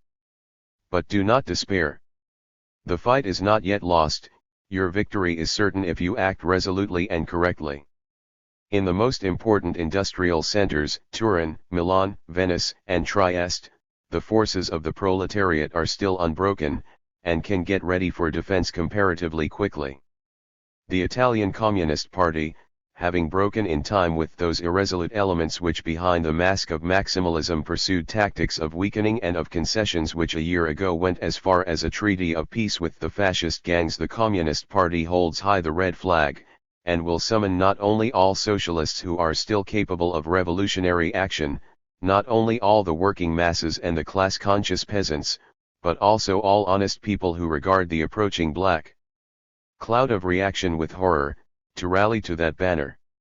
You must remember that, while the revolutionary forces in Italy are not so weak as the panic-mongers say, the fascist forces are much weaker than their friends and admirers maintain.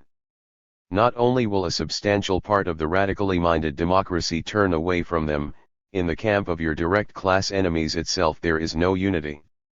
The fascists are, primarily, a weapon in the hands of the large landowners.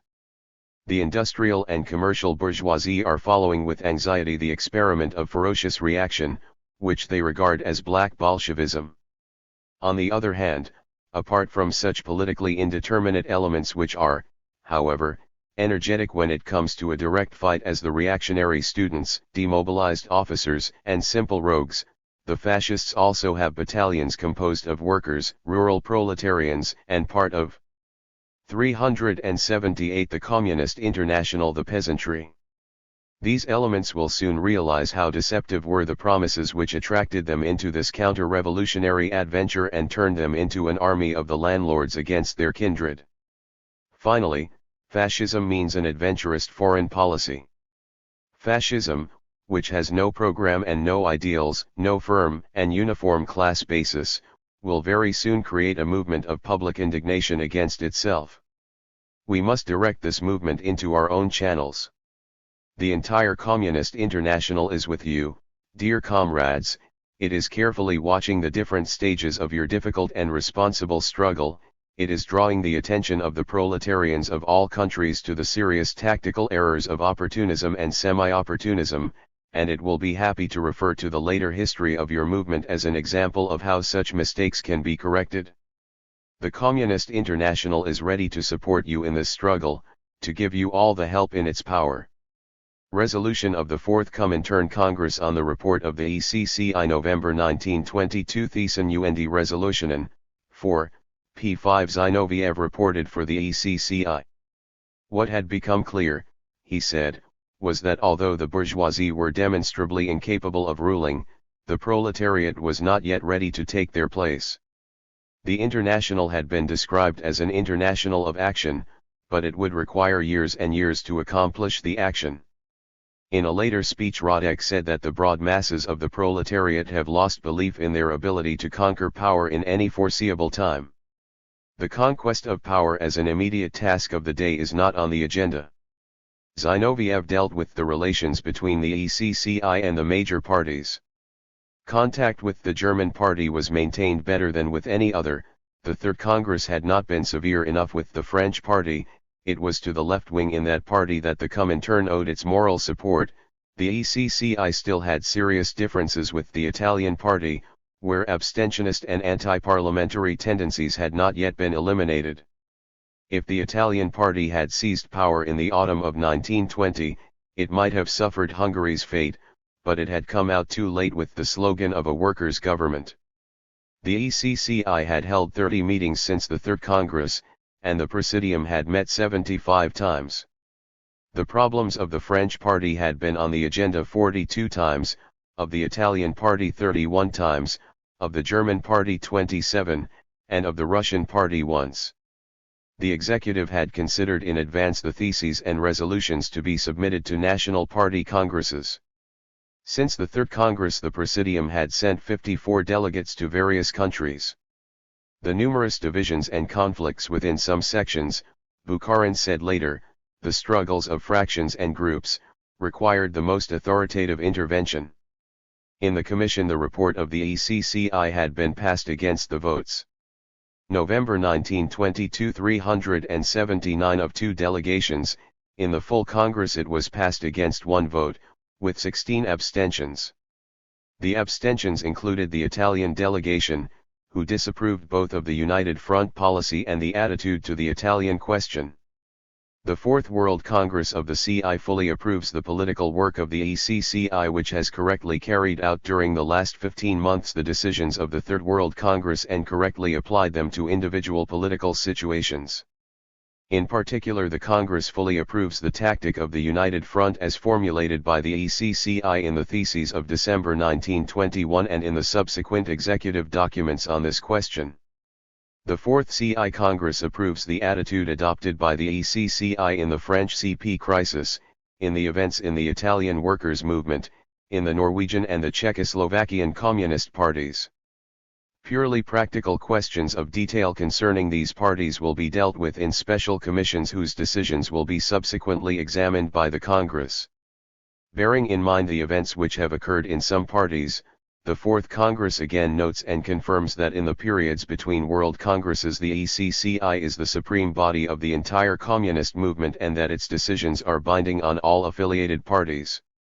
It follows from this, in particular, that any violation of the decisions of the executive on the pretext of an appeal to the next Congress is an open breach of discipline. For the CI to allow such behavior would be tantamount to the complete frustration of any systematic and unified activity by the CI. As to the doubts expressed in the French CP about the interpretation of Article 9 of the CI statutes, the Fourth Congress declares that this article gives the ECCI the unconditional right to expel individuals and groups who, in the opinion of the ECCI, are hostile to communism, from the CI and consequently from their own national sections also. It is obvious that the ECCI is compelled to apply Article 9 of the statutes if the national party in question does not display, through its leading bodies, the necessary energy and vigilance in protecting the party from non-communist elements. The Fourth Congress of the CI again confirms the 21 conditions elaborated by the Second Congress, and instructs the next executive to supervise their effective execution very strictly. More than ever before, the ECCI must in future be an international proletarian organization which relentlessly fights any kind of opportunism, an organization built on the principles of the strictest democratic centralism. 380 The Communist International. Open letter to the communists and working people of Turkey adopted at the Fourth Comintern Congress. November 20, 1922. Thiessen UND Resolutionen, 4. P 119. For a brief period the Turkish government had permitted the Turkish Communist Party to exist legally. It was outlawed in October 1922.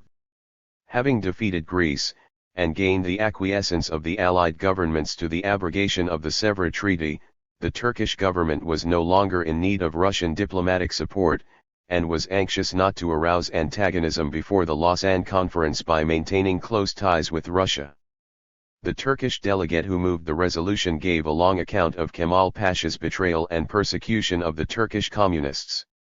In the debate on the theses on the Eastern question, Radek said, "We do not for a moment regret telling the Turkish communists that their first task after the formation of the party was to support the national liberation movement. Even now, with the persecutions, we say to our Turkish comrades, do not let the present moment blind you to the near future. Defend yourselves against your persecutors. But do not forget that historically the time has not yet come to take up the decisive battle, you have still far to go." At the 12th Congress of the Russian Communist Party, Bukharin said that, despite the persecution of the communists, Turkey was playing a revolutionary part because it was an instrument in the destruction of imperialism. The 4th Congress of the Third International, which coincides with the 5th anniversary of the Great Proletarian Revolution, sends its warmest greetings to the workers and peasants of Turkey on the success of their heroic struggle for independence against Western imperialism. Turkish comrades, it is you who have given the entire enslaved East and all colonial countries the living example of a revolutionary independence movement. But the latest events have shown that the nationalist bourgeois government wishes to appropriate to itself the fruits of this victory won at the cost of your immense sacrifices. The nationalist government in Ankara is ready to come to terms with the imperialists for the sake of certain concessions in favor of the Turkish grand bourgeoisie. It is inaugurating this new policy by dissolving the party, suppressing all its organizations, making mass arrests, treating the arrested comrades barbarously, and finally by closing down the Turkish Workers' Union in Constantinople. The Communist Party of Turkey has always supported the bourgeois national government in the struggle of the working masses against imperialism. The Communist Party of Turkey even proved its readiness, faced by the common enemy, to make temporary sacrifices in regard to its program and ideals. The attitude of the government towards the Communist Party can be November 1922 381 explained by the fact that they want to get rid of the class-conscious representatives of the working class and the peasantry, who will demand the fulfillment of the promises of democratic reforms made in order to win our support, and to appear at the Lausanne Conference as a truly bourgeois government. The bourgeois government of Turkey dares to commit crimes against you and your representatives which are bound to arouse the greatest indignation among the entire world proletariat, at whose head stands the Russian proletariat who, at the most difficult moment, when all the imperialist and capitalist classes joined forces to strangle the working people of Turkey, shrank from no material sacrifice. In preparation for an understanding with imperialism, the nationalist government wants to annihilate your real representatives and separate them from your friends outside. The Fourth Congress of the Communist International protests emphatically against this barbarous act and considers it its duty to declare solemnly that it is willing to support any government or political party which does not play the part of a gendarme of imperialism, which will continue the fight against imperialism and reaction, and will bring about democratic reforms in favor of the Turkish working masses. Arrested comrades. The Communist International, as the general staff and defender of the entire world proletariat, greets in you with the greatest warmth the class-conscious and most devoted representatives of the Turkish working masses. Do not forget, comrades, that the darkness of prison can never blot out the sun of revolution. Do not forget, comrades, that on the eve of the victory of the revolution the powerlessness of the ruling class is expressed in their greater brutality. At the moment when capitalism is breaking down under the weight of its own internal contradictions, and the conflicts within imperialism reach their highest point, the international bourgeoisie double their persecutions of the protagonists and builders of the new communist society. But no white terror can intimidate those who believe in inevitable and final victory. And in the place of every comrade thrown into prison or shot, hundreds of comrades come forward from the ranks of the exploited proletarian masses to carry on the struggle for liberation with greater strength. Comrades, the Third International considers it its most important task to do everything it can to rescue you from your executioners. 382. The Communist International. Theses on the Eastern Question adopted by the Fourth Comintern Congress November 1922. Thesen UND Resolutionen 4, p. 42. The theses were drafted by the delegations from the Eastern countries in collaboration with members of the ECCI. They were introduced by Ravestein, Holland. The contradictions between Russian and British imperial interests, he said, submerged during the war when Russia, hoping for Constantinople, was on the British side, had again come to the surface. The Russian interest in favor of the freedom of the Straits was also in the interest of the international proletariat. The freedom of the Straits means nothing but that this world traffic center shall not be dominated by British imperialism.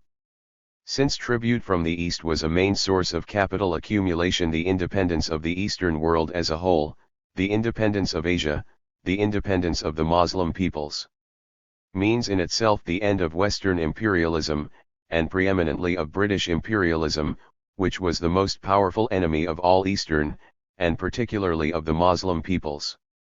The Muslim peoples have it in their power to destroy the bridges which keep the British Empire together.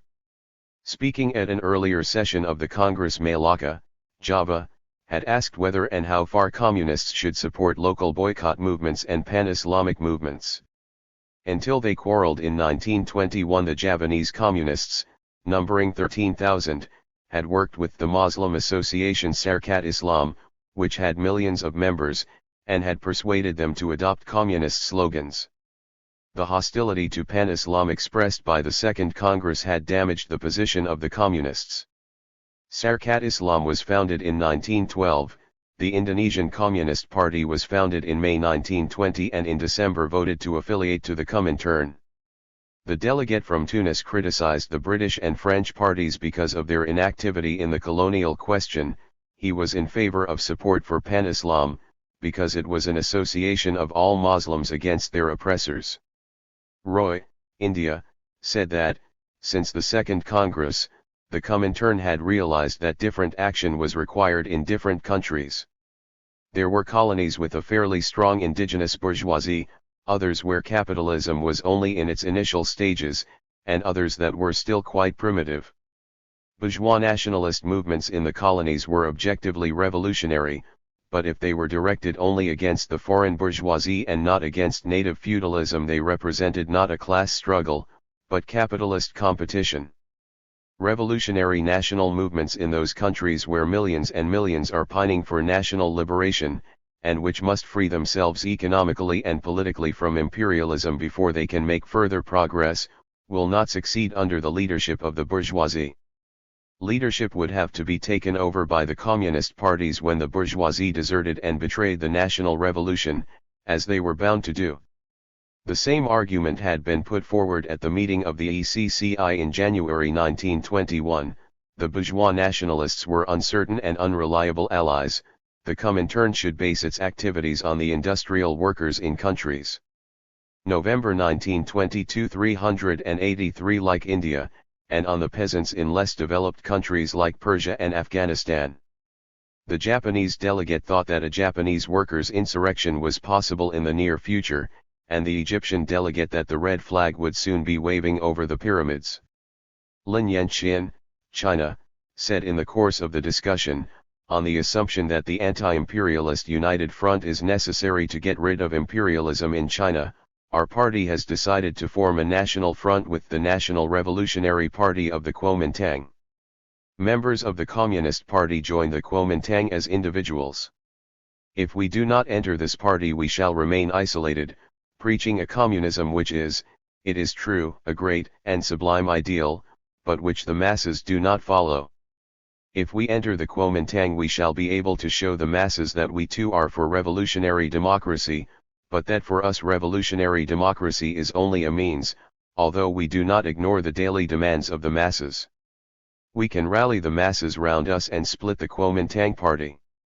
Safarov, and the delegates from Turkey and Persia, reproached the communist parties with having done too little about the colonial question.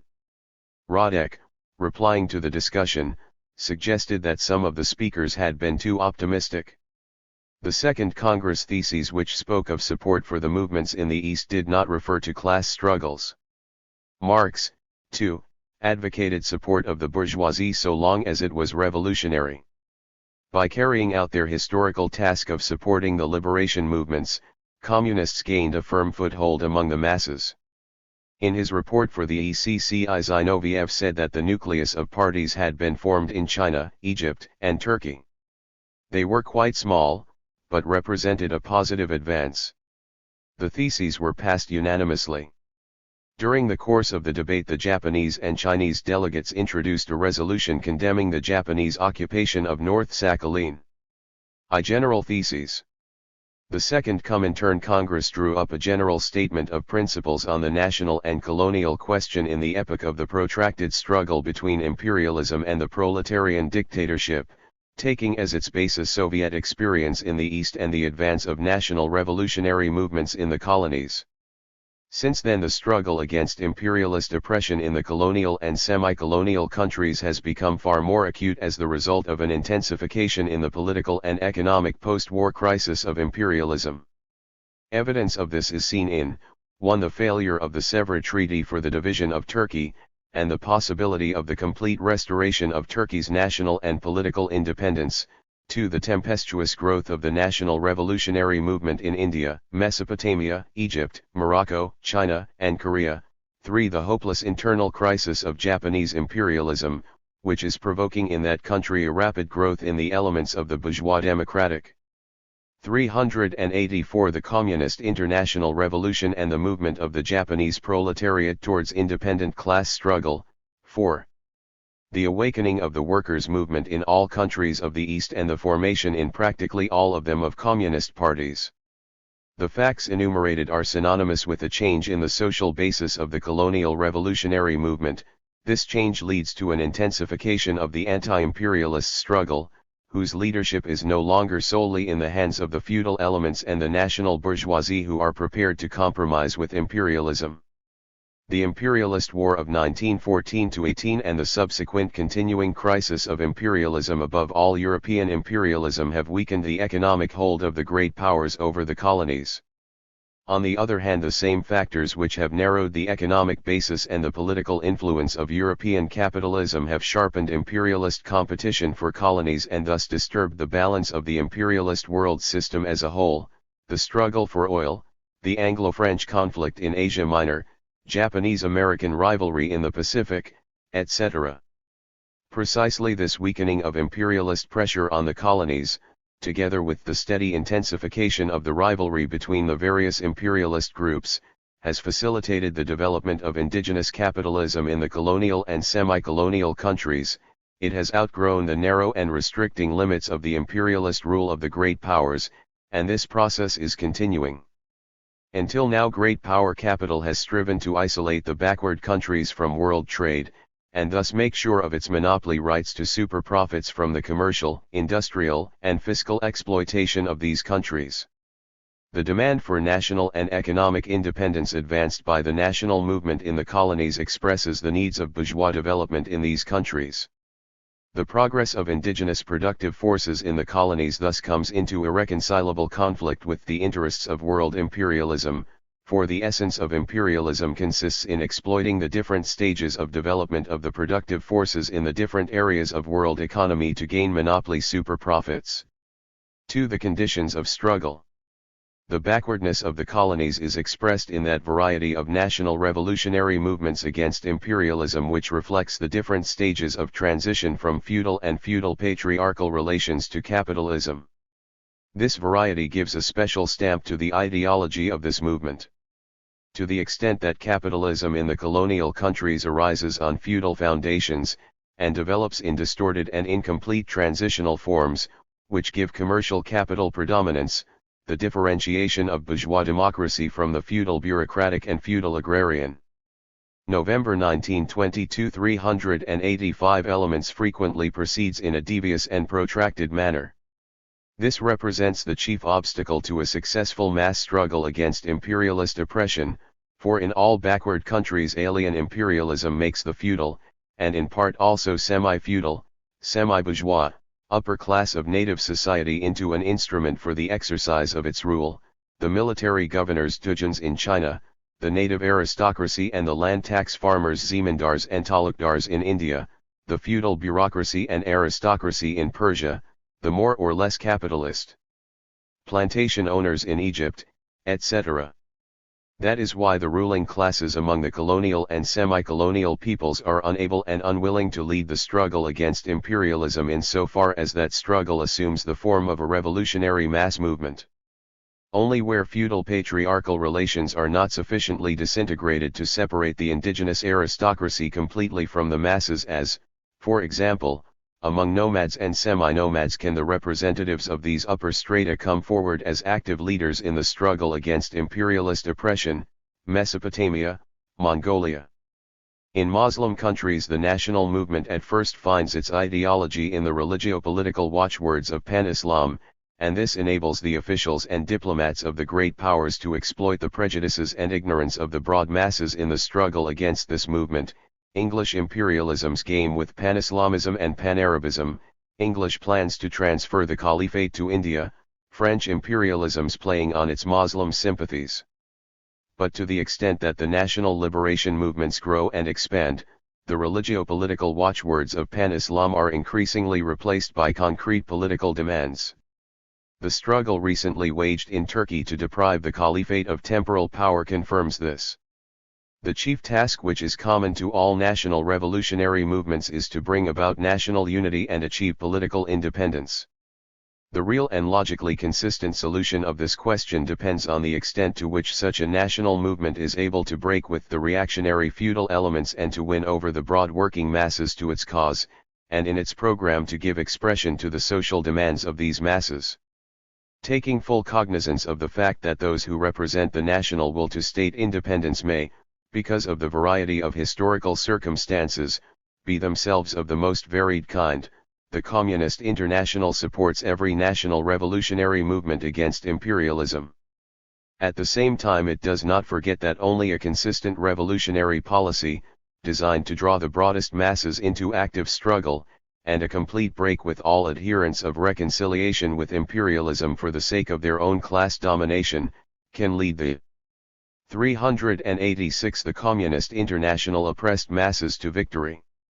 The bond between the indigenous bourgeoisie and the feudal reactionary elements enables the imperialists to exploit to the full feudal anarchy, the rivalry between different leaders and races, the antagonism between village and town, the struggle between castes and religious sects, in order to disorganize the national movement.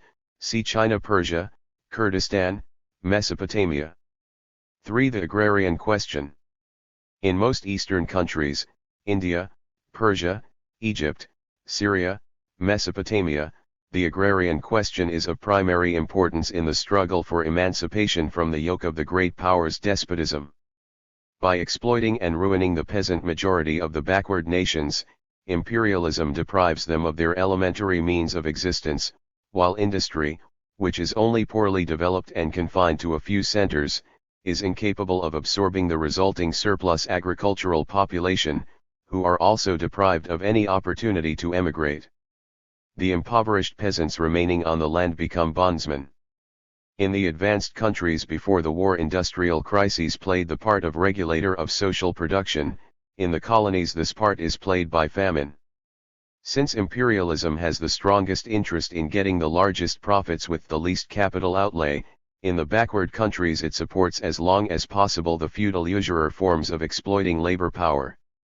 In a few cases, e.g. India, it takes over the native feudal state's monopoly of the land and turns the land tax into tribute to great power capital and its servants the zemindars and talukdars.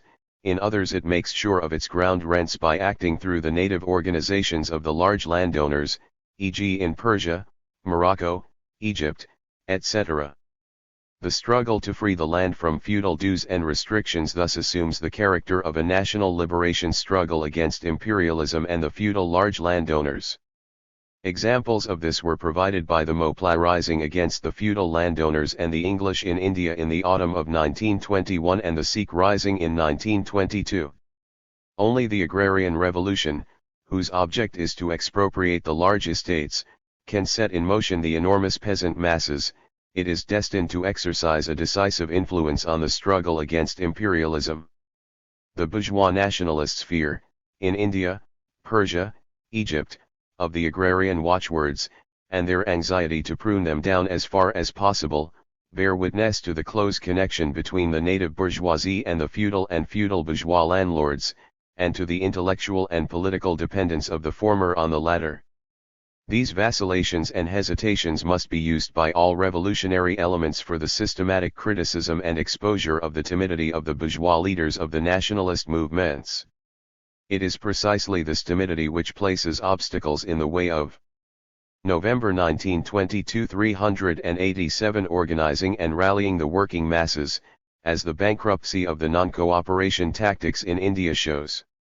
The revolutionary movement in the backward countries of the East cannot be successful unless it relies on the action of the broad peasant masses. Therefore the revolutionary parties of all Oriental countries must formulate a clear agrarian program, putting forward the demand for the complete abolition of the feudal system and survivals of it in the form of large land ownership and tax farming.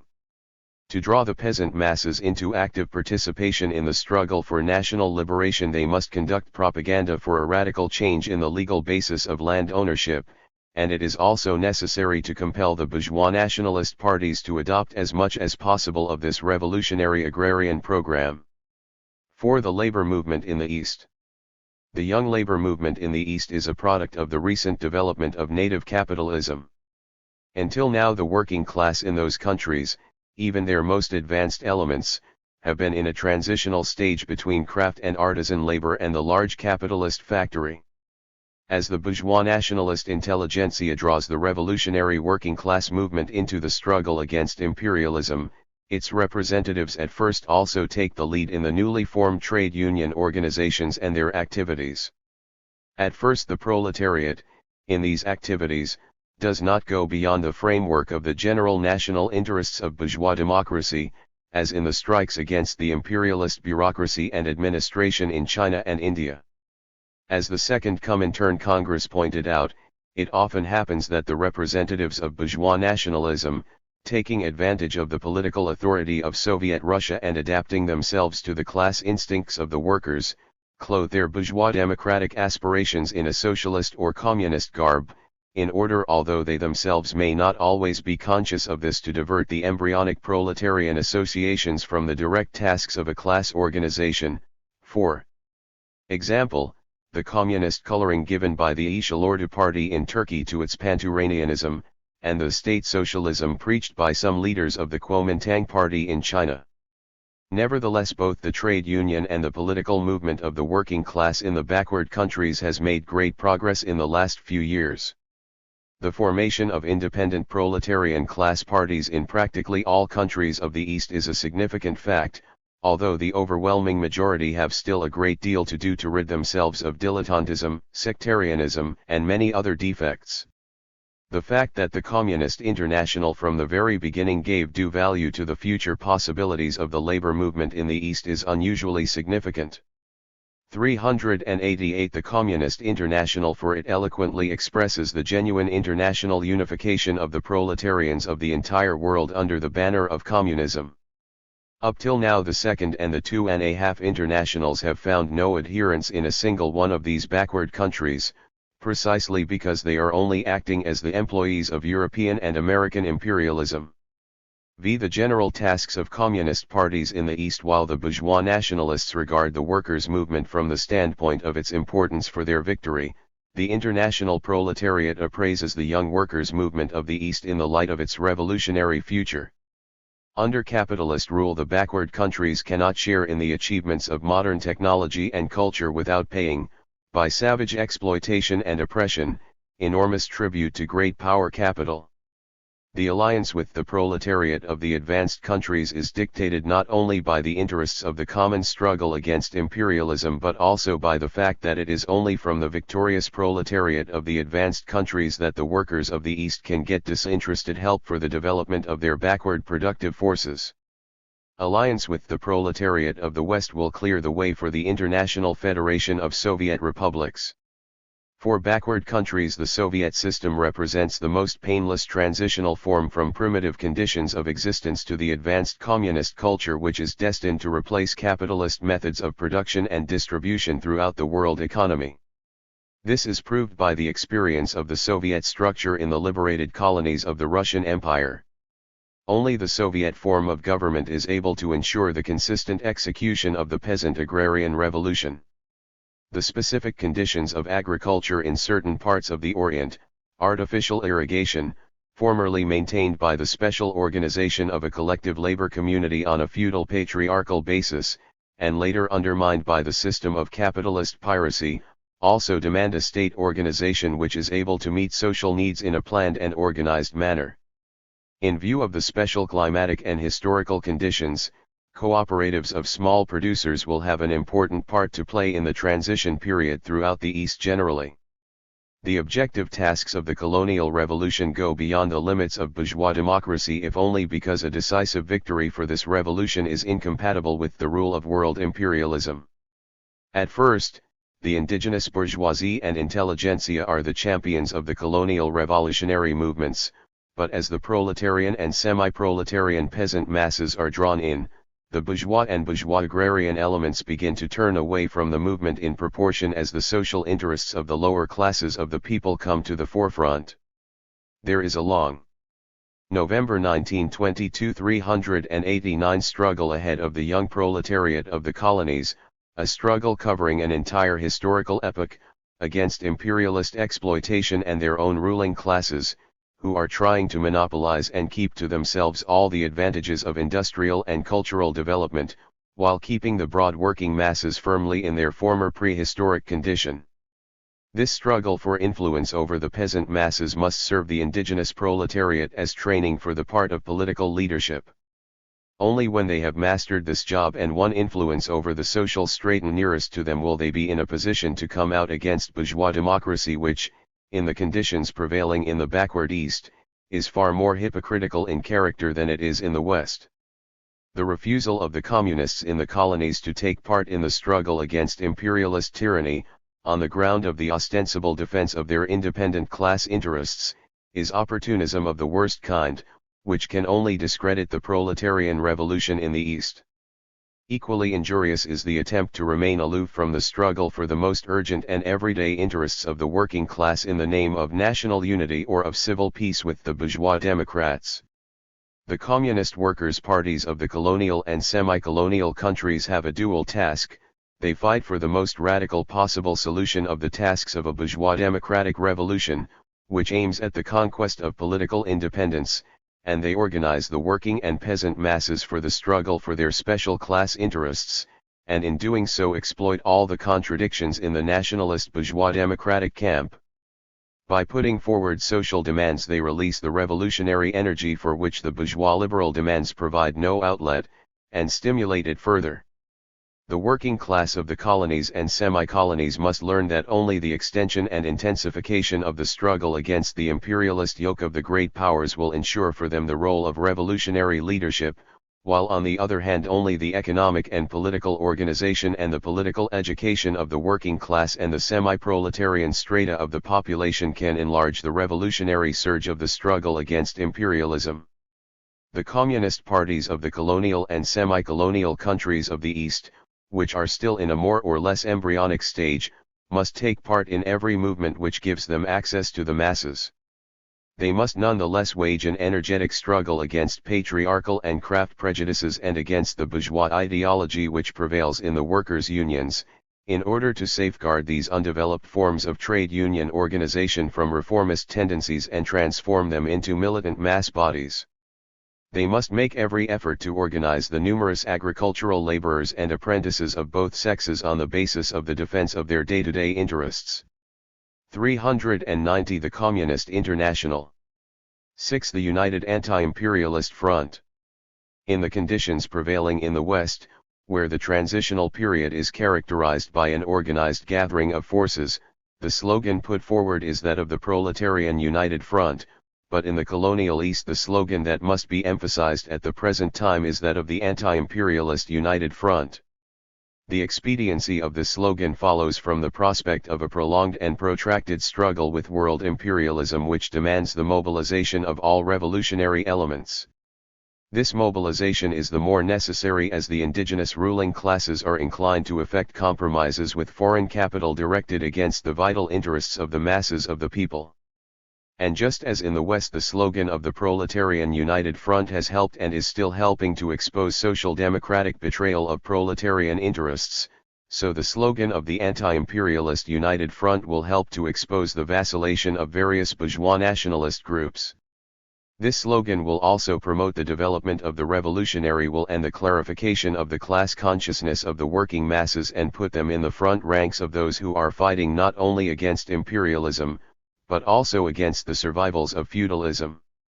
The workers' movement in the colonial and semi-colonial countries must first of all win for itself the position of an independent revolutionary factor in the anti-imperialist front as a whole.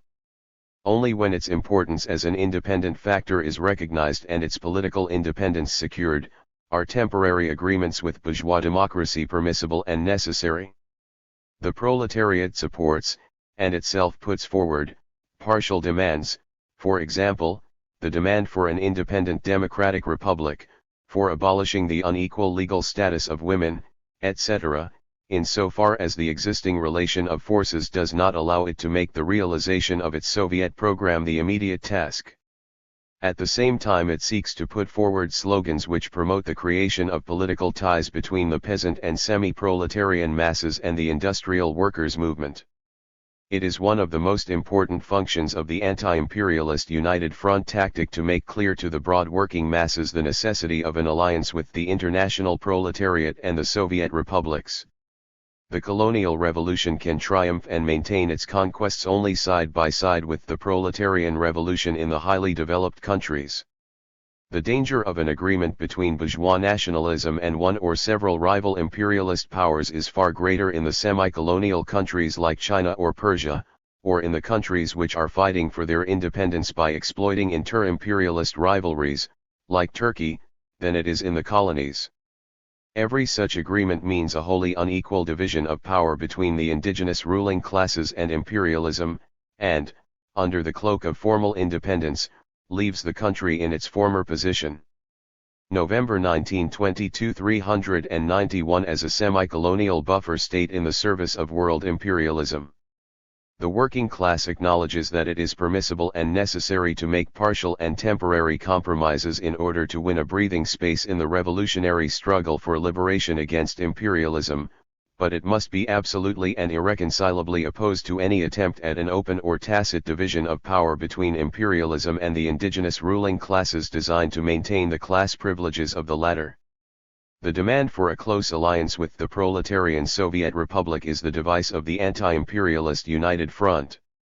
In addition to putting forward the slogan, the most resolute struggle must be waged for the broadest possible democratization of the political system, in order to deprive the most politically and socially reactionary elements of their support in the country and to secure for the workers organizational freedom in the struggle for their class interests, the demands for a democratic republic, agrarian reform, fiscal reform, the reorganization of administration on the basis of comprehensive local self-government, labor legislation, protection of juveniles, maternal and child welfare, etc.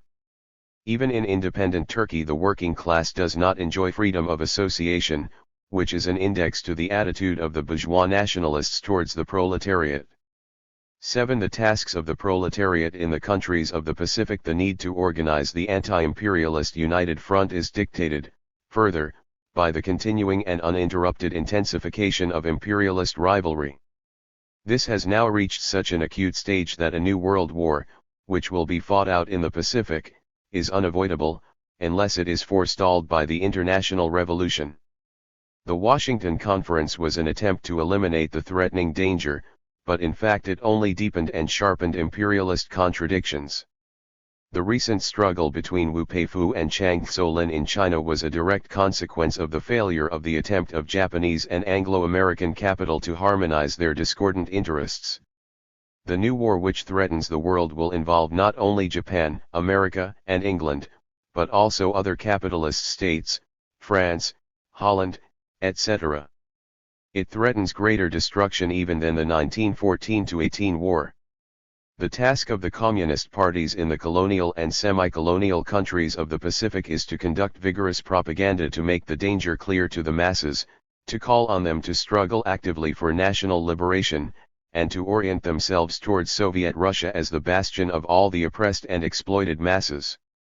The communist parties of the imperialist countries, America, Japan, England, Australia, and Canada should not restrict themselves, in face of the threatening danger, to propaganda against war, but must make every effort to eliminate the factors which disorganize the workers' movement in 392 the Communist International these countries and make it easier for the capitalists to exploit the antagonisms between nations and races.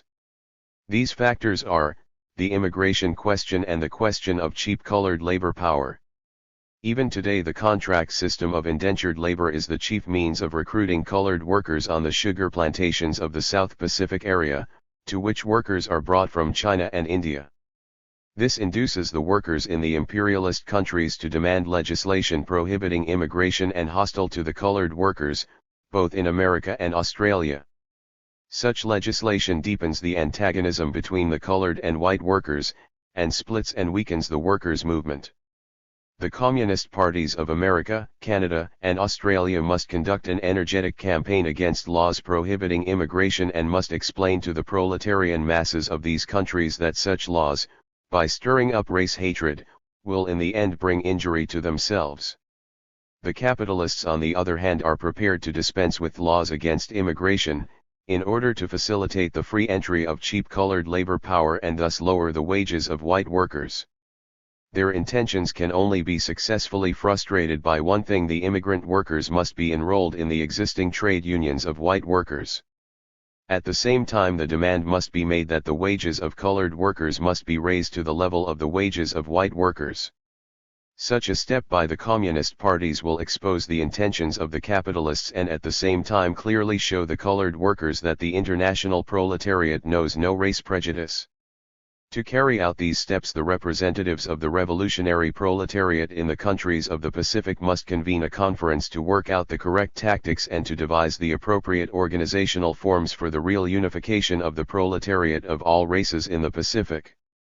8. The colonial tasks of the metropolitan parties. The extreme importance of the colonial revolutionary movements for the international proletarian revolution makes it necessary to intensify work in the colonies, in the first place by the communist parties of the imperialist powers.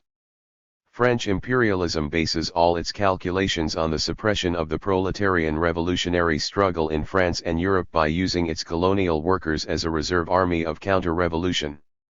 English and American imperialism still continue to split the workers' movement by getting the labor aristocracy onto their side by promising them a certain share of the super profits drawn from colonial exploitation. Every communist party of the countries possessing colonies must take over the task of organizing systematic moral and material assistance for the proletarian and revolutionary movement in the colonies. The November 1922 393 quasi-socialist tendencies towards colonialism of some categories of well-paid European workers in the colonies must be firmly and stubbornly combated. European communist workers in the colonies must try to organize the indigenous proletariat and win their confidence by concrete economic demands, raising the wages of native workers to that of European workers, labor protection, social insurance, etc. The creation of separate European communist organizations in the colonies, Egypt, Algiers, is a concealed form of colonialism and only helps imperialist interests.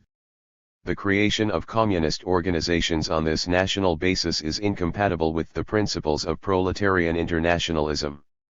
All parties of the Communist International are obliged to explain to the broad working masses the great importance of the struggle against imperialist rule in the backward countries. The communist parties which work in the great power countries must set up standing colonial commissions consisting of members of their central committee to pursue the said objects. The Communist International can be of assistance primarily by helping to found a local press and by the publication of periodicals and newspapers in the local languages.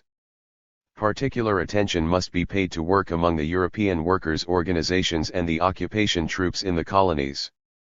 The communist parties of the great power countries must not let slip any opportunity of exposing the predatory colonial policy of their imperialist governments and of the bourgeois and reformist parties. Telegram from the 4th Comintern Congress to the All India Trade Union Congress at Lahore. November 28, 1922 Protocol 4, p. 782 The Indian Communist Party was not founded officially until 1925, but the influence of individual communists in the young Indian trade union movement was considerable. The All India Trade Union Congress was established in 1920, but did not affiliate to the RILU. In his report on the work of the ECCI to the 4th Congress, Zinoviev stated that successful work had been done in India, and the communist forces there would soon be brought together into an organization. Comrades, the proletariat of the West sends you its sincere congratulations on the struggle which you have waged in the last few years for improving the economic position of the Indian working class. The 4th Congress of the Communist International sends you its most cordial greetings. Comrades, while assuring you of our sympathy and promising you our fullest support for the victory of your cause, we must remind you that your task is very great, and that it should not be underestimated. The Indian 394 The Communist International working class is not fighting only for a wage in accordance with the work done. The economic emancipation of the Indian workers and peasants depends on national political freedom. No improvement in the conditions of life is possible within the framework of imperialist exploitation. For this reason you will be playing an important part in the struggle for national independence. Prepare yourselves for this historic part. The advanced proletariat of the 52 countries represented at this Congress are with you. Beware of the false friendship and the misleading advice of the workers' leaders who abet imperialism. With fraternal greetings, the 4th World Congress of the Comintern. Extracts from the Agrarian Action Program adopted by the 4th Comintern Congress, directives on the application of the agrarian theses passed by the 2nd Congress November 30, 1922 Protocol 4, p. 831 The 2nd Congress theses, Vargas said, had been drafted with the idea of an immediate seizure of power in mind. That having been postponed, the job now was to win wider adherence in the countryside. Although bourgeois agrarian reforms might damp down revolutionary sentiments, communists had to support them, because a negative attitude would be incomprehensible to the peasantry. Such support must be accompanied by warnings that no bourgeois reform could give the land-hungry or landless peasantry what they really wanted. The ideal would be for the peasants to receive their land from the proletarian dictatorship, but meanwhile the communist parties had to compete for the peasants' allegiance with the peasant parties, and they must always go one better than them. In reporting back from the commission to which the theses were referred, Vargas said they had been guided in their work by a letter from Lenin in which he urged them to avoid giving the slightest impression that there was any real or apparent discrepancy between the Agrarian Action Program and the 2nd Congress theses, which would give their enemies the opportunity of saying that they changed their minds every 2 years. The Commission had compared the program with the theses and had made the necessary changes when it seemed that misunderstanding might arise. A Romanian delegate said that he had asked Varga whether he thought that large-scale industrialized agriculture was more productive than small-scale peasant farming, and Varga had replied that he did not know. This suggested that the International had not devoted sufficient study to the agrarian question. It was in replying to this discussion that Varga, who complained that the speakers had kept to generalities instead of analyzing their experience, referred to the speech of a British delegate about England's dependence on imports and its bearing on the revolution. A German professor, Varga said, had proved that. November 1922 395. England could manage without imports if it cultivated its uncultivated lands and caught more fish. Radek interjected that Britain could not survive without imports, and Varga replied, of course, hunger would be very severe, but the people of England would not die of hunger if the dictatorship were left to its own resources for a while. The theses were adopted unanimously. The bases of our attitude to the rural working masses were laid down in the agrarian theses passed by the Second Congress. At the present stage of the capitalist offensive, the agrarian question becomes more important. The Fourth Congress exhorts all parties to work hard to win the working masses of the countryside, and issues the following directives for this work. 1. The great mass of the rural proletariat and poor peasants, who do not have enough land of their own and must work partly for wages, or who are exploited in other ways by large landowners or capital, can only be finally liberated from their present bondage and from the wars won inevitable under capitalism by a proletarian revolution, a revolution which confiscates the land of the large landowners together with all the means of production without compensation and places them at the disposal of the laboring people, which, in place of the state of large landowners and capitalists, establishes the social state of proletarians and working peasants, and thus builds the road to communism. 2. In the fight against the landlords and capitalist state, the poor working peasants and small tenants are the natural allies of the agricultural and industrial proletariat. The adherence of their revolutionary movement to the struggle of the proletariat in town and country helps substantially to overthrow the bourgeois state, while the urban proletariat seizes political power and dispossesses the bourgeoisie of the means of production. The rural proletariat and the poor peasants seize the land, drive out the large landowners, and put an end to the rule of the agrarians and bourgeoisie in the country. 3. In order to win not only the agricultural laborers, but also the poor peasants, those with dwarf or small holdings, small tenants, and part of the poorer peasants, for the cause of the revolution, and to ensure the benevolent neutrality of the middle peasants, these sections must be rescued from the influence and leadership of the large peasants who are bound to the large landowners. They must be brought to realize that, since their interests coincide not with those of the large peasants, but with those of the proletariat, only the revolutionary party of the proletariat, the Communist Party, can be their leader in the fight. In order to accelerate the separation of the poor peasants from the leadership of the landowners and large peasants, it is not enough to put forward a program or carry on propaganda. The Communist Party must prove by constant action in the interests of these strata that it really is the party of all working and oppressed people. One other texts give want instead of wars. 396 The Communist International 4. Therefore the Communist Party places itself at the head of every struggle waged by the rural working masses against the ruling classes. Using their day-to-day demands as a rallying point, the Communist Party unites the scattered forces of the land workers, stimulates their will to fight and supports the fight by bringing to bear the forces of the industrial proletariat, always putting forward new objectives which lead in the direction of the revolution. The struggle waged in common with the industrial workers, the fact that, under the leadership of the Communist Party, the industrial workers fight for the interests of the rural workers and poor peasants, will convince them that, 1. It is only the Communist Party which really takes their cause seriously, while all other parties, agrarian as well as social democratic, only want to dupe them with demagogic phrases and are really at the service of the large landlords and capitalists. 2. No permanent improvement in their position is possible within capitalism. 5. Our concrete fighting demands must be adapted to the various forms of dependence and oppression to which the agricultural workers, the poor and middle peasants, are subjected by the landlords and capitalists, as well as to the interests of the different strata.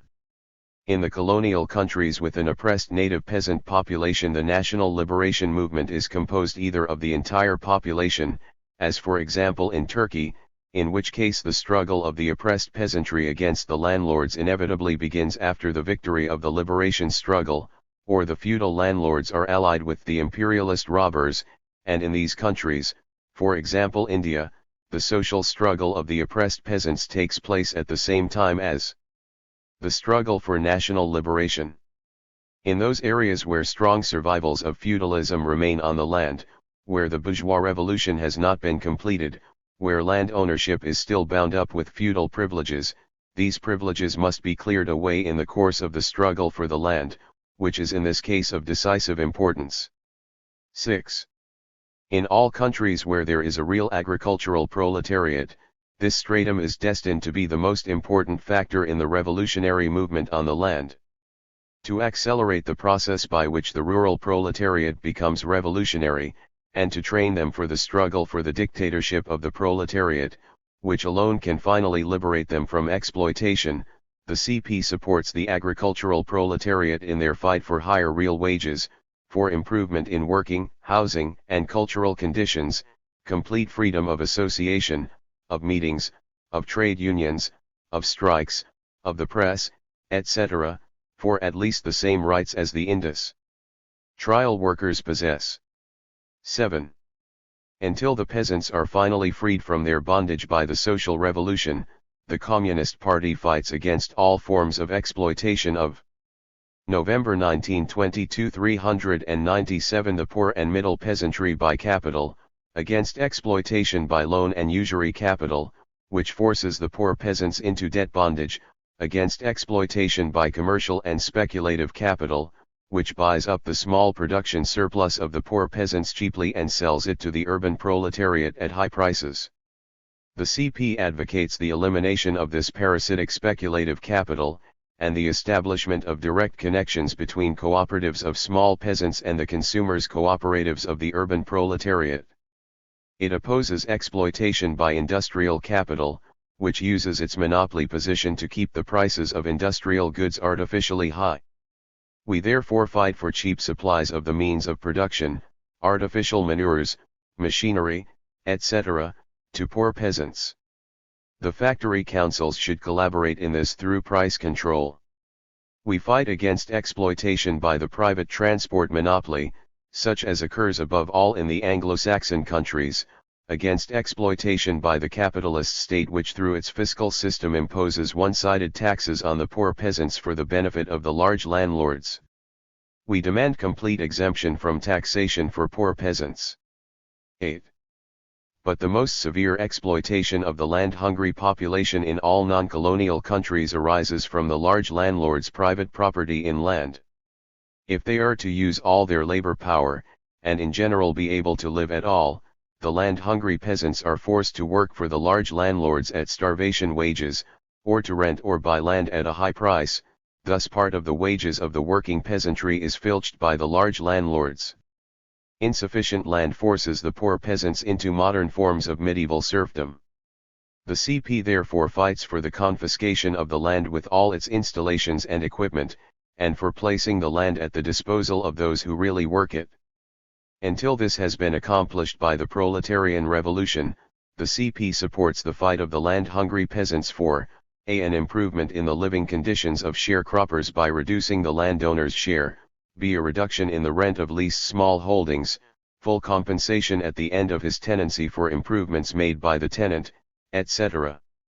c. allocation of land, cattle, and means of production to all land-hungry peasants on terms which ensure progress, not scraps of land which keep their owners tied to the soil, while forcing them to seek work at starvation wages from neighboring landowners or large peasants, but enough land for complete subsistence. In this connection special attention should be paid to the interests of agricultural laborers. 9. By bourgeois agrarian reforms, by distributing land to the leading elements of the peasantry, the ruling classes are trying to damp down the revolutionary character of the land movement. They are succeeding in bringing about a temporary ebb in the revolutionary movement. But every bourgeois agrarian reform comes up against the barriers of capitalism. Land can only be handed over with compensation, and only to those people. 398 The Communist International who already own the means of production to work it. Bourgeois agrarian reform has absolutely nothing to offer the purely proletarian and semi-proletarian elements. The onerous terms inevitably imposed on those who receive land under a bourgeois land distribution and which therefore lead to no improvement in their situation, but only to debt bondage, provide the basis for carrying the revolutionary movement further and for sharpening the contradictions between the rich and poor peasants, as well as the agricultural laborers who receive no land and lose the chance of work when the large estates are divided up. 10. The complete emancipation of all workers on the land can only be brought about by a proletarian revolution.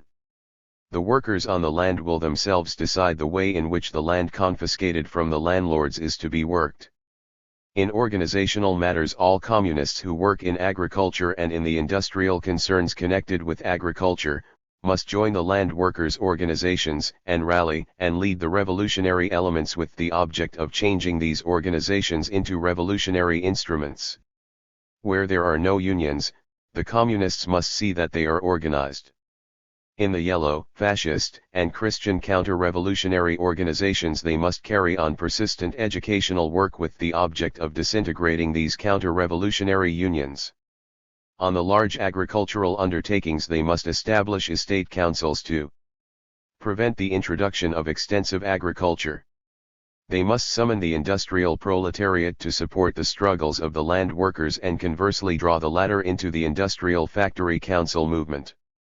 Because of the tremendous importance of the poor peasants for the revolutionary movement, it is absolutely essential for communists to join their organizations, producers, consumers, and credit cooperatives, to revolutionize them, to eliminate the apparent opposition of interests between wage workers and land-hungry peasants, which is artificially magnified by the landlords and large peasants and placed in the forefront, and to bring the movements and actions of these organizations into close association with those of the rural and urban proletariat.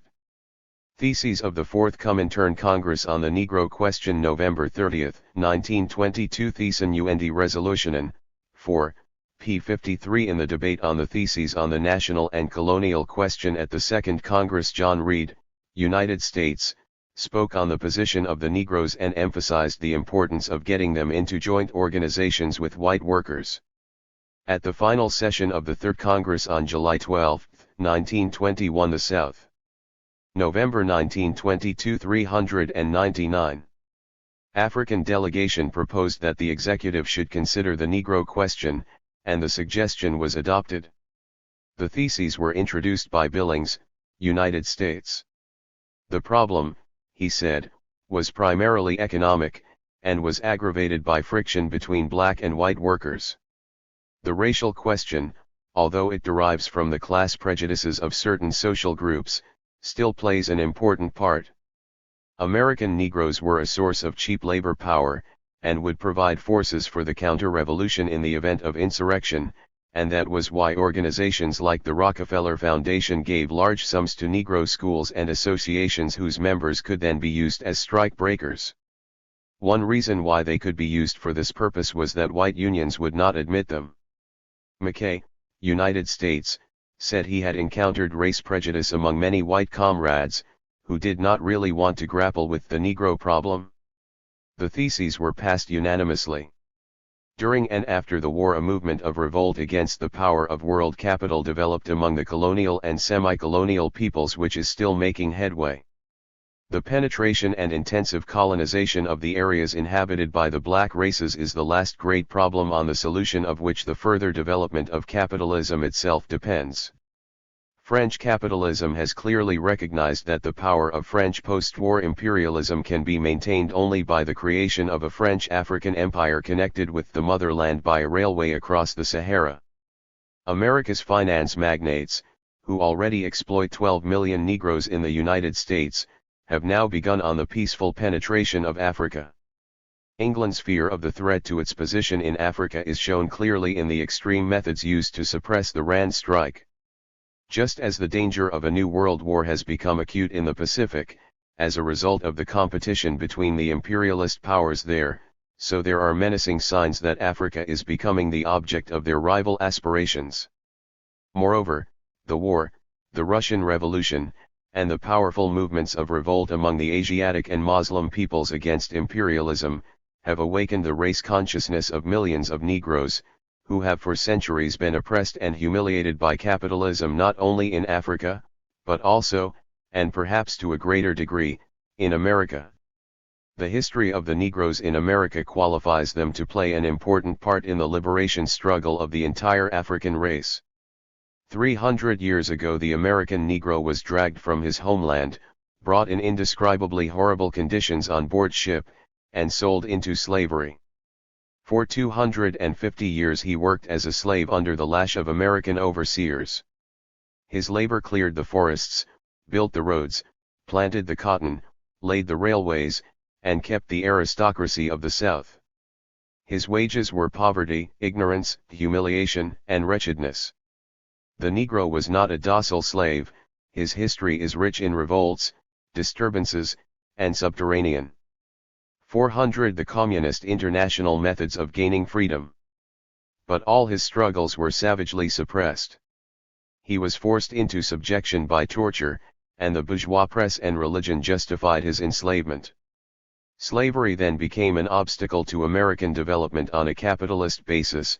Personal slavery came into conflict with wage slavery, and personal slavery was bound to go under. The Civil War, which was not a war to free the Negroes, but a war to maintain the industrial predominance of capital in the northern states, confronted the Negro with the choice between slavery in the South and wage slavery in the North. The longings, the blood, and the tears of the emancipated Negroes were a part of the fabric of American capitalism.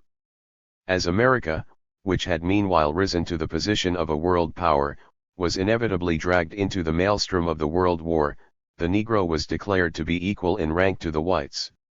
He had to kill and be killed for democracy. 400,000 colored workers were enrolled in the army and organized in Negro regiments. Immediately after the terrible sacrifices of the World War, the returning Negro was met with racial persecution, lynching, murder, deprivation of franchise, inequalities between him and the whites. He defended himself and had to pay dearly for it. Negro persecution became more intense and widespread than before the war, until he learned to forget his presumption.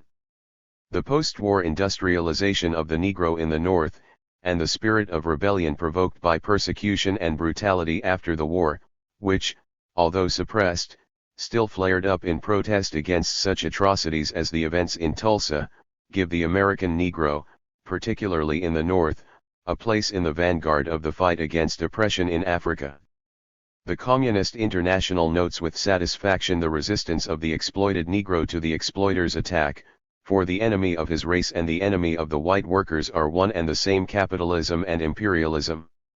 The world struggle of the Negro race is a struggle against capitalism and imperialism. The Negro movement throughout the world must be organized on this basis. In America, the center of Negro culture around which the Negro protest crystallizes; in Africa, the reservoir of human labor power for the further development of capitalism; in Central America, Costa Rica, Guatemala, Colombia, Nicaragua, and the other independent republics, where American imperialism rules; in Puerto Rico, Haiti, San Domingo, and the other islands of the Caribbean, where the brutal treatment of our black fellow beings by the American occupation troops has aroused a protest from the conscious Negro and the revolutionary white workers throughout the world; in South Africa and the Congo, where increasing industrialization of the Negro population has led to various outbreaks; in East Africa, where the penetration of world capital is driving the native population to active resistance against imperialism. It is the task of the Communist International to bring home to the November 1922 401 Negroes that they are not the only people suffering from the oppression of imperialism and capitalism, that the workers and peasants of Europe, Asia, and America are also victims of the imperialist exploiter, that in India and China, in Persia and Turkey, in Egypt and Morocco the oppressed colored workers are defending themselves heroically against the imperialist exploiters, that these peoples are revolting against the same intolerable conditions which drive the Negroes themselves to desperation, racial oppression, social and economic inequality, intense industrial exploitation, that these peoples are fighting for the same objects as the Negroes' political, economic, and social emancipation and equality. The Communist International, which embodies the world-embracing struggle of the revolutionary workers and peasants against the power of imperialism, which is not only the organization of the enslaved white workers of Europe and America, but also the organization of the oppressed colored peoples of the world, regards it as its duty to support and promote the international organization of Negroes in their struggle against the common enemy. The Negro problem has become a vital question of the world revolution. The Communist International, which has already realized what valuable help the Asiatic colored peoples in the semi-colonial countries can give to the proletarian world revolution, considers the collaboration of our oppressed black fellow beings absolutely essential for the proletarian revolution and the destruction of capitalist power. For these reasons the Fourth Congress declares it the special duty of communists to apply the theses on the colonial question to the Negro problem also. 1. The Fourth Congress recognizes the necessity of supporting every form of the Negro movement which undermines or weakens capitalism, or hampers its further penetration. 2.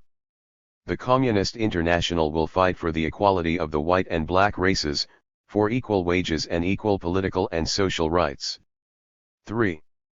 The Communist International will use every means at its disposal to force the trade unions to admit black workers, or, where this right already exists on paper, to conduct special propaganda for the entry of Negroes into the unions. If this should prove impossible, the Communist International will organize the Negroes in trade unions of their own and use united front tactics to compel their admission. 4. The Communist International will take steps immediately to convene a World Negro Congress or Conference. 402 The Communist International. Extracts from the resolution of the Fourth Comintern Congress on the French question December 2, 1922 Thiessen und Resolutionen, 4, p. 75-24 Delegates of the CPF attended the Fourth Comintern Congress. The French Commission included Trotsky, Zinoviev, and Bukharin. Lenin, appointed a member of the Commission, was unable to attend. The Commission proposed that the Central Committee be composed according to the voting at the Paris Congress, to which the French delegation agreed. Reporting for the French Commission, Trotsky said that the crisis in the CPF was marked by loss of membership, declining circulation of the party press, and the existence of fractions in bitter conflict with each other. There was in fact no party apart from these fractions. In a country where only a dwindling minority of the working class is organized, where the trade unions are split, the working class can only regain self-confidence if its struggles are taken up under the slogan of the United Front. The French party had not yet carried out the decisions of the Third Congress. Its right-wing leaders said they were torn between loyalty to the Comintern and the interests of the French party, as though there could be any conflict between the two. There had been a prolonged correspondence between the ECCI and the CPF. Frossard and Kakin had been invited to Moscow more than once, but had not come. The agreement on a center-left bloc reached by a large majority at the June session of the ECCI had been broken, at the Paris Congress, by the center fraction, on the ground that it violated party sovereignty. The left had also made mistakes, but of a less serious kind. It was the only tendency within the CPF which had the right attitude towards Comintern decisions.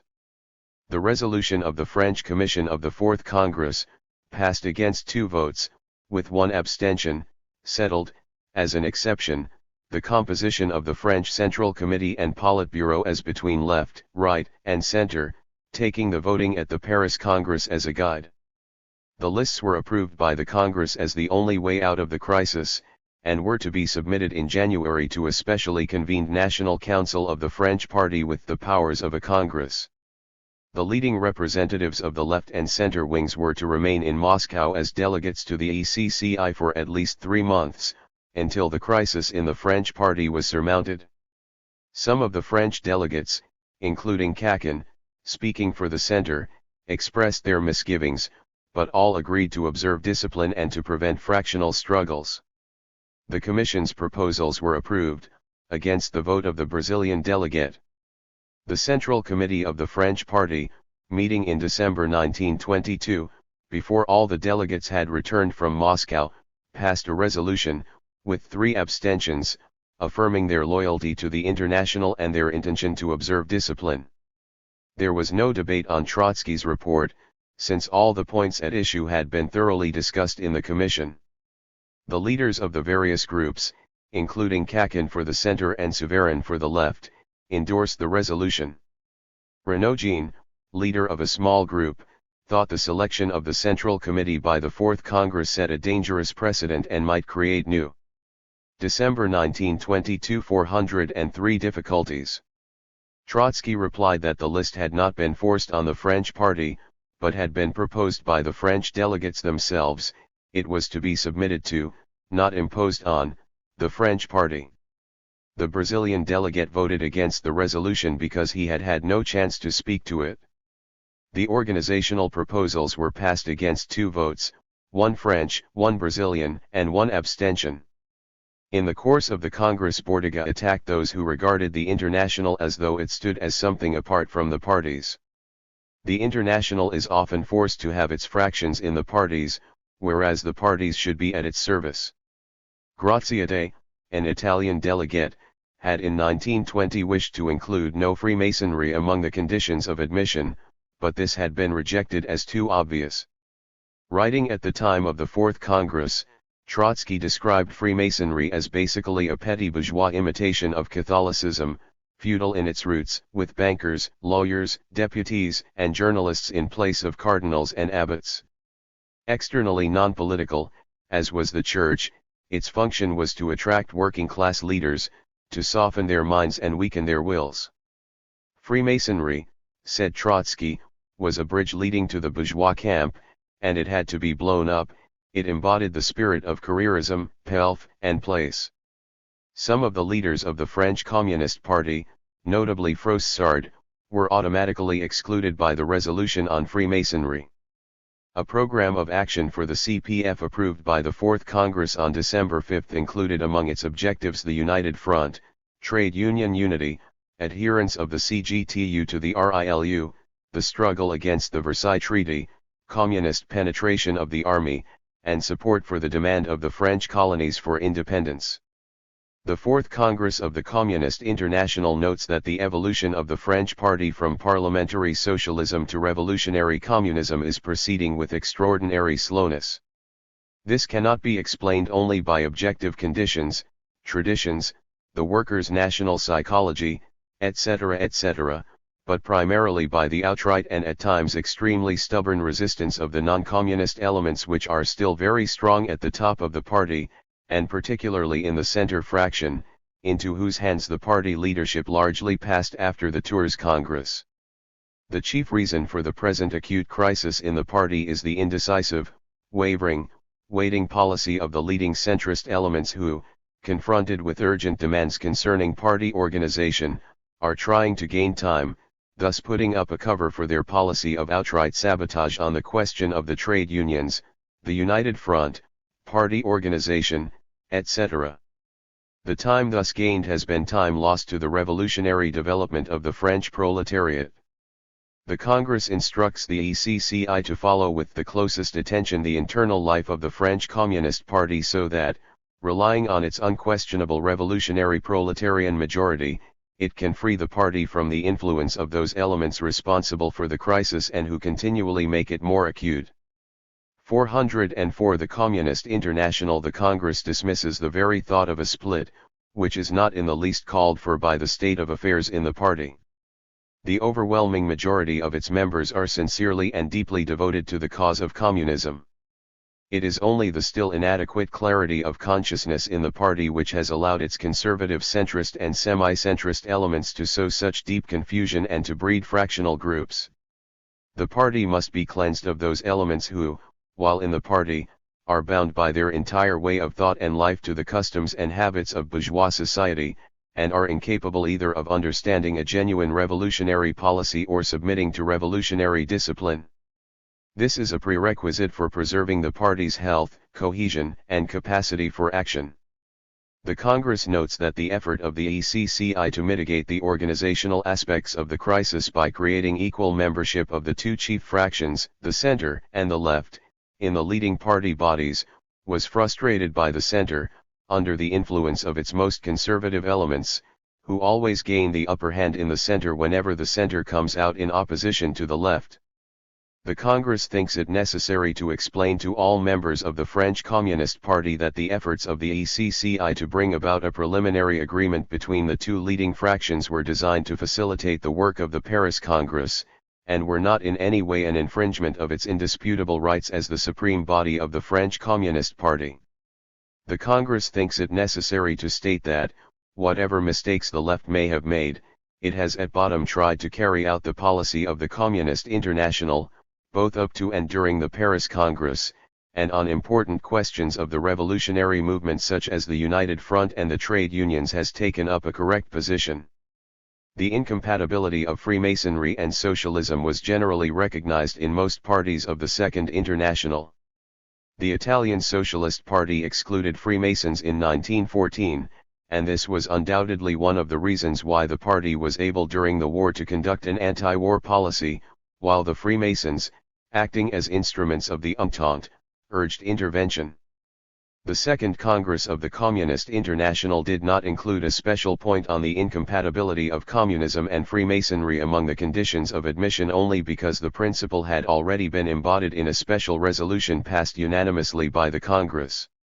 The fact which has come to light at the Fourth Congress, that a considerable number of French communists belong to Freemasons' lodges, is in the view of the Communist International most striking and most lamentable proof that our French party has not only retained the psychological heritage of the epoch of reformism, parliamentarianism, and patriotism, but keeps up.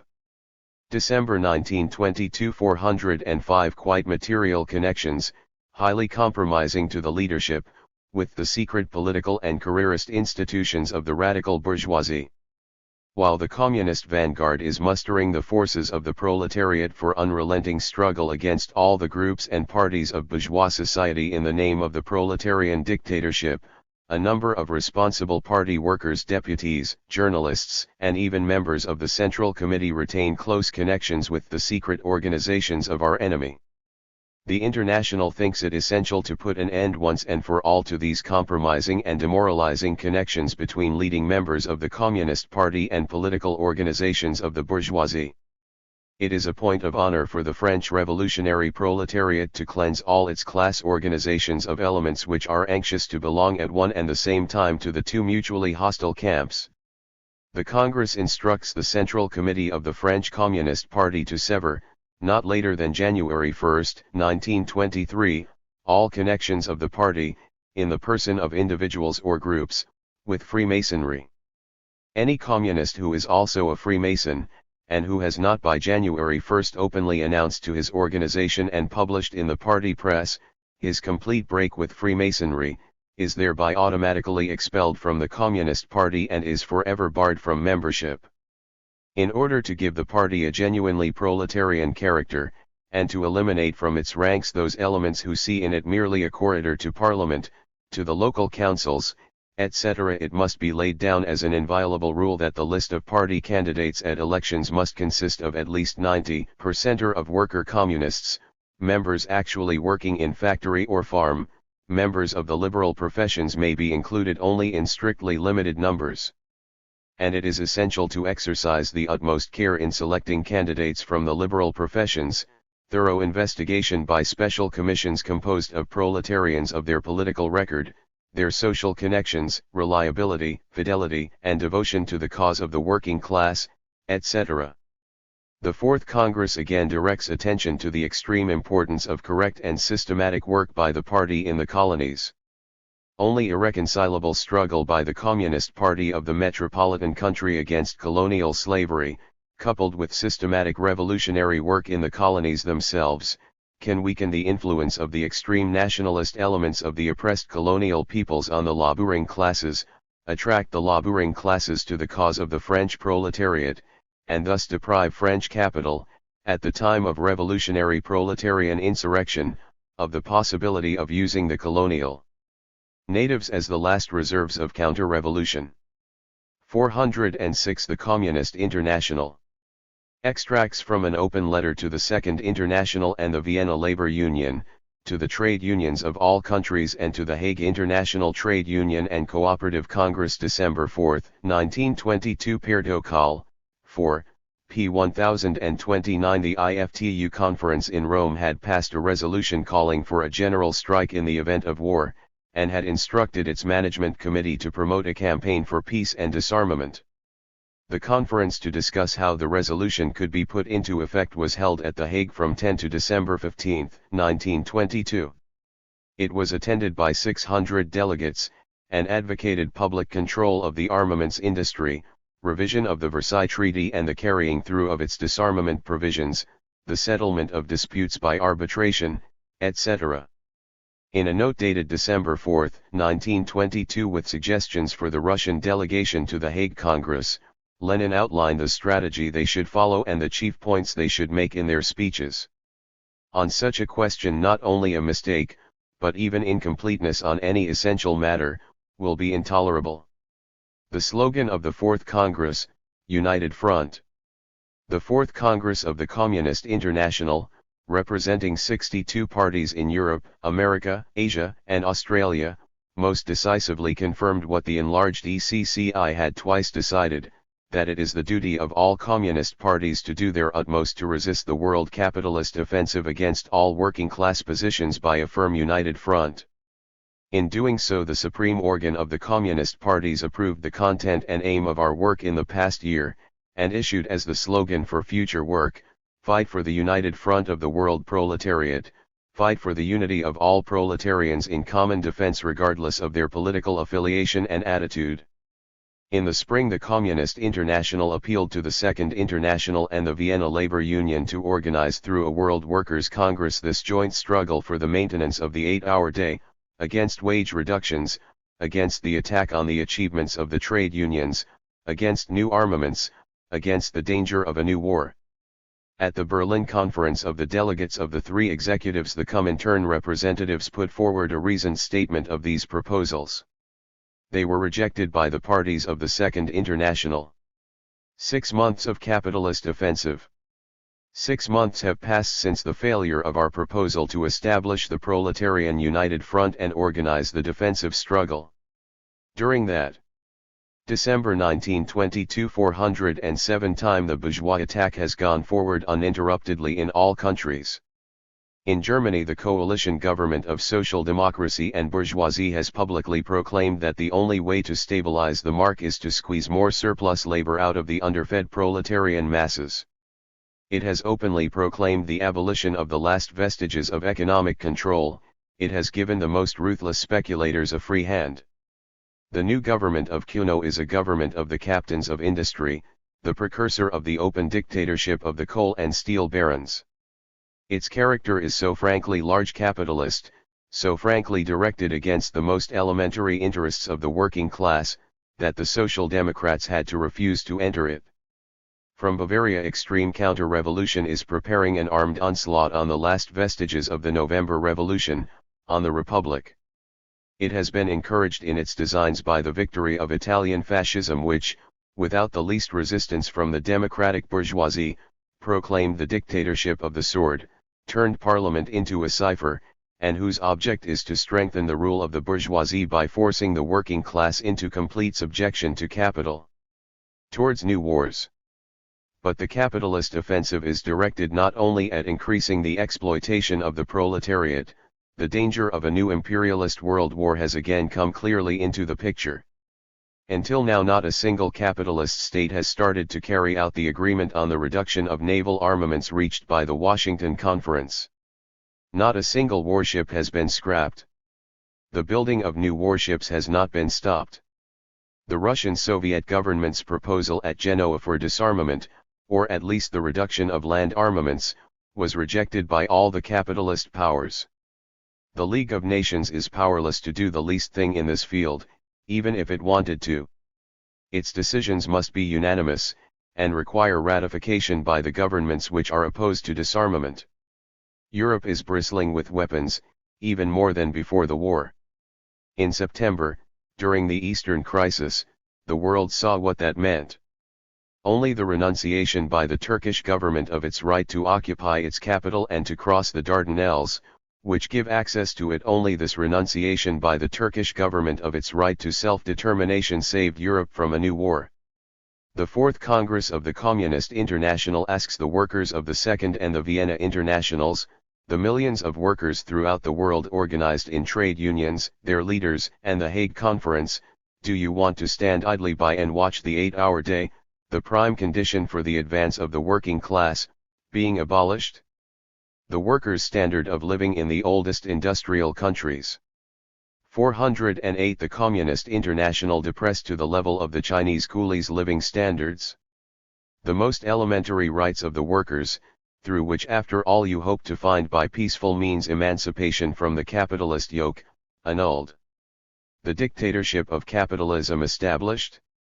Will you stand idly by and watch how triumphant capitalism, freed from all restraints, brings about a new war, in which you will once again shed your blood for the interests of capital? The Fourth Comintern Congress calls on all its member parties, and all the trade unions in all countries which sympathize with it, to put these questions to all labor parties and to challenge them to a common struggle against the legal or factual abolition of the 8-hour day, against the reduction of wages, against the abrogation of the working class's freedom of movement, against new armaments, against the war danger, for the 8-hour day, for the workers' minimum wage, for complete freedom of organization for the working class, for disarmament and for peace among the peoples. The challenge of the Fourth Comintern Congress. The Fourth Comintern Congress puts a plain question to the Second and the Vienna Internationals: are they willing, now that their policy has still further worsened the position of the working class, to offer their hand to establish the common front of the international proletariat for the struggle for the basic rights and interests of the working class? It asks the Amsterdam International whether it is willing to stop splitting the trade unions, stop excluding communists from the unions, willing to help in a united front to lead the proletariat in struggle. The Fourth Comintern Congress asks the Hague Conference of Trade Unions and Cooperators, meeting at a time when in Lausanne the Entente capitalists, after the bankruptcy of Versailles, are forcing a new Versailles on the Turkish people and so preparing the ground for new wars, whether it is willing to act together with us in showing the bourgeoisie by the mobilization of the working class that the international proletariat is no longer willing to be dragged unresisting to new battlefields. As we said at the Berlin Conference, the Communist International does not expect the parties of the Second International, the Vienna Labor Union, and the Amsterdam Trade Union leaders to fight for the dictatorship of the proletariat, which was and is our goal. But we ask them whether they want to fight against the dictatorship of capital, whether at least they want to use what remains of democracy to organize resistance to the triumph of that same capital which turned the world into a mass grave and is now digging new mass graves for our proletarian youth. The Communist International has spoken. It has given its parties their December 1922 409 fighting slogans. It is now the turn of the Second International, the Vienna Labor Union, the Amsterdam Trade Union International and its Hague Congress to speak. Extracts from the directives for communist action in the trade unions adopted by the Fourth Comintern Congress December 1922 Thiessen UND Resolutionen, 4, p. 28 In the German party, Zinoviev said in his report for the executive, there had been serious discussion of the question whether it had been premature to found the RILU, and whether it should not be dissolved. The executive had intervened in the discussion in favor of the RILU, and liquidationism had been eradicated. It was the IFTU who were the splitters. We need the unity of the working class movement, the Amsterdammers need a split. The more influence we win, the stronger will be their desire to split the unions, and the harder we must fight them. But if they force us to organize independently, as they have done in France and Czechoslovakia, and as they are trying to do in Germany and other countries, we must in our propaganda demonstrate that those of our unions which were born as a result of this split were born with the cry for unity on their lips. The reformists, he added later, acted as though they had received direct orders from the bourgeoisie to smash the unions to smithereens rather than let them be won by the communists. This was greater treachery even than August 1914. In introducing the theses, Lozovsky said the trade union question had been discussed at the Second and Third Congresses as well as at the enlarged ECCI meeting in June 1922. The suggestion that the RILU should be dissolved made it necessary to bring the question up again. Those who believed in liquidating the RILU would, he said, soon come to believe in the liquidation of the Comintern itself. The communists were for unity, but they could not sacrifice communism to that unity. It was not merely a question of the communist cells within the unions, the RILU was not required for that work, which was in the hands of the Comintern. The RILU was required to provide a center for the non-communist revolutionary members of the trade unions, and to keep them united with the Comintern. Otherwise the basis of international communist action would be narrowed, and this would lead logically to the dissolution of the Communist International. The split in the trade unions was not caused by us communists. We tried to fight within the unions, to direct them along a new path, to revolutionize them, but our watchword was winning the unions, not destroying them. The unity of the trade union movement, he asserted, was the most important question for all communist parties. The disorganizing and demoralizing activities of the reformists were driving millions of workers out of the unions. Amsterdam's splitting policy had been supported by the anarchists, including the IWW in the United States, the anarchists in France, the syndicalists in Italy, and the anarcho-syndicalists in Spain. In the discussion Tosca, Italy, said that the RILU was no more than a 410. The Communist International Propaganda Bureau, if it wanted to be more than that, it would have to acknowledge that it aimed at splitting the world trade union movement. At the time of the 12th Russian Communist Party Congress in April 1923, Bukharin noted that important concessions had been made to conciliate the French syndicalists. Instead of the Comintern being a body superior to the Profintern, the two had been made formally equal. His figures of a membership of 20 million for the IFTU and of 6 to 7 million for the RILU, were challenged by Lozovsky, who said that, given communist trade union policy, support counted for more than formal membership. The IFTU had 14–15 million supporters, the RILU 13 million. The state of the trade union movement 1. In the course of the last 2 years, characterized by the general capitalist offensive, the trade union movement in all countries has grown markedly weaker. With a few exceptions, Germany, Austria, the trade unions have lost a large proportion of their members. This decline is explained both by the powerful bourgeois offensive and by the powerlessness of the reformist unions to put up serious opposition to the capitalist attack and to defend the most elementary interests of the workers. 2. Disillusioned both by the capitalist offensive and the continuation of class cooperation, some of the working masses are attempting to establish new organizations, while a great number of less class-conscious workers are leaving their organizations. For many, the trade union has ceased to be a center of attraction because it did not resist, and in many cases did not want to resist the capitalist offensive and to defend the positions already won. The barrenness of reformism has been made clear in practice. 3. In all countries, the trade union movement gives evidence of an inner instability. Fairly numerous groups of workers are constantly breaking away, while the reformists zealously carry on with their policy of class collaboration on the pretext of using capital for labor's benefit. In reality, however, capital has always made the reformist organizations serve its interests by using them to reduce the standard of living of the masses. 2. Amsterdam's attack on the revolutionary unions. 4. While yielding to bourgeois pressure all along the line, the reformist leaders began their attack on the revolutionary workers. Since they saw that their lack of will to organize resistance to capital had aroused intense bitterness in the working masses, and were determined to cleanse the organizations of revolutionary elements, They started a systematic attack on the revolutionary trade union movement with the object of disintegrating and demoralizing the revolutionary minorities by all the means in their power, and of helping to consolidate the shaken rule of the bourgeoisie. 5. To maintain their authority, the Amsterdam leaders did not hesitate. December 1922 411 to exclude not only individuals or groups, but entire organizations. At any price they do not want to be in a minority, and if faced by a threat of the revolutionary elements, adherents of the RILU and the Communist International, they are determined to provoke a split, provided that they can keep in their hands the administrative machinery and the funds.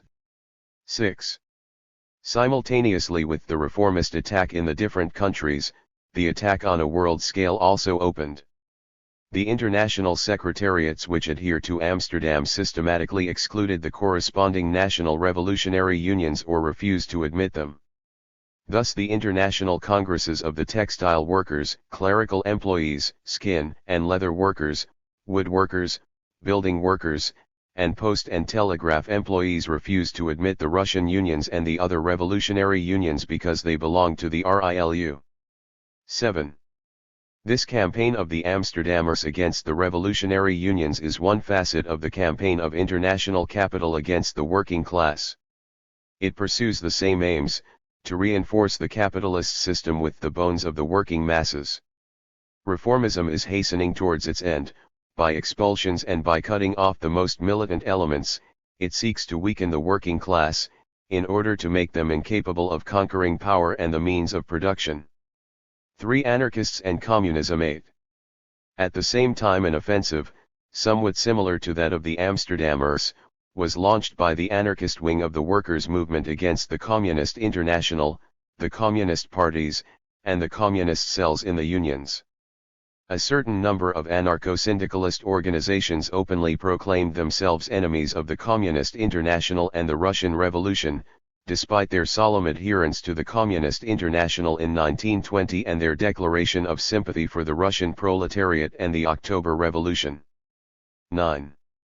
In the name of trade union autonomy, certain syndicalist organizations, the National Secretariat of Dutch Workers, the IWW, the Italian Syndicalist Union, etc., excluded the adherents of the RILU in general and the Communists in particular. Thus the slogan of independence, once super-revolutionary, has become anti-communist, that is, counter-revolutionary, and this suits Amsterdam, which pursues the same policy under the banner of independence, although it is no longer a secret to anybody that it is wholly and entirely dependent on the national and international bourgeoisie. 10. The action of the anarchists against the CINRILU and the Russian Revolution has brought division and confusion into their own ranks. The best elements of the working class have protested against this ideology. Anarchism and anarcho-syndicalism have split into a number. 412 The Communist International of groups and tendencies, which are waging a bitter struggle for or against the RILU, for or against the proletarian dictatorship, for or against the Russian Revolution. 4. Neutrality and autonomy. 11. Bourgeois influence on the proletariat is expressed in the theory of neutrality. The trade unions are to stick to purely craft, narrowly economic aims, and not general class aims. Neutrality has always been a purely bourgeois theory, energetically combated by revolutionary Marxism. Trade unions which have no class aims, i.e. which are not bent on the overthrow of the capitalist system, are, despite their proletarian composition, the best defenders of the bourgeois order of society. 12. This theory of neutrality has always been based on the argument that the trade unions should interest themselves only in economic questions, and not mix in politics. The bourgeoisie always tend to separate politics from economics, for they realize very well that if they manage to confine the working class within the frame of craft interests, their rule is not seriously endangered. 13. The same frontier between economics and politics is drawn by the anarchist elements in the trade union movement, in order to divert the workers' movement from the political path on the pretext that all politics are directed against the workers. This theory, in essence purely bourgeois, is presented to the workers as the theory of trade union autonomy, which is then interpreted as hostility of the trade unions to the communist parties and as a declaration of war on the communist workers' movement, still on the notorious pretext of independence and autonomy. 14. Autonomy in all its forms, whether anarchist or anarcho-syndicalist, is an anti-communist theory, and must be most decisively resisted, for, at the best, it results in independence from communism and antagonism between trade union and communist party, if it does not lead to a bitter struggle of the unions against the communist parties, communism, and the social revolution. 15. The theory of autonomy, as it is set forth by the French, Italian, and Spanish anarcho-syndicalists, is by its very nature the battle cry of anarchism against communism. Communists must conduct from within the trade unions an energetic struggle against this attempt to smuggle in anarchist refuse under the flag of autonomy, and to split the workers' movement into sections at war with each other in order to hamper and delay the triumph of the working class. V. Syndicalism and Communism. 16. The anarcho-syndicalists confuse trade unions and syndicalism by representing their anarcho-syndicalist party as the only genuinely Revo. December 1922. 413 Revolutionary organization capable of conducting proletarian action to the end. Syndicalism, while a tremendous advance on trade unionism, one nevertheless embodies many errors and bad aspects, which must be most resolutely combated. 17. Communists may not and should not, in the name of abstract anarcho-syndicalist principles, give up their right to organize cells inside the trade unions of whatever color. Nobody can deprive them of this right. Naturally, communists who struggle within the unions must link their action with those syndicalists who have learned from the experiences of the war and the revolution. 18. Communists must seize the initiative in forming within the unions a bloc with revolutionary workers of other tendencies. Those who are closest to communism are the syndicalist communists, who acknowledge the necessity of the proletarian dictatorship, and, as opposed to the anarcho-syndicalists, defend the principle of the workers' state. But joint action presupposes an organization of communists. Communists acting individually would not be in a position to collaborate with anyone, since they would represent no serious force. 19. While putting their principles into practice in the most energetic and consistent manner, and combating the anti-communist theories of autonomy and the separation of politics and economics, which is a conception very injurious to the revolutionary advance of the working class, communists must make every effort within the unions, of whatever tendency, to coordinate their activities in the practical struggle against reformism and the sham militancy of the anarcho-syndicalists, with all the revolutionary elements who are in favor of the overthrow of capitalism and the dictatorship of the proletariat. 6. The struggle for trade union unity. 21. The slogan of the Communist International against the splitting of the unions must still be applied with undiminished energy, despite the furious persecution of communists by the reformists everywhere. The reformists resort to expulsions in order to provoke splits. By systematically driving the best elements out of the unions, they hope that the communists will lose their heads, leave the unions, and so give up the deeply considered plan to win the trade unions from within. 22.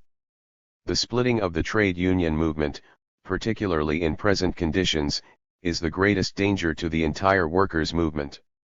It would throw the working class back for several years, for the bourgeoisie could then easily recapture what the workers have won.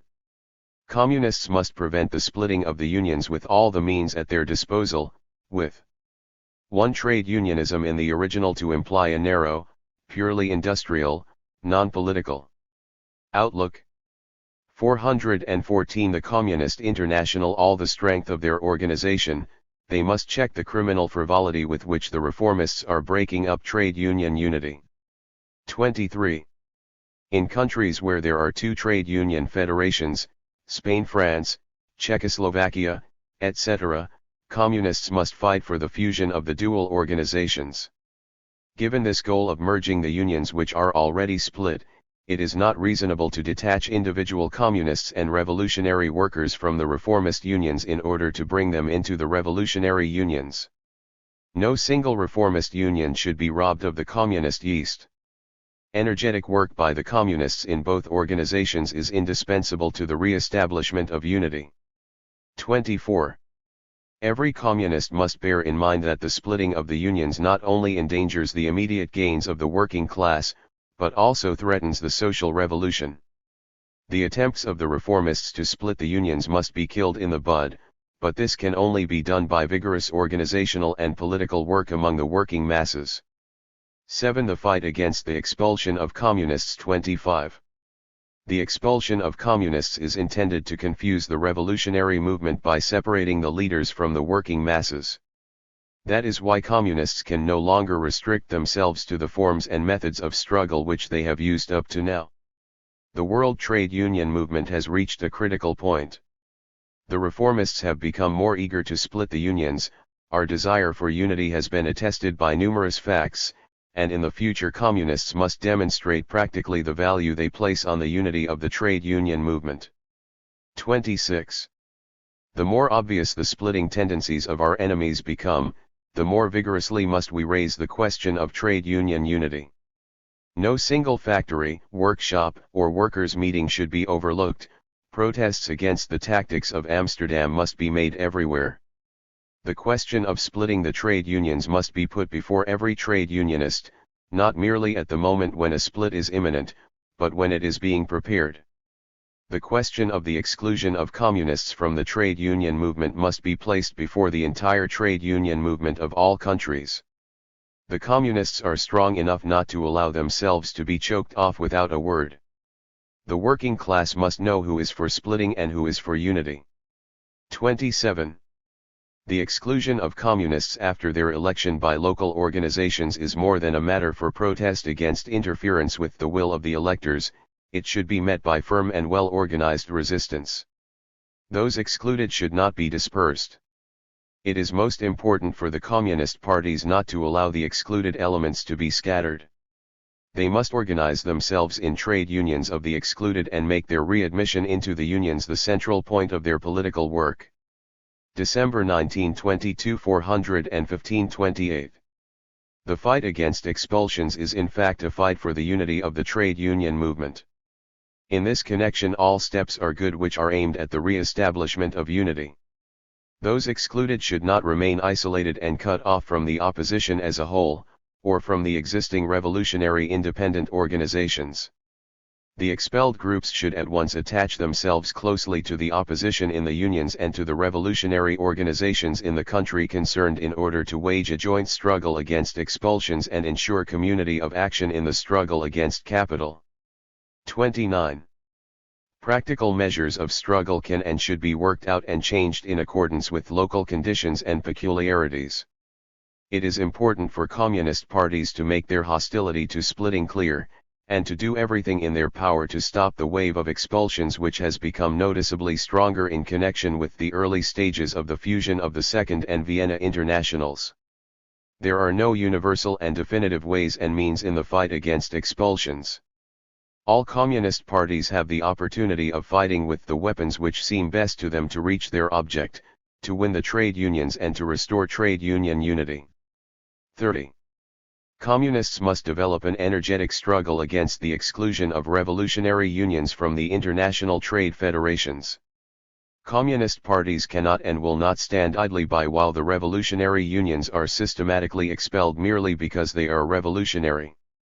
The international committees for factory propaganda established by the RILU must be vigorously supported by the communist parties so that all the available revolutionary forces are put into operation to fight for the creation of international and unified trade federations. This entire struggle must be waged under the slogan of admitting all unions, of whatever tendency, and regardless of their political complexion, into a single organization for the industry. Conclusion.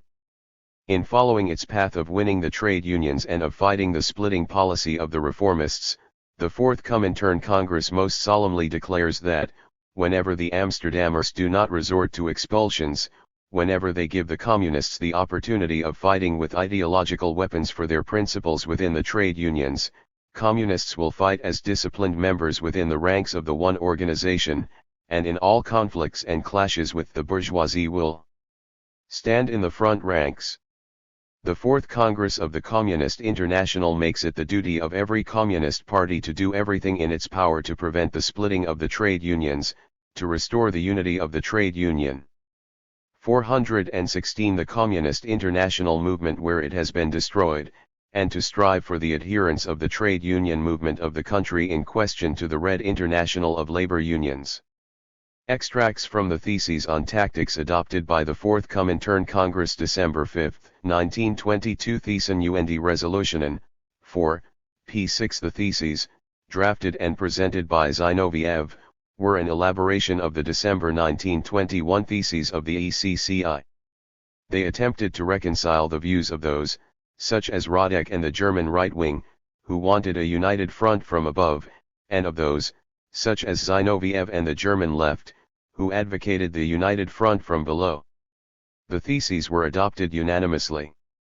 The discussion of Zinoviev's ECCI report, and of Radek's report on the capitalist offensive, was concerned primarily with problems of the united front and the slogan of a workers' government. The united front, Zinoviev said, did not mean an electoral alliance, or amalgamation with the reformists. It was the common struggle for the daily demands of the working class.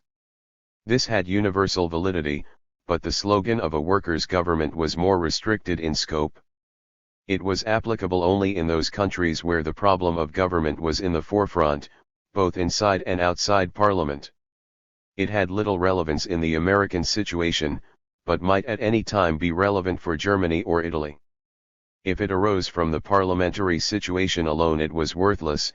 It could not replace the class struggle, and in countries where parliamentary traditions were strong there were dangers in its use that would have to be anticipated.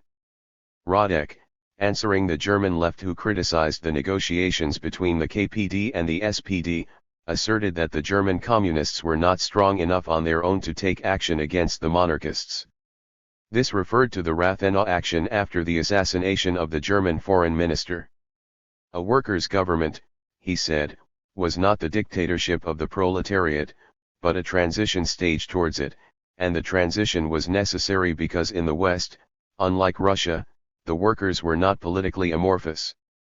A workers' government was not a historical necessity, but a historical possibility. Meyer, KPD, suggested that a workers' government was not a government but a slogan which might win wide adherence and so inaugurate a period of severe class struggle and civil war. Duret, France, argued that the tactics of the United Front could be used by strong but not by weak parties. If a workers' government relied not on parliament but on the masses, it was tantamount to Soviets. In France there was only a parliamentary context for the slogan, and that was why the French party had rejected the United Front tactics. Bordiga, Italy, said that if workers' government were merely a verbal substitute for proletarian dictatorship he would not oppose it, although this desire to conceal the real program smacked of opportunism. If, however, it meant that relations between the working class and the state could be settled otherwise than by armed struggle for power he, December 1922 417 would oppose it. He had, he said, been given dozens of explanations of what a workers' government was not, but not one explanation of what it was. Domsky, Poland, said the slogan of a workers' government was unnecessary. A workers' government would come, if at all, as the result of a number of forces and conflicts, and the Communist Party should stick to its own slogan of proletarian dictatorship. If a workers' government were merely another name for proletarian dictatorship, he would point out that battles were not won by pseudonyms. No communist should proclaim a watchword in which he did not believe and for which he would not fight. The ambiguities of the slogan for a workers' government particularly perplexed the French party. One of its delegates to the Congress complained that he still could not understand it, although Radek and Thalheimer had sent long explanatory letters.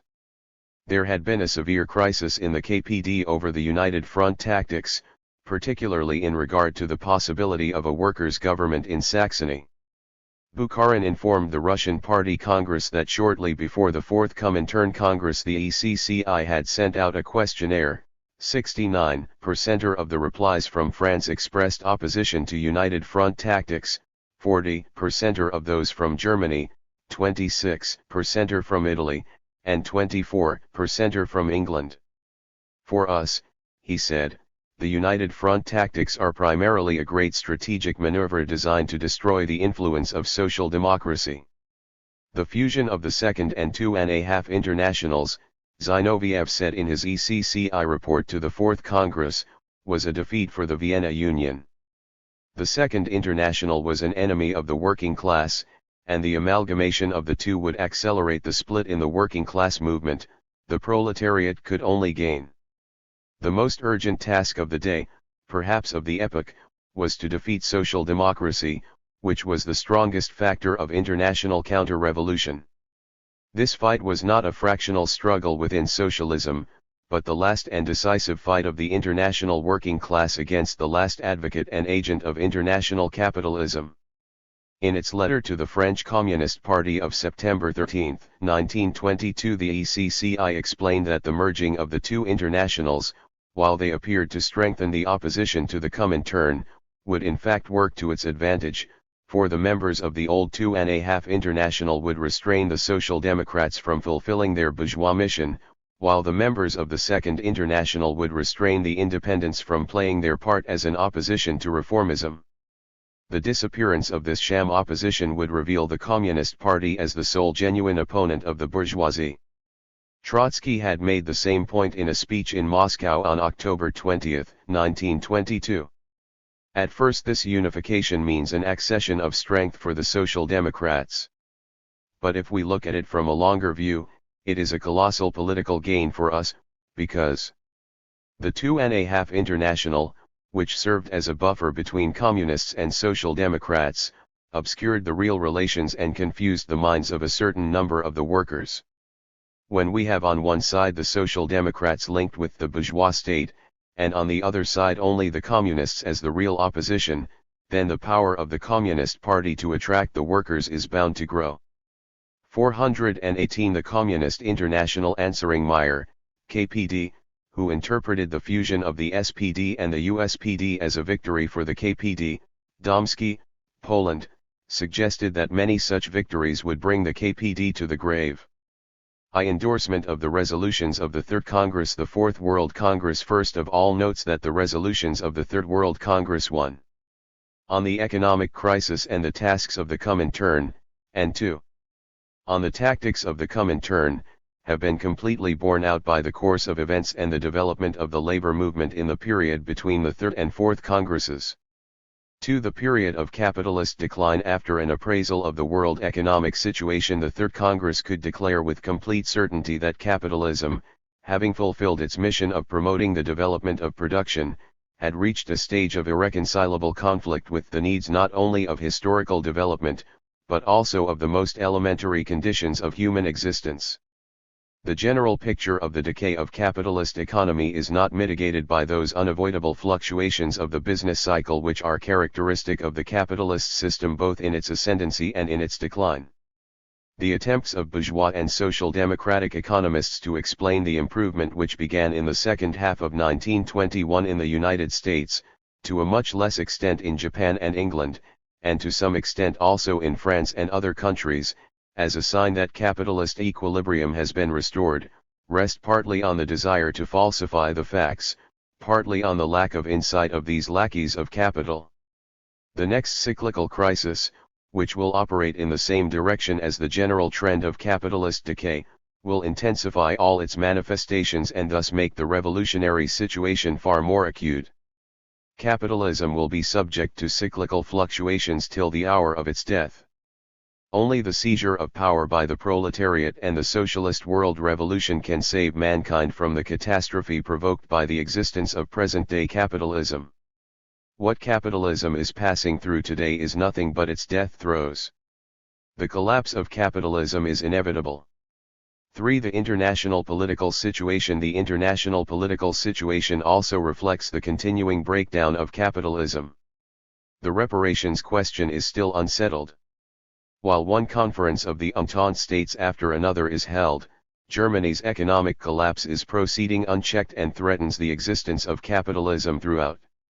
December 1922 419 Central Europe. The catastrophic deterioration in Germany's economic situation will either force the Entente to renounce reparations, which will aggravate the economic and political crisis in France, or it will lead to the creation of a Franco-German industrial bloc on the continent, and this will make England's economic situation and its position on the world market worse. It will place England and the continent in political opposition to each other. In the Near East, Entente policy has suffered complete bankruptcy. The Treaty of Sèvres was torn up by Turkish bayonets. The war between Turkey and Greece, and the events associated with it, have made palpably clear how unstable the present political equilibrium is. The specter of a new imperialist world war became plainly visible. Having, because of competition with England, helped to overthrow the joint work of the Entente in the Near East, imperialist France has now been driven back by its capitalist interests into the common capitalist front against the Eastern peoples. Thus capitalist France has demonstrated once again to the peoples of the Near East that they can wage their struggle against oppression only at the side of Soviet Russia and with the support of the revolutionary proletariat of the whole world. In the Far East, the victorious Entente states tried at Washington to revise the Versailles Treaty. But they were only able to give themselves a breathing space, cutting down one form of armaments only, the number of big battleships to be built in the next few years. They did not reach any solution to their problem. The struggle between America and Japan continues and is stoking up the civil war in China. The shores of the Pacific remain as before the burning focus of great conflicts. The example of the national liberation movements in India, Egypt, Ireland, and Turkey shows that the colonial and semi-colonial countries are hotbeds of a growing revolutionary movement against the imperialist powers and represent inexhaustible reservoirs of revolutionary strength which in the given situation work objectively against the entire existence of the bourgeois world order. The Versailles Treaty is being liquidated by events. It is not, however, being replaced by a general understanding among the capitalist states, by the abandonment of imperialism, but by new contradictions, new imperialist alignments, and new armaments. In the given situation, the reconstruction of Europe is not possible. Capitalist America is unwilling to make sacrifices to restore capitalist European economy. Capitalist America watches like a vulture the breakdown of capitalism in Europe, to which it will be heir. America will enslave capitalist Europe if the European working class does not seize political power and set about clearing away the ruins of the World War and beginning the construction of a federal Soviet Republic of Europe. 420 The Communist International. At the same time, the international political position of Soviet Russia, the only country where the proletariat has defeated the bourgeoisie, and which has for 5 years maintained power against the onslaughts of the enemy, has grown immeasurably stronger. At Genoa and at The Hague, the Entente capitalists tried to force the Russian Soviet Republic to abandon the nationalization of industry and to impose on it a burden of debt which would have made Soviet Russia in fact a colony of the Entente. The proletarian state was however strong enough to resist these arrogant intentions. Amidst the chaos of the crumbling capitalist state system, Soviet Russia, from the Berezina to Vladivostok, from Murmansk to the Armenian mountains, is a factor of growing power in Europe and the Near and Far East. Despite the attempt of the capitalist world to strangle Soviet Russia by a financial blockade, it is in a position to go on with its economic reconstruction. For this purpose it will make use not only of its own economic resources, but also of the competition of the capitalist states among themselves, which will force them to conduct negotiations separately with Soviet Russia. 1/6 of the earth is in the hands of the Soviets. The mere existence of the Russian Soviet Republic represents a permanent element of weakness in bourgeois society. It is the most important factor in the world revolution.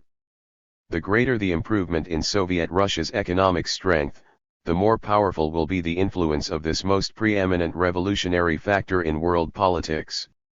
For the capitalist offensive, since the proletariat of all countries, with the exception of Russia, failed to exploit the weakness of capitalism created by the war for decisive battles, the bourgeoisie were able, with the help of the Social Democrats, to defeat the militant revolutionary workers, to re-establish their own political and economic power, and to open a new offensive against the proletariat. All the efforts of the bourgeoisie to set international production and distribution of commodities going again after the storms of the World War were made solely at the cost of the working class. The capitalist offensive, which in these last years has assumed gigantic proportions, forces the working class in all countries to fight in defense. Thousands and thousands in the most important industries have taken up the fight. New groups of workers are constantly joining in: railwaymen, miners, engineers, public and municipal employees. So far the majority of these strikes have had no direct success, but the struggle itself is creating among multitudes of formerly backward workers undying hatred of the capitalists and the state power which protects them. These battles, forced on the proletariat, are destroying the policy of collaboration with the employers pursued by the social reformists and trade union bureaucrats. These struggles show even the most backward sections of the proletariat. December 1922 421 The obvious connection between economics and politics. Today every big strike becomes a big political event. They show that the parties of the Second International and the leaders of the Amsterdam trade unions not only gave no help to the working masses engaged in severe defensive struggles, but left them in the lurch and betrayed them to the employers and to the bourgeois governments. It is one of the duties of the communist parties to expose publicly this shameful and continued treachery and to bring it home to the workers in their daily struggles. It is the duty of the communist parties of all countries to extend and to deepen the numerous industrial strikes which are breaking out, and if possible to let them develop into political strikes and struggles. It is obviously the duty of the communist parties so to strengthen the defensive struggles and the revolutionary understanding and militancy of the proletarian masses that, when they are strong enough, they will pass from defense to attack. The steady intensification of the contradictions between proletariat and bourgeoisie is inevitable as these struggles extend. The situation remains objectively revolutionary, and even the slightest occasion can today become the starting point of great revolutionary struggles. 5. International fascism. Closely connected with the capitalist offensive in the economic sphere is the political offensive of the bourgeoisie against the working class, expressed most grossly in international fascism. As growing impoverishment revolutionizes the masses, reaches the middle strata, including public employees, and shakes the confidence of the bourgeoisie in the absolute docility and adequacy of the bureaucracy as their instrument, the legal methods at their command no longer satisfy the bourgeoisie. They are therefore resorting everywhere to the creation of special white guards for use particularly against all the revolutionary efforts of the proletariat, and to a growing degree for the defeat by brutal means of every attempt by the workers to improve their lot. The characteristic feature of Italian fascism, classic fascism, which has for the present triumphed throughout the country, consists in this, that the fascists not only form strictly counter-revolutionary fighting organizations, armed to the teeth, but also try by social demagogy to gain a footing among the masses, among the peasantry, the petty bourgeoisie, and even among some sections of the working class, cleverly using the inevitable disappointment in so-called democracy for their own reactionary purposes. There is a danger of fascism now in many countries, in Czechoslovakia, Hungary, practically all the Balkan countries, Poland, Germany, Bavaria, in Austria and America, and even in countries like Norway. Nor is fascism impossible, in one form or another, in countries like France or England. 422 The Communist International. It is one of the most important tasks of the communist parties to organize resistance to international fascism, to lead the entire working class in the struggle against the fascist gangs, and to make vigorous use in this field also of the United Front tactics. In this struggle methods of illegal organization are absolutely essential. But the frenzied fascist organization is the last card in the bourgeoisie's hand. The unconcealed rule of the White Guards is directed against the very foundations of bourgeois democracy. The broadest masses of the working people will be convinced by this fact that the rule of the bourgeoisie is possible only in the form of an undisguised dictatorship over the proletariat. 6. The possibility of new pacifist illusions. The characteristics of the present international political situation are fascism, the state of emergency, and the rising wave of white terror against the working class. But that does not exclude the possibility that in the near future in some very important countries open bourgeois reaction will be succeeded by an era of democratic pacifism. In England, where the Labour Party increased its vote at the last elections, in France, where the so-called left bloc is sure to come in, such a democratic pacifist period of transition is probable and can in its turn give rise to a revival of pacifist hopes in bourgeois and social democratic Germany. Between the present period of the rule of open bourgeois reaction and the complete victory of the revolutionary proletariat over the bourgeoisie, various stages and various temporary episodes are possible. The Communist International and its sections must keep these possibilities in mind. They must know how to defend their revolutionary positions in any situation. 7. The situation within the labor movement. While the working class is being driven to the defensive by the capitalist offensive, the parties of the center, the independents, are drawing nearer to and finally fusing with the open social traders, the Social Democrats. When the revolutionary wave was rising, even the centrists, under the pressure of mass sentiment, declared themselves in favor of the proletarian dictatorship and approached the Communist International. With the ebbing of the revolutionary wave, which is however only temporary, these centrists are again falling back into the social democratic camp, from which they had never genuinely broken away. During the revolutionary mass struggles they always took up a delaying and vacillating position. Now they renounce the defensive struggle and return to the camp of the Second International, which was always consciously anti-revolutionary. The centrist parties and the entire centrist 2.5 International are breaking down. The best revolutionary workers now in the centrist December 1922 423 camp will come in time to the Communist International. Here and there, as in Italy, this movement has already begun.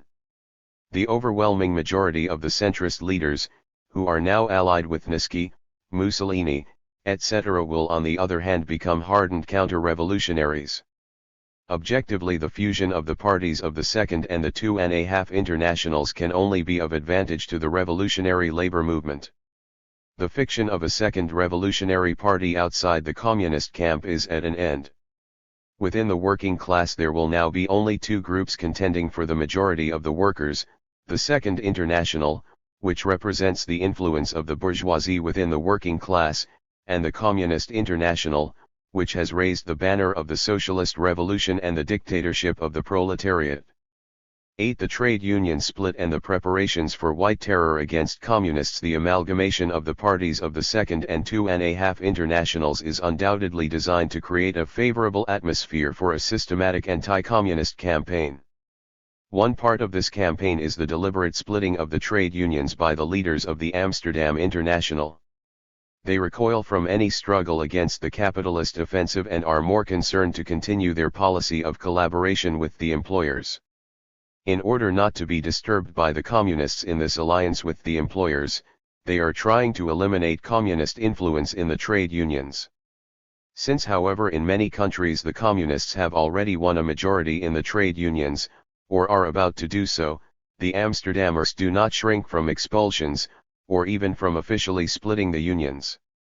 Nothing weakens the forces of proletarian resistance to the capitalist offensive so much as splitting the unions. The reformist trade union leaders are well aware of this, but since they are also aware that they are losing ground, and that their bankruptcy is both unavoidable and near, they are anxious to split the unions, which are the irreplaceable instrument of the proletarian class struggle, so that the communists will inherit only the fragments and splinters of the old trade union organizations. The working class has witnessed no greater treachery since August 1914. 9. The task of winning the majority in these circumstances. The basic directive of the Third World Congress, of winning communist influence among the majority of the working class and leading the decisive section of this class in struggle, retains full validity. Even more than at the time of the Third Congress, it is true today that, with the present precarious equilibrium of bourgeois society, the most severe crisis may quite suddenly break out as the result of a large scale. 424. The Communist International strike, a colonial revolt, a new war, or even a parliamentary crisis.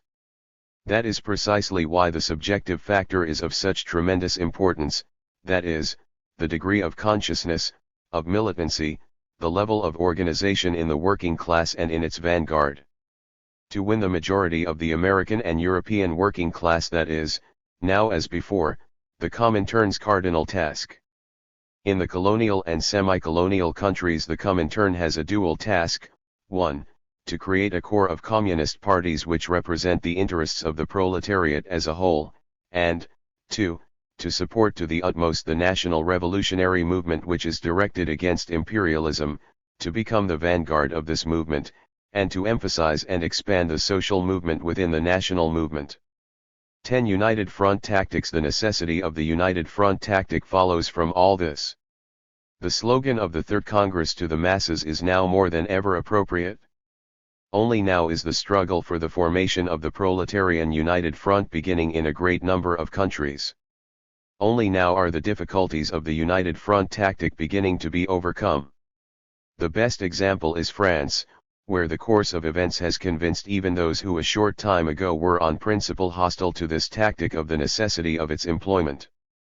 The Comintern requires all communist parties and groups to carry out the United Front tactic strictly, because in the present period that alone can give communists a sure road to winning the majority of the workers. The reformists need a split. The communists are interested in rallying all the forces of the working class against capitalism. The United Front tactic means that the communist vanguard must take the lead in the day-to-day struggles of the broad working masses for their most vital interests. In these struggles the communists are even ready to negotiate with the treacherous Social Democratic and Amsterdam leaders. The attempts of the Second International to represent the United Front as the organizational fusion of all workers' parties must of course be decisively rebutted. The attempts of the Second International, under the cloak of the United Front, to absorb workers' organizations further to the left, for example the unification of the Socialists and Independent Socialists in Germany, mean in practice nothing but the opportunity for the Social Democratic leaders to surrender further sections of the working masses to the bourgeoisie. The existence of independent communist parties and their complete freedom of action in regard to the bourgeoisie and the counter-revolutionary social democracy is the most significant historical achievement of the proletariat, which communists will in no circumstances whatever. December 1922 425 renounce. Only the communist parties fight for the interests of the proletariat in its entirety. Nor does the United Front tactic mean so-called upper-level electoral alliances which pursue some parliamentary purpose or other. The United Front tactic is the offer of a joint struggle of communists with all workers who belong to other parties or groups, and with all non-party workers, in defense of the basic interests of the working class against the bourgeoisie. In executing the United Front policy it is especially important to achieve not only agitational, but also organizational results. No single opportunity should be missed of creating organizational footholds among the working masses themselves, factory councils, supervisory commissions of workers of all parties, and of non-party workers, committees of action, etc. The most important thing in the United Front tactic is and remains the agitational and organizational rallying of the working masses. Its true realization can come only from below, from the depths of the working masses themselves. Communists, however, must not refuse in certain circumstances to negotiate with the leaders of the hostile workers' parties, but the masses must be kept fully and constantly informed of the course of these negotiations. Nor must the Communist Party's freedom to agitate be circumscribed in any way during these negotiations with the leaders. It is obvious that the United Front tactic is to be applied in different ways in different countries, according to the actual conditions prevailing there. Where, in the most important capitalist countries, objective conditions are ripe for the socialist revolution and where the social democratic parties with their counter-revolutionary leaders are deliberately working to split the working class, the United Front tactic will be decisive for a new epoch. 11. The workers' government. The slogan of a workers' government, or a workers' and peasants' government, can be used practically everywhere as a general propaganda slogan. But as a topical political slogan it is of the greatest importance in those countries where bourgeois society is particularly unstable, where the relation of forces between the workers' parties and the bourgeoisie is such that the decision of the question, who shall form the government, becomes one of immediate practical necessity. In these countries the slogan of a workers' government follows inevitably from the entire United Front tactic. The parties of the Second International are trying to save the situation in these countries by advocating and forming a coalition government of bourgeois and social democratic parties. To this open or concealed bourgeois social democratic coalition the Communists oppose the United Front of all workers and a coalition of all workers' parties in the economic and the political field for the fight against the bourgeois power and its 420 the Communist International eventual overthrow. In the united struggle of all workers against the bourgeoisie the entire state apparatus must be taken over by the workers' government, and thus the working class's positions of power strengthened. The overriding tasks of the workers' government must be to arm the proletariat, to disarm bourgeois, counter-revolutionary organizations, to introduce the control of production, to transfer the main burden of taxation to the rich, and to break the resistance of the counter-revolutionary bourgeoisie. Such a workers' government is only possible if it is born out of the struggle of the masses, is supported by workers' bodies which are capable of fighting, bodies created by the most oppressed sections of the working masses. Even a workers' government which is created by the turn of events in Parliament, which is therefore purely parliamentary in origin, may provide the occasion for invigorating the revolutionary labor movement. It is obvious that the formation of a real workers' government, and the continued existence of a government which pursues a revolutionary policy, must lead to a bitter struggle, and eventually to a civil war with the bourgeoisie. The mere attempt by the proletariat to form such a workers' government will from the outset encounter the sharpest opposition of the bourgeoisie. The slogan of a workers' government is therefore suitable for concentrating the proletariat and unleashing revolutionary struggles. In certain circumstances communists must declare themselves ready to form a workers' government with non-communist workers' parties and workers' organizations. But they can do so only if there are guarantees that the workers' government will really conduct a struggle against the bourgeoisie in the sense mentioned above. The conditions on which communists participate in such a government are: 1. Communists may take part in a workers' government only with the consent of the Comintern. 2. The communist members of such a government are under the strictest control of their party. 3. The communists chosen to take part in the workers' government must be those who have the closest contact with the revolutionary organizations of the masses, 4. The Communist Party retains without any restrictions its own identity and complete independence of agitation. With all its great advantages, the slogan of a workers' government also has its dangers, just as the United Front tactic as a whole conceals dangers. In order to avoid these dangers, the communist parties must bear in mind that while every bourgeois government is a capitalist government, not every workers' government is a really proletarian government, that is, a revolutionary instrument of power. The Communist International must consider the following possibilities. December 1922 427 1. Liberal workers' governments, such as there was in Australia, this is also possible in England in the near future. 2. Social democratic workers' governments, Germany. 3. A government of workers and the poorer peasants. This is possible in the Balkans, Czechoslovakia, Poland, etc. 4. Workers' governments in which communists participate. 5. Genuine proletarian workers' governments, which in their pure form can be created only by the Communist Party. The first two types are not revolutionary workers' governments, but in fact coalition governments of the bourgeoisie and anti-revolutionary labor leaders. Such governments are tolerated by the enfeebled bourgeoisie in critical times as a means of deceiving the proletariat about the real class character of the state, or to ward off, with the help of the corrupt workers' leaders, the revolutionary offensive of the proletariat and to gain time. Communists cannot take part in such governments. On the contrary, they must vigorously expose to the masses the real character of these pseudo-workers' governments. But in the present period of capitalist decline, when the most important task is to win the majority of the proletariat for the revolution, Even such governments may objectively help to accelerate the process of disintegration of bourgeois power. Communists are however prepared to act together with those workers who have not yet recognized the necessity of the proletarian dictatorship, social democrats, members of Christian parties, non-party syndicalists, etc. They are thus ready, in certain conditions and with certain guarantees, to support a workers' government that is not communist. The two types numbered 3 and 4, in which communists may take part, do not represent the dictatorship of the proletariat, they are not even a historically inevitable transition stage towards the dictatorship. But where they are formed they may become an important starting point for the fight for the dictatorship. The complete dictatorship of the proletariat is represented only by the real workers' government, the fifth on the above list, which consists of communists. 13. The Factory Council Movement 1. No communist party can be considered a seriously and solidly organized communist mass party unless it has strong communist cells in the factories, workshops, mines, railways, etc.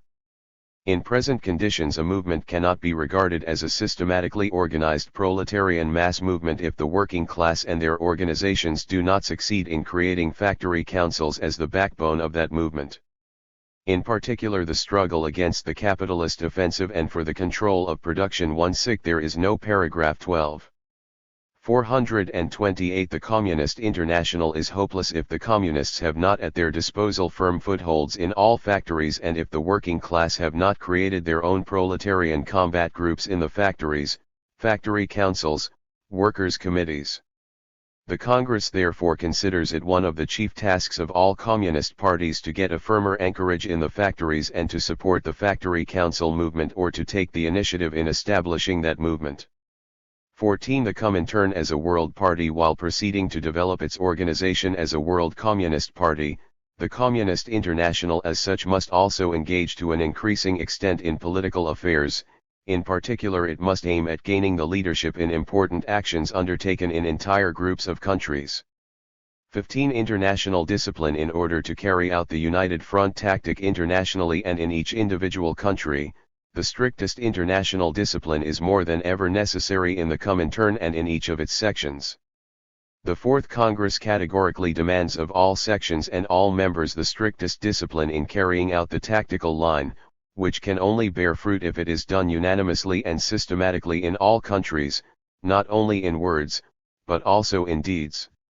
Adherence to the 21 conditions involves the carrying out of all tactical decisions of the World Congresses and of the Executive as the organ of the Comintern between World Congresses.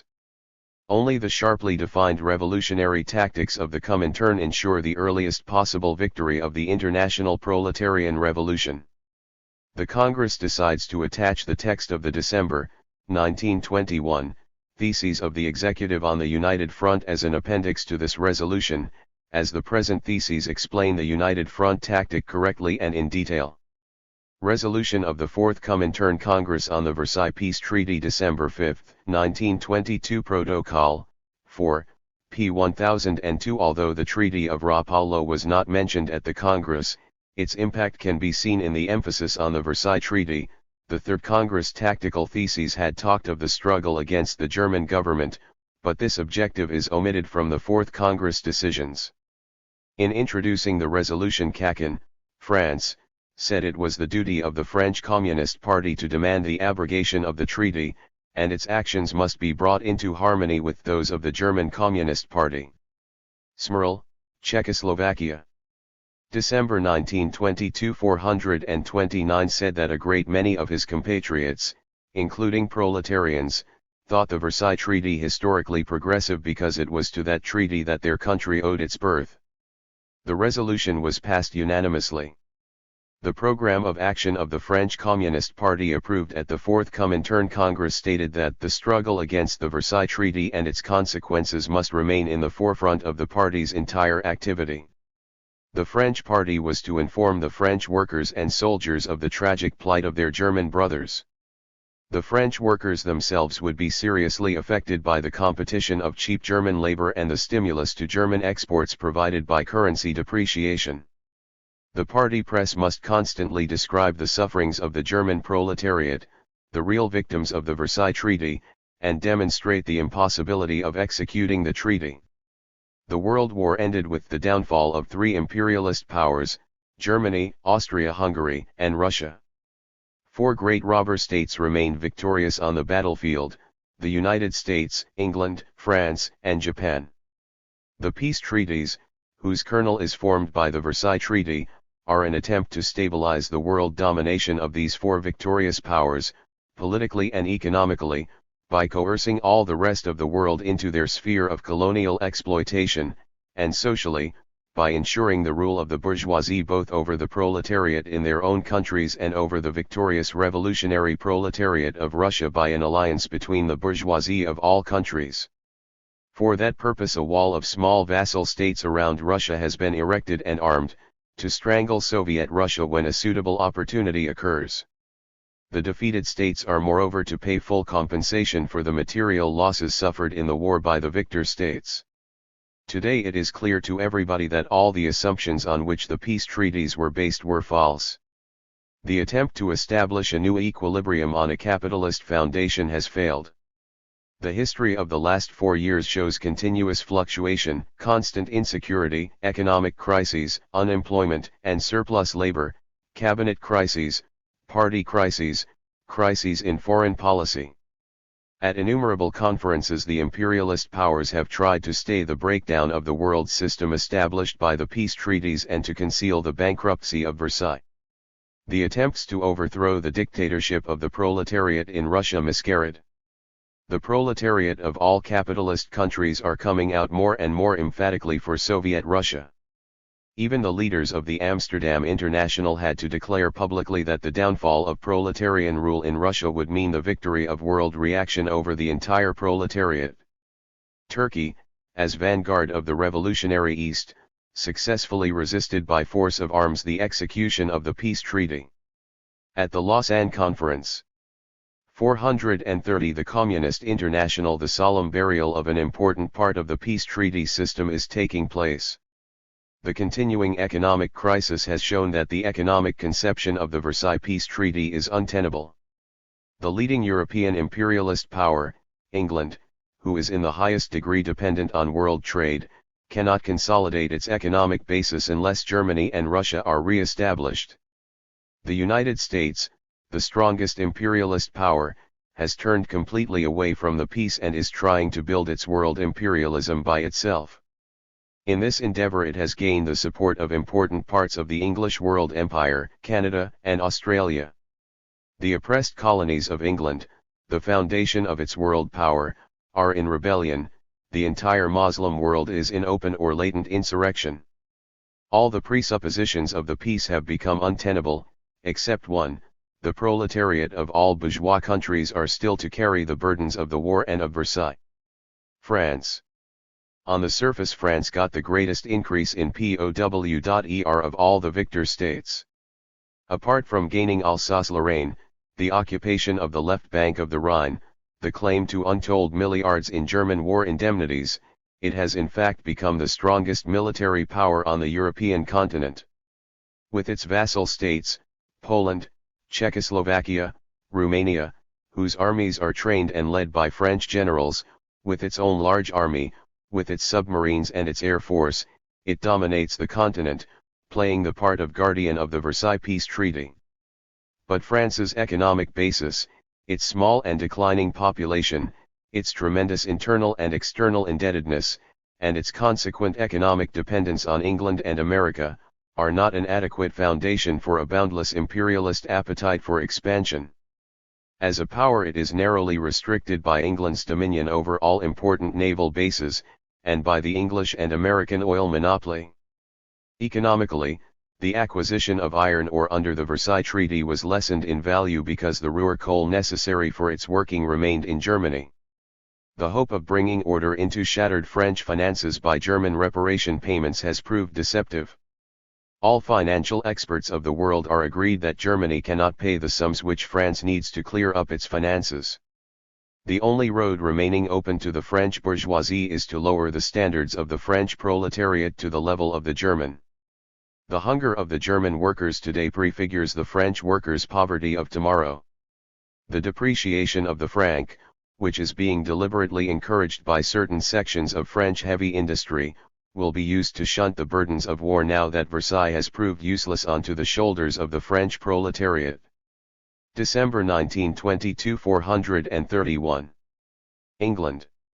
The World War gave England the opportunity to unite its colonial world empire from the Cape of Good Hope, across Egypt and Arabia, to India. It has kept all the important ocean approaches in its possession. By concessions to its settlement colonies it is trying to build up an Anglo-Saxon world imperium.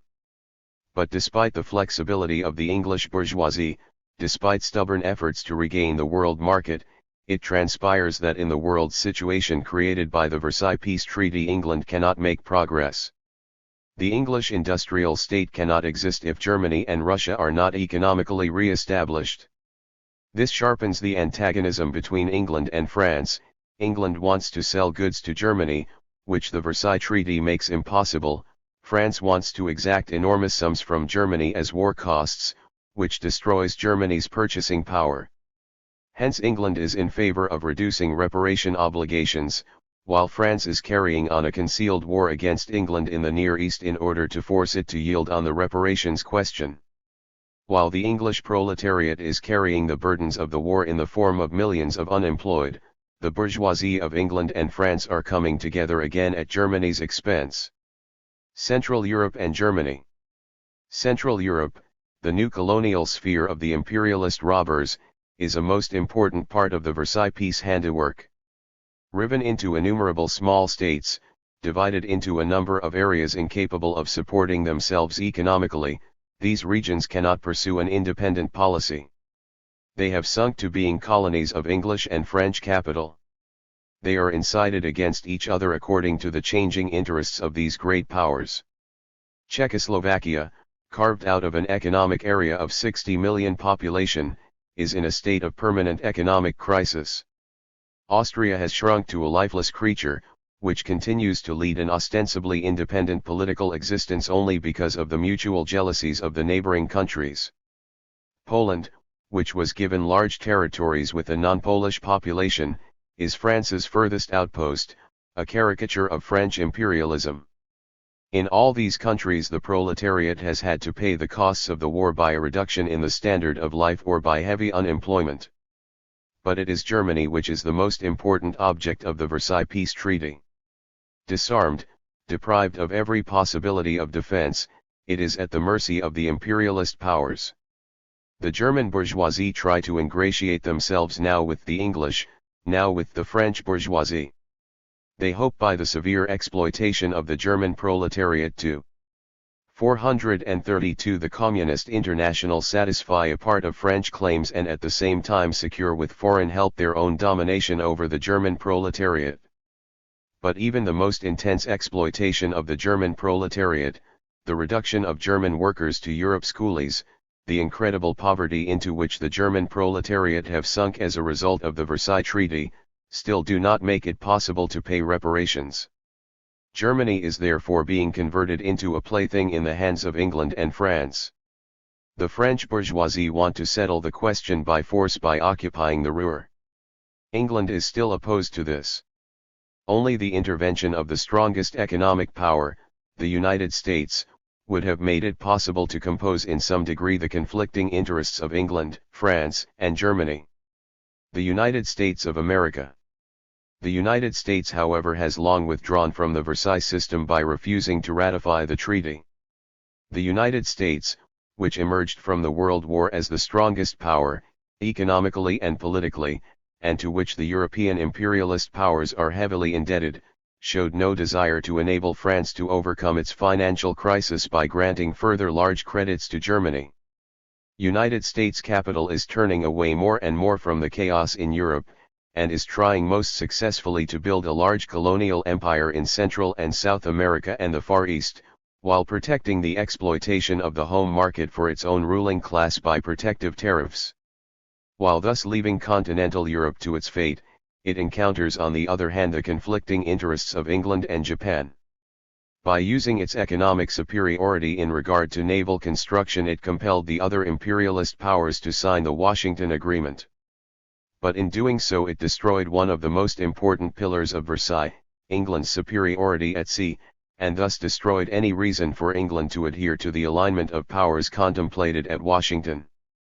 Japan and the colonies. The youngest imperialist world power, Japan, keeps itself aloof from the chaos in Europe created by the Versailles Treaty. But its interests have been strongly affected by the growth of the United States into a world power. It was forced at Washington to dissolve the alliance with England, thus destroying another most important pillar of the division of the world established at Versailles.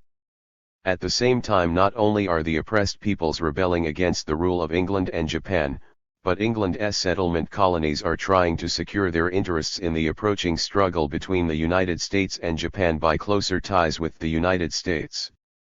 The structure of British world imperialism is thereby still more shaken. December 1922 433. Towards a new world war. The attempt of the imperialist great powers to create a firm foundation for their world rule has failed lamentably because of their conflicting interests. The great edifice of peace lies in ruins. The great powers and their vassal states are arming for a new war. Militarism is stronger than ever. And although the bourgeoisie are terribly afraid of a new proletarian revolution as the outcome of a world war, the inherent laws of the bourgeois order of society are driving inexorably towards a new world conflict. The tasks of the communist parties. The Second and 2.5 Internationals are trying to support the radical wing of the bourgeoisie, who represent primarily the interests of commercial and banking capital, in their ineffective struggle to reduce reparations. In this, as in every question, they act together with the bourgeoisie. The task of the communist parties, above all those of the victor countries, is to explain to the masses that Versailles shunts all the burdens, in the victorious as in the defeated countries, onto the proletariat, that the proletarians of all countries are the real victims of the bourgeoisie's peace. On this basis the communist parties, particularly those of France and Germany, must wage a common fight against the Versailles Peace Treaty. The German Communist Party must emphasize the willingness of the German proletariat to help the proletarians and peasants in the devastated areas of northern France to rebuild their homes, and must at the same time wage a sharp struggle against the German bourgeoisie, who are ready to adopt, in agreement with the French bourgeoisie, a policy of reparations fulfillment, Stins Agreement, at the cost of the German proletariat and yield Germany as a colony to the French bourgeoisie, if only their class interests are safeguarded. The French Communist Party must fight with all its strength against the imperialist aspirations of the French bourgeoisie, against the attempt to enrich the French bourgeoisie by the more intense exploitation of the German proletariat. It must fight for the immediate annulment of the occupation of the left bank of the Rhine, against the occupation of the Ruhr, against the dismemberment of Germany, against French imperialism. Today it is not enough to fight in France against the defense of the fatherland, today it is necessary to fight the Versailles Peace at every step. The communist parties in Poland, Czechoslovakia, and the other vassal states of France have the duty of combining the fight against their own bourgeoisie with the fight against French imperialism. By jointly conducted mass actions it must be made clear to the proletariat that the attempt to execute the Versailles Treaty is bound to plunge the entire European proletariat into the deepest poverty, and that the fight against it is the common interest of the proletariat of all countries. 434 The Communist International. Extracts from the resolution of the Fourth Comintern Congress on the Italian question, December 1922. Thiessen und Resolutionen, 4, p. 87. The majority of the Italian party, Zinoviev said in his report to the Congress for the Italian Commission, were opposed to the immediate fusion of the Italian Communist and Socialist parties, although in the end they agreed to accept and carry out the decision. Unity was essential to encourage the psychology of resistance to fascism, and willingness to enter the Communist Party in the conditions prevailing in Italy was a sign of courage and honesty. The program for the United Party was to establish a united front politically and industrially, to unite all those who opposed fascism, to agitate for a workers' government, and to join the fascist trade unions because there were many workers inside these bodies and the genuine working class unions might be dissolved. Bordiga for the Communist Party majority, Graziadei for the minority, Ansarity for the Italian Socialist Party endorsed the resolution. The Socialist Party delegates were not empowered to accept the resolution, and some had therefore returned to Italy to get the endorsement of their Central Committee for the proposed organizational arrangements, so that no difficulties might be encountered on the delegation's return. The resolution was passed unanimously.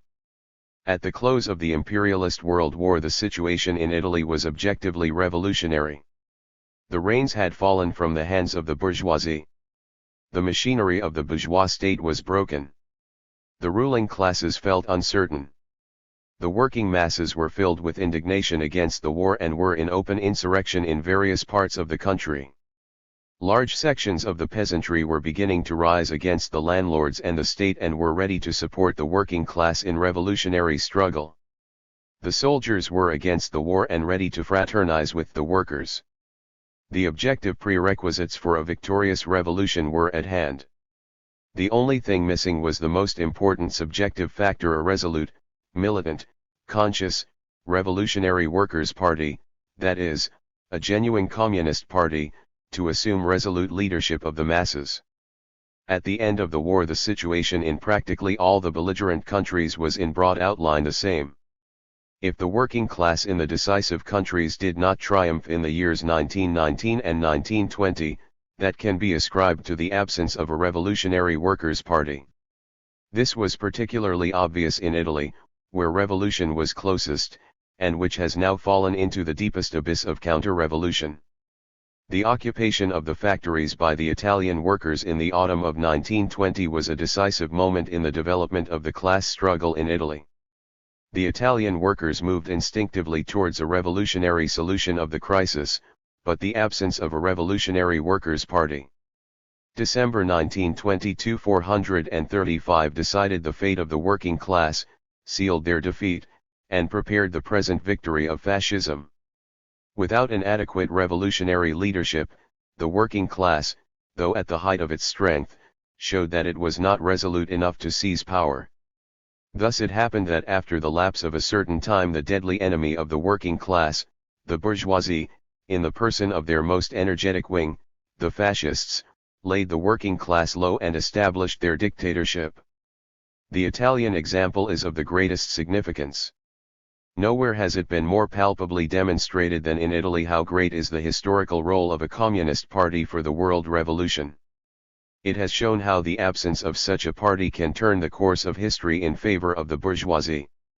It is not that in these decisive years there was no workers' party in Italy.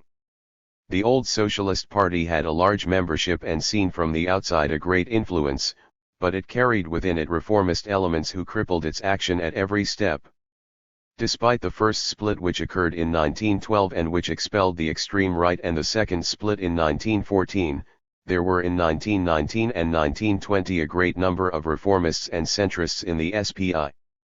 In all decisive situations the reformists and centrists acted as a leaden weight on the party. Nowhere was it so clear as in Italy that the reformists are the most dangerous tools of the bourgeoisie in the working class camp. They left nothing untried to betray the working class to the bourgeoisie. Such treachery as that of the reformists during the occupation of the factories in 1920 is not to be found often in the history of reformism, although it is an unbroken chain of treachery. The real precursors and pioneers of fascism are undoubtedly the reformists. The treachery of the reformists is primarily responsible for the dreadful sufferings of the Italian working class. If the Italian working class is now once more only at the beginning of its revolutionary advance and still has a long and difficult road ahead, that is because the reformists were tolerated too long in the Italian party. In view of the decision taken by the SPI in October 1922 to exclude the reformists and to adhere unconditionally to the Communist International, the Fourth World Congress of the Communist International resolves: 1. The general situation in Italy, particularly after the victory of fascist reaction, imperatively demands the widest possible unification of all proletarian revolutionary forces. The Italian workers will breathe again if, after their defeats and splits, a new mustering of all revolutionary forces begins. 2.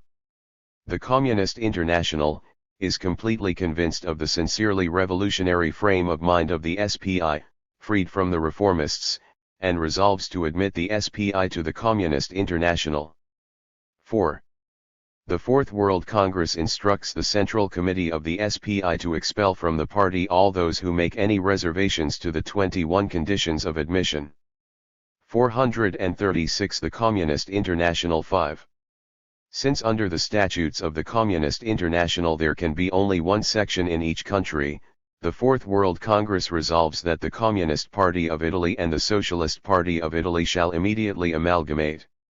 The United Party shall be called the United Communist Party of Italy, section of the Communist International.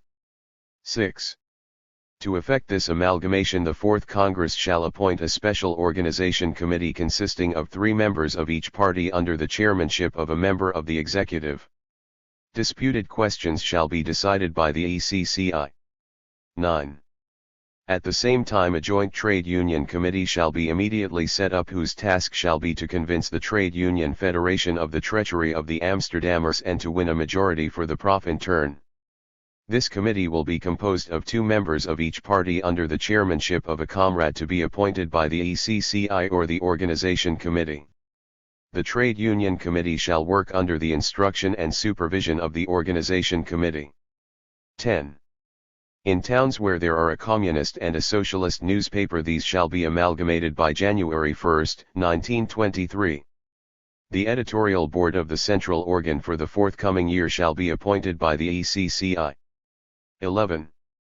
The United Congress shall be held not later than the first fortnight of March 1923. 12. In present-day Italy illegal work has become absolutely essential. The SPI comrades must make up for what they have so far failed to do in this respect. 13. The Congress shall publish a manifesto on the amalgamation of the 2 parties. Decisions of the Fourth Comintern Congress on the reorganization of the ECCI and on its future activities December 1922 Protocol, 4, p. 994 Writing on the opening of the Congress, Zinoviev said that the executive in its work had felt the need for some serious reforms. It is probable that the executive will have to set up a number of sections on the lines of the Central Committee of the Russian Communist Party. The executive was not to be regarded as a conciliation commission. It is obvious that the executive must interfere in the affairs of practically every party. It took an active part in the preparations for every congress and conference of its principal parties. Representatives of the executive attended practically every important congress and gave them ideological direction. The object of the reorganization, said Eberlein, reporting for the ECCI, was to eliminate the remaining traces of federalism, to make the ECCI the leadership. December 1922 437 of a centralized world party in which no individual or section could sabotage decisions. The sections had been very casual in this respect, and the executive had not been strict enough in enforcing discipline. It was intolerable that sections should fail to publish ECCI documents because they disagreed with them. Greater centralization, and again closer approximation to the model of the Russian Communist Party, despite Lenin's criticism, would also be achieved by the practice of direct election of the executive at the Congress not as delegates of sections, although the sections were free to make nominations, but as individuals. The decision that national party congresses should be held after the World Congress had been opposed by some parties. Its advantages were, first, that it would eliminate the practice of delegates turning up with binding mandates, which on some questions might make it difficult for the World Congress to reach agreement. Second, difficulties would be created if the World Congress reached decisions that differed from the decisions of national congresses. Parties would then be faced with the alternative of observing discipline and annulling the decisions, or coming into conflict with the Comintern. As to the membership of the ECCI, it was obvious that the executive could not do its job properly unless it consisted of the best and most responsible people, not those who were at the beck and call of the sections. Although the enemies of the International alleged that it did just what the Russians wanted it to do, it was obvious that in the future as in the past the Russian comrades on the Presidium and the ECCI must be accorded the greatest weight, for they have the greatest experience in the field of international class struggle, they are the only ones who have really carried out a revolution, and they are therefore far superior in experience to all delegates from other sections. But it is essential for the other parties to collaborate more and more in running the CI, and to send their most able representatives. The Presidium, Eberlein continued, would act as a kind of Politburo. The Organization Bureau would undertake tasks not previously carried out, such as dealing with organizational questions in the affiliated sections, and keeping track of and assisting their illegal work, which had so far made little progress. An Eastern department was necessary because the parties in Eastern countries were still only in the initial stage, and the work would at first have to be carried out mainly by members of stronger and more stable parties. Correspondence and the sending of delegates to Moscow by the sections had proved inadequate for their purpose, and were to be reinforced by the dispatch of delegates from the ECCI to the sections. These would have explicit instructions, and would supervise the execution of the 21 conditions of admission and other Comintern decisions. The Eastern Department had a bureau in Vladivostok. The theses were accepted against the vote of the delegate from Brazil.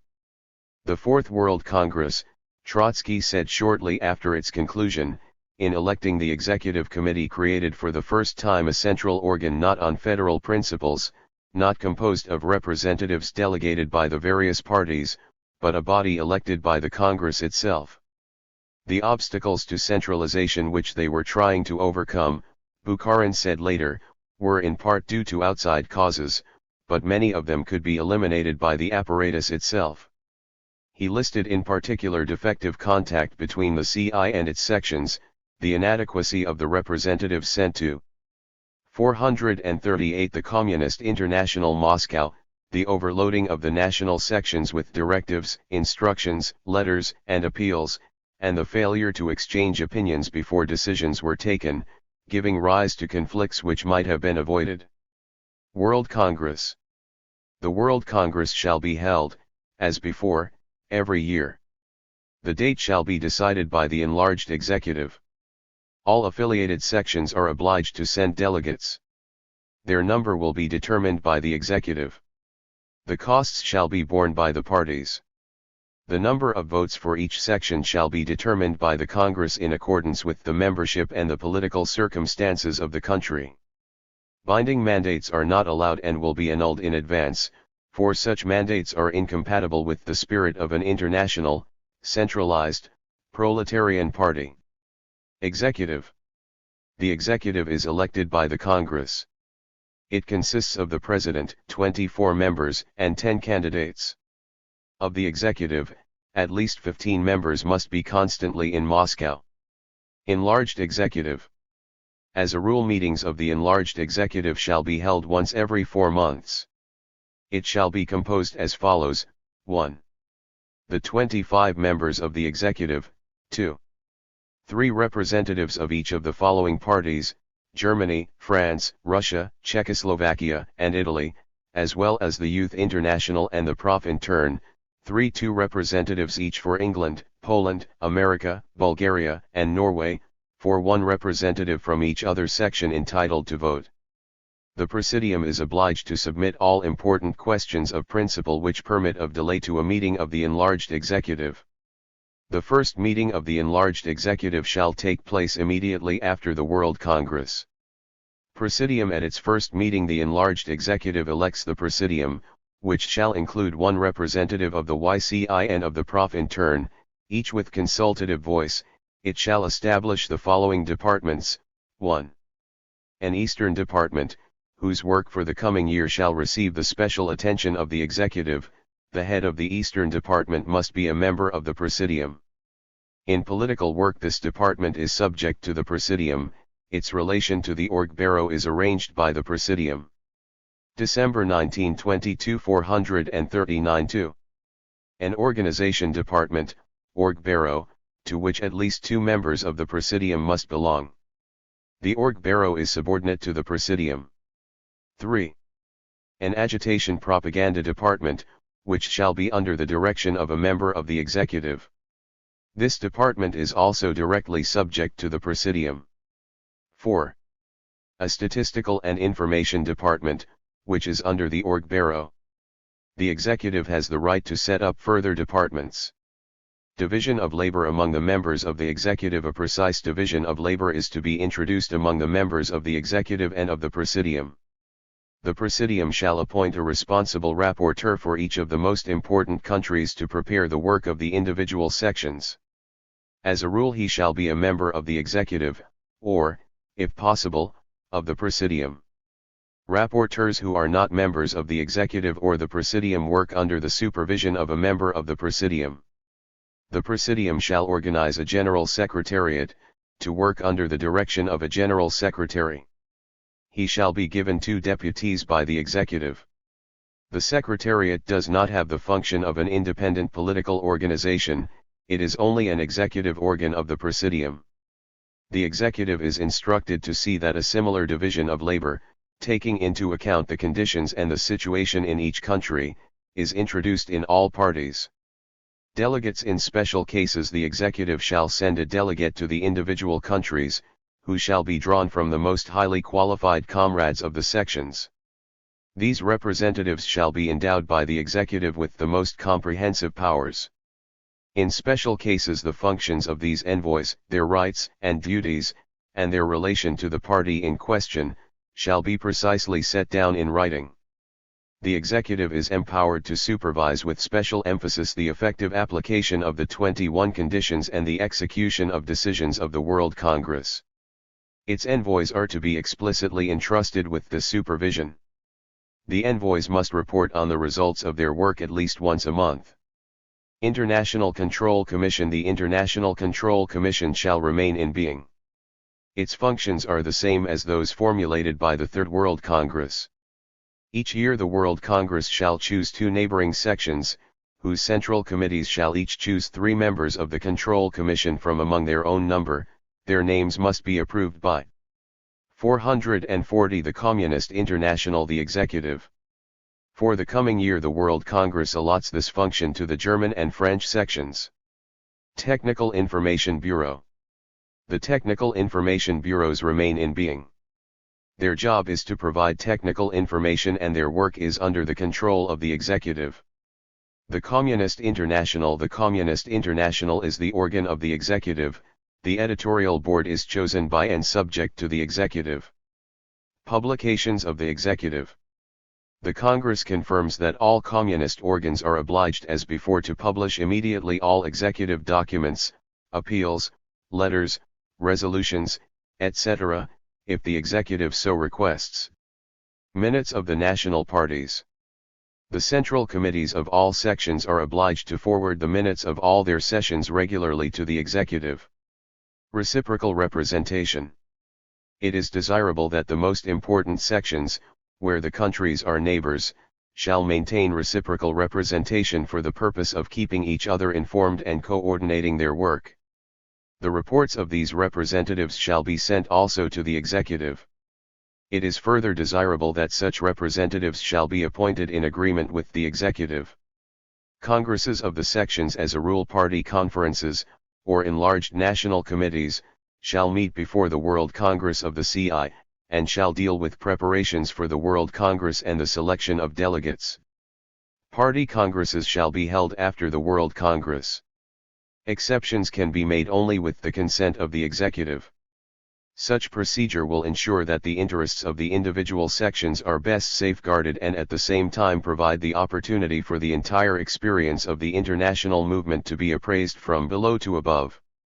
At the same time, this procedure gives the Communist International the opportunity, as a centralized world party, of transmitting to the individual parties from above to below, by means of democratic centralism, directives based on international experience as a whole. December 1922 441. Resignations. The Congress decisively condemns the instances of resignation which have occurred in the case of individual comrades of various party centers and of entire groups of such members. The Congress regards these resignations as the greatest disorganization of the communist movement. Every leading office in a communist party belongs not to those holding the office, but to the Communist International as a whole. The Congress decides, Elected members of central bodies of a section can lay down their mandates only with the consent of the executive. Resignations accepted by a party center without the agreement of the executive are invalid. Illegal work. In accordance with the decision of the Congress, in which it was noted that a number of the most important parties are to all appearances approaching a period of illegality, the Presidium is instructed to devote greater attention to the preparation of the parties in question for illegal work. Immediately after the Congress, the Presidium shall begin discussions on this subject with all the parties concerned. International Women's Secretariat. The International Women's Secretariat remains as before in being. The executive appoints the secretary and in agreement with her takes all further organizational measures. Representation on the Youth Executive. The Congress instructs the executive to establish regular representation of the Comintern in the Youth International. The Congress considers it one of the most important tasks of the executive to promote the work of the youth movement. Representation on the Profintern. The Congress instructs the executive to work out jointly with the Profintern Central Committee the forms which the connection between the two bodies shall take. It points out that, particularly in the present period, the industrial struggle is most closely bound up with the political, and therefore requires specially close coordination of the forces of all the revolutionary organizations of the working class. Revision of statutes. The Congress confirms the statutes adopted by the Second Congress and instructs the executive to redraft and supplement these statutes on the 442 the Communist International basis of the decisions taken. This work must be carried out promptly, submitted to all parties for preliminary discussion, and finally confirmed by the Fifth World Congress. Resolution of the Fourth Comintern Congress on Proletarian Help for Soviet Russia, December 5, 1922. Protocol 4, p. 935. The resolution was moved by Munzenberg and passed unanimously without discussion. 1. The workers of all countries, without distinction of political or trade union attitude, are interested in the survival and consolidation of Soviet Russia.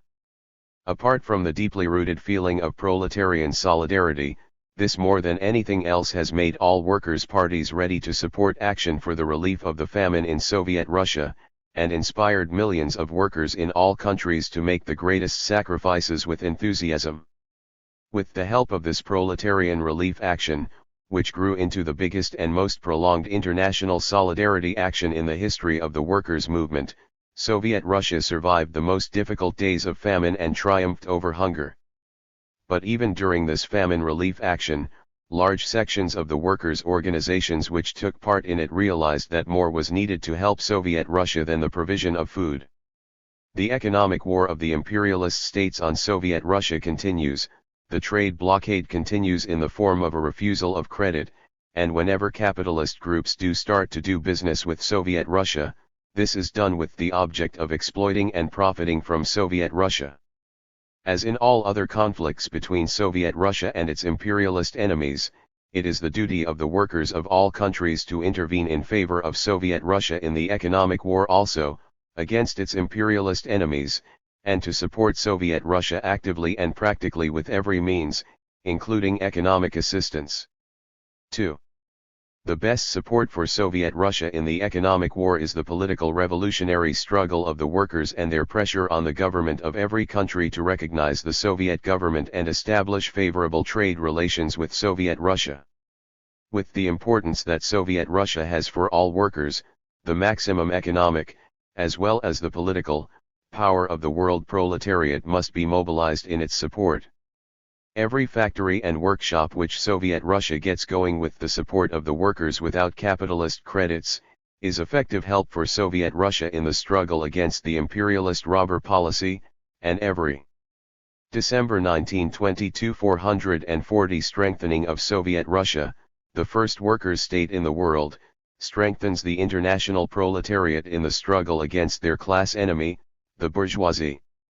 The Fourth Congress of the Communist International therefore declares that it is the duty of all workers' parties and organizations, above all of communists, to give immediate and practical support to Soviet Russia in the reconstruction of its economy, not only through their political revolutionary struggle, but also by a campaign for economic aid among the broadest masses.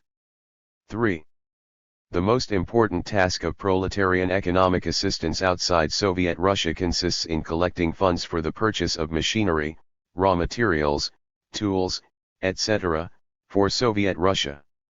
In addition to the methods already used, collections, special exhibitions, etc., attention should be paid to participation by party groups, trade unions, cooperatives, and other workers' circles, in workers' loans for Soviet Russia.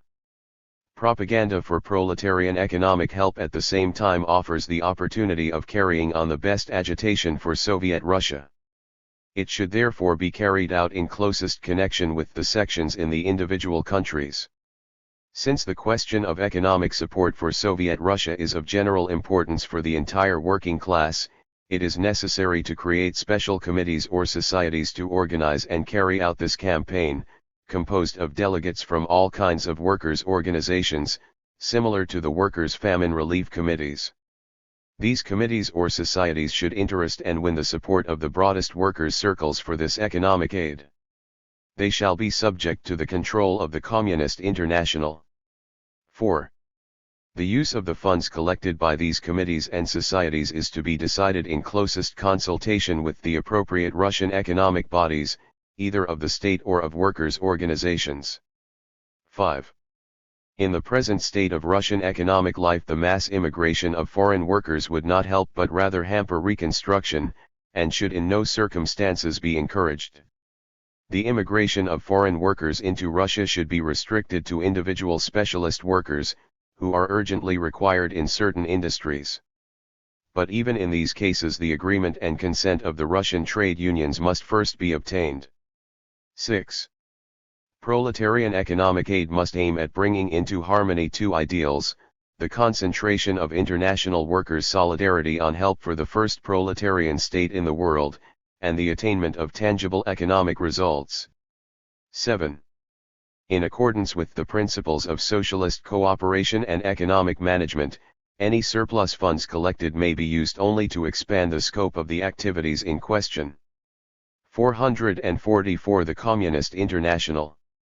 Extracts from the resolution of the Fourth Comintern Congress on 5 years of the Russian Revolution, December 5, 1922. Thesson-UND Resolutionen, 4, p. 35. The resolution was moved by Clara Zetkin and passed unanimously. The Fourth World Congress of the Communist International observes that Soviet Russia, the proletarian state, now that it is no longer forced to defend its bare existence by force of arms, has turned with unexampled vigor to the construction and development of its economy, keeping steadily in sight the transformation to communism. The separate stages and measures leading to this goal, the transitional steps of the so-called new policy, are the outcome, on the one hand, of the particular given objective and subjective historical conditions in Russia, and, on the other, of the slow rate of development of the world revolution and of the isolation of the Soviet Republic in the midst of capitalist states. The Fourth World Congress reminds the proletarians of all countries that the proletarian revolution can never triumph completely within a single country, rather must it triumph internationally, as world revolution. The labor of Soviet Russia, its struggle for existence, for the achievements of the revolution, is the fight for the liberation of the proletarians, the oppressed and exploited of the whole world, from the chains of slavery. The Russian proletarians have more than done their duty as the revolutionary protagonists of the world proletariat. The world proletariat must at last do theirs. In all countries the workers, the disinherited, and the enslaved, must proclaim their most active solidarity, moral, economic, and political, with Soviet Russia. Not merely international solidarity, but their own most fundamental interests demand that for this purpose they must take up the sharpest fight against the bourgeoisie and the capitalist state. In every country their battle cry must be, "Hands off Soviet Russia." De jure recognition of Soviet Russia. Active support of every kind for the economic construction of Soviet Russia. Every strengthening of Soviet Russia means a weakening of the world bourgeoisie. The 5 years of Soviet Russia's existence is the most severe blow that world capitalism has ever received, and one from which it will not recover. Resolution of the Fourth Comintern Congress on the Program of the Communist International December 1922 Protocol, 4, p. 542. A program had been drafted by Bukharin, who stated at the outset that it had not yet been considered even by the Russian party. The Bulgarians and December 1922 445. Germans had also submitted drafts, on which Kabachev and Thalheimer spoke. It was in the course of his speech analyzing the draft program that Bukharin said, "When we were a revolutionary opposition party, we could not of course consider for a single moment taking money from any bourgeois state for our revolutionary activities. That would have been too stupid. The moment we took any money from a hostile power, our cause would have been completely discredited. That was why the bourgeoisie were from their point of view acting quite rightly when they tried to prove that we were the agents of German imperialism. But now that a proletarian state exists and can raise a loan in a bourgeois state, it would again be stupid if we were to reject this on principle. When the bourgeoisie speak of defending the country, they mean defense of the bourgeois state apparatus. When we speak of it, we mean defense of the proletarian state. We must therefore make it quite clear in the program that the proletarian state should and must be defended not only by the proletariat of that state, but by the proletarians of all countries. Secondly, should proletarian states, proceeding from considerations of the strategic aims of the entire proletariat, form military blocs with bourgeois states? There is no difference of principle between a loan and a military alliance. And I maintain that we have now grown so strong that we can conclude a military alliance with the bourgeoisie of another country in order to use it to smash another bourgeoisie. This is nothing but a question of pure strategic and tactical expediency. Where such an alliance exists, he went on, it was the duty of the comrades in the partner country to help it forward to victory. This is the only reference oblique, it is true to the Rapallo Treaty in the published proceedings of the Congress. After the three speakers had finished, there was a discussion whether the debate should continue, and one of the drafts be selected, or postponed to the Fifth Congress. The Russian delegation asked for time to consider this. At a later session, Zinoviev introduced the resolution, saying that this was preferable to a hurried and crippled discussion. The Italian delegation wanted the program discussed and adopted then, even if it meant that final revision and editing were postponed. The resolution, put forward by the Congress Presidium, was carried unanimously, the Italian delegates adding a statement, for the record, that while voting for the resolution they would have preferred an outline program to be debated and adopted at the Congress. The program of the Communist International was not adopted until its sixth and penultimate Congress in 1928. 1. All draft programs shall be submitted to the executive of the Communist International, or to a commission appointed by it, for study and detailed elaboration. The executive is obliged to publish all draft programs which it receives as quickly as possible. 2. The Congress confirms that those national sections of the Communist International which do not yet have national programs, are obliged to begin at once on the drafting of their programs, which shall be submitted to the executive at least 3 months before the Fifth Congress for ratification by the next Congress. 446. The Communist International 3. The programs of the national sections must clearly and decisively establish the necessity of the struggle for transitional demands, making the necessary reservations about the dependence of these demands on the concrete circumstances of time and place. 4. The theoretical basis for all transitional and partial demands must be clearly stated in the general program, and the Fourth Congress likewise decisively condemns the attempt to depict the inclusion of transitional demands in the program as opportunism, as well as all attempts to gloss over or replace the fundamental revolutionary tasks by partial demands. 5. The general program must clearly explain the basic historical types of the transitional demands of the national section, in accordance with the basic differences in the economic and political structure of the different countries, for example England on the one hand, and India on the other. Extracts from a manifesto of the Communist International to the Italian proletariat. December 1922 in Preker, 2, 241, p. 1820, December 21, 1922. Speaking on the report of the ECCI, Zinoviev said, "Inter alia, I come now to Italy, and think I can say that it is on the verge of revolution. Viewed historically, what has just happened in Italy is a comedy. The fascist rise to power had been made possible by the Italian Socialist Party. Radek took a gloomier view, tc in the triumph of fascism, the greatest defeat which socialism and communism have suffered since the beginning of the era of world revolution. How was the victory of fascism possible? What was it based on? He traced its rise to the support of the petty bourgeoisie, who since the war had been unable to maintain their place in Italian society. They were hostile to the socialists not merely because of their natural anti-socialism, but also because the Socialist Party had been opposed to the war and paid no attention to the ex-servicemen and the disabled.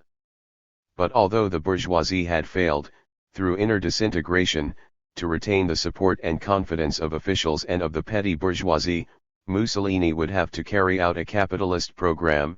Fascism had no program of its own. In another speech he said that the fascist victory was a greater defeat than the fall of the Hungarian Soviet government, because it was a sign of the temporary spiritual and political bankruptcy of Italian socialism and of the entire Italian labor movement. Bordiga described fascism as the instrument of the shrewdest and most class-conscious section of the bourgeoisie, which would subordinate sectional interests to the general interests of the capitalist class. Trotsky attributed the fascist victory to the fiasco of the Italian Revolution, for which everything had been present except a revolutionary party. The manifesto was signed by the Presidium of the Fourth Congress and the delegates from the Italian Communist and Socialist parties. December 1922, 447. Workers. Comrades. In 1920 the Italian working class was on the point of seizing power. The workers were in occupation of the factories, even the more backward sections of the peasantry were caught up in the movement and took forcible possession of the landowners' estates. The first germs of a proletarian Red Guard came spontaneously to life. Revolution was bursting into flame throughout the land. The working class, which felt that to it belonged the leading part in history, was ready for the greatest and most heroic sacrifices. But precisely at that moment the most dangerous enemies of the proletariat rose up within the ranks of our party itself. The entire pack of reformists and centrists tore victory from your hands and saved the bourgeoisie. You did not succeed in seizing power in 1920, and therefore in 1922 the fascists were able to march on Rome and set up their dictatorship. The reformists tried to justify their sabotage of the revolution by serving up at every opportunity the long tale of unheard of sacrifices which the revolution would have demanded. But have the reformists managed to spare the working class the bloodiest sacrifices? Hundreds and thousands of victims have already fallen. Tens and tens of thousands of proletarians and peasants are condemned to misery and despair. The fascist hordes terrorize the country. The capitalist offensive against the economic and political institutions of the working population is being mercilessly continued. The working class, weakened and disunited, watches all this desolation, virtually powerless. The reorganization of proletarian forces is a necessity that cannot be postponed or delayed. The true features of the Italian reformists have now been revealed to all the workers with the greatest clarity. The reformists are nothing but tools of the bourgeoisie. As could be easily foreseen, their tactics of a government coalition with the left wing of the bourgeoisie in order to bring about the gradual realization of socialist reforms has failed lamentably. Democracy has allied itself openly and unreservedly with reaction. All constitutional guarantees and achievements are being stamped out by the fascist dictatorship and the terror. The reformists did not want red violence, and consequently what they did was to help unleash reactionary violence. In vain they implored the bourgeoisie to allow them to cooperate in the reconstruction of Italy. In vain they threw themselves devoutly at the feet of the monarchy, and tried to persuade the working class to do the same. In order to put their own class on its feet again, the bourgeoisie destroyed the workers' organizations. Despite Signor Turati's sage advice, the monarchy threw itself into Mussolini's arms, gave him full powers to work on public opinion by means of the censorship and the confiscation of newspapers, and to reorganize the national economy by the taxation of wages, the abolition of the 8-hour day, the protection of parasitic capitalism, and to impose by force majority proportional franchise instead. 448 The Communist International of Universal Franchise. It was in this way that the bourgeoisie accepted the services humbly offered by Messrs. Turati and Company. The reformists have been turned out like unwanted servants. Comrades, the lessons of the past still have their use. The Rome Congress of the Italian Communist Socialist Party expelled the reformists and resolved to join the Communist International by accepting the 21 points without reservation, a decision which involved fusion with the Communist Party. The Rome Congress showed that the Italian socialists genuinely want to take the road of communism. They have admitted the dangerous mistakes they made and have stated their readiness to correct them. The Fourth Congress of the Communist International dealt in full and careful detail with the new situation which has thus been created in the Italian workers' movement. It agreed unanimously on the immediate fusion of the Italian Socialist Party and the Communist Party of Italy, under the name of United Communist Party of Italy, section of the Communist International. The statutes of the International provide that there can be only one Communist Party in any country, only one section of the Communist International. The Fourth Congress appointed a special commission consisting of 3 representatives of the Communist Party and 3 of the Socialist Party under the chairmanship of a member of the ECCI.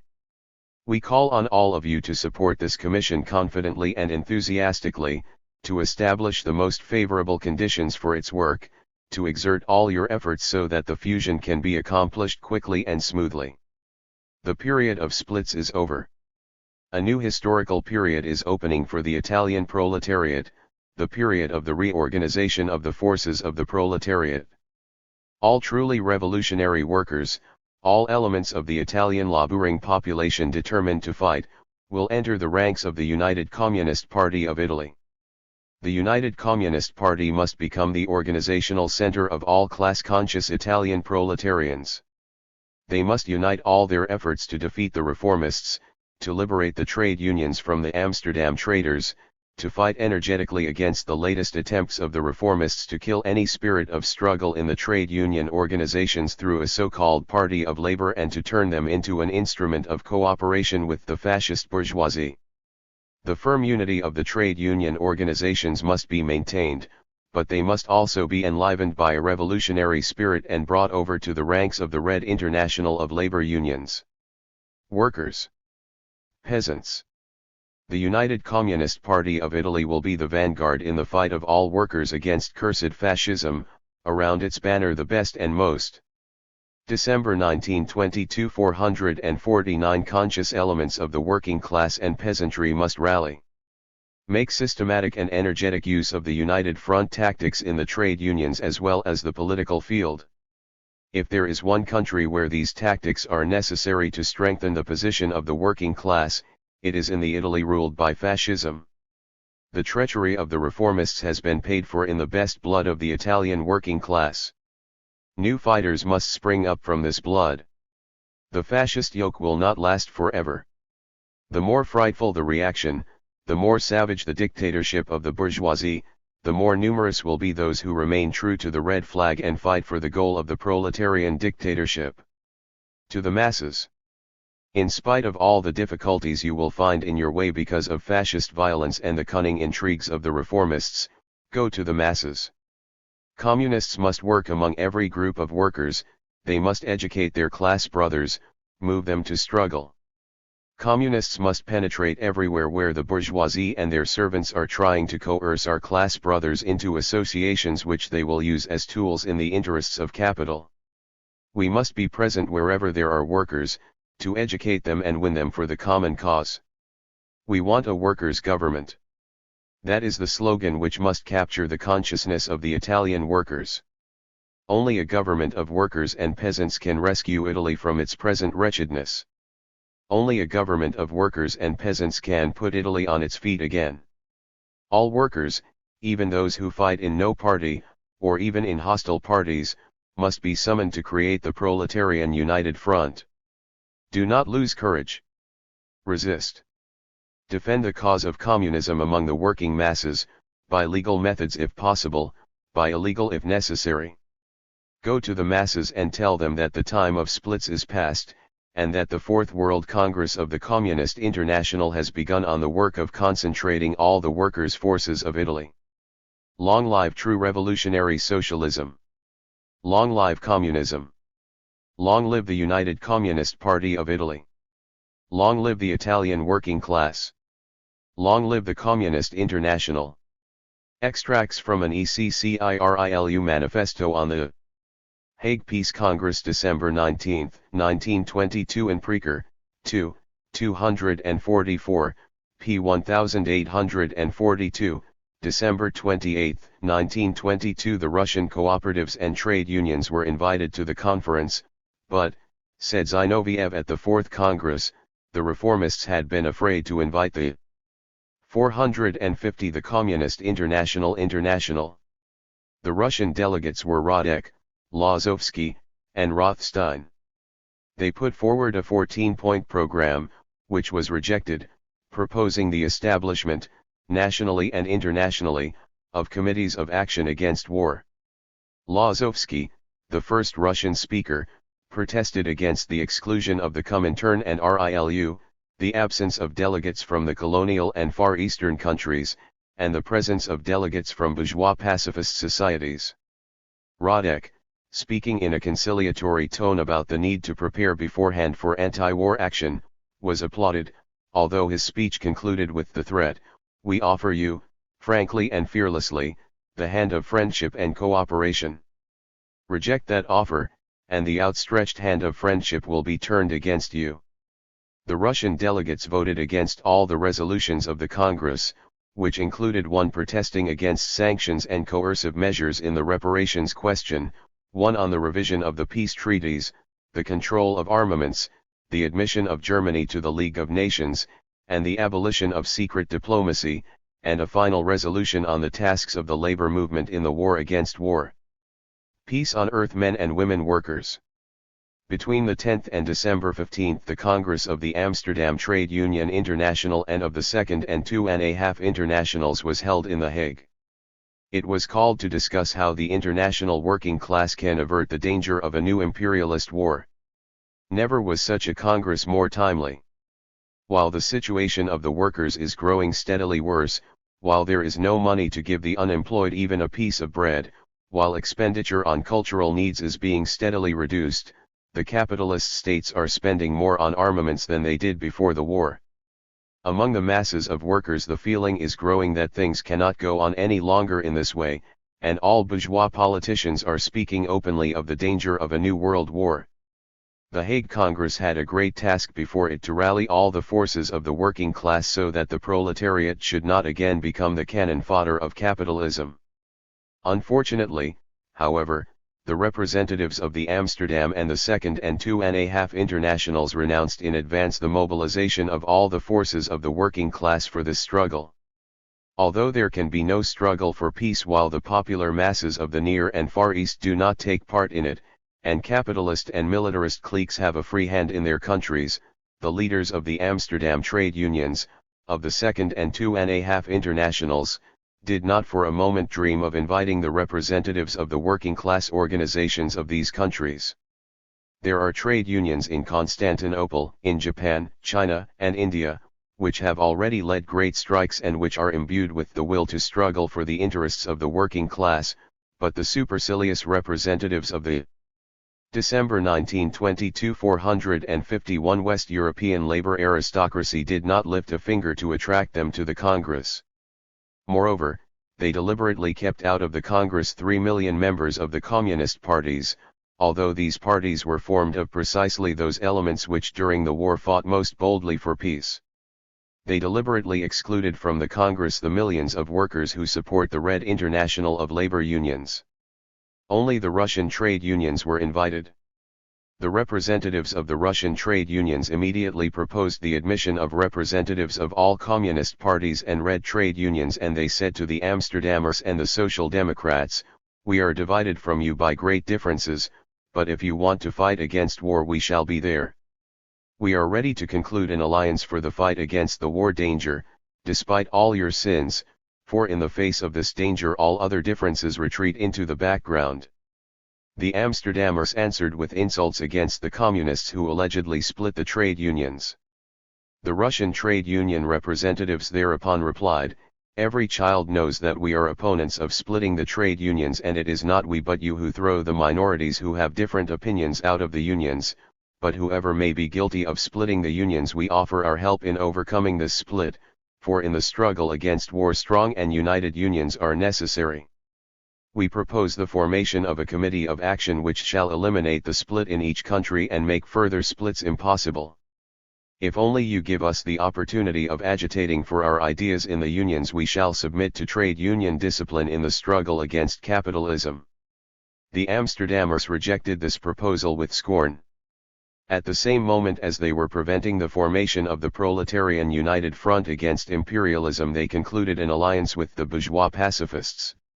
For the first time in the history of the modern workers' movement, there was a joint congress of trade unions and political workers' organizations with the representatives of a part of the bourgeoisie, who were thus given the opportunity of helping to decide the most important question of the workers' movement. This was justified on the ground that all forces hostile to war must be rallied for the fight against war.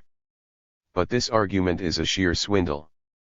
The Amsterdammers have rejected an alliance with the revolutionary workers, who are the only real opponents of imperialist war. They ally themselves only with the bourgeois pacifists, who during the war went over just like the Amsterdammers into the capitalist camp and helped imperialism to mangle the body of the proletariat. In rejecting the Proletarian United Front and concluding an alliance with the bourgeois groups, the three internationals passed sentence on the Hague Conference. People who reject joint action with the revolutionary 452 the Communist International Proletariat and prefer a bourgeois alliance have no real desire to fight against war. Imperialist war serves the interests of the bourgeoisie, and whoever allies himself with the bourgeoisie unnerves and debilitates the working class and makes it impossible for them to fight against the war danger. Instead of organizing the fight against the war danger now, the Amsterdammers threaten the bourgeoisie with an international strike in the event of war. The Russian trade union delegates replied that an international strike against war involves a trial of strength which requires thorough preparation. When war breaks out, nationalist passions are unleashed, emergency legislation is introduced, and the proletariat will be able to defend itself only if it has been equipped and trained by years of unbroken class struggle. How can they be armed for revolutionary struggle against war if they have for years been hitched to the wagon of the bourgeoisie by a coalition policy, if they have no illegal organizations, if all the weapons are left in the hands of the bourgeoisie?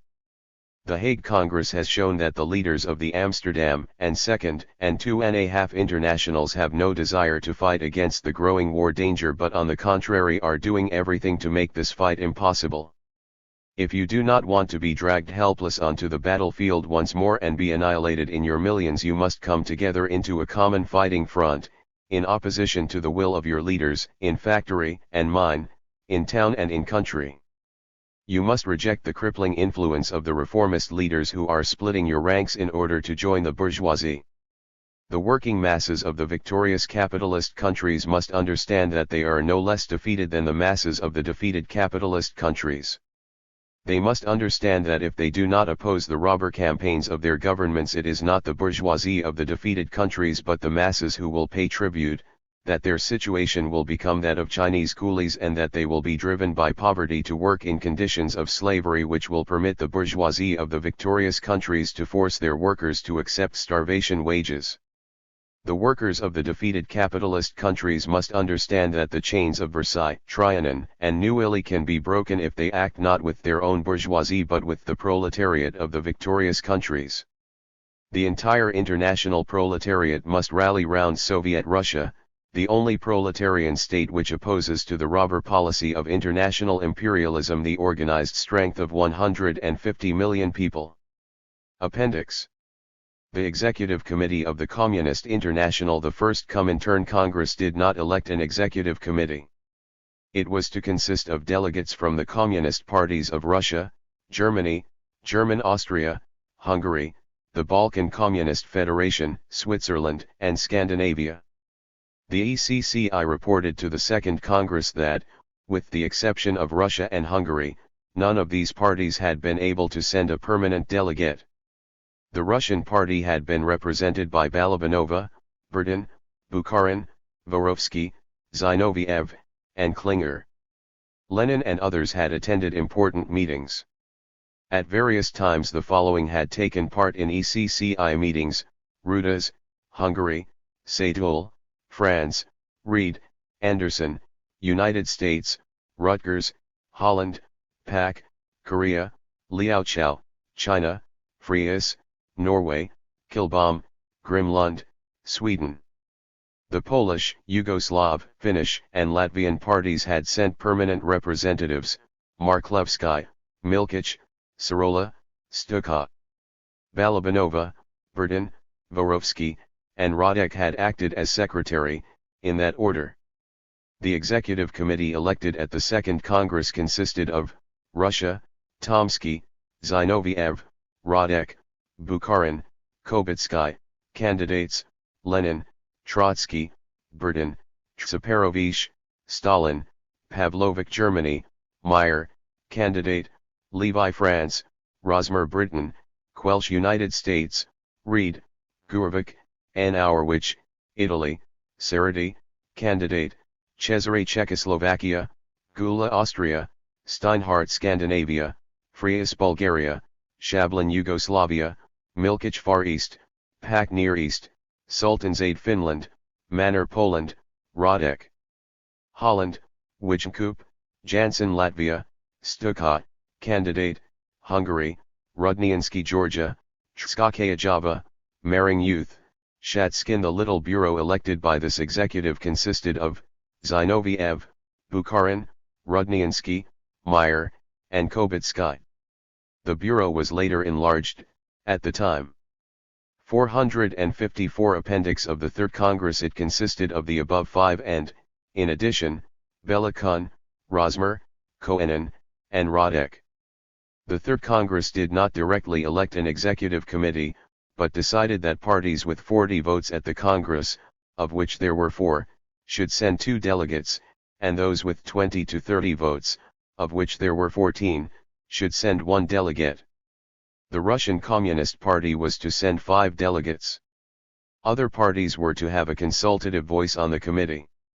As constituted after the Congress, the executive consisted of the following members: Germany, Heckert; Frolic, France; Suvarin, Czechoslovakia; Burian, Krabik, Italy; Terracini, Russia; Bukharin, Zinoviev; Lenin, Radek; Trotsky, Ukraine; Shumsky, Poland; Glinski, Bulgaria; Popov, Yugoslavia; Markovich, Norway; Sheflo, Britain; Bell, United States; Baldwin, Spain; Marino Gracia, Finland; Sorola, Holland; Jansen, Belgium; Van Overstraeten, Sweden; Kilbom, Romania; Bajulescu, Switzerland; Arnold, Austria; Korichner, Latvia; Stuka, Youth; Munzenberg, Lekai. Some changes were subsequently made, and at the time of the Fourth Congress Germany was represented by Eberlein and Zetkin, France by Leisjag and Henriot, Czechoslovakia by Neurath and Smerl, Italy by Ambrogi, Poland by Prukniak, Bulgaria by Jordanov, the United States by Carr, L. E. Katterfeld, and Cook, J. P. Cannon, Finland by Manner and Kyosinen, Switzerland by Humbert Draws, and the Youth International by Schuller. In addition, Katayama represented the Japanese Communist Party, and Lazovsky the Prof in turn. Members with a consultative voice included Azerbaijan, Musabekov, Georgia; Tskakaya, Lithuania; Angaraidis, Luxembourg; Jansen, Persia; Sultanzade, Turkey; Salik, Estonia; Pogulman,